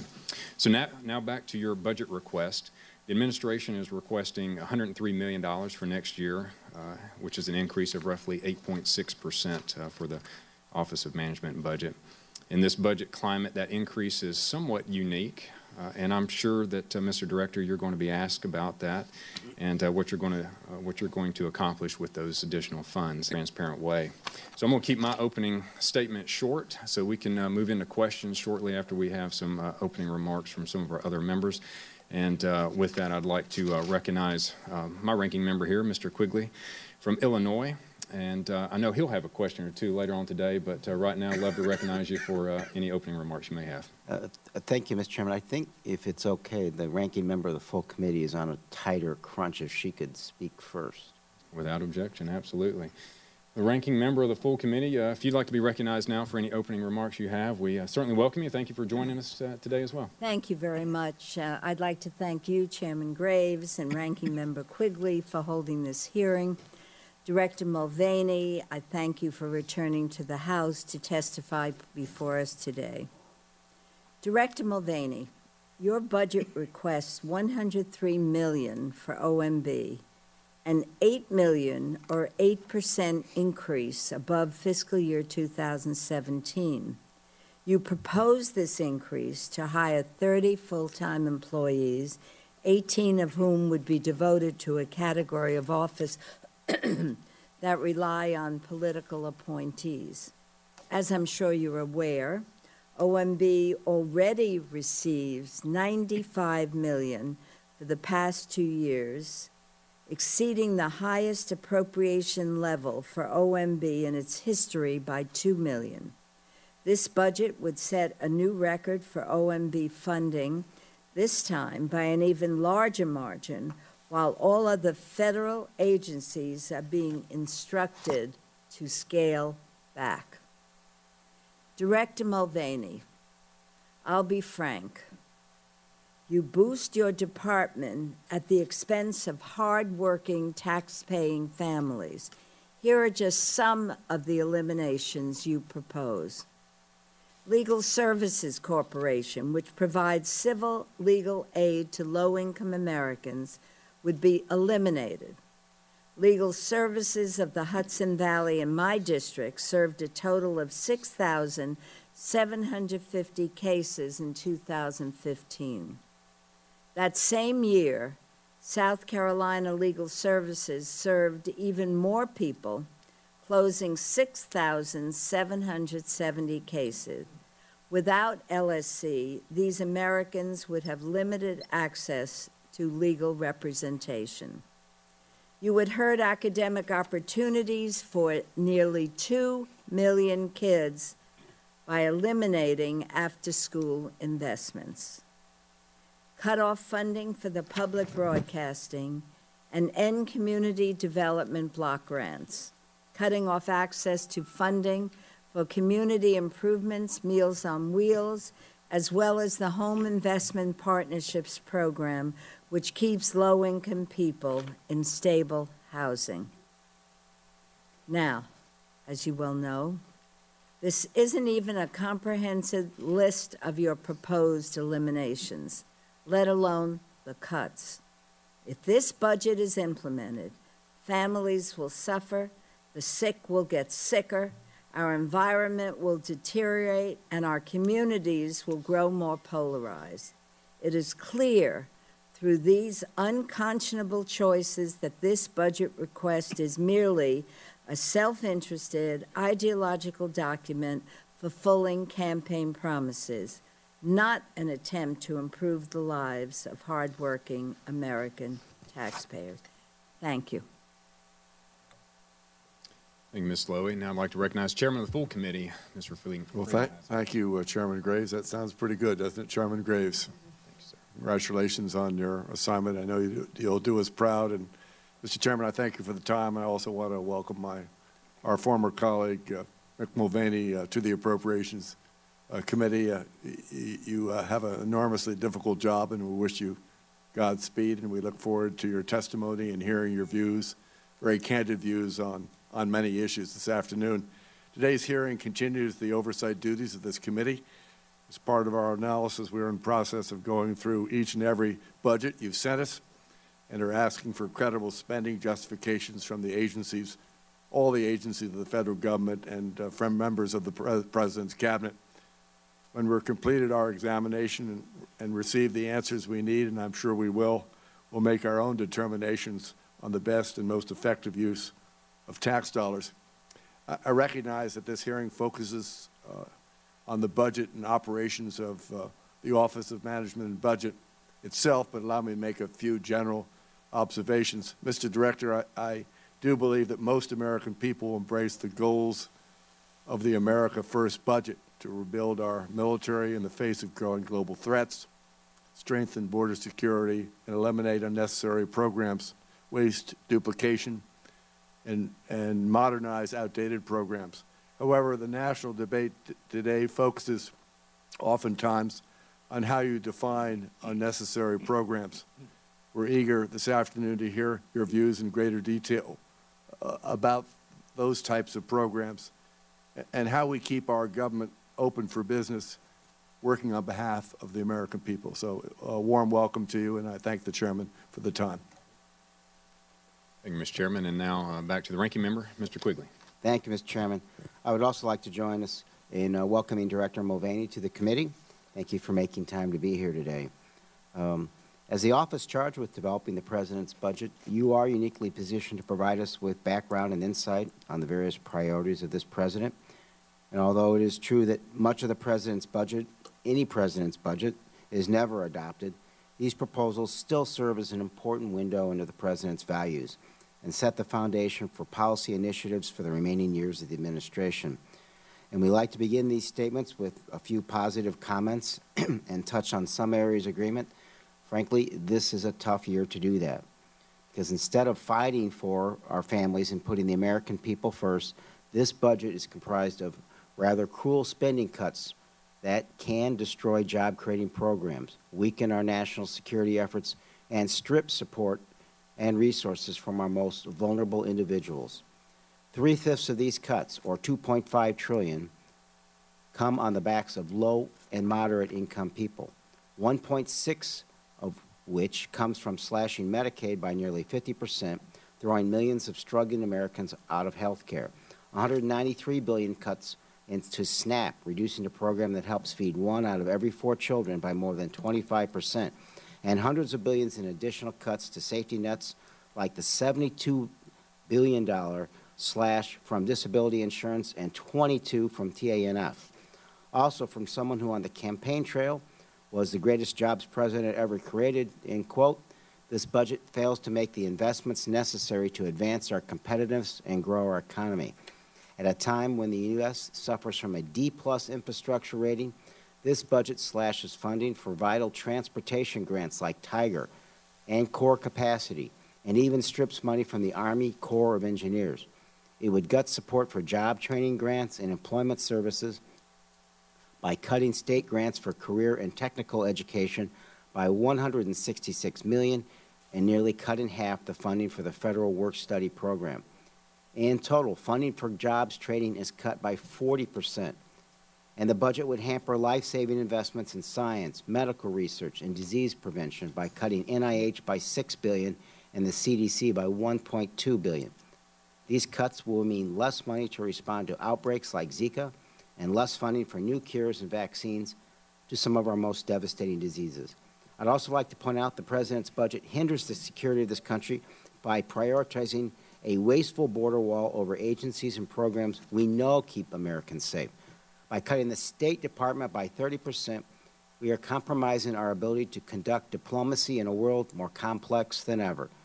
The budget also cuts overall development funding in half, slashes international disaster assistance by 43%, and completely eliminates the U.S. food aid program. I understand that in the past you said this is a hard power budget, not a soft power budget, but by approaching foreign policy through a purely militaristic framework, we increase the likelihood of endless war and relinquish our moral leadership on the world stage. I can go on about all the ways this budget betrays our hardworking, forgotten men and women of this country, but I also want to briefly talk about how intellectually, respectfully, dishonest this budget is. First, the budget assumes that GDP will grow by an average of 3% over the next decade, 1 percentage point higher than the CBO's forecast. That leads to deficit projections that are $3 trillion less than if CBO GDP estimates are used.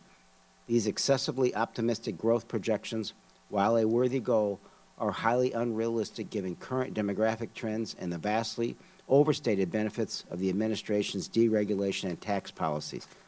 Secondly, The budget uses the additional revenue collected through increased economic growth to both help pay for tax cuts and to reduce the deficit. Clearly, the same money can't be used twice, which means that this budget would not actually balance by 2027 as are currently forecast. Budgeting and accounting gimmicks notwithstanding, this budget will roll back progress and opportunity for millions of American families, many of whom voted for this president on the belief he would stick to his populist campaign platform. I do look forward to discussing these and other issues with you today. Thank you, Mr. Chairman. Thank you, Mr. Quigley. Now, Mr. Director, we know that you've submitted a statement that will be for the record, but certainly welcome your highlights of that statement or any other comments you would like to make in a 5-minute setting here to highlight some of the positive impacts of your proposals. Thank you, Mr. Chairman. And I do enjoy calling you that. I've heard you called a lot worse, but I like Mr. Chairman. That's pretty good. And I'm not going to read the opening statement. My experience when I was sitting up there is that one of the most boring things a witness can do is read the same opening statement we gave you yesterday. So let me just sort of hit the highlights, and then we can talk about a lot of things that just got mentioned here. Thank you for the chance to come here and talk about not only the budget for the Office of Management and Budget, which I oversee, but also the larger Executive Office of the President, which is in which the OMB sits, and then obviously, if it's the will of the committee, to talk about the larger budget, some of the larger macro issues that we have. I will tell you this, is that I see the OMB EOP budget as simply a microcosm of the larger budget. Why do I say that? The larger budget did a couple of things when you look at it with broad strokes. It prioritized and spent more money on things that were important to the president, and it spent less money elsewhere.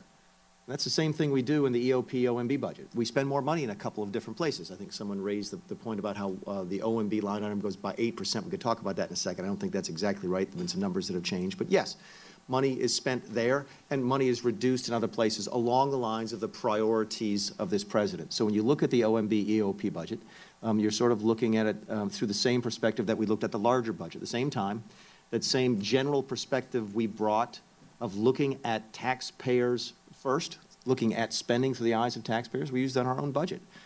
Could we justify spending money on this versus that? Could we justify spending more money here versus less money over there? And so the process that we went through was entirely consistent with the OMB-EOP budget. I do look forward to the broader discussions, however, about the larger budget. I do look forward to the discussion about gutting and cutting and slashing. When we all know that at many, many levels what that means is that we're slowing the rate of growth. And I do welcome those discussions, Mr. Chairman, because sometimes I think we use a different language in Washington, D.C. than ordinary human beings use back home.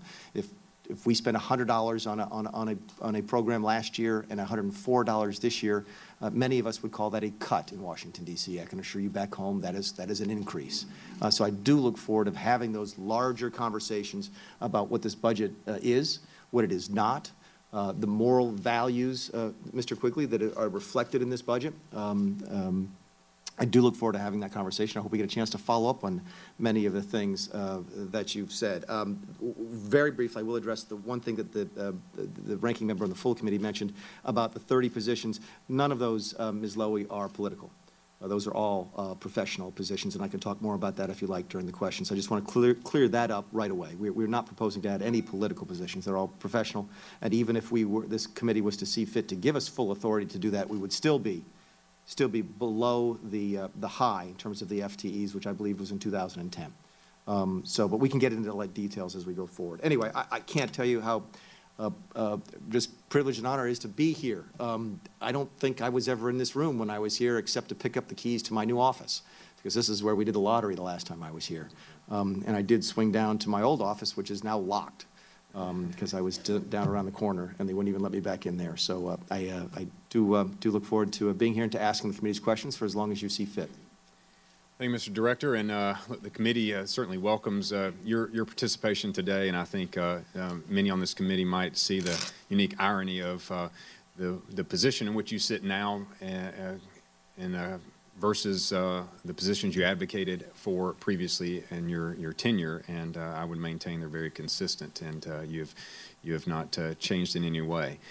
So, Mr. Director, first let me just say, in my opening statement, I mentioned that my first impression of the president's budget was that it was impressive and it was honest. And many of my colleagues on the other side of the aisle would question that. And yet it was impressive because for once in modern time, we've had a president who made campaign promises and kept that campaign promise, and that was proposing a plan that would balance our budget for our country while also restoring our economy and rebuilding our military. And it was honest because it showed exactly what decisions have to be made in order for that to be accomplished. And so you have been in the middle of that debate and conversation for not too long, quite frankly, and sometimes we give the administration or members of the administration far too much credit for their tenure when in actuality it's been less than 5 months for anyone, or just over 5 months from January 20th. So thank you for your hard work early. Let me just go ahead and get to the meat of it real quick. So your budget might be one of the only ones that proposes an increase. And whether it's 8%, 7%, whatever the number is, why don't you just go ahead and address that for the committee, because I know you want to get that out of the way and get it out of the way. I'd be happy to. The OMB budget, the 8% was an early number, I think, that may have made it out into the press. That was compared to, when we first wrote the budget, Mr. Chairman, we had to use a guess as to what the 17 Omni would look like. So what we did is we took the 17, the CR for the first half of the year and annualized that. So if you look at it compared to that, I think the OMB number is 8%. If you look at it in terms of the enactment, and if you look at ITOR, keep in mind OMB also includes ITOR, ITOR, the Information Technology Oversight Reform. And if you look at OMB like that, then the OMB number is actually up 5%. But the overall EOP, the Executive Office of the President, of which OMB is a piece, is 3% down from the 17 enactment levels. Why is that? Why are we spending more money at OMB? Most folks know us for the B in OMB, which is the budget function. The management function, which is the M, is another thing that we do at OMB. What's missing is the R. OMB is charged with regulatory affairs. We have the Office of Information and Regulatory Affairs, often known as OIRA, and also within OMB is the Office of Performance and Personnel Management, OPPM. OIRA and OPPM are the agencies within OMB, within the EOP, that are primarily responsible for two of the President's highest priorities. This is the executive order that deals with the reorganization of the executive branch of government, and the executive order that deals with the deregulation of government, of the private sector through the two out before one comes in regulatory policy. OIRA is responsible for implementing that, and the OPPM is responsible for taking charge of the restructuring of the government. Two of the largest initiatives. You mentioned some of the changes in optimism in the country since the President came in. I would suggest to you that a big chunk of that is because of those two executive orders, sweeping executive orders, that we're going to look at the executive branch of government from a blank slate. I mean, how exciting is that to those of us who are excited about government? For the first time in 2 centuries, we get a chance to look at government from scratch, and OMB is responsible for that, a huge undertaking. At the same time, the President's deregulatory stance, a big part of his campaign, a big part of our economic policy, also the responsibility of OMB. So you will see us spending more money on places that are the President's priorities and less elsewhere, just as we did with the rest of the budget. Great, thank you. And that'll, before I pass it on to Mr. Quigley, let me just remind okay, yeah, Ms. Lowy, we'll go to Ms. Lowy next. But before we do that, let me just remind the members that the process in which we go here is obviously it's 5 minutes. We try to constrain the questions and answers in, and Mr. Mulvaney knows the drill better than anyone, I imagine, as well as anyone. And so feel free to respectfully redirect if you feel like he's not getting to the question that you had asked. And then we'll also be going in order of seniority as we're placed here when the committee opened. Is that correct? Is that what you've got listed here? So, all right, so it'll go Ms. Lowy and then Mr. Yoder in that order. Ms. Lowy, you're recognized for any questions. Thank you again, Mr. Chairman. I want to ask you a few questions again about the budget cuts. In my judgment, the budget makes a number of unconscionable cuts and eliminations, and assumes that state and local governments will find room in their already constrained budgets to replace federal funding. In the very first year of this budget, fiscal 2018, states and localities would need to come up with an additional $44 billion to maintain the programs the federal governments would simply drop under your proposal. And at a time when state and local governments are struggling, I'd like to know what makes you think states will be able to replace the lost funding without either raising taxes significantly or cutting key investments and public services. To me, your budget is a perfect example of the federal government hiding costs by burdening states and, as a result, increasing taxes on hardworking Americans. Realistically, do you see any way that charities, local governments, other revenue streams make up this funding gap without increasing taxes or slashing services beyond repair? I don't think this budget or your reasoning is based in reality. This administration seems blindly unaware of the consequences of its action. And I'm talking about each of the bills. I've been doing appropriations for a long time, and whether it's Head Start, after-school programs, all the energy programs, I won't eliminate them all here.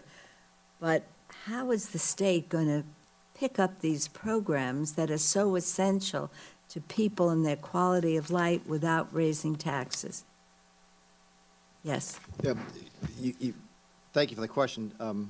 Ms. Lowe, I think one of your questions was hiding costs. We're trying to do the exact opposite. We've done this on purpose for the exact opposite reason you mentioned. We are not trying to hide costs. We're trying to expose them, and I'll give you one example. I think SNAP is the one that probably gets the most attention. Food stamps, what some folks call food stamps. Right now, the federal government picks up half of the administrative costs for that program, and the states pick up the other half. But we pick up 100% of the benefit. Okay, so it's administered by the state, but we pick up the costs. And I would suggest to you that there's zero incentive, because I was in the state legislature, so I've seen this, you may have been as well, zero incentive for a state to worry about what it costs. So yes, we have introduced cost sharing in various programs. The one that gets the most attention is SNAP, but there are others. Simply under the premise that the folks who are administering the program, the folks who are actually seeing how it works in our communities, are the folks who are best positioned to understand what they cost, what benefits they provide, and how to do a better job. I remember being in the state legislature going, oh, I wish we had more control over how we did this program, but we didn't have a chance to do that. We try to give the states the authority to do that. Yes, we have them put skin in the game. There is no question. And if you want to criticize us for that, that is a fair criticism. But the point of the matter is, when you look at it from the perspective of the federal taxpayer, we are better off if the folks who are providing those benefits also have a stake in keeping the costs down in the long term. I'm a little puzzled. You're saying it's the same one. I'm a federal taxpayer, I'm a state taxpayer, and I'm a local taxpayer. Mm-hmm. So you're saying I'm keeping the program in place, but you're going to increase. Do your local constituents who support you approve you're raising their local taxes? You are the exact same person, right? I live in South Carolina. I pay taxes in South Carolina. I'm also a federal taxpayer, right? Right now, from my perspective, there is no one watching those programs and looking at those programs with an eye for me, because the state folks who administer it don't have any skin in the game at all. So as my taxpayer, both at the federal and the state level, I think it's fair for me to say, you know what, I'd really like the folks who are running this program to have some incentive to do it better. I don't think that's at all unreasonable. We disagree about the philosophy behind it, but at the end of the day, the point of the matter is, we think it's best for the taxpayers if the folks who are administering the programs actually have some skin in the game. Well, I don't have much time left in a couple of seconds.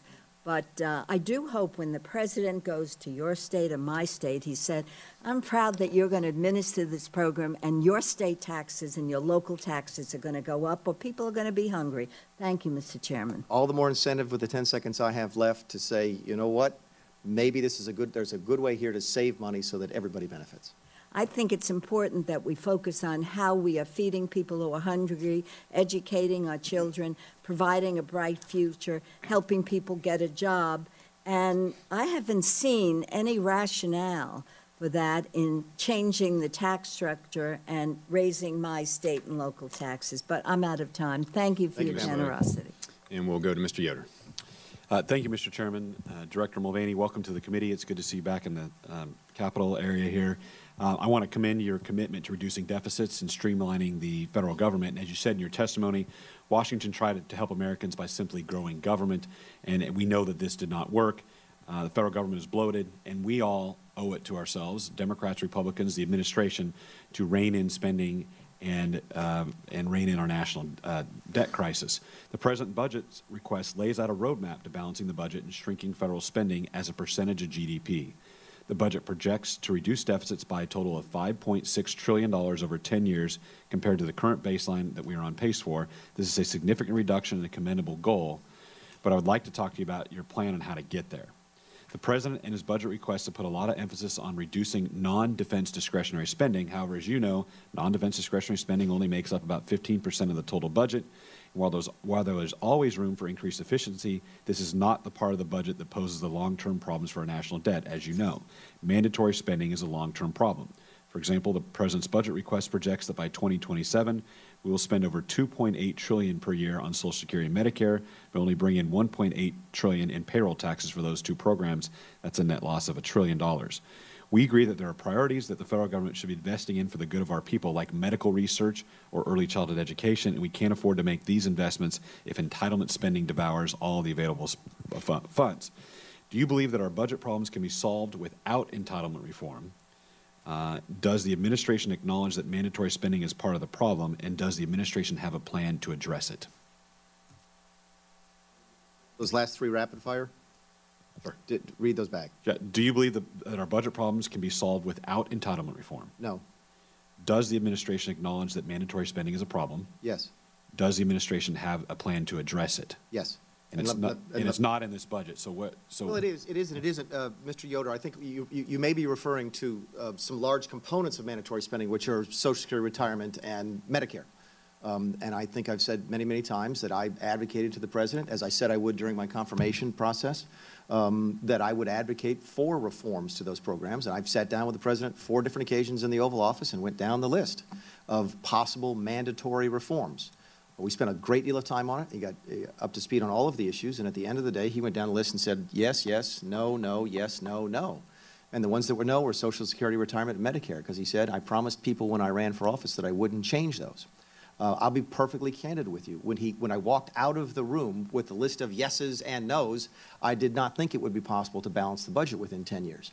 I was surprised that we could by looking at other parts of mandatory. There are other mandatory programs, as you know, outside of just Social Security, retirement, and Medicare.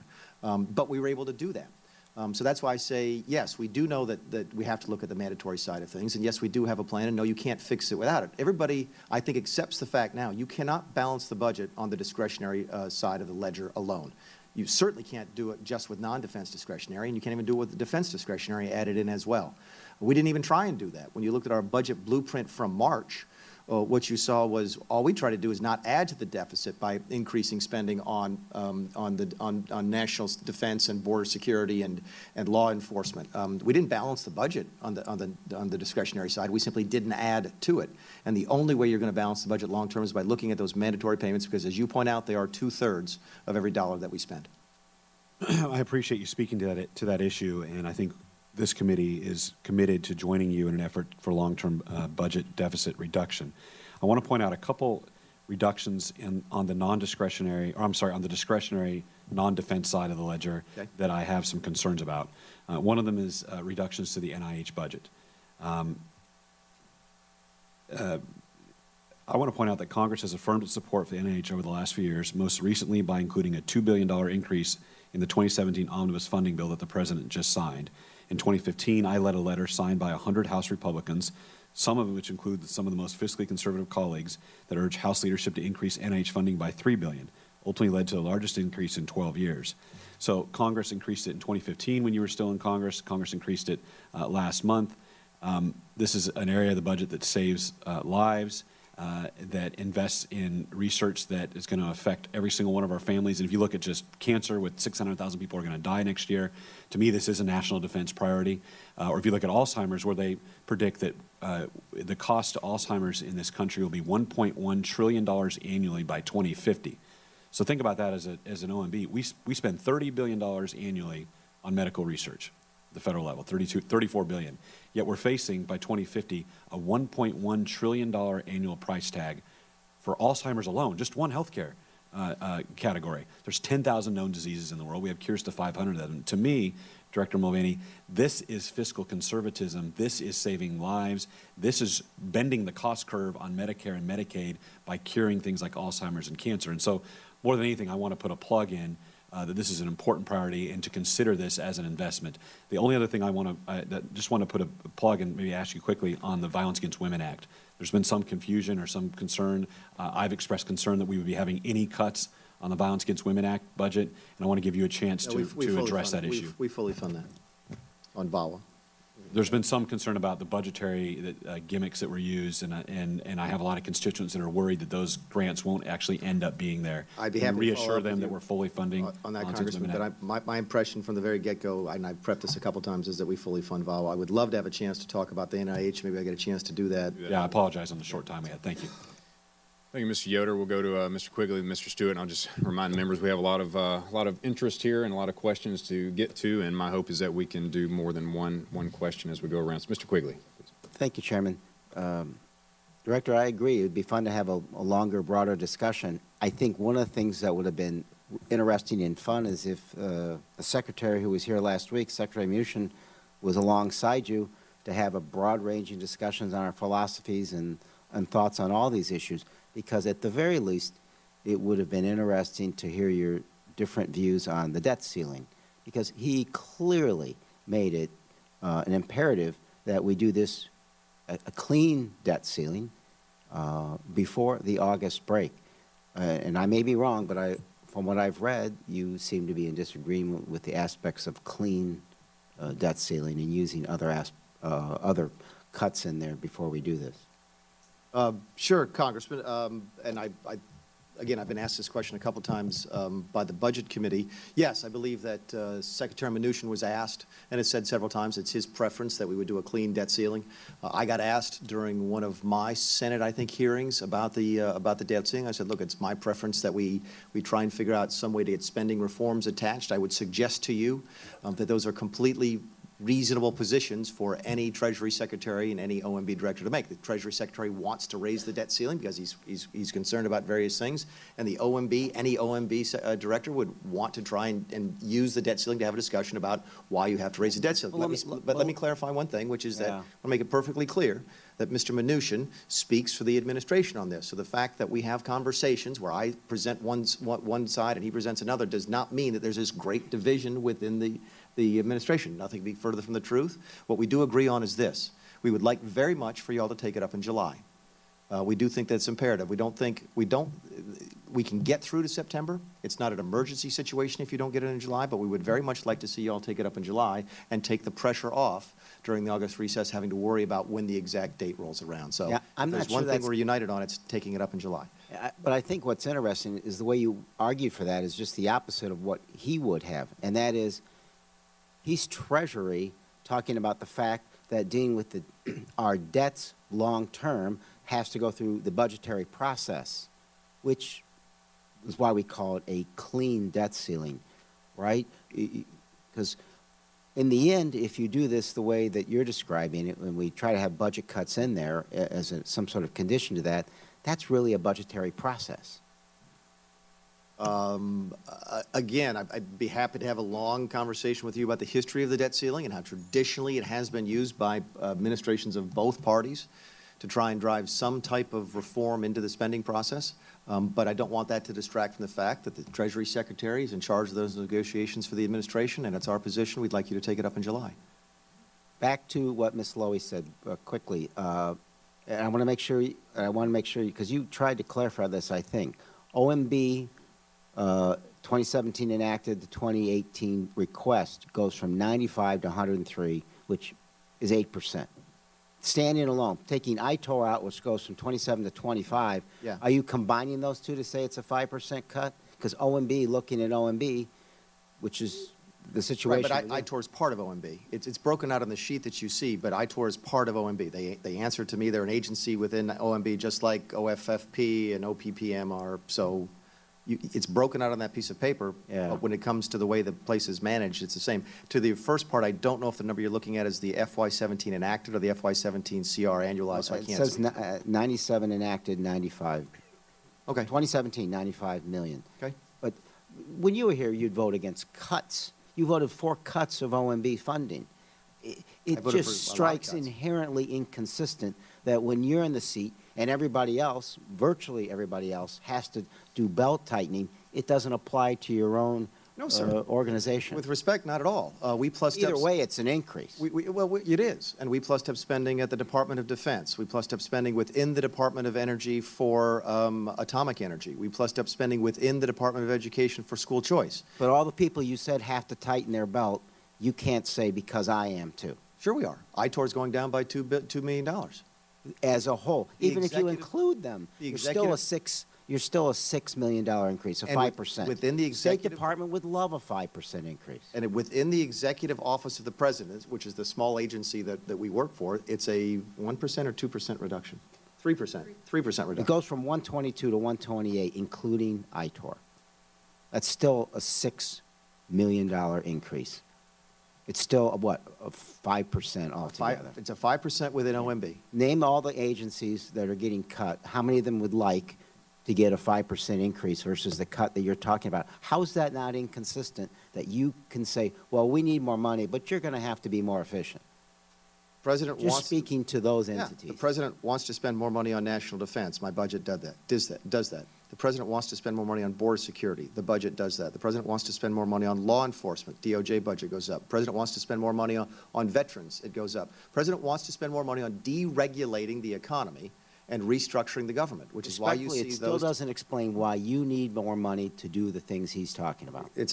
Actually, that exactly explains why we need more money. Thank you, Mr. Quigley.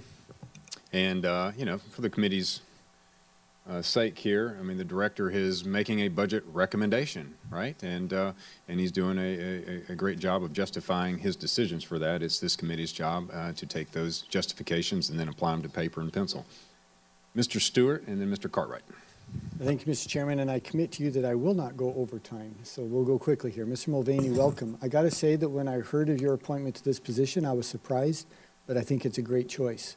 And I want you to know that two things. One, no one on... Is Amadei going to say the same thing when it comes to his time? I can't predict a thing in the world, this guy will say. But I want to say that no one on either side of the dais up here can beat you in a debate, which is one of the reasons that we miss you here in Congress, but we do wish you luck. Two observations, if I could. The reason I ran for Congress was a couple years after you was because of our spending and our debt. I felt like we were committing national suicide by that. And I'm going to come back to that point. So thank you and thank the President for taking a serious view that spending and debt is a serious issue that we have to address it in a serious way, and we haven't been very successful at doing that. Second observation, 3% growth rate is a great way to do that. And thank you for that goal. And it's a beautiful thing when you see regulatory reform and tax reform and healthcare reform and the integral parts that they play in allowing this economy to grow, the American dream to grow like most of us believe that it can. And that does solve, in many cases, to an enormous degree, the problem we have with our spending and our debt. Now to my question, if I could, I wanted to go quickly on this first one. You did mention, and by the way, I was going to ask what Mr. Yoder did, essentially the mandatory spending side. And those of us who I believe, like you, Mr. Mulvaney, who believe and understand you've got to talk about the mandatory side. I mean, I can't tell you how many meetings I've had with groups over the last 2 months who look at the budget, scared to death. They come in and they're saying, hey, they're going to cut this program, they're going to cut this program. And I say, you know, we talk about that, but I say, go to your Democratic friends, because most of them come from a liberal or Democratic background, and I say to them, go convince them that they've got to work with us on the mandatory spending, because until they do, all of this pressure is going to fall on you. And that's just the truth.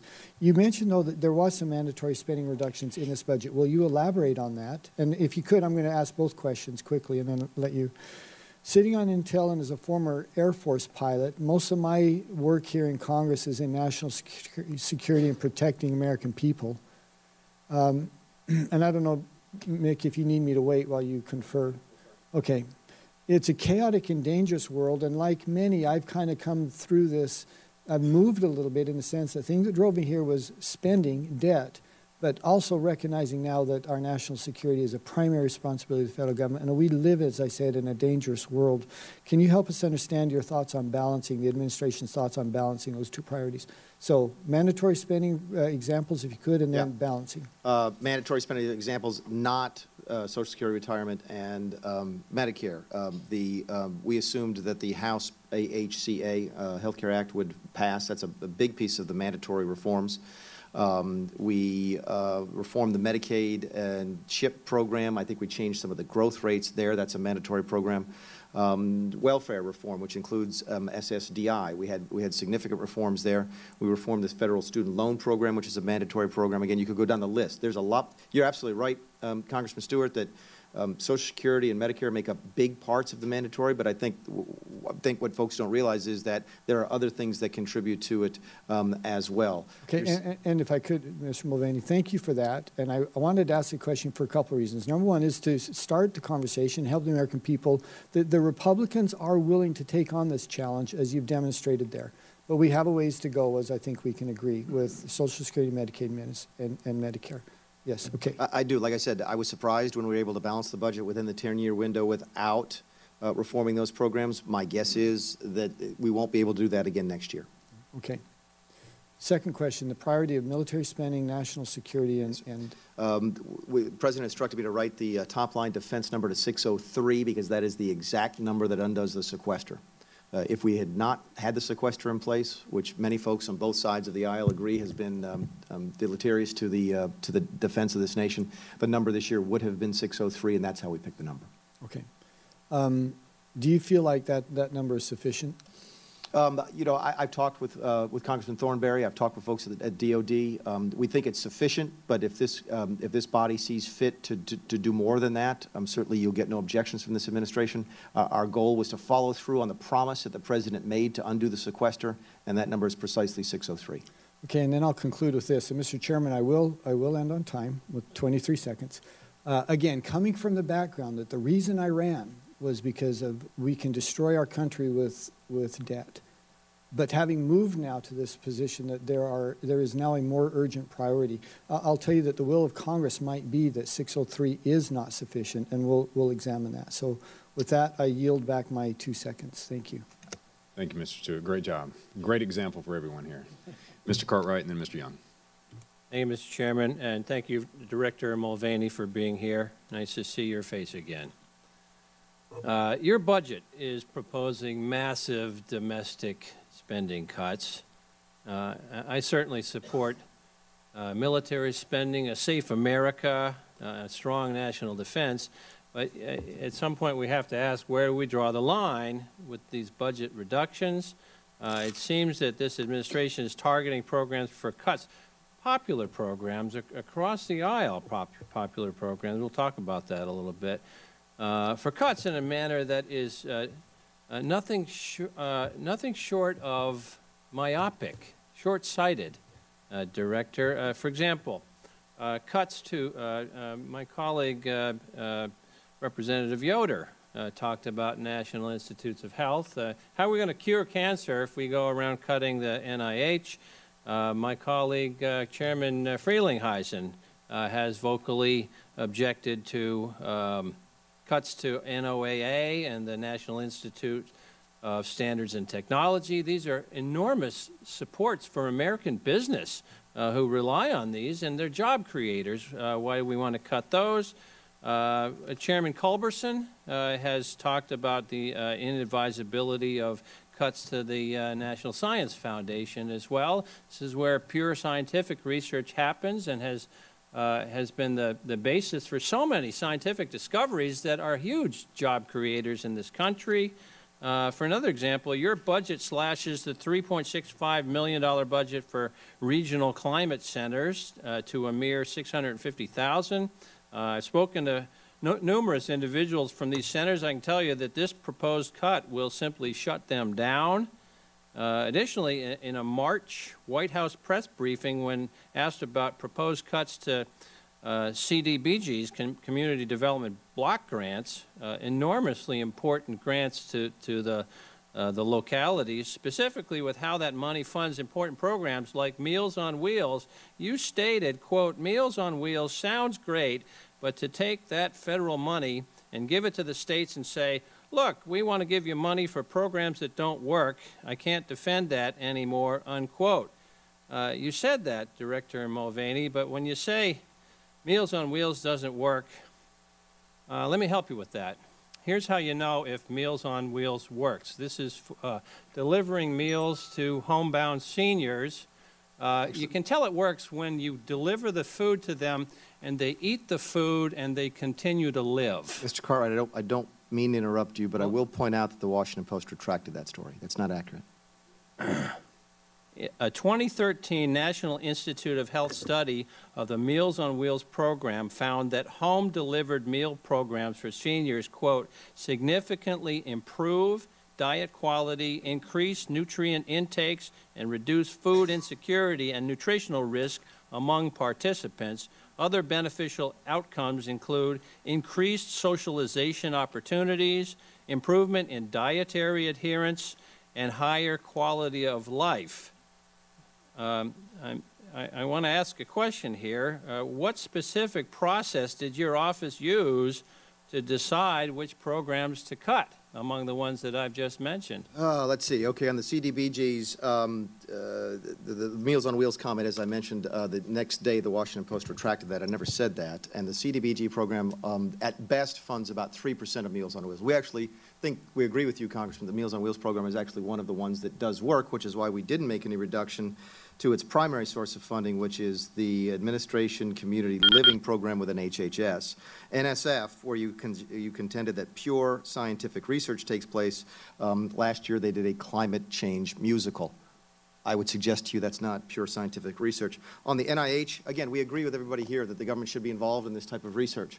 We spend $28 billion to do that. Let me say, that's $28,000 million on NIH as part of this budget. But more importantly, it is a reduction, Mr. Cartwright, from last year. If you get a grant from the Gates Foundation, the Gates Foundation will tell you for a research project that you have to spend 90% of that on actual research. You can only spend 10% on administrative costs. Okay? We don't do that at the federal level, and as a result, when people get our money, they spend 27% of it on administrative costs. I don't mean to interrupt you, but I'm going to respectfully redirect you, Director. Yes, sir. And because I'm asking about the process. And I'd like to get an idea of how much granular involvement the President had on the line items in this proposed budget. Did President Trump specifically go over each of these cuts to NIH, NOAA, NIST, National Science Foundation? Did you go over them line by line with the President? I can't remember how many lines are in there, Mr. Quigley. It's probably more than Cartwright. 4 or 5. Cartwright, I'm sorry. I'm sitting there. I'm not even, I can't remember which glasses to put on at which time, so I can't see. That I don't think it's reasonable to say that he go through line by line like we did in the office. The President and I sat down and spent several hours over several different days on various parts of the budget, and I can assure you that this does reflect the message that he wanted to deliver to Congress, which is, this is my priorities. Please spend more money here. I don't want to add to the deficit this year, so I want reductions in other programs, and I need to balance the budget within 10 years. I'd be happy to talk in the second round about how we made decisions about which programs to prioritize within that guidelines, but I know you're Maybe we'll do that, and I'll yield back, Mr. Chairman. Yeah, thank you, Mr. Cartwright. Let me, I'll just note for the committee and for the Director that I know Mr. Cartwright personally, and had he known that story had been retracted, he wouldn't have Absolutely, referenced and that's why that I story cut at it all. off. So I appreciate you bringing that forward, and let it be noted that the story was retracted, and the Director never made those comments. To Mr. Young and then Mr. Bishop. I'm sorry. Yes, Mr. Young. Director Mulvaney, thank you for being with us today, and thank you, Mr. Chairman. You're taking on a lot of new responsibilities. Critical regulatory reform processes. A lot of executive orders have come out, reducing regulation and controlling regulatory costs, enforcing the regulatory reform agenda, regulatory planning and review, the requirement that federal agencies identify at least 2 regulatory actions for each new regulation they issue, This is included in your statement. We've heard a lot about it. I'm excited about that. We live in a regulatory state, in my opinion. It's a priority of the administration to tackle the regulatory regime. It's a priority of many members of Congress. It's, we started out with the REINS Act and other bills to get a control of our rules and regulations and the regulatory scheme. It's a priority of the American people. I hear about it all the time back home, particularly how those who are regulating us, they don't know who they are. They're nameless and they're faceless. So transparency, I think, is a key that you should consider factoring in when it comes to reforming our regulatory process. When I introduce a bill, and my colleagues do, or an amendment, I got to put my name on it. The American people, when they're in the economy and selling a product, they got to put their name on it. They got to own it. When you own something, you put your name on it, you're going to offer a better product because it's all going to come back to you. Your budget summary. Thank you for this. At the very end of it, you list 500 names of those people who were involved in writing that and helping out.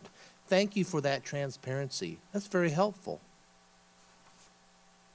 Could you do that when it comes to the regulations that come out of our agencies and departments? You could do that in a directive, in my opinion, or perhaps through an executive order by the president.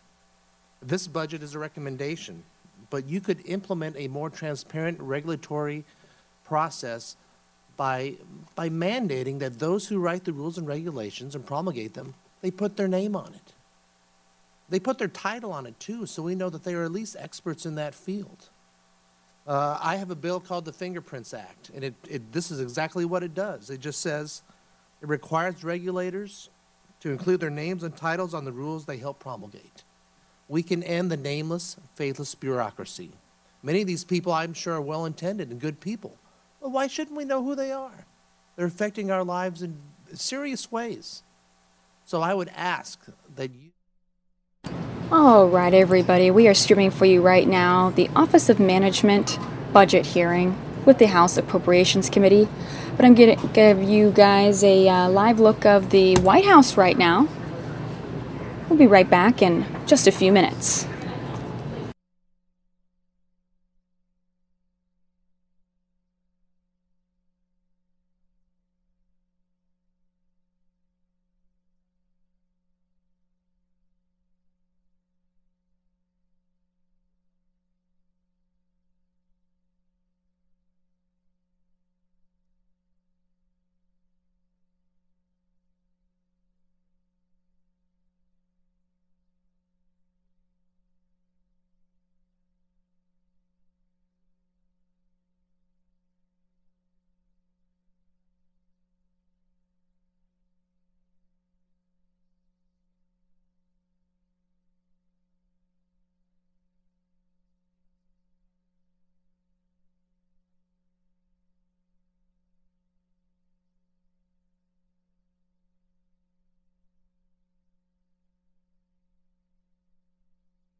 All right, everybody, we are back. Let's take you to that budget hearing from the Office of Management at the House Appropriations Committee.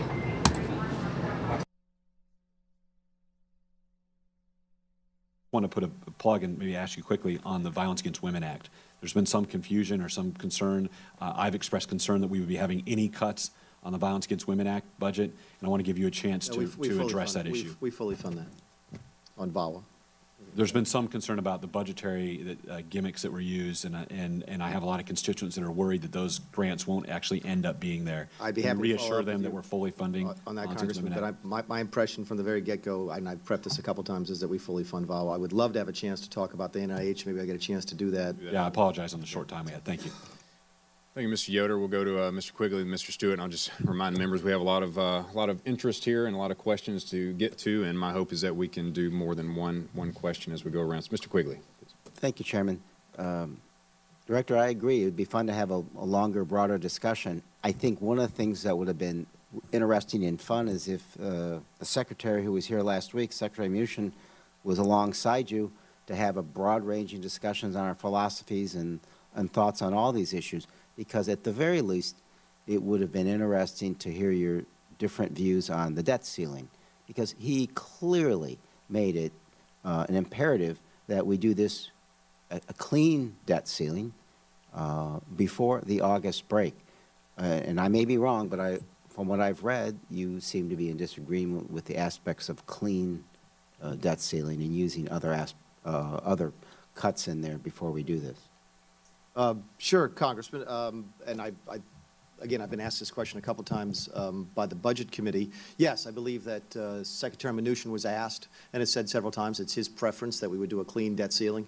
I got asked during one of my Senate, I think, hearings about the debt ceiling. I said, look, it's my preference that we try and figure out some way to get spending reforms attached. I would suggest to you that those are completely reasonable positions for any Treasury Secretary and any OMB Director to make. The Treasury Secretary wants to raise the debt ceiling because he's concerned about various things, and the OMB, any OMB Director would want to try and use the debt ceiling to have a discussion about why you have to raise the debt ceiling. Let me clarify one thing, which is that I want to make it perfectly clear that Mr. Mnuchin speaks for the administration on this. So the fact that we have conversations where I present one side and he presents another does not mean that there's this great division within the administration. Nothing could be further from the truth. What we do agree on is this. We would like very much for you all to take it up in July. We do think that's imperative. We can get through to September. It's not an emergency situation if you don't get it in July, but we would very much like to see you all take it up in July and take the pressure off during the August recess having to worry about when the exact date rolls around. So yeah, if there's one thing we're united on, it's taking it up in July. But I think what's interesting is the way you argued for that is just the opposite of what he would have, and that is he's Treasury talking about the fact that dealing with our debts long-term has to go through the budgetary process, which is why we call it a clean debt ceiling, right? Because in the end, if you do this the way that you're describing it, when we try to have budget cuts in there as some sort of condition to that, that's really a budgetary process. Again, I'd be happy to have a long conversation with you about the history of the debt ceiling and how traditionally it has been used by administrations of both parties to try and drive some type of reform into the spending process. But I don't want that to distract from the fact that the Treasury Secretary is in charge of those negotiations for the administration, and it's our position. We'd like you to take it up in July. Back to what Ms. Lowy said quickly. And I want to make sure, because you tried to clarify this, I think. OMB 2017 enacted, the 2018 request goes from 95 to 103, which is 8%.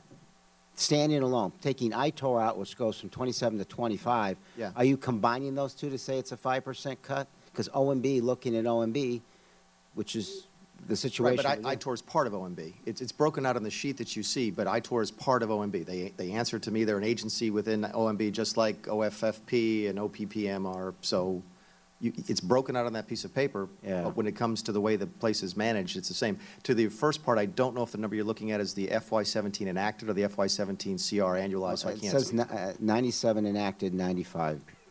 Okay. 2017, 95 million. Okay. But when you were here, you'd vote against cuts. You voted for cuts of OMB funding.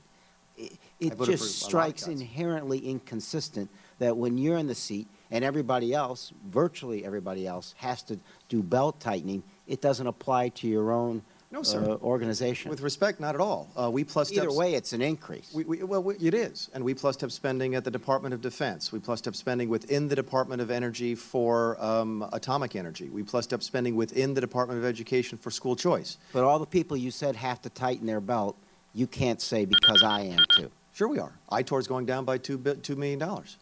As a whole. Even if you include them, you're still a $6 million increase, a 5%. Within the State executive Department would love a 5% increase. And within the Executive Office of the President, which is the small agency that we work for, it's a 1% or 2% reduction? 3%. 3% reduction. It goes from 122 to 128, including ITOR. That's still a $6 million increase. It's still, a 5% altogether. It's a 5% within OMB. Name all the agencies that are getting cut. How many of them would like to get a 5% increase versus the cut that you're talking about? How is that not inconsistent that you can say, well, we need more money, but you're going to have to be more efficient? Just speaking to those entities. The President wants to spend more money on national defense. My budget does that. The President wants to spend more money on border security. The budget does that. The President wants to spend more money on law enforcement. DOJ budget goes up. The President wants to spend more money on veterans. It goes up. The President wants to spend more money on deregulating the economy and restructuring the government, which is why you see it still doesn't explain why you need more money to do the things he's talking about. Actually, that exactly explains why we need more money. Thank you, Mr. Quigley. And, for the committee's sake here, I mean, the director is making a budget recommendation, right? And he's doing a great job of justifying his decisions for that. It's this committee's job to take those justifications and then apply them to paper and pencil. Mr. Stewart and then Mr. Cartwright. Thank you, Mr. Chairman, and I commit to you that I will not go over time, so we'll go quickly here. Mr. Mulvaney, welcome. I got to say that when I heard of your appointment to this position, I was surprised, but I think it's a great choice. And I want you to know that two things. One, no one on... Is Amadei going to say the same thing when it comes to his time? I can't predict a thing in the world, this guy will say. But I want to say that no one on either side of the dais up here can beat you in a debate, which is one of the reasons that we miss you here in Congress, but we do wish you luck. Two observations, if I could. The reason I ran for Congress a couple years after you was because of our spending and our debt. I felt like we were committing national suicide by that. And I'm going to come back to that point. So thank you and thank the President for taking a serious view that spending and debt is a serious issue that we have to address it in a serious way, and we haven't been very successful at doing that. Second observation, 3% growth rate is a great way to do that. And thank you for that goal. And it's a beautiful thing when you see regulatory reform and tax reform and healthcare reform and the integral parts that they play in allowing this economy to grow, the American dream to grow like most of us believe that it can. And that does solve, in many cases, to an enormous degree, the problem we have with our spending and our debt. Now to my question, if I could, I wanted to go quickly on this first one. You did mention, and by the way, I was going to ask what Mr. Yoder did, essentially the mandatory spending side. And those of us who I believe, like you, Mr. Mulvaney, who believe and understand you've got to talk about the mandatory side. I mean, I can't tell you how many meetings I've had with groups over the last 2 months who look at the budget, scared to death. They come in and they're saying, hey, they're going to cut this program, they're going to cut this program. And I say, you know, we talk about that, but I say, go to your Democratic friends, because most of them come from a liberal or Democratic background, and I say to them, go convince them that they've got to work with us on the mandatory spending, because until they do, all of this pressure is going to fall on you. And that's just the truth. You mentioned, though, that there was some mandatory spending reductions in this budget. Will you elaborate on that? And if you could, I'm going to ask both questions quickly and then let you. Sitting on Intel and as a former Air Force pilot, most of my work here in Congress is in national security and protecting American people. And I don't know, Mick, if you need me to wait while you confer. Okay. It's a chaotic and dangerous world, and like many, I've kind of come through this. I've moved a little bit in the sense the thing that drove me here was spending, debt, but also recognizing now that our national security is a primary responsibility of the federal government, and we live, as I said, in a dangerous world. Can you help us understand your thoughts on balancing, the administration's thoughts on balancing those two priorities? So mandatory spending examples, if you could, and then balancing.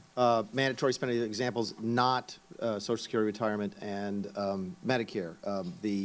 We assumed that the House AHCA, Healthcare Act, would pass. That's a big piece of the mandatory reforms.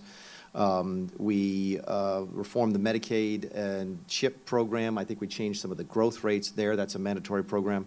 Welfare reform, which includes SSDI. We had significant reforms there. We reformed this federal student loan program, which is a mandatory program. Again, you could go down the list. There's a lot. You're absolutely right, Congressman Stewart, that Social Security and Medicare make up big parts of the mandatory, but I think what folks don't realize is that there are other things that contribute to it as well. Okay, and if I could, Mr. Mulvaney, thank you for that. And I wanted to ask a question for a couple of reasons. Number one is to start the conversation, help the American people. The Republicans are willing to take on this challenge, as you've demonstrated there. But we have a ways to go, as I think we can agree, with Social Security, Medicaid, and Medicare. Yes, okay. I do. Like I said, I was surprised when we were able to balance the budget within the 10-year window without reforming those programs. My guess is that we won't be able to do that again next year. Okay. Second question, the priority of military spending, national security, the President instructed me to write the top-line defense number to 603 because that is the exact number that undoes the sequester. If we had not had the sequester in place, which many folks on both sides of the aisle agree has been deleterious to the defense of this nation, the number this year would have been 603, and that's how we picked the number. Okay. Do you feel like that number is sufficient? You know, I've talked with Congressman Thornberry. I've talked with folks at DOD. We think it's sufficient, but if this body sees fit to do more than that, certainly you'll get no objections from this administration. Our goal was to follow through on the promise that the President made to undo the sequester, and that number is precisely 603. Okay, and then I'll conclude with this. And Mr. Chairman, I will end on time with 23 seconds. Again, coming from the background that the reason I ran was because we can destroy our country with debt. But having moved now to this position that there is now a more urgent priority, I'll tell you that the will of Congress might be that 603 is not sufficient, and we'll examine that. So with that, I yield back my 2 seconds. Thank you. Thank you, Mr. Stewart. Great job. Great example for everyone here. Mr. Cartwright and then Mr. Young. Thank you, Mr. Chairman, and thank you, Director Mulvaney, for being here. Nice to see your face again. Your budget is proposing massive domestic spending cuts.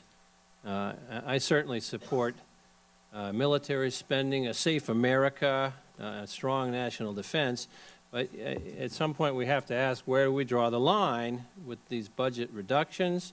It seems that this administration is targeting programs for cuts, popular programs across the aisle, popular programs. We'll talk about that a little bit.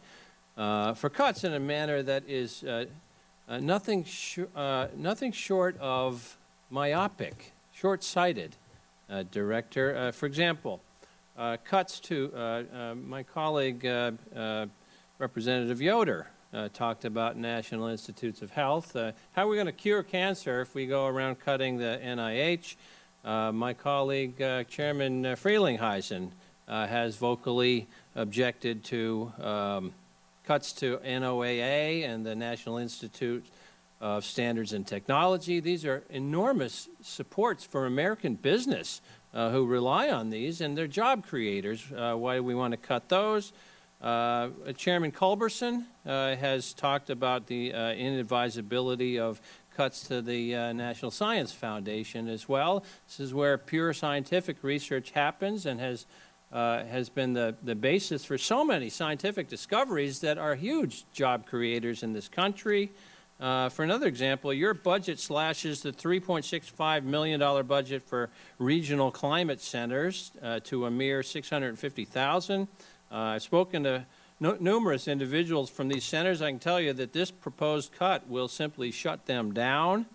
Additionally, in a March White House press briefing, when asked about proposed cuts to CDBGs, Community Development Block Grants, enormously important grants to the localities, specifically with how that money funds important programs like Meals on Wheels, you stated, quote, Meals on Wheels sounds great, but to take that federal money and give it to the states and say, look, we want to give you money for programs that don't work, I can't defend that anymore, unquote.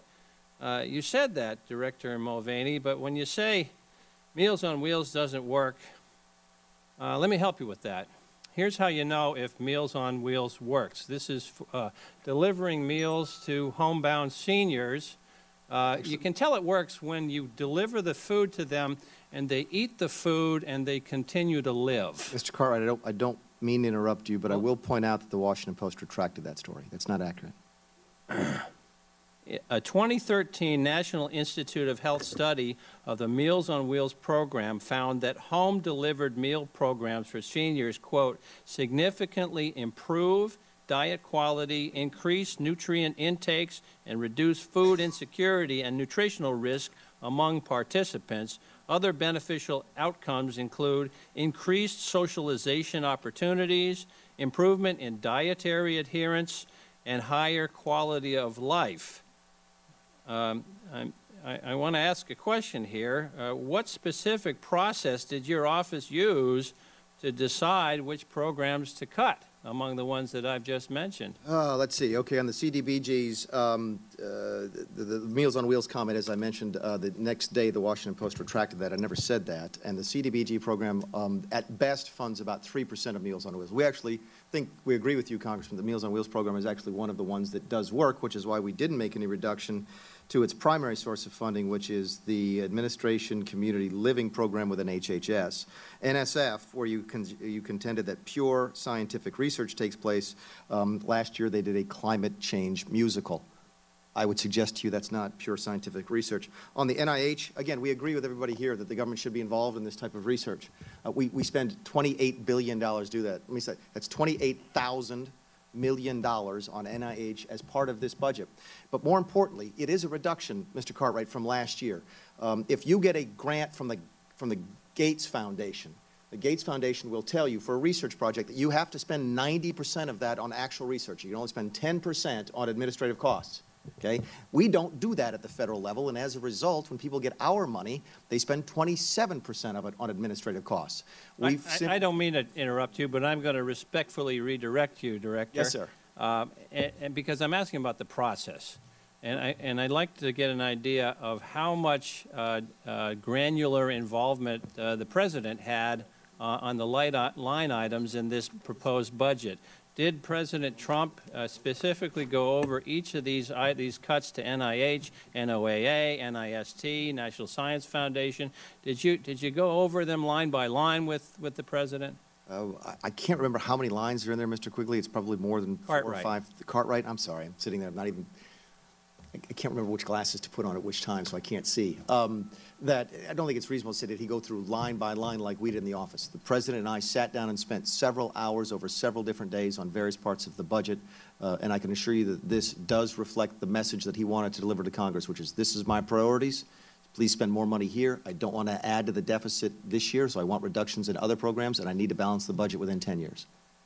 I'd be happy to talk in the second round about how we made decisions about which programs to prioritize within that guidelines, but I know you're Maybe we'll do that, and I'll yield back, Mr. Chairman. Yeah, thank you, Mr. Cartwright. Let me, I'll just note for the committee and for the Director that I know Mr. Cartwright personally, and had he known that story had been retracted, he wouldn't have Absolutely, referenced and that's why that I story cut at it all. off. So I appreciate you bringing that forward, and let it be noted that the story was retracted, and the Director never made those comments. To Mr. Young and then Mr. Bishop. I'm sorry. Yes, Mr. Young. Director Mulvaney, thank you for being with us today, and thank you, Mr. Chairman. You're taking on a lot of new responsibilities. Critical regulatory reform processes. A lot of executive orders have come out, reducing regulation and controlling regulatory costs, enforcing the regulatory reform agenda, regulatory planning and review, the requirement that federal agencies identify at least 2 regulatory actions for each new regulation they issue. This is included in your statement. We've heard a lot about it. I'm excited about that. We live in a regulatory state, in my opinion. It's a priority of the administration to tackle the regulatory regime.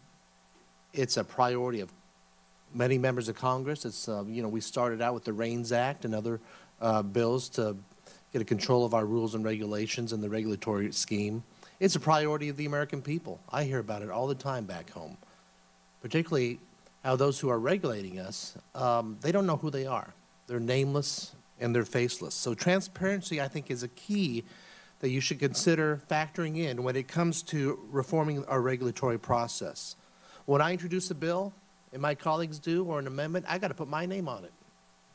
The American people, when they're in the economy and selling a product, they got to put their name on it. They got to own it. When you own something, you put your name on it, you're going to offer a better product because it's all going to come back to you. Your budget summary. Thank you for this. At the very end of it, you list 500 names of those people who were involved in writing that and helping out. Thank you for that transparency. That's very helpful.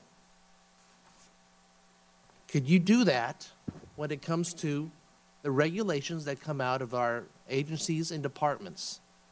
You could do that in a directive, in my opinion, or perhaps through an executive order by the president. This budget is a recommendation, but you could implement a more transparent regulatory process by mandating that those who write the rules and regulations and promulgate them, they put their name on it. They put their title on it too, so we know that they are at least experts in that field. I have a bill called the Fingerprints Act, and this is exactly what it does. It just says it requires regulators to include their names and titles on the rules they help promulgate. We can end the nameless, faithless bureaucracy. Many of these people, I'm sure, are well-intended and good people. But why shouldn't we know who they are? They're affecting our lives in serious ways. So I would ask that you and the president and the people you work with in the administration help tackle the regulatory regime by simply bringing more transparency. When those people put their names on the rules and regulations they put out there and promulgate, they're going to offer a better product to the American people. There's going to be more accountability, more transparency. It's better for all of us, in my opinion. And I'll just close with that and ask you to comment with about the 2 minutes I have left, because I want to hear, tell me what is happening with helping to ease the rules and regulations that have been landed upon the American people. Thank you, Congressman. And that's actually, I wasn't aware of the bill. I'd be happy to take a look at that and take that back to the White House. We'll give you a copy of it before you leave. It's fascinating.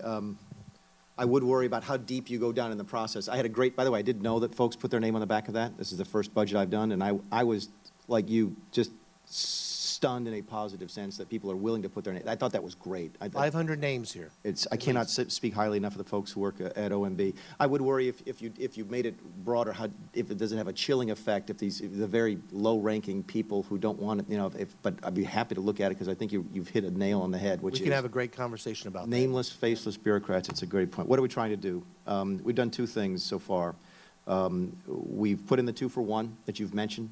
We've also put in a regulatory budget, which essentially says if you pass a new regulation, Mr. Quigley, that costs American business $1, you have to find someplace to offset that by reducing a regulation that saves them $1 to try and bring some rationale, some balance to the system. I will tell you this, the biggest challenge that we faced as an administration so far is teaching a whole wing of the government that hasn't deregulated in a long time how to do it. I mean, face it, they're trying to use muscles that we haven't used in many circumstances since the 1980s. I mean, you're asking agencies to deregulate. If you want to put out a new one, you have to get rid of 2 of the old ones. That means you have to deregulate. And there's folks who have worked there for 20 years who've never done that. So it's been a lot more of a challenge than we thought, but it continues to be a priority of the President. He mentions it to him every time I talk to him. What are we doing to make the regulatory burden less? We do believe that is an absolute key to getting to that 3% growth rate that is a target for us, a goal for us, and in fact, the country absolutely needs. To get to that 3% growth rate, Dad, come meet the new guy. He really knows his wine. And regulatory reform. Yes, sir. Thank you, Director Mulvaney, and thank you, Mr. Chairman. Ms. Young, I understand that votes likely will happen in the next 10 to 25 minutes, and we still have 3 members who have yet to ask a question. So, Mr. Bishop, thank you for your patience, and then we'll go to Mr. Molinar. Thank you very much, Mr. Chairman, and welcome again, Director Mulvaney. Director, I've been very troubled by your recent comments disparaging the Congressional Budget Office, which is a nonpartisan organization tasked with evaluating how bills in Congress would affect the budget, the economy, and other important indicators. Apparently, I'm not alone in my concerns. According to a June 1st article in The Hill, other former CBO directors, Democrat and Republican, have said that your efforts to disparage the CBO reflects more poorly on your credibility than on the CBO's. The Hill quoted Douglas Holtz-Eakin, a former CBO director who served as an advisor on Senator McCain's presidential campaign, who said in a tweet that your words are, quote, are a disgrace, reflect more poorly on him, meaning you, than CBO, and show budget ignorance. Should apologize. As a former member of the House Legislative Branch Appropriations Subcommittee, which has jurisdiction over the CBO, I've been very impressed by the dedication and professionalism of the CBO staff. Do you really, truly believe that the day of, that quote, the day of the CBO has come and gone, end quote, as the article quoted you, or is it just a question of sour grapes? Because the CBO did not provide the administration with the answer that it was looking for on the Trump Care House Republican health care bill. A couple of different things on that, Mr. Bishop. I would suggest to you that some of the criticisms of the CBO's methodology are absolutely valid, and questioning whether or not it's doing a good job now and has done a good job in the past is an absolutely valid question for us to ask, and that you should be asking. When they assume, when they score coverage of the AHCA, that people who are getting Medicaid for free will give it up if the federal mandate goes away. That's one of their assumptions. Think about that for a second. You're getting something for free, but if a mandate goes away that says you have to take it, you'll give it up. You'd rather be uncovered than received free Medicaid. That is a valid criticism. To your point, however, about the personal attack. All right, you guys, I'm going to hop out of this House Appropriations event. Let's change topics here. I'm going to update the lower third.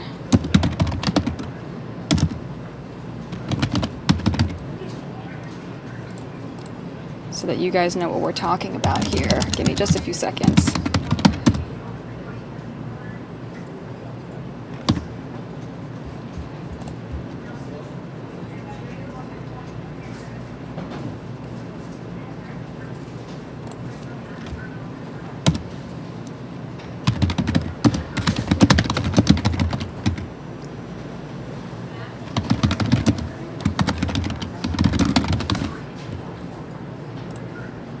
Sure that I'm spelling that right as well. Hold on.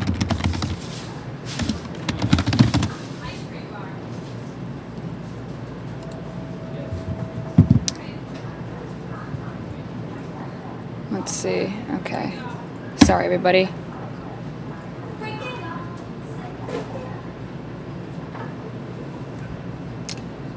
You know, when you build these lower thirds, you want to make sure that everything it looks good, so that's why it just took me a little bit.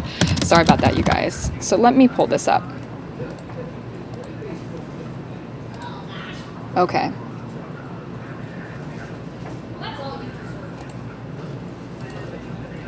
Nope.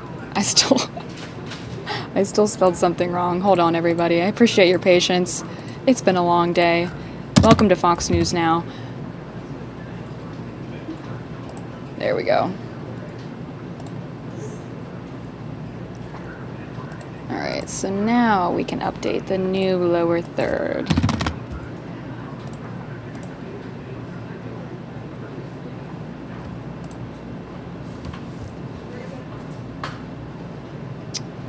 Okay, looks good. Sorry about that, everybody. Look at me. You know, it's like, it shouldn't take you that long to make a lower third, but hey, we've been streaming since 9 a.m. this morning, right? I can get a break. Okay, so let me update that live bug as well, so you guys know we are, in fact, live right now, and I want to make sure that I've got this VO ready for you guys. Okay, good. It's got some VO. Let me pull this up. I want to discuss this story. Chris Lee already laughing, but we have to talk about this. So let me get this VO up and ready for you guys. Can't play the sound because I don't have rights to it, but I want to discuss this story. So, actually, and let me make sure. Get this. Cool. All right. So I'm going to try, I want to clip this for YouTube as well, so I'm going to start it as sort of a segment here, so let me get this going. All right, everybody, welcome to the Fox News Now stream. I want to discuss this story with you guys. Johnny Depp now apologizing after making a assassination joke about President Trump. He was at this event where he made the joke that when was the last time an actor assassinated a president? I'm not an actor. I lie for a living. You know, he made this joke. It actually got some laughs and a few boos from the crowds, but it has received a lot of backlash. So much backlash that he's now coming out and apologizing today. He tells People magazine that he meant no malice by it. That, you know, he was just trying to tell a joke. He didn't mean to do any harm. But this is not the first time that an actor has, you know, made this joke about assassinating President Trump. Madonna made a joke about it. You know, now Johnny Depp's making a joke about it. Kathy Griffin made a joke about it. So I want to hear from you guys. Let me know what you think about this story in the comments section below. And of course, I just recorded that for YouTube so I can post that later. But I want to hear from you guys right now. So let's have an open discussion about this. Johnny Depp making this joke. What do you guys think? I mean, just jokes are jokes, but this is the third celebrity that has made a joke about assassinating the president. Republican, Democrat, who cares? Isn't it sort of wrong to joke about killing anyone? Not the president. I'm talking anyone. I would think that that's a bad joke to make. I don't know. What do you guys think? I mean, Dutch saying Madonna, Kathy Griffin, and now Johnny Depp. Yeah, absolutely. It's... James saying his joke made me respect Amber Heard a lot more. Ooh, James. Wow. Who knew you had such an attitude? Yeah, and if you guys are wondering, Amber Heard is his ex-wife who just recently divorced him. But we're not going to make fun of Johnny Depp. That would bring us to the same level. Johnny Depp is a very talented actor. I respect him very much. He's made some of the best movies of all time, in my opinion. But let's talk about this joke. I mean, is it funny? I feel like, and this is what I think, and let me know whether or not you agree. These actors that make these jokes, okay, you're making a joke and you meant no harm, but there are a lot of fans of these actors who sometimes aren't always in the best mind. I mean, we've heard about these fans that stalk actors, that show up at their houses. I mean, Sandra Bullock had a fan break into her home. Obviously, there was the very, you know, big fan of Jodie Foster who wanted to go out and make his stance for her. So I just think that as an actor, you know you have this following, and some of those people aren't always in the best mind frame, I want to say. So for you to say that, let's say I'm obsessed with Johnny Depp. I would do anything for Johnny Depp to make him happy. And I hear a portion of this joke, and I don't hear the rest of it, and I don't hear his apology. All I hear is this portion of the joke, and I'm obsessed with him, and I'm like this big fan of his. Wouldn't that encourage me to say, oh, I should go out and do this for him? You know, I should assassinate the president. That would make Johnny Depp so happy. Same with Madonna or Kathy Lee Griffin. I mean, I would think that... am I saying Kathy Griffin, not Kathy Lee Griffin? Sorry, everybody. I was mixing up two people. I would think that it's dangerous to say, not because they're really going to do it. We all know Johnny Depp's not going to go assassinate the president unless he has a new Pirates of the Caribbean plot line planned out. We all know that's not going to happen. We know Madonna's not going to do anything. We know Kathy Griffin wasn't going to do anything. But to promote that out there to people who aren't necessarily in tune with the news or don't have all the facts, I think we'll see that and think, oh, yeah, we should kill the president. I think that's what people are going to think. People that maybe aren't as informed and don't watch the news every day, but just happen to see Kathy Griffin's cover or just happen to hear Johnny Depp's joke, are going to start thinking, oh, it's totally okay to talk about killing the president. I think it's terrible to talk about assassinating or killing anyone. I'm not taking sides of President Trump. I'm just saying, if we're talking about killing anybody out there, I don't think it's funny. I mean, I'm trying to think of somebody I don't like. Let me think of someone I don't like that I find obnoxious. like an actor or somebody. I don't love, let me just think of somebody. Okay, for example, let's say I don't like Tom Hanks, which, I mean, I love Tom Hanks, who doesn't? I can't think of an actor I don't like right now.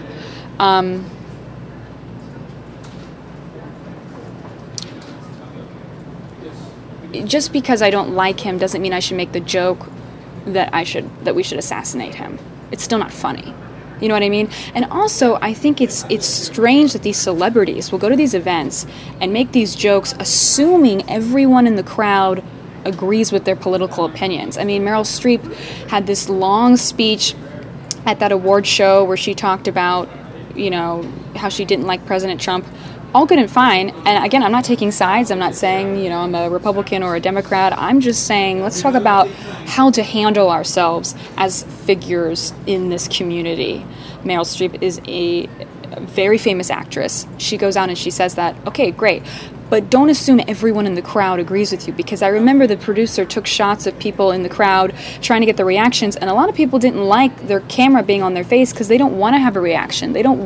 Not every actor wants people to know who they voted for, because I think that kind of limits you when you reveal who you're really for or against, because, you know, half your audience is Republican or half your audience is Democrat. So why go out and say, why go out and say, you know, President Trump made the same mistake when he made fun of Rosie O'Donnell and said those, you know, awful things about her. That was not good of him.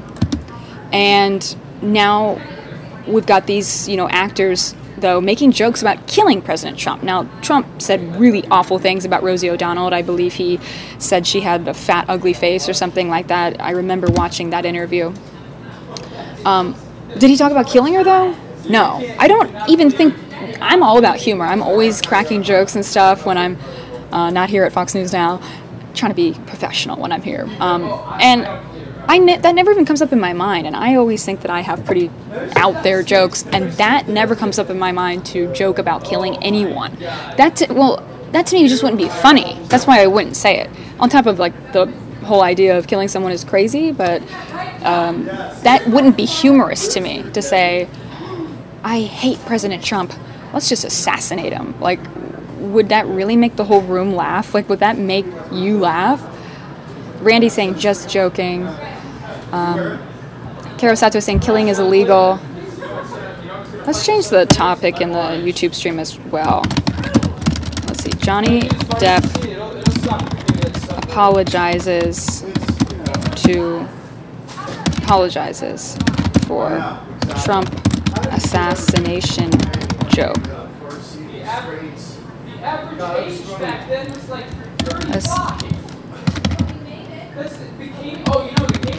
Okay. And again, for those of you just joining us, we are talking about this story today. Johnny Depp coming out and apologizing for that assassination joke he made about President Trump. He was at an event on Thursday and he said, when was the last time an actor assassinated a president? I'm not an actor. I just lie for a living. He made this joke. It actually got some laughs in the crowd and a few boos, but it did receive major backlash in the media just a day after. So he's telling People magazine that he didn't mean any harm and that it was just a joke. So I want to hear from you guys. Let me know in the live comment section below. And as well in the live chat. I want to hear from you guys. Randy saying, tell us some jokes. I mean, I have jokes, but they're not assassination jokes. Do you know what I mean? Cookie saying, I killed a burger tonight. Good for you. Burgers are my favorite.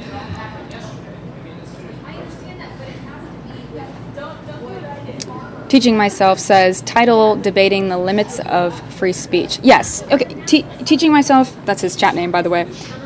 Good point. Free speech all the way. I understand. If he has the right to free speech. So he's not going to go to jail for it. We're not saying put him in jail. We're just saying, should you be making that joke? I mean, personally, I just don't know. I mean, yeah, we have free speech, but does that mean you can say things like that? I don't know. And it's not about whether you like President Trump or don't like President Trump. You know, President Trump said awful things about many people, about, Rosie O'Donnell, and we can get into that, but this is the third celebrity who has made a joke like this. Although, let's take it to the other side. We all remember when President Trump said, I could walk down Fifth Avenue and shoot somebody and still not lose any voters. So, I mean, that was not a good example either, to say that. Not a good example. So both sides need to stop talking and joking about killing people. I don't understand this. Normphobic saying that is crossing the line. Well, also, I just think that he was speaking at this event, and I just think it's odd to assume everyone in the crowd would agree with you. I mean, obviously, it did get some laughs, but some people booed as well, and he got backlash for it. Now, Kathy Griffin, did that cover holding a bloody head of Trump, and she's been dropped from a lot of gigs and a lot of advertising gigs because of that. Because it doesn't look good, Let me scroll up and see what you guys... Cookie is saying he has a stage and an audience. Yeah. Maybe he felt like it was the right time. Let me see what else you guys are saying. Cookies is saying he's inciting hatred to a certain degree. Yeah. James says, going overseas to attack the president is especially bad. Remember the Dixie Chicks going to Europe to attack W? That destroyed them.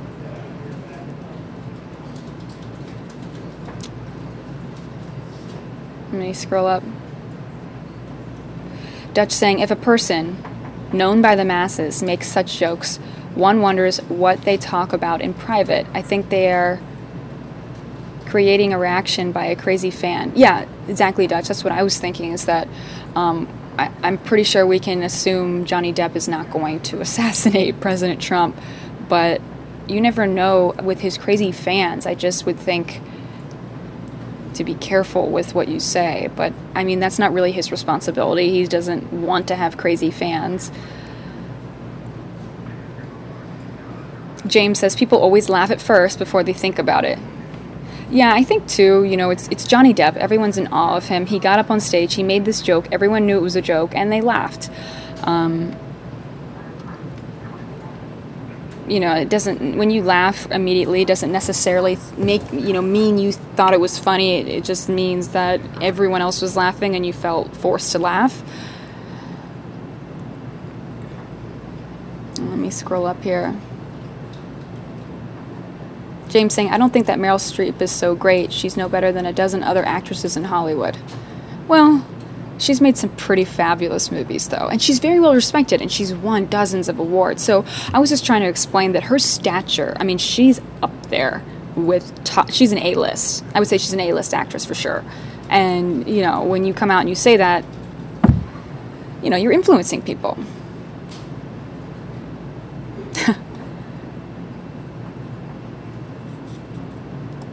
Scrolling down here, reading your comments in the chat. Gonzo saying, America is in the midst of a real power struggle. Times are changing. Dutch saying, influence comes with responsibility. Yeah, absolutely. I agree with you. Let me just change my seat here and get up a little bit. Caro Sato saying, John Wilkes Booth was an actor and killed the president. Cookie saying he could have been doing it for 15 minutes of fame.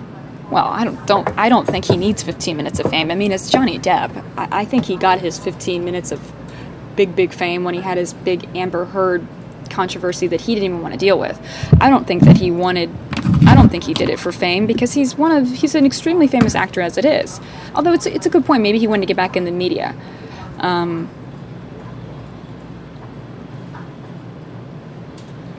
Let me scroll down and see what else you guys are saying here.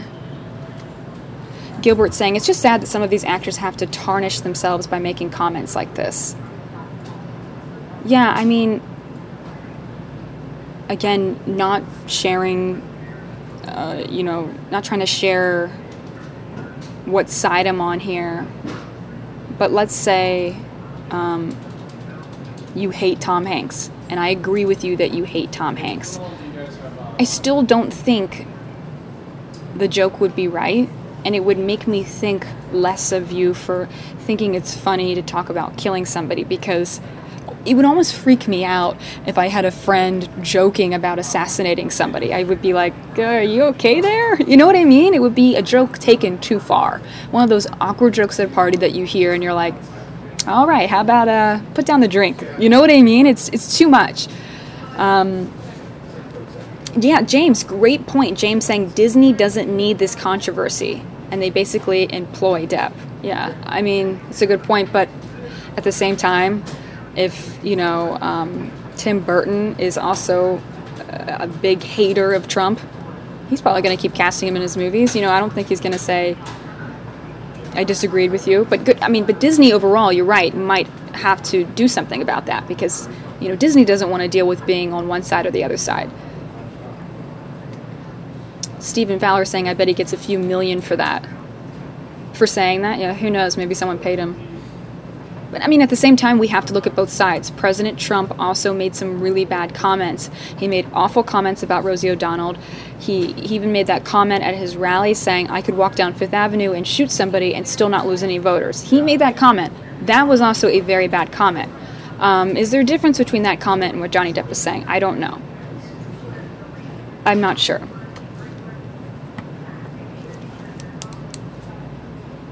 But I think, I don't know, because that was a really bad comment too. But sticking to this story here, because we're discussing this because Johnny Depp just came out today. He made the comment on Thursday, and he came out today. Let me read you the exact quote he said. So he said, to People magazine, I apologize for the bad joke I attempted last night in poor taste about President Trump. It did not come out as intended, and I intended no malice. I was only trying to amuse, not to harm anyone. So that's what he said to People magazine today, and the White House condemned the comments. They released a statement saying, President Trump has condemned violence in all forms, and it's sad that others like Johnny Depp have not followed his lead.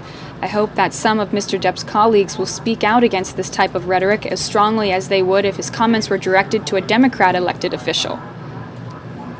So again, I want to hear from you guys and kind of have an open dialogue about this. Cookie's saying total difference, between what Trump said and what Johnny Depp said. I don't know if there... I can't decide if there is a difference. Trump said he could walk down Fifth Avenue and shoot somebody and not lose any voters. That, too, was a really bad comment. But...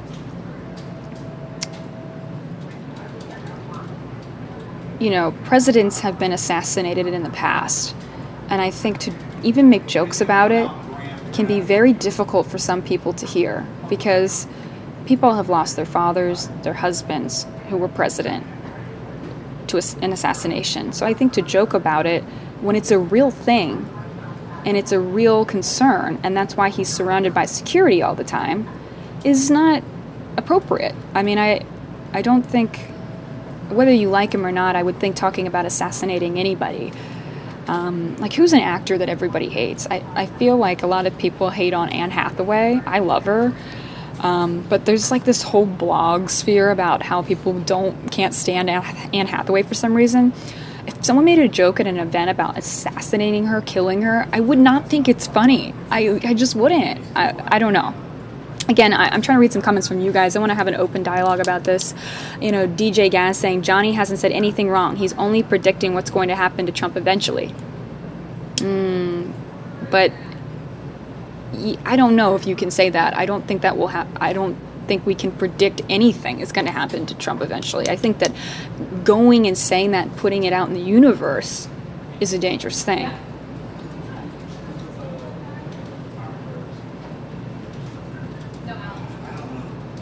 Gon Gonzo saying, of course some people are simply detached. Randy saying Adam Sandler. But, okay, so even with Adam Sandler, some people find him obnoxious. Again, I loved Billy Madison was okay. I loved Happy Gilmore. But, yeah, okay, maybe,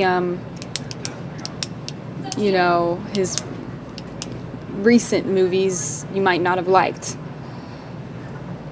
Is it okay to say you want to assassinate him? I just don't think so. James says, when you talk about killing someone specific, that's a lot different than just saying kill somebody on Fifth Avenue. Oh, okay. Good point. All right, very good point. I was trying to figure out the difference between those two statements. So James makes a really good point. So President Trump said I could walk down Fifth Avenue and shoot somebody and still not lose voters. So he was making a metaphor, or making an example of how popular he is. It's just sort of still a bad thing to say. As opposed to Johnny Depp, who made a joke about killing a specific person. So there is sort of a difference there.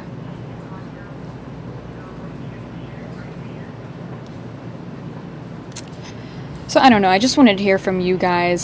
Stack saying everyone hates George Clooney. I don't think so. I think there's quite a lot of people out there that like George Clooney. Although Ryan Gosling, I heard, does not like George Clooney. Cookies saying Americans have been desensitized somewhat. Yeah, I think absolutely.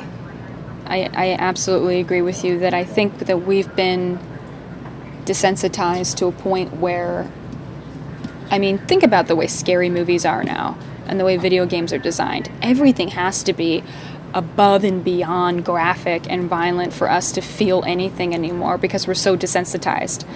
So yeah, I mean, maybe those kind of jokes are, I mean, I love Family Guy. It's one of my favorite shows, and I'm noticing the jokes just get more and more harsh every season, and I love it, but it's a cartoon.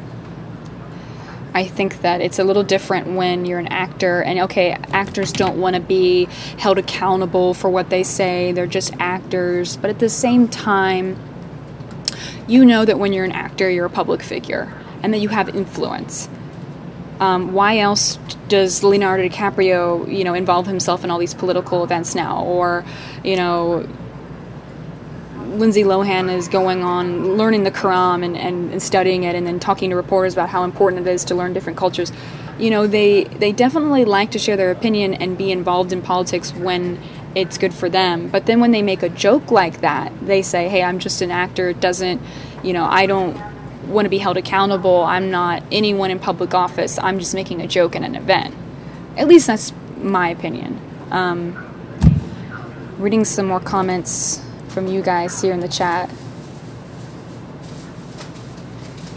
Randy says people on both sides say dumb things. Yeah, totally. Again, we have to bring up that President Trump has also said bad things. He said terrible things about Rosie O'Donnell. He said those things about that, the beauty pageant girl. He said, he could walk down Fifth Avenue and shoot somebody and not lose any voters. So we totally know he's not innocent here. But it's just interesting to me that isn't that why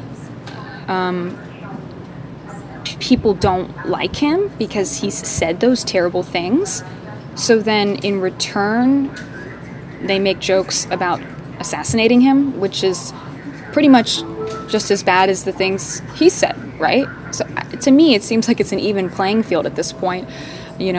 People don't like him because of these terrible things he said, so in return they make jokes about killing him, which only levels you out on his playing field. I mean, if you're going to sit there and say, I'm about kindness and I'm about love and I don't like the things he said, then go ahead and be that way. But then to joke and say, oh, let's assassinate the president, I think doesn't make you any better. But I don't know. I mean, again, reading some more comments from you guys here in the chat. Teague Evans saying Bush made a joke about killing thousands and they didn't find weapons of mass destruction. Cookie saying they play that fame card and they assume there's no repercussion. Dutch says, how does one engage the common person in a difficult subject? The average citizen does not watch all committee and hearings, so people with a following are needed to engage them in the subject. Dutch, completely agree with you. That's what I was saying earlier, is that a lot of people who are uninformed, who maybe don't watch all of the hearings and the events that we stream here on Fox News Now, and you guys watch them. But let's just say there's a crazy fan out there, and all they're paying attention to is Johnny Depp news, nothing in politics, and they hear him say that, that's what causes alarm. Beck saying, what's the argument about? Beck, thanks for joining us here on Fox News Now. We are talking about Johnny Depp, who's just come out today apologizing to People magazine after making a joke of assassinating President Trump. He was at an event on Thursday, and he said that, he said, when was the last time an actor assassinated the president? I'm not an actor, I just lie for a living. And it actually got the crowd laughing, but there were some boos, and then the next day a lot of backlash came out in the media, so he had to apologize today to People magazine about what he said, simply because, he probably didn't mean it. I mean, obviously he was joking, but he did have to come out and apologize today. Cookie saying celebrities don't have to suffer any consequences. Well, they do in a different way. I mean, he came out and made this joke. You could have made that joke at a party and maybe just gotten some weird looks. He made that joke, and now there's thousands of articles written about him, and he has to come out and apologize. So, in a way, he is being held accountable for what he said. And I'm not saying, I mean, it was just a joke, but is it bad or good? I don't know. I want to hear from you guys in the live chat section of our YouTube stream. Cookie saying, now what if a Trump fan went after Johnny Depp? Yeah, we haven't really considered that. Let's hope no one goes after anybody. Let's hope there's just no violence whatsoever in this whole situation. James saying he apologized because his PR people knew it was a disaster. Yeah, could be. Karasato saying Disney won't fire him. I don't think so either. I mean, I think the Kathy Griffin thing was different because it was a picture, it was printed, it was very graphic. But this was a statement that he made at an event, sort of like what Madonna did, and no one, dropped Madonna. So I don't think Disney will drop him either. And he came out and he apologized immediately. I think Kathy didn't apologize until after she'd already been dropped by a few people, and she started to feel panicked and came out and apologized. But she was sincere in her apology too, and she was very upset. And again, it's, they're entitled to their opinion, and it's free speech all the way. But I just want to have an open dialogue about whether or not you guys think that this is okay. And it doesn't have to be about President Trump specifically. It could be about anybody. Again, we made some examples: Tom Hanks or Anne Hathaway or Hillary Clinton or former President Obama. Making that joke about anybody. Is that okay? James says his lawyers told him to apologize. Threatening the president warrants a Secret Service visit. That's a good point, James, too. I wonder, when the Secret Service hears about an actor making a joke like this, it's an actor, they're at an event, they're drinking. It's pretty clear it's harmless. But I wonder if they're required to still show up at Johnny Depp's house and debrief him on never saying that again. I wonder if that's something they have to do, or if they just don't even, mind that. Dutch says Depp is known all around the world. Yeah, I would say he's an A-list actor. Everyone knows him. Madonna is an A-list singer. Meryl Streep is an A-list actress. They've all made comments. Now, Meryl Streep didn't joke at all about assassinating him, though. She just made some opinions at an award show. Kathy Griffin, huge comedian. A lot of people know who she is.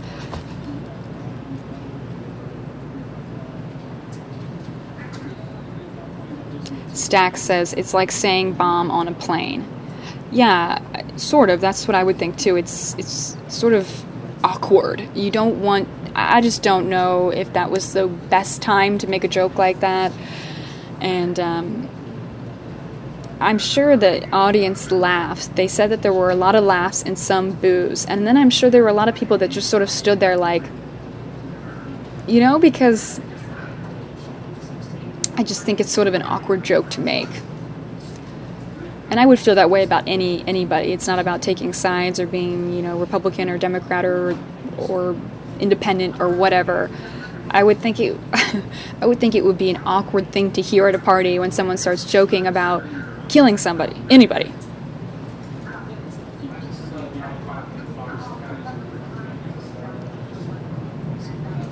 Cookie says Depp planted that seed in the head of millions, and the media didn't help any, really, by spreading the gossip. Well, here we are still talking about it today. Caro Sato says Depp needs to stick to acting. Well, too, I mean, he has a life. He's got to go out. He wants to share his opinion. He thought it'd be a funny joke, but, I mean, I think it's totally fine to disagree with the president and to not like what President Trump has said. And let's all agree that President Trump has said some pretty shocking things. But then to go out and say that almost just puts you on the same level that you think he's on. If you think he's so low, and then to make that joke, I would think it would put you on the same level, personally. Cookie says there are some real crazy people out there who might just follow through with it. Fruitcakes is what you said. I mean, that's what's scary, is that there are some people out there who are obsessed with actors who might not be as informed and might not follow the news. It might not even be a Republican or a Democrat or whatever. Might not even be involved in politics, but just obsessed with Johnny Depp. And then they hear that statement. That's what I think. I think that that's a dangerous statement to make.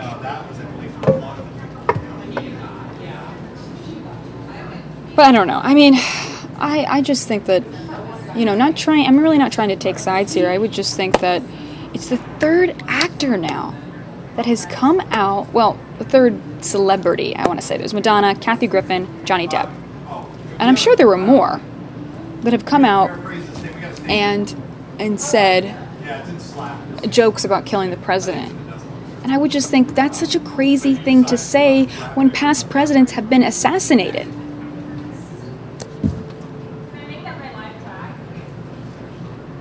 Shane Taylor says, what were the shocking things that President Trump said? If you want, I watched old interviews when he was talking about Rosie O'Donnell, and he was saying, he said something like, I just want to look in her fat, ugly face and tell her off or something. It was pretty shocking that he would say that. And this was before he was president. He said it in a really old interview. But that was mean. It's like when he said to Megyn Kelly about how she was bleeding in all these different places, or the things he said about the beauty pageant winner, the things that, he said that he could walk down Fifth Avenue and shoot somebody and still not lose any voters. So he is guilty of saying shocking things too. But we're just talking about the subject right now because Johnny Depp came out and apologized to the media today for making his joke. He was at an event on Thursday, and he said, when was the last time an actor assassinated a president? Sort of insinuating, like, maybe I should. I don't know. I personally, even if I agreed with that statement of killing someone being a good idea, I still wouldn't think it's funny, or I don't know. What do you guys think? Daniel Garcia saying, did Johnny Depp vote for Hillary? I don't know. I mean, with the joke he made, probably. Which is fine. He should vote for who he wants to vote for. He has free speech. I'm not saying, he shouldn't. I'm not saying he should go to jail or anything for what he said, but we're just talking about, should celebrities be making jokes about assassinating anyone? I don't care if you don't like President Trump, or that's fine. You're entitled to that. A lot of people don't like him. But should you make jokes about assassinating anyone? James says, President Trump saying something bad does not excuse Johnny Depp saying something bad. Yeah, exactly. Well, then to me, it's like, aren't you then putting yourself on the same playing field? If you think he says terrible things, but then you say also a very shocking thing.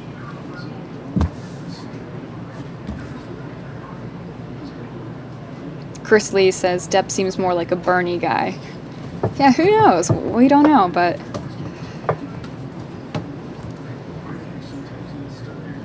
New California Republic says, Rosie O'Donnell is a fat pig and she's a very vulgar, nasty individual. Quote, I think that's what he said, President Trump, way back. I think that's the quote of what he said about Rosie O'Donnell.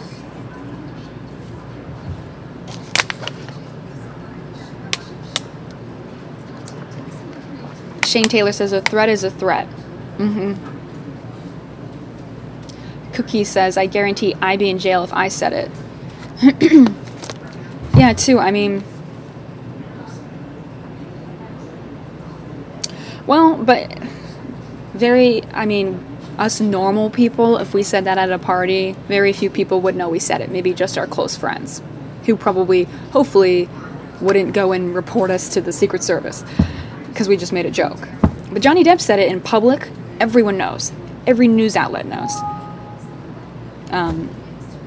So he's not in jail. I don't think he should be in jail for it. I just think we should have an open discussion on whether or not these jokes should even be made.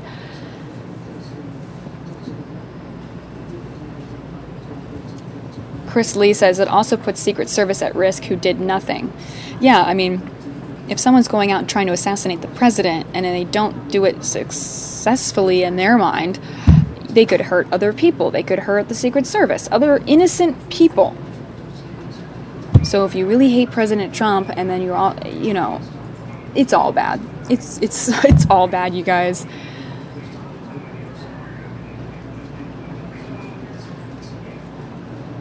Cookie says, why don't all these celebs ever run for office if they're so worried and concerned about our political climate? Cookies, very good point. I completely agree with you. And again, it's sort of, to me, it's like they don't want to be held accountable for their statements. They're just actors. They're not role models. They don't want to be role models. But then they'll come out and they'll go to these political events where they really want to share their opinions and really influence people, which is great. But then they don't want to be held accountable for a joke like that.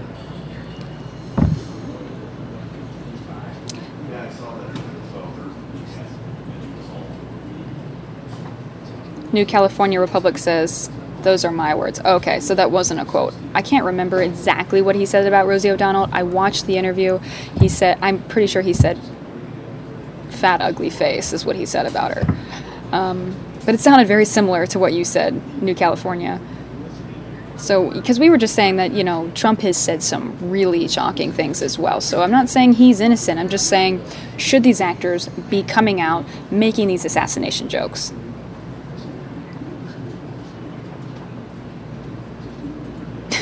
Cookie says Depp for mayor. Stack says, what kind of joke is that anyway? I'm going to shoot you in the face. Ha ha ha, just kidding. Exactly. I don't find it funny. Stacks, I completely agree with you. It would be a joke that you would hear at a party and kind of give your friend a weird look like, why would you say that? You know what I mean? I don't personally find it funny, but apparently some people did. I mean, there were people in the crowd who laughed. Let me scroll up here. Avi Lowe saying, Kathy Griffin said she's a role model to little girls. Yeah, so, I mean, she admitted she's a role model, but then she comes out and takes that picture. Cookie says, yes, he said she's a pig, I'm almost certain. Yeah, I'm pretty sure he called Rosie O'Donnell a pig, President Trump. So, yeah, again, we are not saying that he's innocent, but, just talking about this. Bim Brothers says, I think he should at least get a fine for it, if not go to jail. He definitely won't go to jail. Will he get a fine? We don't know, and we probably won't hear about it. But I don't know. I mean, again, he was at an event, he was drinking, he made this joke. Let me pull up the video for you guys here, take you to this event. This is where he was saying it. Can't turn up the audio, I don't have rights to the sound. But this is where he was saying this. So you can tell he's having a good time. It's at a party. He's talking. He's making a joke. It got laughs. It also got some boos.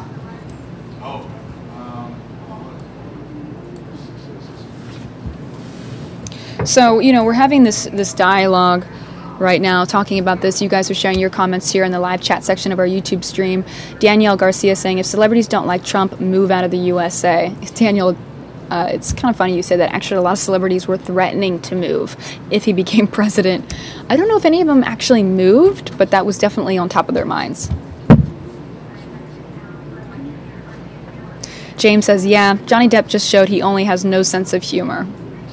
To me, I could be wrong here, but to me it sounded like I almost feel like he made the joke to please people. Almost like he went up there knowing or thinking that everyone in the crowd hated Trump so much that this joke would be a real winner. Like, I almost feel like he wouldn't make a joke like that normally. He doesn't seem like that kind of extreme guy. Like, he doesn't seem like that to me, although I do not know him. We all know that. But I feel like he made the joke almost because he thought it would please people, and he thought that he would get a lot of praise for it. So,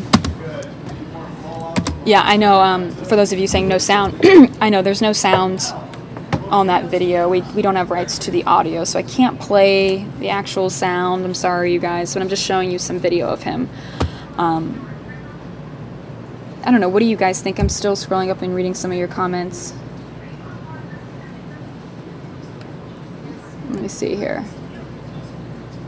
Yeah, I mean, I don't know. I just thought it was a pretty controversial story. Again, if you guys are just joining us here live on Fox News Now, I'm your host, Mary Kate, and we are talking about Johnny Depp, who made a comment at an event on Thursday about assassinating President Trump. He says it was a joke, but today he's coming out and apologizing to People magazine, saying he meant no harm and that it was simply just a joke. I want to hear from you guys. Let me know in the comment section below, and also in the live chat section as well.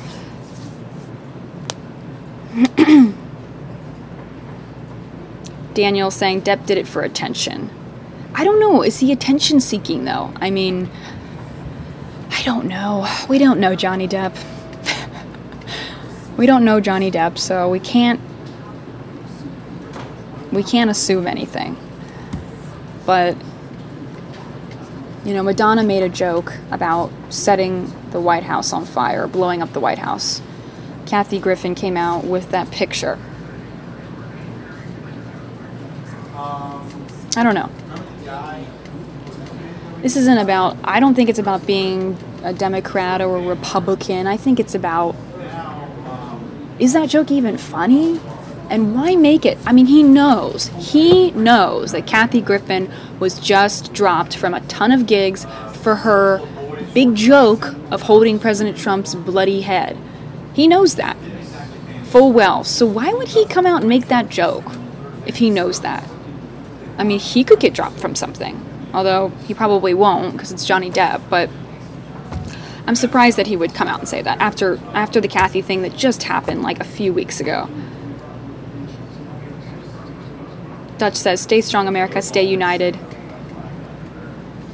Cookie says, all celebs are very robot, like you know one and you know them all. Chris Lee says, maybe trying to win back some fans after the assault issue. I think that would be the opposite. You got in trouble for an alleged assault of your ex-wife, and now you're out making jokes about killing the president. I mean, don't you think that makes things worse for yourself? You know, he came out saying he didn't do it. You know, his whole team was saying it was completely ridiculous, that he's not that kind of guy, and now he's out there making killing jokes. So, I personally don't think it helps. Cookie says he might have been paid. Yeah, you never know. Maybe. Although, again, I feel like, and again, I don't know Johnny Depp, but I feel like he's not the kind of guy that wants to be photographed. I feel like he's not the kind of guy that wants to get into the media. Like, he doesn't need to do things on purpose to be written about. He makes a new movie every year. He's got that new Pirates of the Caribbean movie out. He makes so much money. He's an A-list actor. He doesn't need to do things on purpose to get into the media, you know? And if you want to get into the media, why don't you just like date a really young model and everyone will talk about who you're dating? Why do you have to make a joke about killing somebody? Chris Lee saying they really hate Trump, though. Teacher said no shorts for the boys, so they all showed up in skirts. I don't know, you guys. Ken Jackson says all his friends hate America. Cookie says maybe he's really crazy. Look at Charlie Sheen. Charlie Sheen also said to kill Trump. Oh, did he? Balenciaga's $1,000 bag looks just like it's free paper one-on-one. Stephen Fowler saying once a pirate, always a pirate. Daniel Garcia saying, what did the White House say? So the White House released a statement. Let me scroll up here and read this to you guys. Their statement said, President Trump has condemned violence in all forms, and it's sad that others like Johnny Depp have not followed his lead. I hope that some of Mr. Depp's colleagues will speak out against this type of rhetoric as strongly as they would if his comments were directed to a Democrat elected official. So that's what the White House released in a statement today. But I think that it didn't even need to be said about, the Democrat official part, because I don't think it even needs to be political. I think that being an actor and going on stage and joking about killing anyone would be wrong. It doesn't need to be, well, what if it were Democrat? Well, what if it were anyone else? I think is wrong. How about us small people? Appreciate you guys watching live with me here on the Fox News Now stream. Reading some more of your comments in the chat section of our YouTube stream. New California Republic says, I heard Johnny Depp assaulted his girlfriend with a wine bottle. Well, there was an assault case where he was accused of hitting her in the head with his iPhone. And it all got worked out, and I believe she donated the money to a battered women's shelter. Bin Brother says, yeah, maybe he was paid, who knows.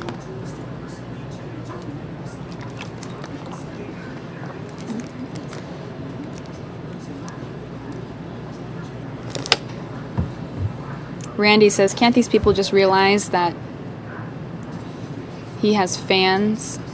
Could be Trump. Oh, his fans could be Trump fans. Well, right. That's what I'm saying is, I would think that sharing which side you're on could hurt your business, because a lot of the people that watch his movies, I guarantee you, half of his people that love to go see him in the theater are Trump supporters, and the other half are Democrats. That's fine. But why make that joke and completely eliminate half of your audience?